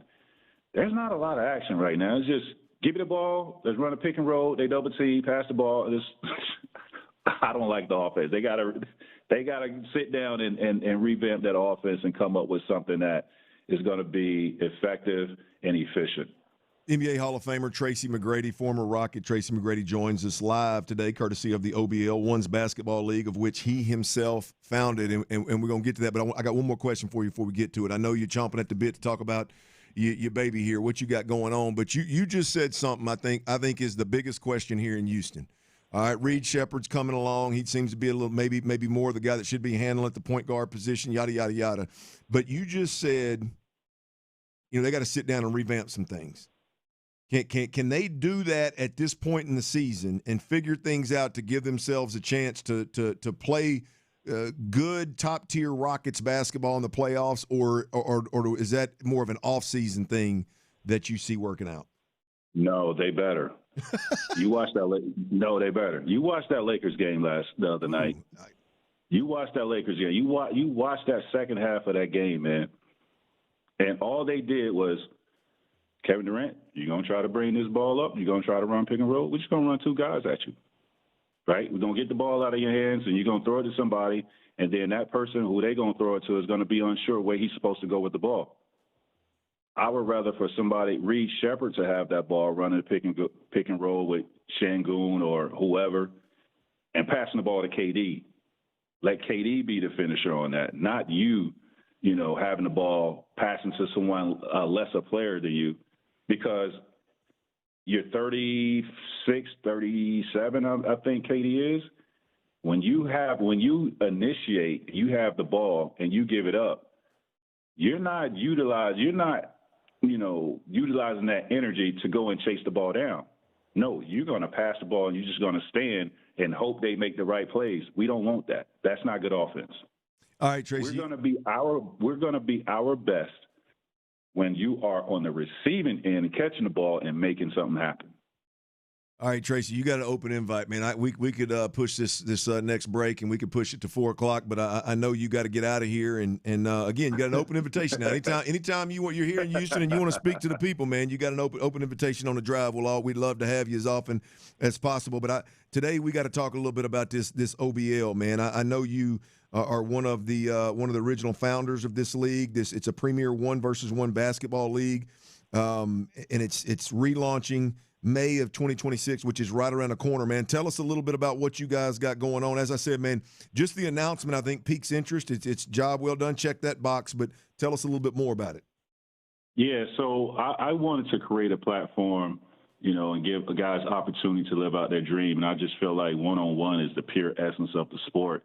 And if you get it right in terms of like the rules and the structure of the league, of the play, that it can be, very entertaining. And if you don't identify how these rules are supposed to be, one-on-one basketball could be sloppy because the guy's going to get tired and you're looking at this like, this is not what I'm here for. So I think we identified that. But, and on top of that, when you talk about pro sports, whether it's alternative sports, whether NBA or whatever, I have ownership in the Buffalo Bills, and it's not a lot of people that look like me have ownership in the in the NFL, or just one of the three,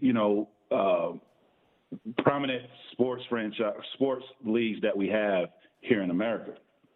So I wanted to create an opportunity within my league to give guys ownership that looks like me, and that's creating a battle of the cities. So I created 8 cities, and the importance of that is I want guys to have a community where they come from, where they grew up, born and raised, that this community is backing them and supporting them. So we have Brooklyn, we have Orlando, Raleigh, Chicago, Miami. We have all these cities, and then I go and get impactful figures from those cities. So New York City, we have Jadakiss, the hip-hop artist. I gave him ownership in the New York team.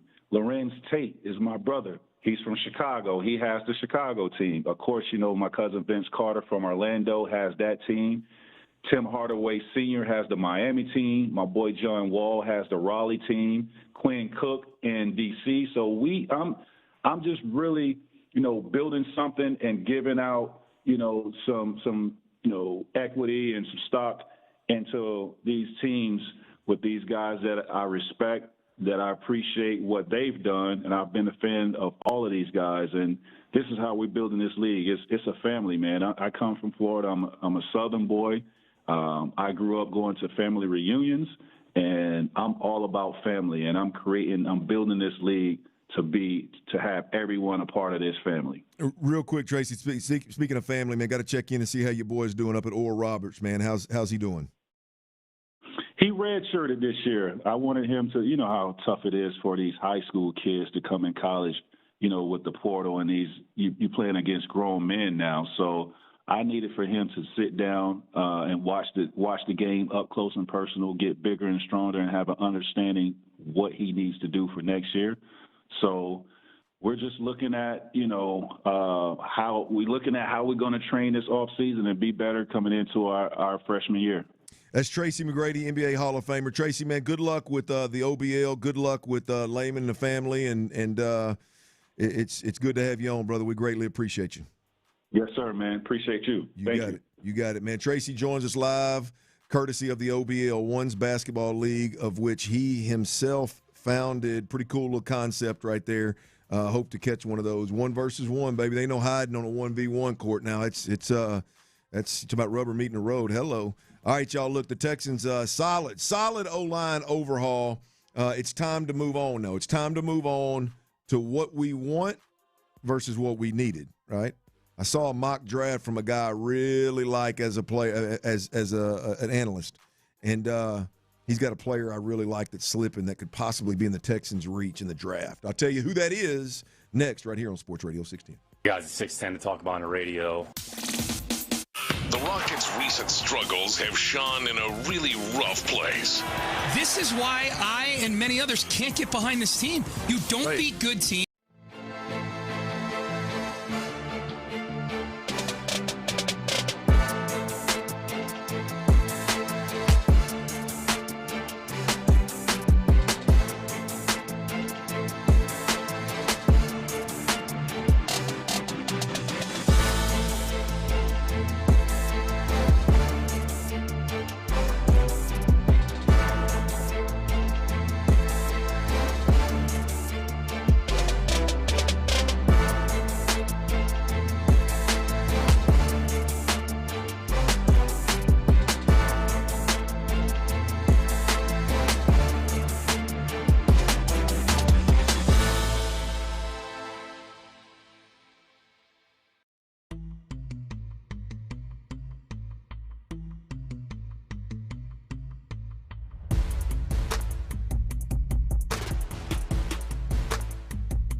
By Base Power. Save money and switch today at basepowercompany.com/610.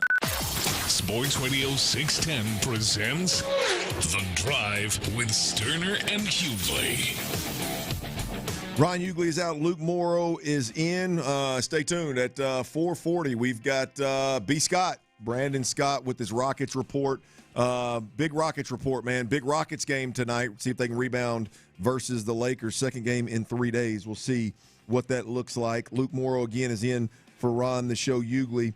We just had NBA Hall of Famer, former Houston Rocket Tracy McGrady on, And if you want to catch that, download the Odyssey app, AUDACY.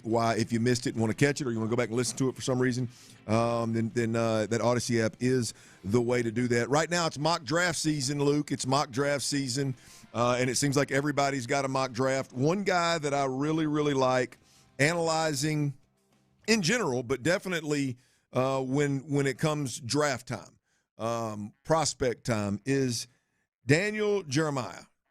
One, he's an old quarterback. I don't know if you knew that, but he's an old quarterback, college quarterback. And so he is we see the game through the same lens. By the way, if you want to follow him on social media, it's at Move the Sticks. You may have seen that somewhere and not recognize the name, but he's pretty prominent on the TV this day and age during the draft. And so I really follow him closely. I put a lot of stock into his analysis of different prospects, and definitely once the Texans make their draft pick, I get lost in all the haze, if you will, when there's 40,000 prospects out there. But once the Texans make their pick, we know who it's going to be.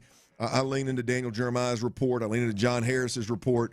They do a hell of a job. But Daniel Jeremiah, he's got a guy sliding in the draft, or not sliding, that's probably not fair to say about the prospect, that just with all the free agency signings, the draft orders change, the mock drafts change, and I've been looking at one particular player because since the Astros, the Texans look like they've sewn up their offensive line, they've rebuilt that, they made a sign at that hole in the secondary, that safety position.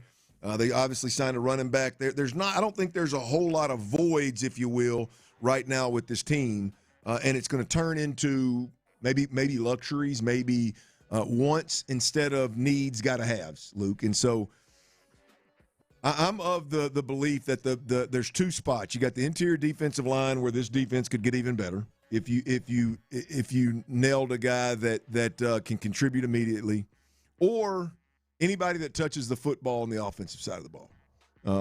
Now, with me saying this, they're probably going to go O-line with the first and second round, but I would like to see a weapon of some sort. And I've been looking at mock drafts for one reason.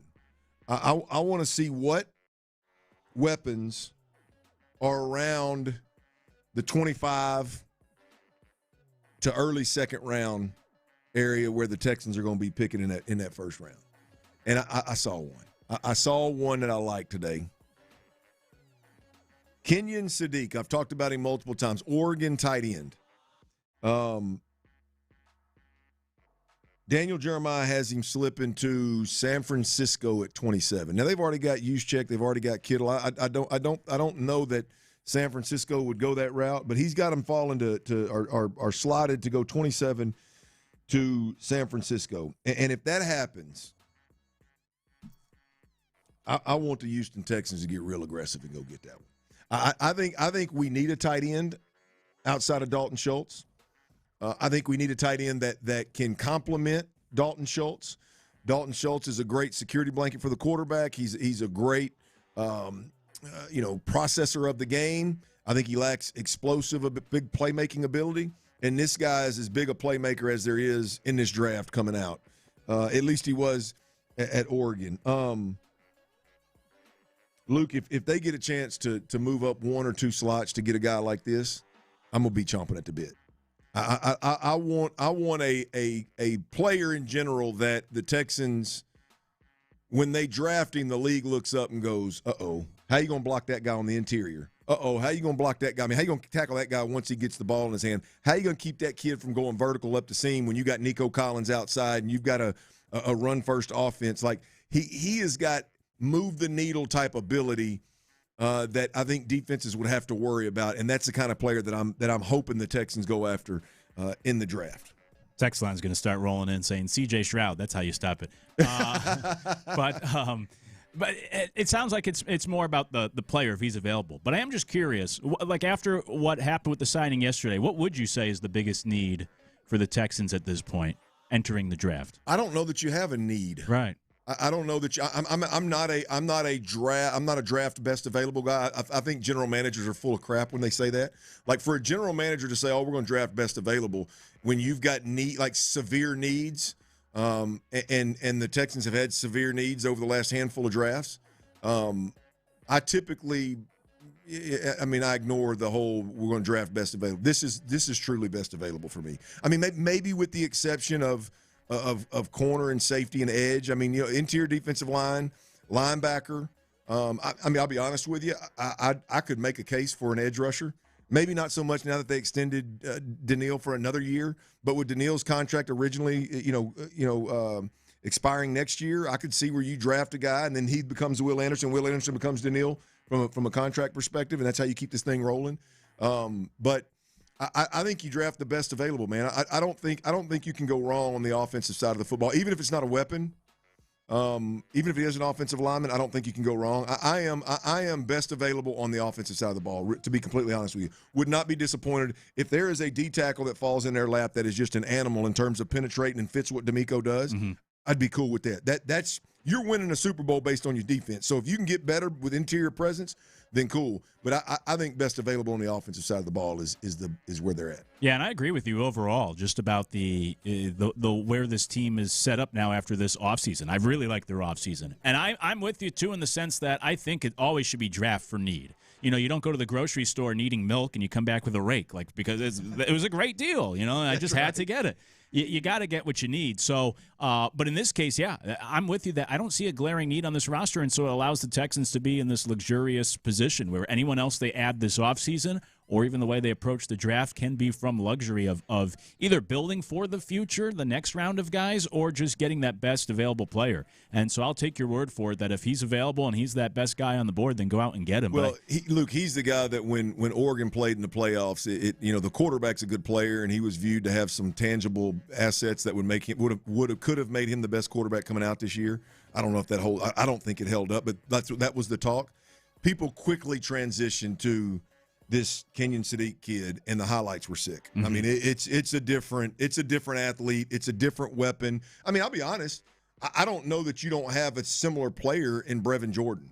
But Brevin, it's unproven. He didn't even do it at this level, at the college level. He didn't do it and he can't stay healthy. So I don't know, man. I think this is a draft where turn me on in the first and second round. Give me guys that we can hope see scoring touchdowns for this team, or sacking the quarterback for this team, and taking that next step. We'll see if that happens. All right, look, I got a bone to pick. It's Dirty's Daily. I got a bone to pick with the national media about one of our own, y'all. One of our own, and we got to talk QBs. We got to talk about QBs. We got to do it next right here on Sports Radio 610. Drive's busting this day open. Busted what the hell open, ain't it? And we're telling them to bring it back.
From the West Point Lincoln and West Point Lincoln of Sugar Land Studios, KILT FM HD2 Houston.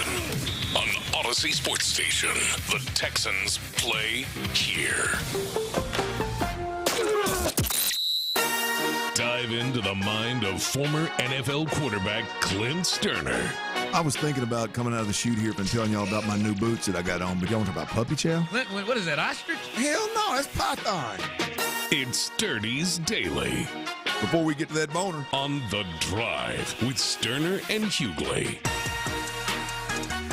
Rob Hughley is out today, and my man Luke Morrow is in. And Dirty's Daily today. I'll tell you what I'm going to do. I'm going to do Tracy McGrady a solid. I'm going to talk about it one more again. I'm going to talk about it one more time here.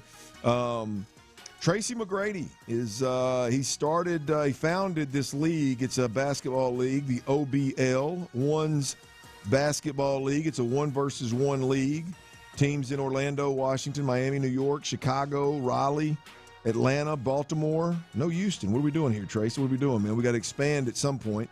But he founded this league. He's got a bunch of Hall of Famers, bunch of celebrities involved in ownership, and they're relaunching this thing in May, which is just a couple of months away. So keep your eyes and ears open for that. Tracy McGrady founded it and is doing some really cool stuff over there. I would sign up to randomly go watch a little 1-versus-1. Best players in the world. Yeah, I'd sign up to go watch that. So we'll see. Keep an eye on what's going on there. Again, Ron Hughley is out. Luke Morrow is in.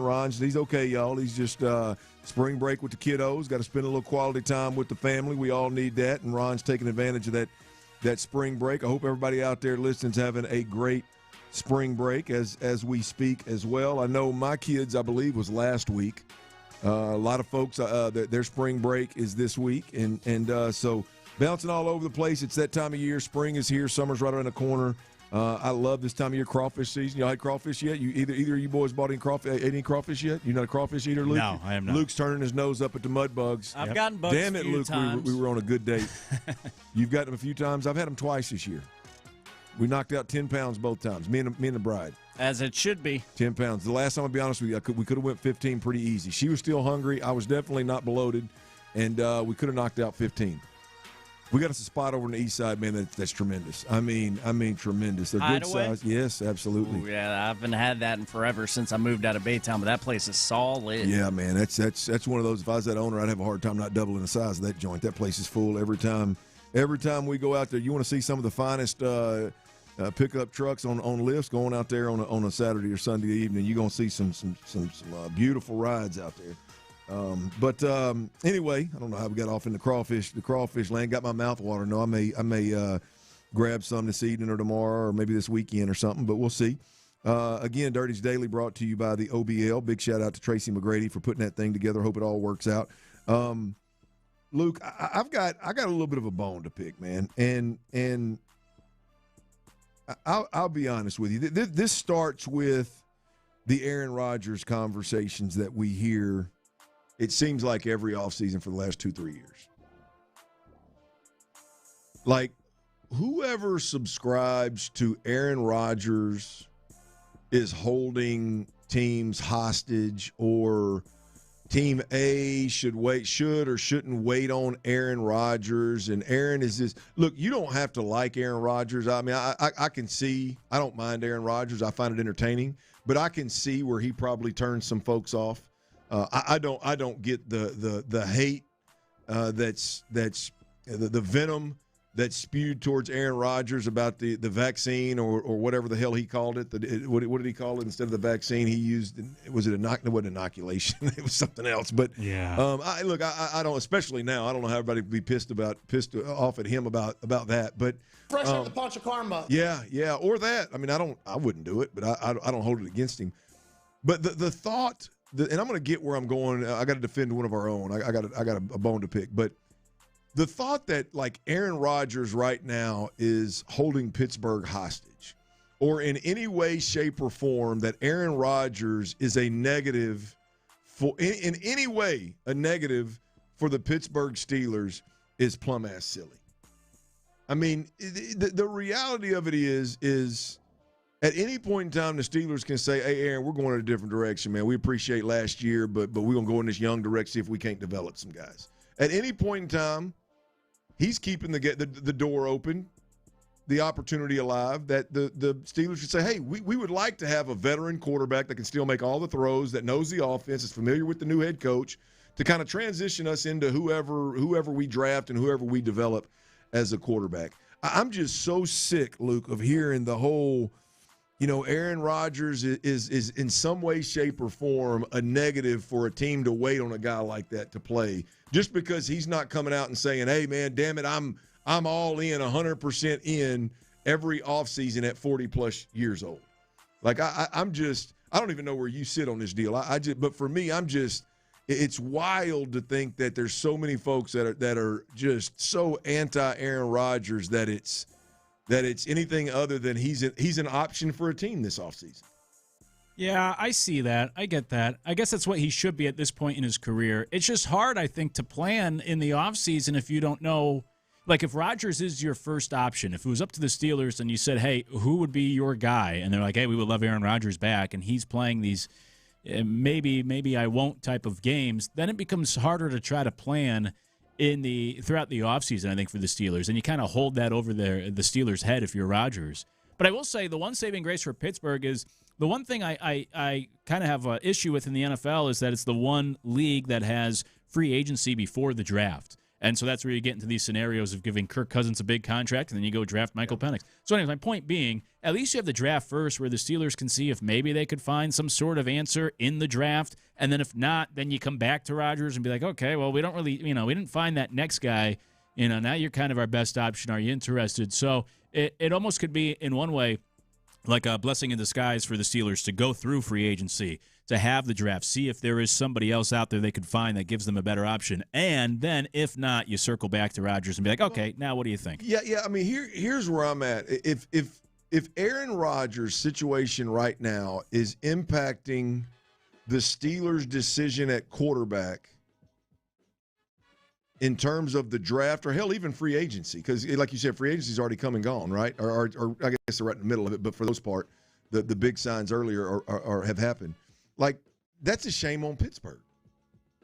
Like, Pittsburgh shouldn't base their future on Aaron Rodgers. I mean, if you're going to draft your starting quarterback and you want him to play right away, or you like Will Howard enough, you're going to let those two guys compete, then you move on from Aaron Rodgers.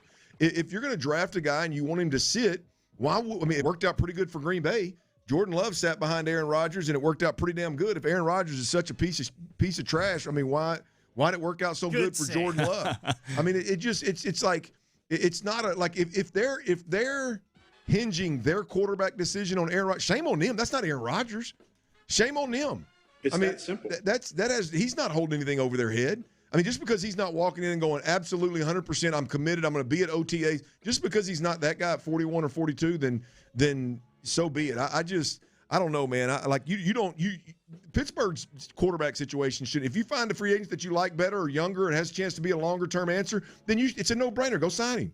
If you've got a young quarterback you want to draft that you think's a plug-and-play, if this Ty Simpson kid out of Alabama, if you get a chance to go get him and you think he's a plug-and-play, start right away, then move on from Aaron Rodgers. Aaron ain't got no say-so in that, right? The luxury that the Pittsburgh Steelers have is that Aaron's willing to consider it, and if you get a young quarterback that you don't think is ready and would bode better by backing up one of the greatest of all time, that, by the way, knows the head coach and knows the system better than anybody, then you've got that luxury. I just don't understand the it's always just turns negative with Aaron Rodgers, and I think most of it obviously is driven from a personal perspective. So anyway, I'm just over that. That leads me to where I want to go with this. This year's silliest talking point as it pertains to NFL quarterbacks for me is the notion, I heard it this morning, Jalen Hurts is not well liked in the Eagles locker room.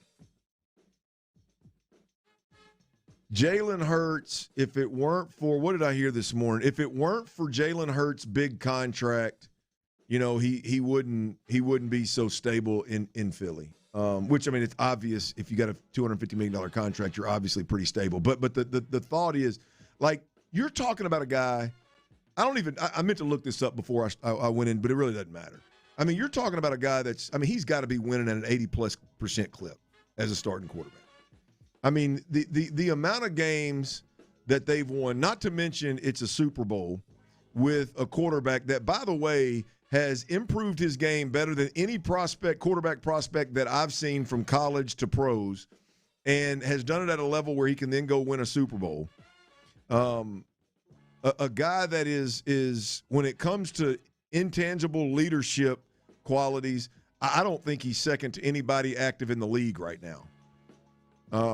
How anybody would shape their mouth to think that the guy's not well liked in the locker room. Now, I understand when you're a leader, and when you're a leader that's cut from the cloth of Nick Saban, you're probably not going to be liked by everybody because you're probably going to call folks out.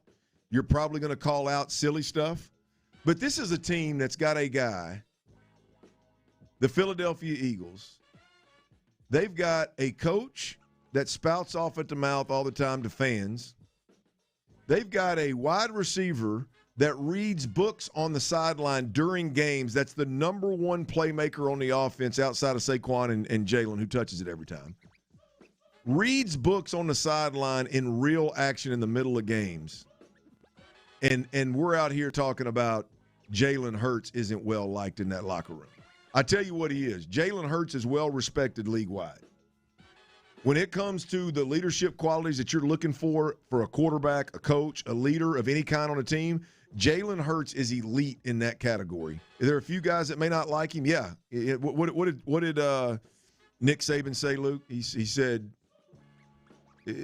underachievers. Or no. He said high achievers don't like mediocrity, and mediocrity doesn't like high achievers. Something along those lines. And there's no doubt in the NFL you're going to have people that don't like that kind of alpha leadership. But to sit around and have a conversation about Jalen Hurts not being liked, I just think it's plumb-ass silly. I'll be honest with you, I can't remember which former player, which analyst was having the conversation, but it drove me hot, boy. I was hot driving to work this morning when I heard it. I thought, you got to be kidding me. And he's won a Super Bowl. Yeah. Like you've won a Super Bowl behind Jalen Hurts. You can talk about the limits of tangibly what Jalen Hurts can't do, but you better quickly transition into those leadership tangibles. You better quickly transition into, especially if you're around here and we listen to Nick Caserio talk about staying ahead of the chains and not turning the ball over and making the right play, the smart play, no negatives. Golly, Jalen Hurts has done that to a level of Super Bowl. Like, he won a Super Bowl because, and I know he's not the only reason, the team won the Super Bowl. Great defense, all that, I get it. But Jalen Hurts quarterbacked his way to a Super Bowl through efficiency, right? Through not making mistakes, through making the right play, the smart play, the clutch play. And I don't know, man. I just hear people talking about him not being liked in a locker room. I don't care about the city of Philly, but in the locker room, I think it's plumb-ass silly. I think it just kind of comes with the territory in Philadelphia. Number one, because Nick Sirianni is the head coach, as you alluded to, and that guy is a nut and seems to prefer drama. There's always drama with this Eagles team.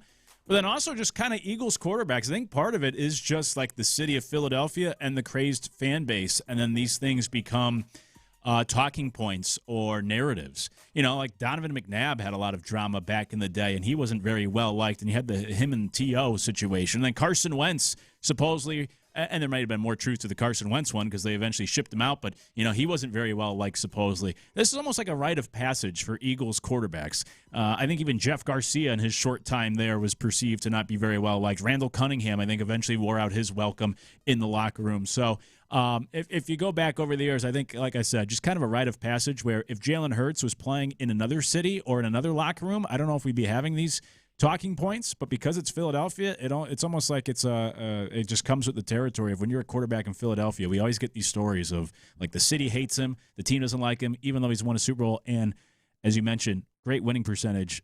He's won 70% of his starts in the NFL. Pretty good. Pretty good, yeah. Look, the reality of it is he's an easy pick. You know what I mean? If you because he does. He's not a great passer of the football. He's not. I don't think he's a great processor of defenses, and from a standpoint of being the elite passer and all that encompasses. But I think he's as valuable a weapon as there is on a team when he's used the right way and when he's in the system, and he does what he does at a Super Bowl level. So I mean, that's again, you got a guy reading a book during the game, and there's somebody out here having a conversation about not liking Jalen Hurts. I mean, there's a lot of problems maybe in Philly, but Jalen Hurts, I don't believe is one of them. So we'll see. I hope I'm a big fan. I love the way he goes about his business. And he's one of us, man. Channelview guy. I got to. I hope that's not the case anyway. In Philly, I hope they can right the ship up there, and maybe we can beat them in a Super Bowl one day. How about that? That would be nice. All right, from one NFL franchise to another, I'm gonna tell you, I'm gonna complain again, y'all. It blows my mind. Absolutely blows my mind. Year in, year out, when we get a peek behind the curtain of how grown-ass men in one of 32 organizations handle adversity. They handle communication through adversity. What the Baltimore Ravens have done with Max Crosby and what they did do, forget the end result. Forget the product. The way they went about it, you got to be kidding me. That's next right here on Sports Radio 610. Before we do that, though, got to tell you about it.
on the Odyssey app, iHeartRadio app, TuneIn, and wherever you get your podcasts. Houston's sports leader, Sports Radio 610. The Drive is powered by Mokaram Injury Lawyers. Heard in an accident? Call Mokaram Injury Lawyers at 281-222-2222. Sports Radio 610 presents The Drive with Stoerner and Hughley.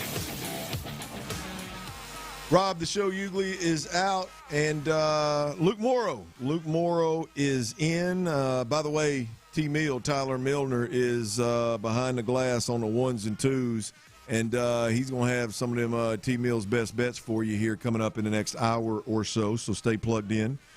Speaking of the next hour or so, Brandon Scott with the Rockets Report is joining us next, right at 4:40. The Rockets Report. We got a lot to talk about here with these Rockets. Boy, what happened Monday night, and what might happen tonight. I can't wait to watch this game tonight. I can't wait to hear what Brandon Scott has to say about what we watched last Monday and what we might see tonight, what tonight's game means. Stay plugged in. Also, be listening in the 5 o'clock hour, not only today, but every day this week. On the Drive, we're going to be giving away 4 packs of tickets, right? We got each day we're going to give away 1 4-pack of tickets in the 5 o'clock hour on the Drive to this year's Texas Children's Houston Open. I don't know if you've ever seen live golf or not, but if you're a big golf fan, it's a must see. If you like to just get out of the house and enjoy some nice weather, it is a beautiful event. And hey, if you like to get out, enjoy beautiful weather, be around people, maybe have a couple of pops, and have you a good time like Tyler does. He does with his brother for 3 straight years here. This is a great opportunity to do it. So stay plugged into the Drive in the 5 o'clock hour. A 4-pack of tickets to this year's Texas Children's Open. That'll be coming up next. Or they'll be coming up in the 5 o'clock hour. Guys, I've got another double-edged sword here for me. I got one I want to tip my cap, and one I want to put my foot in their ass, to be honest with you. I want to tip my cap to Max Crosby, right? I mean, if you, unless you've been under a rock for the last week or so, you're aware of what's going on with Max Crosby. Top 3 edge rusher, hand in the dirt, true defensive end in this league. Top 3 guy, I would say. I mean, he is not only a sack getter, he's a disruptive force. Bad effort. I think you got Myles Garrett. I think Will Anderson fits in that category. I think there's a handful of guys that are not just good edge rushers. They are disruptive forces. Max Crosby is one of those. Max Crosby was traded to the Baltimore Ravens from the Raiders to the Ravens for 2 first-round picks. And the trade was made or announced during the legal tampering period. And none of those trades are official until the ink dries once the new league year starts in the NFL. And when it came time to ink the paperwork, obviously the Ravens fly in Max Crosby for a physical. And if you know about Max Crosby, he did not finish the year last year. The Raiders shelved him. I think there was some controversy over that. I think he wanted to play. He's one of those kind of guys that wants to play anytime there's a football game to be played. He wants to play. He had a knee injury. He ends up getting his knee had surgery, get his knee fixed, and the trade was made. He goes to Baltimore, and next thing you know, we wake up one morning. There's an announcement that there is no deal is done. The deal is off the table. The trade is torn up. The Ravens are backing out. They signed Trey Hendrickson, and Max Crosby goes back to Las Vegas. I want to tip my cap to Max Crosby. I want to tip my cap to Max Crosby because this is a world we live in where nowadays all these players have a microphone in their face, have their own podcast, have their own YouTube channel. And so you get to get a real reaction of what these guys are about. And I'm going to tip my cap for Max Crosby and how he's handling this situation and how excited he seems to be a Raider and kind of what this issue, this little bump in the road has meant to him about being a Raider. As soon as they thought I was out, they pulled me back in. They pulled me back in, and that's exactly what it is. I'm in for life, and until that changes, which I don't foresee, you never know. Honestly, you never know in this damn league. I found that out for sure, but I just feel like I'm meant to be a Raider, and that's what it is. The fact that Max Crosby isn't, I think a lot of players be pissed off because they sat him last year. They tried to trade him. Obviously, it didn't work out. The fact that Max Crosby goes back in there and says, "Hell, no, I'm meant to be a Raider for life. This is a sign, and I'm here to be a Raider. I want to be a Raider." He went on multiple times, I think, in that podcast, along with a couple of other podcasts, with a surprising response to the team that just tried to ship him up out of there. And I'm here for it. I tip my cap. Now, I want to get to the negative part of this, Luke. Last year, I was blown away with the footage that came off of Hard Knocks with the Giants and how they handled the Saquon Barkley. I guess it was 2 years ago, right? Not 1 year, because he's been with the Philly that's 2 years ago. For a head coach to not know when the legal tampering period is, and for a general manager to want to have a conversation with the head coach about what the identity of the team is going to be if they trade Saquon Barkley, as they're discussing who they're going to trade Saquon Barkley to on live television, is wild. I experienced some crazy stuff the second year I was in, kind of the little stint that I was in with Miami, where it was unbelievably dysfunctional. There's so much about this Max Crosby thing that's wild. They traded 2 first-round draft picks, one of the best players in the NFL, and they fly him to Baltimore, which you mapped it out, which is about a 45-minute drive, but for whatever reason in traffic it took them 2 hours. 5-hour flight, 2-hour drive instead of flying the guy privately into the nearest airport. Blows my mind. He's there for 5 hours and has to ask, whoever Joe is, can he see the head coach, and has yet to see the general manager. And then when they talk to him, it is a soft shoe of like, hey, man, we've got some things that come up that we've got to get a second opinion, with other doctors about your medicals here, about your about the your surgery, your knee, the physical that you took. We got. Meanwhile, he's looking through the glass at the general manager. They don't tell my man until they ship him back home to Vegas that the deal is done and he's not going to be a Baltimore Raven. He is now a Raider. I guess I shouldn't be shocked, but I am blown away that 2 grown men in the head coach and the general manager for the Baltimore Ravens don't handle that type of personal situation any better than that, Luke.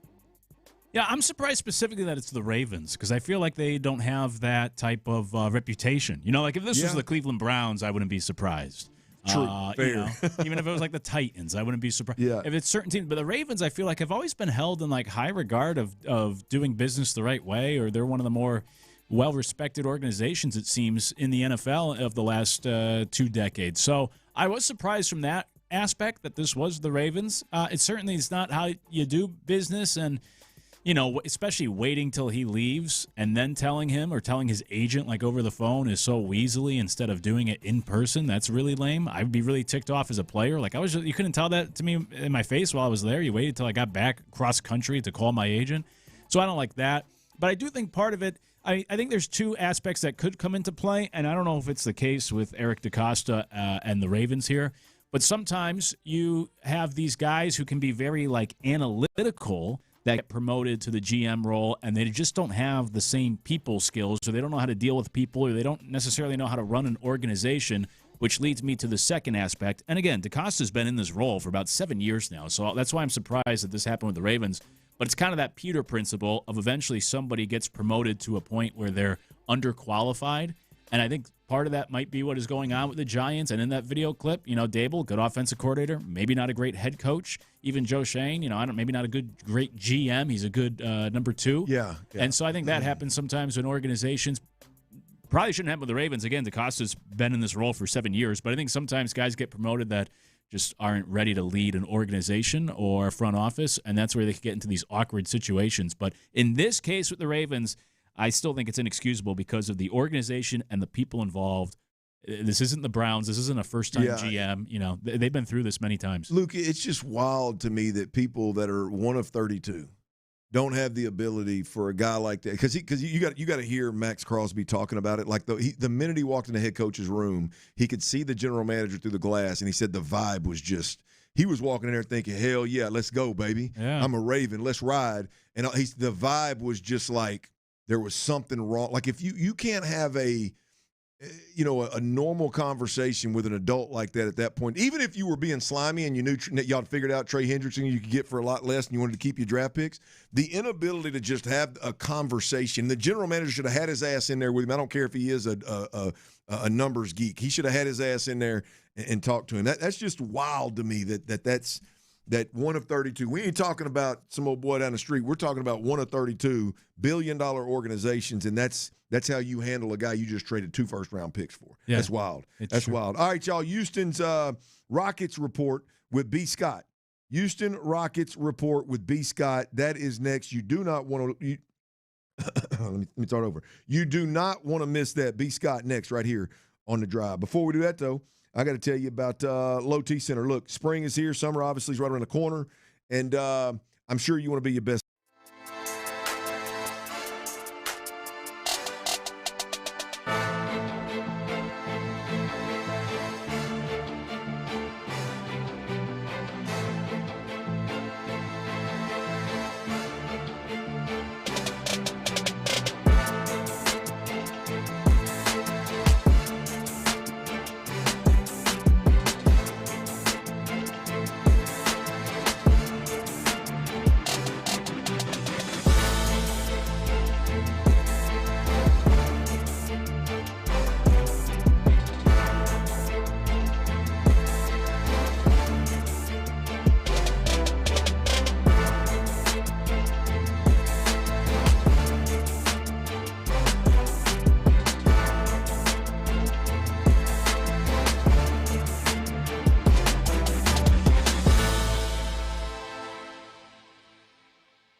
text line is energized by Base Power. Save money and switch today at basepowercompany.com/610. We're talking hoops, H-Town. Our guy B. Scott has all the latest from the hardwood in Clutch City. Ain't nobody in here acting like no bitches. It's the Rockets Report. Don't ever underestimate the heart of a champion. On The Drive with Stoerner and Hughley. Hey, Houston fans, I am so happy. It's a big one, y'all. It is a big one. I can't recall a time that I've been more deflated, to be completely honest with you. It has been a very, very long time, at the very least. Luke Morrow is in for Rob Hughley, Rob the Show Hughley. And it's time to talk to B. Scott about these damn Rockets, y'all. Hey, here's the deal. The Rockets are sitting 12 games back to Oklahoma City Thunder in the West. Look, the Oklahoma City Thunder and the San Antonio Spurs are running away with that 1-2 seed. They're a game and a half back to Lakers in the standings, sitting at that 4 seed, but they are neck and neck tied with the Denver Nuggets, Minnesota Timberwolves, and the remaining part of the season is absolutely critical to where they land in the playoffs, and this is a monster game tonight. More importantly, to hell with the seeds, to hell with the West. More importantly, what we watched Monday night, B. Scott, was just flat out disgusting. I mean, unacceptable on several fronts.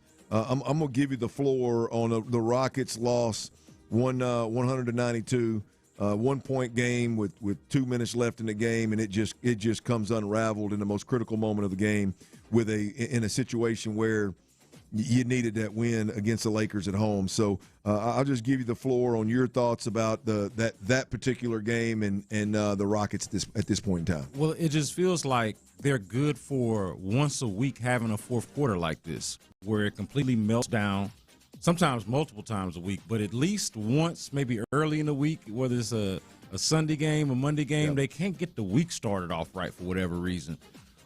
It's real frustrating, and it was a common theme. I think is the big part. It's not like something new emerged or something new was revealed to us, right? Like we saw things that we've seen from them time and time again, from the turnovers, and enough with the lack of point guard issue. Like there are ways to mitigate the obvious and true issue of not having a point guard. Perhaps give the ball to the few ball handlers that you do have on the team, and they don't have many. But Kevin Durant, with all due respect, is not one of them. And so it looked like the other night, strategically, they had Kevin Durant bringing the ball up, inviting the double team, despite the fact that time and time again, they were failing to make plays out of it, whether they were turning the ball over or just standing around and not really doing anything. There was one possession where they come out of a timeout, and it ends in a Jabari Smith Jr. heave from half court. Not to mention the Kevin Durant turnovers that we're talking about. We got an 8-second violation. We got putting your heel on the line for a backcourt violation, which is types of stuff that you never really see or don't really see often in an NBA game, but you see it time and time again with the Rockets. And so it was a common thread. It's become frustrating. I would point out, as you mentioned about tonight's game, it's critical with the Lakers because they're neck and neck. They're in the thick of it, right? And tonight's game effectively decides the tiebreaker if they were to finish with the same record. So it is a monumental game for both teams, and the Rockets especially, given how they played in the last game.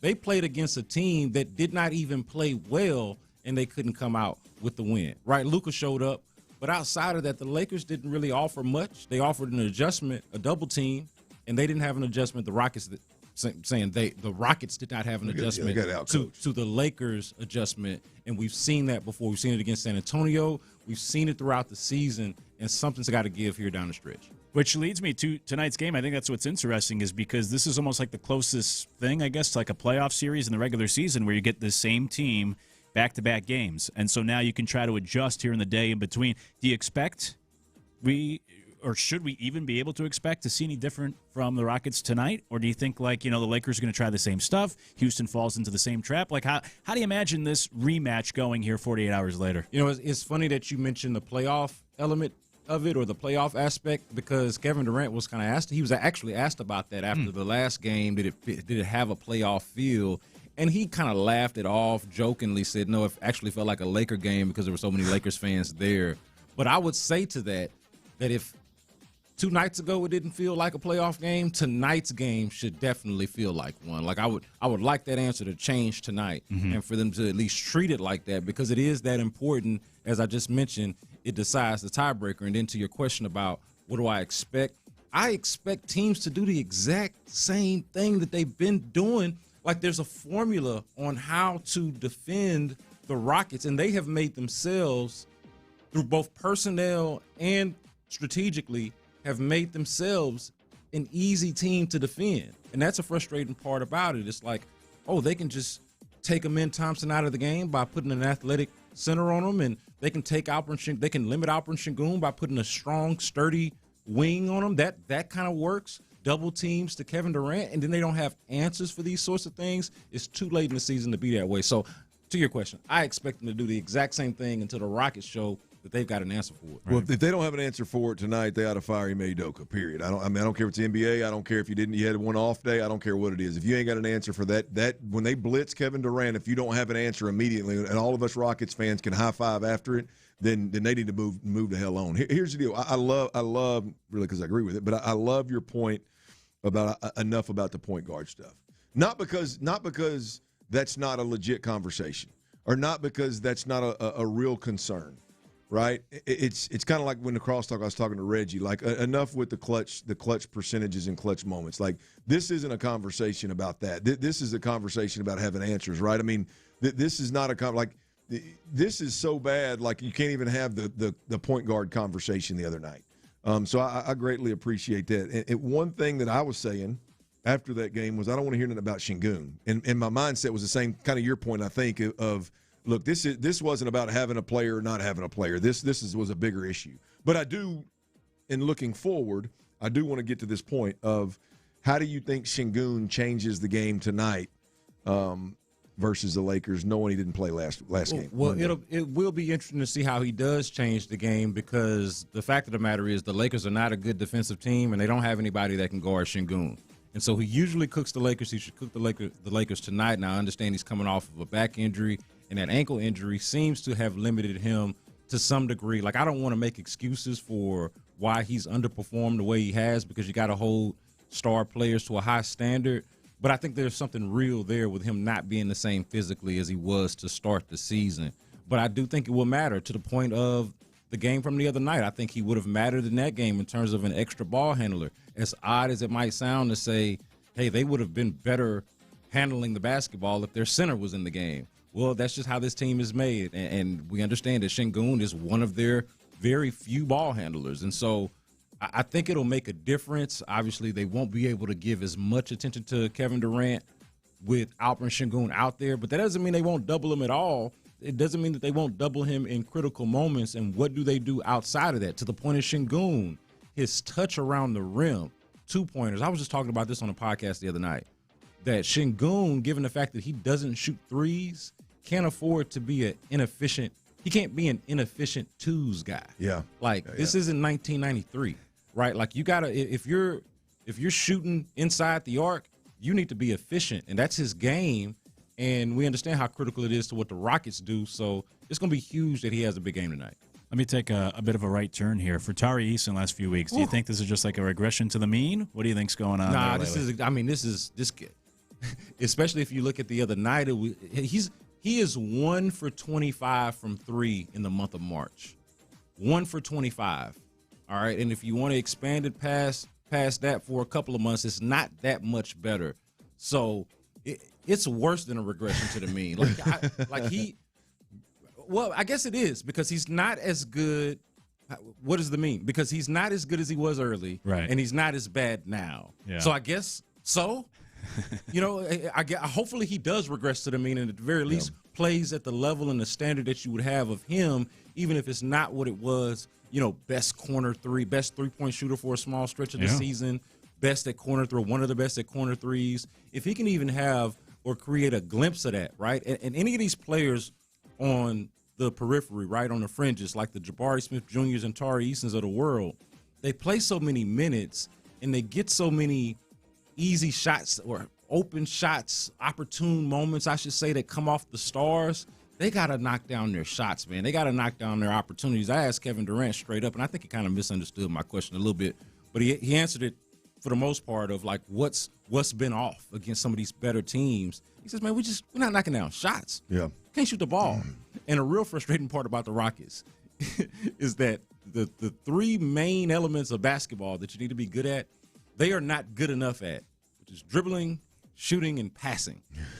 Right? Like they just struggle with all three of these basic principles. You go to basketball camp as a little kid, they show you the triple threat. The name of the show that you started on. That's right. Clint? They show you the triple threat, and they put you in a position where you can pass, shoot, dribble.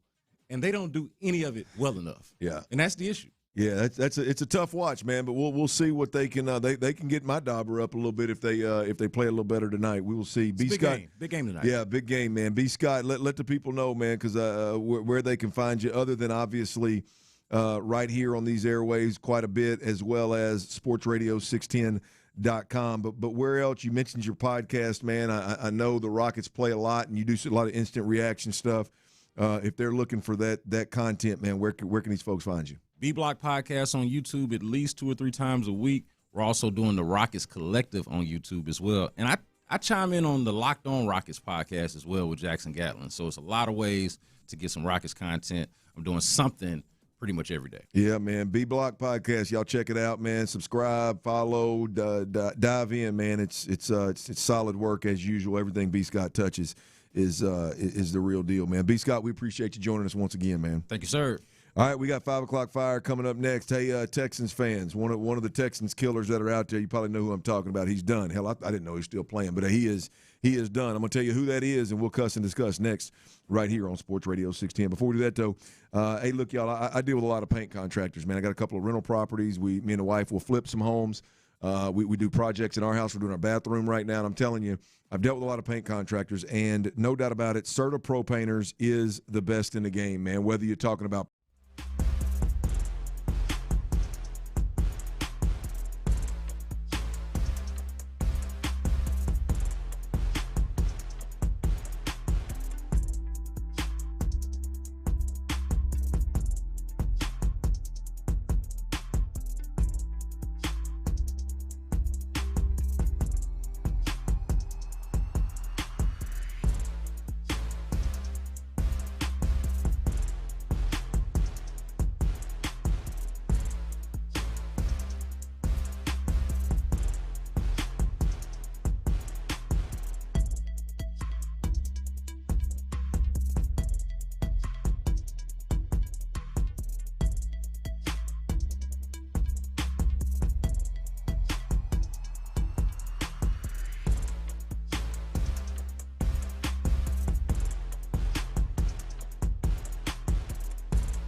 Time spent on application may vary. Online health questions required.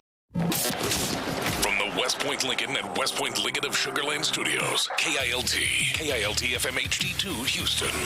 On Odyssey Sports Station, the Texans play here. It's gonna start a fire!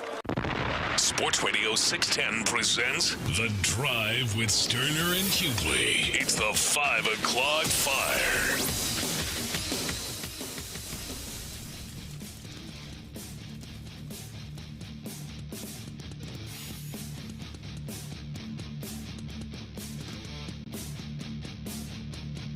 It is a 5 o'clock fire, and Rob, the show Hughley, is out. Luke Morrow is in. T-Mills on the ones and twos, and you got to stay tuned in.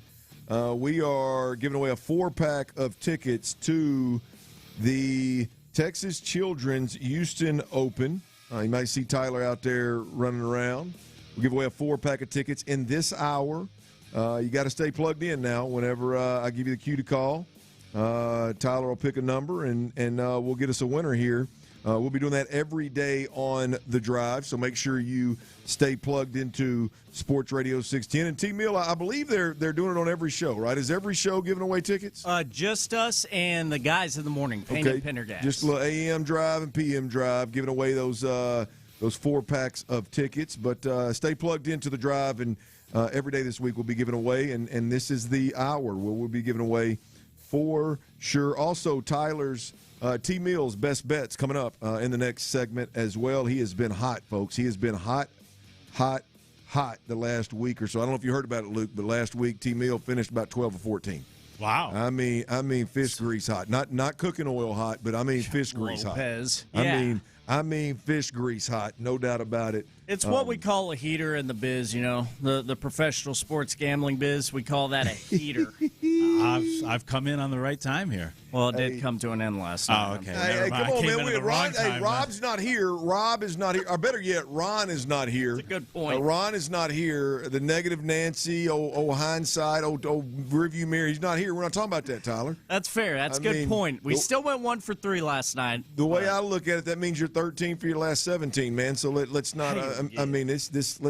Let's not. We'll get it back on track tonight. Got to change. Old habits die hard. Now that negative stuff ain't gonna float around these parts when Rob's not here. So yeah, you hear that, Rob? So I got to get to this though. For all my Texans fans out there, I never understood this. I never really understood this from the time that I've been here. I grew up in the area, born and raised in Baytown, Texas. I've been raised in my family. A lot of them they're all NFL fans, mostly Texans fans. I've never understood the thought that the Indianapolis Colts were the most hated rival of this organization, and I think we put that to the test a couple of years ago, and I was proven out to be right, I believe.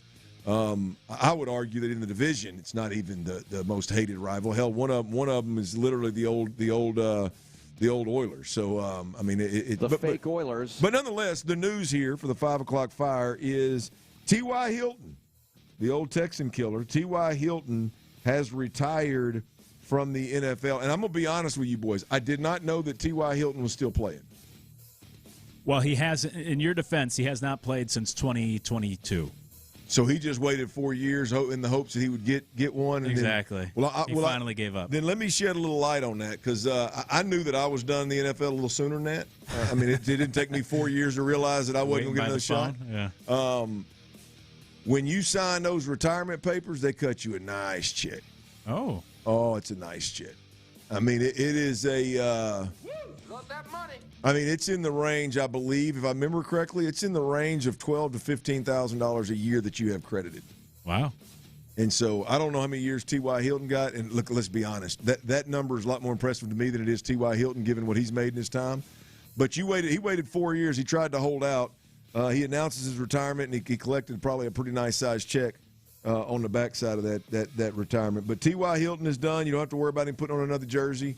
I thought that ship had sailed several years ago. Clearly it had, but he just waited, and now they're announcing it. But T.Y. Hilton, the old Texans killer, is done. Tyler, is that fair? Am I overstating here? The Texas killer. I remember Pendergast talking about him a lot when I first came into the business. Yeah. T.Y. Hilton, I would put on the podium of past Texans killers up there with Derrick Henry, who we need to retire any day now, please. But, T.Y. Hilton would just constantly torch the Texans within these divisional battles between the Texans and Colts. It's a good day that he's calling it quits in the game of football. Officially. Yeah. I do remember him having monster days, but I don't know, T. To put a bow on the conversation, I've in my mind, I've always gone Cowboys, Titans, Colts as the most hated opponents, if you will. Yeah, I'd have all three of those in the top three. Yeah, I wouldn't have the Colts like you're saying first. I know that Peyton Manning made it that way for a little bit way back in the day. But I'd have the fake-ass Oilers up in Nashville at number one, then probably the Colts. But the sports hatred factor for the Cowboys is elevated. Yeah. So, but I think those three that's it here in Houston. Yeah, good stuff. T.Y. Hilton is cooked. 5 o'clock fire. All right, the Rockets, they got the Lakers tonight, Luke. The Rockets, Lakers tonight, second straight game hosting the Lakers, second game in 3 days. Tips at 8:30 tonight. Monster game for the Rockets. And look, I know there is obviously it's a big game for the standings. It's a big game for the Rockets to keep pace with the Lakers and kind of for seeding moving forward in the West here. I get that part, but this is even a bigger game for the Rockets. We just heard Tracy McGrady allude to the game against the Lakers. Obviously, B. Scott mentioned how embarrassing it was that Monday game against the Lakers. This is a big rebound game for our Houston Rockets in a big way.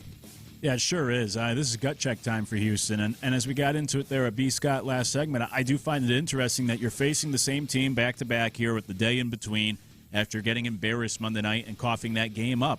And we saw what the Lakers did to give the Rockets problems. And so I agree with B. Scott that if you're the Lakers, just do the same thing. It works so effectively for you. Now I'm curious to see if the Rockets have another club in their bag to counter what the Lakers do to them. It's similar to, as I laid out, it's a rare glimpse into a potential playoff scenario in the regular season, because typically in the regular season, you just show up and you play. You don't necessarily game plan to take out a star. It's a midweek game. You played somewhere else last night. In the playoffs, that all changes, where you do obviously game plan and you try different things and you play a harder defense throughout the postseason. So this is one of those scenarios where we saw what happened Monday.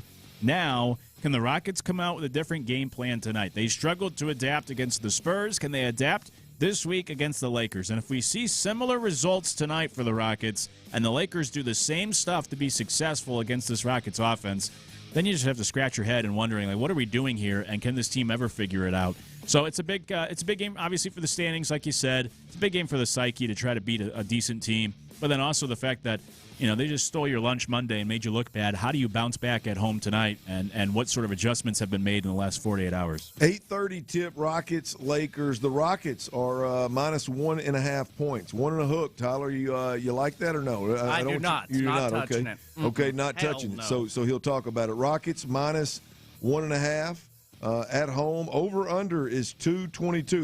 That's a big number, given that they were 30 points from that in the last matchup, even though both teams were so bad that you could see why it ended up that way. We'll see. Big night for the Rockets. I need them to come out, Luke, and have an answer. Look, I mean, like I said, play them tight down the stretch. Give yourself a chance in the last 2 or 3 minutes of the game. But even more so now, have a damn answer for when they blitz Kevin Durant. Just show that you've practiced. You got people on national television questioning whether you practice. Just show that you practiced. Show that you listen in the huddle with the whiteboard, and this is what we're going to do, and this is who's going to do it, and show that you can adjust at least overnight, if not in real time, at least overnight. So I'm watching that game tonight, and I'm hoping that I see some level of an adjustment and an answer to what ultimately cost them the game on Monday night. We shall see. Let's go, Rockets. 5 o'clock fire. All right, we're getting close to the Masters, boys, when the Masters dinner, the Masters Club dinner is the menu. The menu is announced. I love this. Yeah, I love it. I wanted to do a whole segment on it, boys. I wanted to grade the Masters dinner. I'm gonna tell you, Rory McIlroy. I'm a fan. I've said this before. I'm a Rory McIlroy fan. Just, you know, the guy it's kind of like Jordan Spieth. Started so hot, expectations were so high, and then, you know, the mid-season or the mid-career struggles are real, and I'm rooting for those guys. And Rory McIlroy is one of them that I'm rooting for. I think the PGA Tour did him bad during that whole live movement type thing. I thought they did him bad. I respected him for being the face and handling it the way he did. I want to see him win. Obviously, he won last year, and he gets the right to set this menu. And boys, I'm going to tell you, he did a hell of a job. I haven't seen this yet, so I can't wait to hear it. Have you not seen it? No. All right, appetizers for the Masters Club dinner, April the 7th. By the way, we are that close to the Masters. We're inside, 2 weeks, 3 weeks? Glorious. Yeah, 3 weeks. Here's the appetizers. There's 4 of them.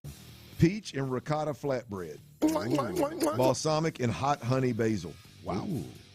Rock shrimp tempura, creamy spicy sauce. This is where it gets real interesting for me. Caramelized onion jam, roasted garlic aioli over grilled elk sliders.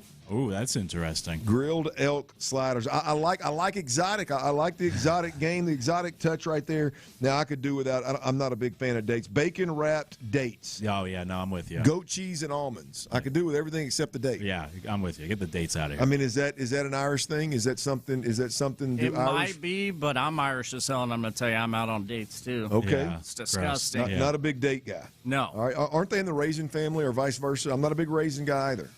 I'm not sure. Not a raisin guy. They're disgusting is all I know. All right, the first course. Yellowfin tuna carpaccio. Solid. Are you kidding me with the arrangement here? Oh, my seafood taste buds just started going crazy. How do you say foie gras? I don't know. Is that right? Toasted baguettes and chives. Foiegras. That's definitely an Irish thing. I'm out on chives too, though. Ugh. I don't know if it is or not. I should know. Foie gras? I should probably know that. Sounds fancy. Hey, man, Baytown in Arkansas, baby, chime in. Main course, you get your choice of Wagyu filet mignon. I know how to say that. It is. Or seared salmon. Ooh, give me that Wagyu beef. Yeah, I'm going with the beef too. I appreciate a seared salmon, no doubt, but I'm going with the Wagyu filet mignon as well. What about you, Luke? Yeah, I usually love salmon, but in this case, sorry, step aside salmon. Ooh, I mean, can you imagine how tender, how melt in your mouth that filet at the Masters has to be? Stupid. I'm getting hungry. Absolutely ridiculous. I mean, my father-in-law is the best steak I've had in a long time. I'd imagine that the Masters filet is going to rival his. Traditional Irish champ, whatever that is. Sautéed Brussels sprouts, glazed carrots, and brown butter. Crispy Vidalia onion rings. Boy, that's that. Brussels sprouts is clutch. Well done. Very underrated. Well done. All right, the dessert, boys. We've made it to dessert. And I'm not typically a big dessert guy, but at the Masters dinner, I'm having it. Sticky toffee pudding. That's kind of disappointing. Yeah. Vanilla ice cream and warm toffee sauce. That's pretty disappointing for me. I'm a pecan pie, brownie, ice cream kind of guy, but I mean, I can go with a little pudding.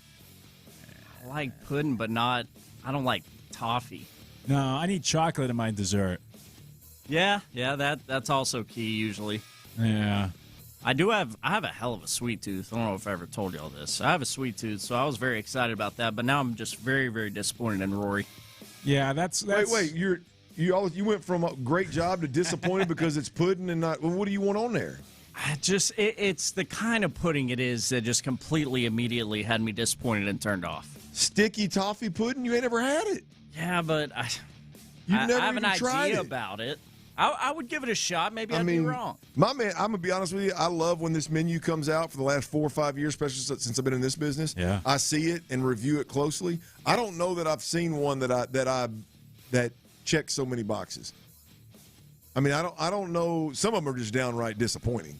But I don't know that I've seen one that literally checks every box where I could. You're in on all them courses. Yeah, I'm in on it. I mean, I'm not a huge dessert guy. I'm not a huge toffee guy. But sticky pudding, I'm in. Should have done Irish apple bread, man. He should have had an Irish coffee in there. Yeah. We should have finished that with a Irish coffee. And Jameson sure as hell better be available to sip on with your dinner. Isn't it as they get ready to prepare for the tournament? Isn't it like in the Yeah, it's like the days before, right? Yeah. You don't want to go in there and get too busted. Oh, right. That's why Tyler I would wants them doing what do they call them? Picklebacks. Hell yeah, pickle shots are right up my alley. That's why I do like a high carb or something, a real fatty meal. Get these guys tired before, so I could go beat them on the course. The text line says that it's pronounced foie gras, and it's French. It's duck liver. I should have known that. Now that it's been described to me, I actually do know that. I knew I was saying it wrong. I'd seen it before. I did not know it was duck liver. I knew it was duck something. I didn't know it was duck liver. Sounds gross to me. I've actually had it. I've had it before. Was it good? I did not remember that it was duck liver. I knew it was duck something. I wasn't real sure. I've had it before. It's decent. I don't really have the urge for a liver of any animal. No, it's true. That sounds so gross. So he loses me on the duck liver and the dessert, but the rest of it sounds really good. The rest of it's pretty good. All right, well done. I think from the drive, guys. Well done, Rory, and good luck. Good luck at the Masters. We'll see. I mean, it's a year where Scotty Scheffler's struggling with his swing, and ought to be wide open. So we'll see. I love Masters, man. My father-in-law's got me more committed to golf than I ever have been, watching and playing. But Masters, I've never needed any help tuning into that one. I enjoy it. So we'll see, man. Well done, Rory. All right, let's move on from the PGA to Wyatt Teller. Baby, the Texans, they've made a move yesterday morning that I think is well liked. But let's put a bow on that move and look at the O-line overhaul overall next, right here on Sports Radio 610. Before we do that, though, I got to tell you about Onwell, y'all. Look, property taxes, hell, taxes all over. Property taxes keep going up and up.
Out. It's H-Town Postgame, energized by Base Power on Houston Sports Leader, Sports Radio 610. The Drive is powered by Mokaram Injury Lawyers. Heard in an accident? Call Mokaram Injury Lawyers at 281-222-2222. I'm going to protect my boy Dirty, I'm going to protect my boy Ron, and I'm going to protect my boy T. Sports Radio 610 presents The Drive with Stoerner and Hughley.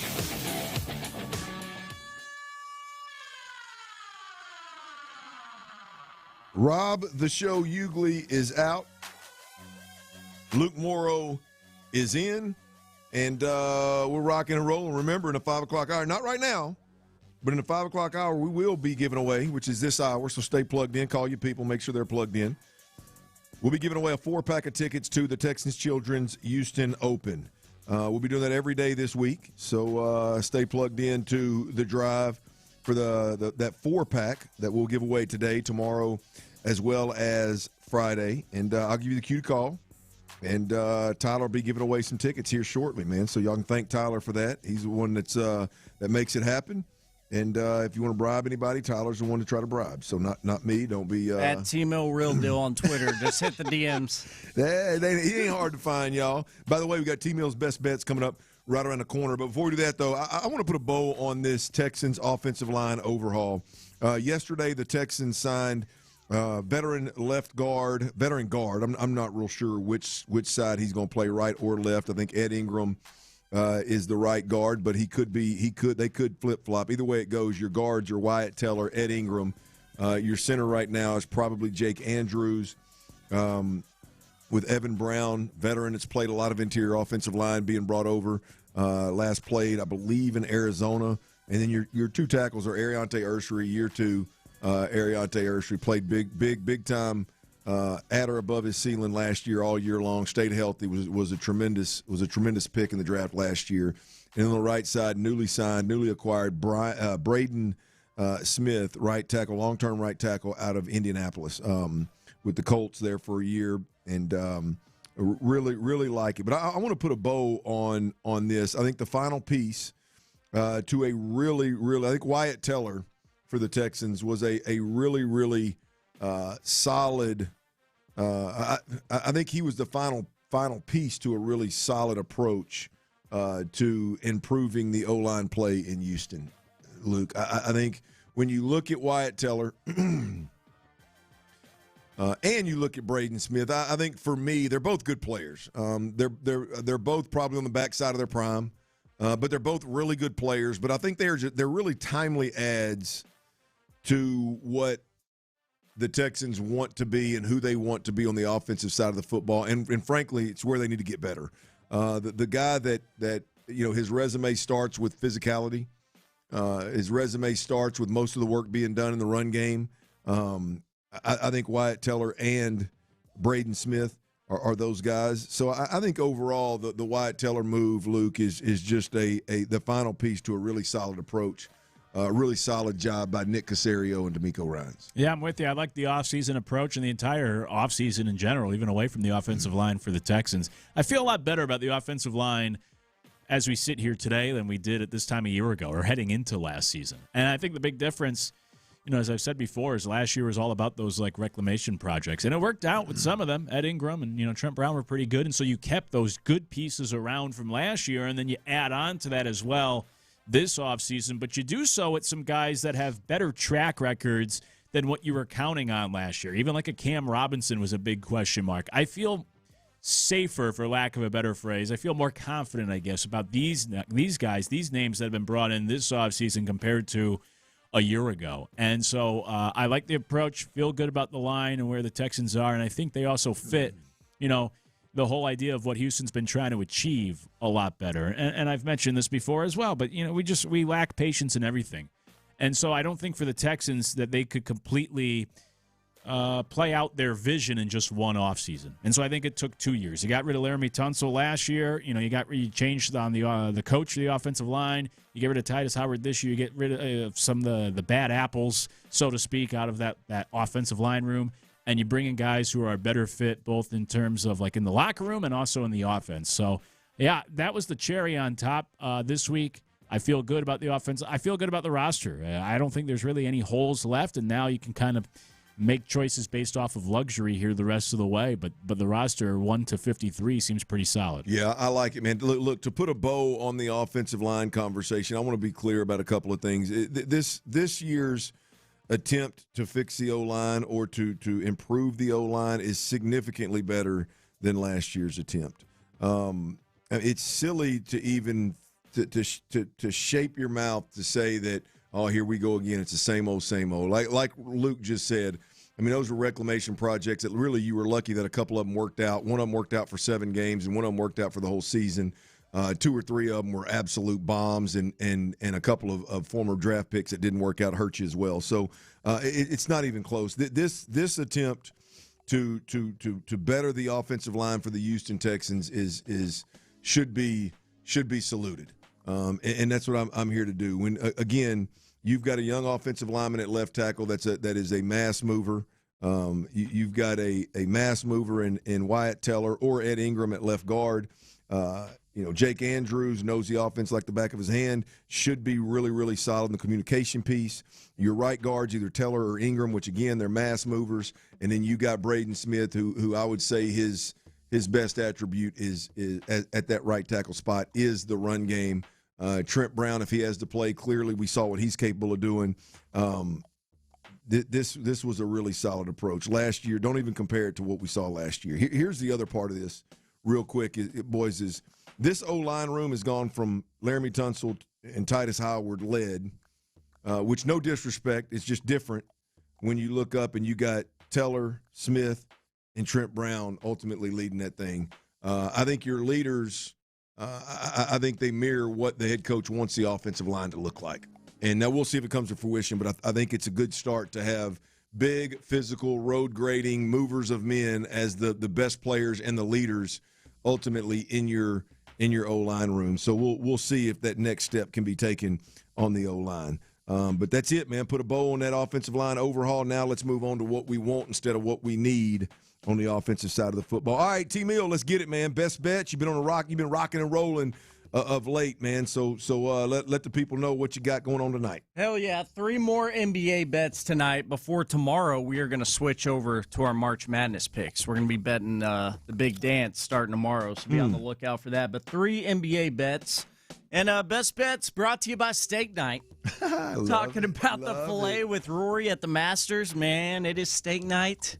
Me and a few fellas up here from 610. We're going over to Kirby Ice House. Hey, come on. And as much as my guy Creighton wants to say it's some sort of Area 45 event, hell no, bro. Steak Night's a Sports Radio 610 event.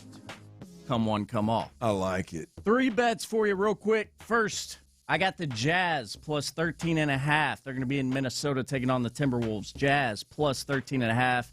T-Wolves on a back-to-back tonight.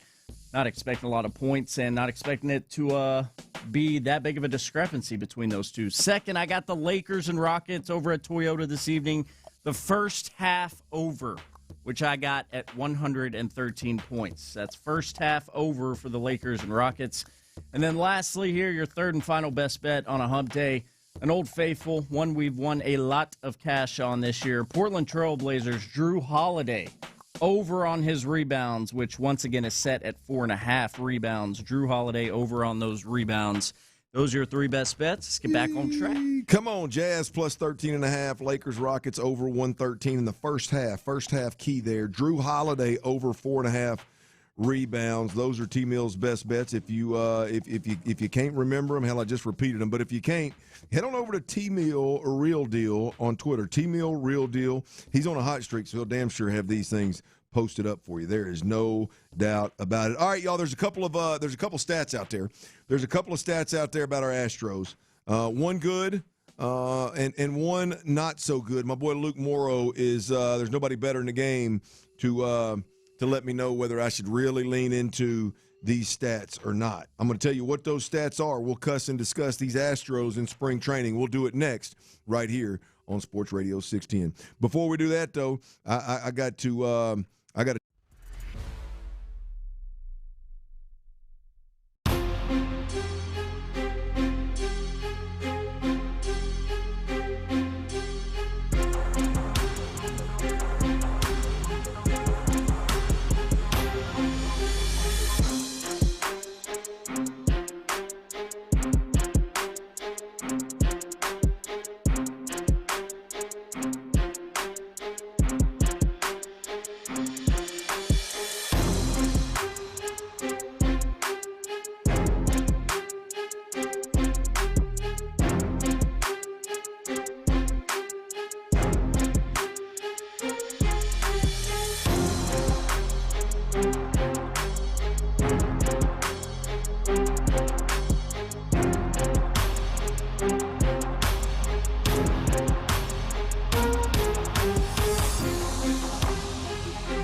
SportCompany.com/610. Sports Radio 610 presents The Drive with Stoerner and Hughley.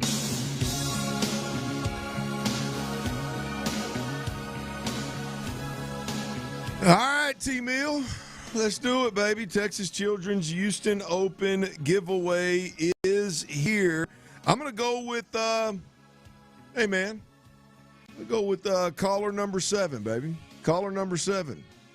It's like you have ESP or something. Well, that's was the number I was thinking. Well, that was my number over at Baytown Lee, Air Baytown, when I was slinging that old pigskin around the park in the dirty over there. So I'm going to go caller number 7 right now, 713-572-4610.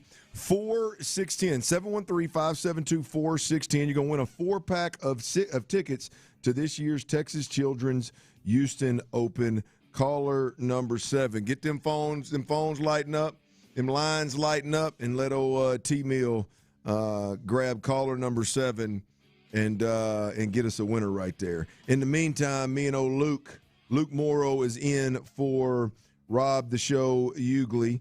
He's out. No problems. He's just out with his family on spring break, doing a little traveling, get a little quality family time, which we all need from time to time, and spring break is a great time to do it. Luke, I got Luke Morrow in with me, and there's nobody better to tell me for multiple reasons. But if you listen and you've heard Luke, you know there's nobody better to confirm or deny the stats that I'm leaning into here in spring training with these Astros. I got one that I believe is a very good stat. Luke will tell us whether we should lean into it or not. And I got one that's a not so promising stat that Luke will tell us whether we need to be concerned about or not. All right. And it's going to start with one that we talked about on Monday, I believe, but I really feel good about the Astros starting rotation, y'all. Coming into this thing, it was Hunter Brown and a bunch of what-ifs. And, I think best-case scenario for me as an Astros fan was for this thing to be decided, and whoever the 2 and 3 starter was in this rotation, to not be a guy that I got to hope he stays healthy based on previous injury history. To just hope that he takes the next step, and becomes a true starter, MLB top 3 starter in a rotation. Not a guy that, boy, hell, I just hope he finds who he was 3 years ago type of deal. And it looks like Hunter Brown, Mike Burrows, and Tatsuyama Imai, it looks like those 3 guys have emerged as the leaders in the clubhouse. We know Hunter Brown obviously has, but it looks like Mike Burrows and Imai are the 2 guys that are looking to slide in that 2-3 starter in this rotation. And here's the stat line that I speak of. The line with Hunter Brown, Mike Burrows, and Tatsuyama Imai is .38 ERA in 23 and a third innings. They've given up 7 hits, 1 run, 1 earned run, and they've struck out 31 hitters. When I look at that, Luke, as I said, I expected it from Hunter Brown. It is literally a beautiful thing for me to see Mike Burrows and Imai, 2 guys that don't have an injury problem, or at least recently with the Astros, didn't blow up an elbow, or didn't do something 3 or 4 years ago, or is Spencer Arrighetti, who I feel like I'm high on Spencer, by the way, but I just feel like I've been waiting on Spencer to take that next step. And last year it was a batting practice off a Seattle Mariners BP pregame. He takes off the hand and breaks a thumb. But to me, this is best case scenario is your 1, 2, and 3 starters don't consist of Javier Arrighetti and McCullers, and now you're banking on those guys on the back half of the rotation. It looks like. Where do you agree? Am I off? Just what are your thoughts about what we've seen so far in that stat line? Yeah, no, I'm with you 100%. I like this top of the rotation. My biggest concern for Burrows is just that he spent part of 2 years in Pittsburgh. That's his whole career. So, he hasn't pitched in big games or in big spots, but I'm not even saying it's a big concern. That's just my biggest concern for him. For Ime, it's the adjustment to American baseball, but so far so good in spring training, so that looks good there. And then to your point, that bumps back those other guys of Javier and McCullers to fill out your rotation instead of having to be really relied on for bigger innings. So, this rotation looks a lot better now than it did this time a year ago. And then specifically based off of those numbers that they've thrown in spring training, of course, obviously pitchers are ahead of hitters this time of year, so you take it with a grain of salt. However, as I laid out earlier, the best way to try to correlate spring training numbers to regular season numbers, the most accurate stat that carries over is the strikeout and walk percentages and ratio. And so for these guys, you mentioned those numbers. I mean, they're striking out more than one batter per inning, and they have nearly 3 times as many strikeouts as walks. And so those numbers should carry over, at least somewhat, to the regular season. And if you do that throughout 162 games, you'll be successful. So I'm buying into this pitching staff and this starting rotation right now based off of what we've seen so far in spring. Couple things while we're on the pitchers, I do want to get your take on Lance McCullers. There's been a shift mentally in Lance McCullers. You think that's a good thing? You think it's just the next step, or where are you at with Lance McCullers and kind of the new Lance that we see, which doesn't appear to be as high strung as he has been his entire career? Yeah, that's a good question. I don't know if it's a good or a bad. It could be a good thing. Like, a lot of times the best you play on the golf course is when you just don't care and you're not overthinking and you just go out there and you just let it loose. Slightly inebriated. Yes, exactly, right? That's when you usually play your best golf. Between beer 6 and beer 9? Yeah, you're more laid back. You're not thinking. So maybe it'll help Lance where it's kind of just like, I forget it. This is the last hurrah. Hopefully it goes well. And you're not putting so much pressure or pressing so much on yourself. But I think for him, it's just kind of seeing the light at the end of the tunnel where he knows his contract is up at the end of this year. And I don't think he's going to get another opportunity from anyone else. I think he only has this opportunity because of that contract and the amount of money they're paying him. And he doesn't want to walk away from that and just retire. So I think he sees the writing on the wall and figures, hey, this is one last ride, and kind of enjoy it, right? He may not be in a clubhouse again after this year or be part of a team again. So you just kind of take it all in, and maybe that'll help him be looser and better out there, actually. All right, what about Ryan? I believe it's Weiss. Ryan Weiss, he's apparently rolling in spring training as well. Your thoughts on him, where he fits in and as an Astro in the rotation? Yeah, he's been pitching really well. So I think he's that next man up, and he probably deserves to be in the starting rotation. But I would begin him in the bullpen as the long reliever, keep him stretched out, and whenever you need that first starter, because it's going to come calling, then he would be that guy to step in. But I think it's just a numbers game because I think McCullers, his only spot is in the starting rotation, for better or worse. I'd prefer to have him in the bullpen, but it doesn't seem like he's ever been willing to do that. Even Christian Javier, I think, is better in the rotation. So in the meantime, Weiss can stay in the bullpen, and then once you need him, you bump him up to the rotation, which sadly, of course, will happen at some point this year. A lot of good right there with the starting rotation. Obviously, a bullpen piece. I like what I'm hearing from my man Luke Morrow here. Let's move over to the side that I'm slightly concerned with, and that's the lineup. Not the lineup itself, but more so the new staff, if you will, the new hitting coaches and the new approach here with the Astros. We all know that they're being encouraged. The lineup is being encouraged to be more patient. And in that approach, in this spring training, it seems like, I don't know if this stat still holds up, but I know it holds up as one of, if not but the worst team hitting average from an average perspective this spring training, hitting just below 200, 192.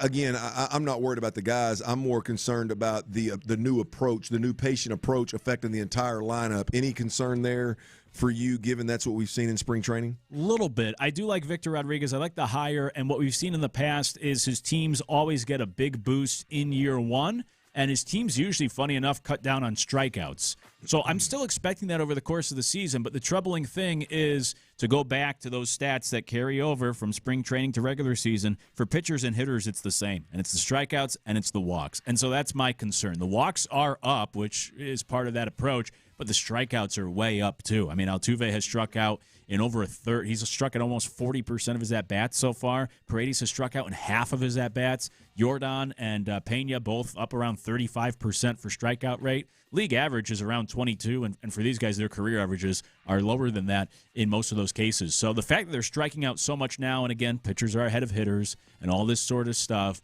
but the fact that the strikeouts are so much higher than normal, that's a little concerning because history tells you that's the one stat that could carry over from spring training to the regular season, more so than batting average, more so than barrel rate, all this other stuff. If you're striking out a lot now, you might strike out a lot in the regular season. And so that's the one part that does concern me. It's so early. These guys are, obviously, they got the back of the baseball cards. I think they'll be fine. but I am a little concerned by the high amount of strikeouts right now for the Astros. Back of the baseball card. One of my favorite sayings in baseball. One, I was a baseball card, a sports card collector growing up, and I didn't have many hobbies like that. That was one of them.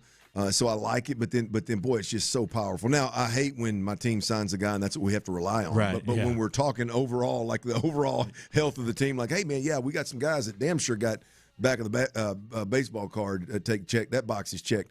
What about, overall, I think one of the bigger conversations, obviously, around the Astros on a national scale is the extra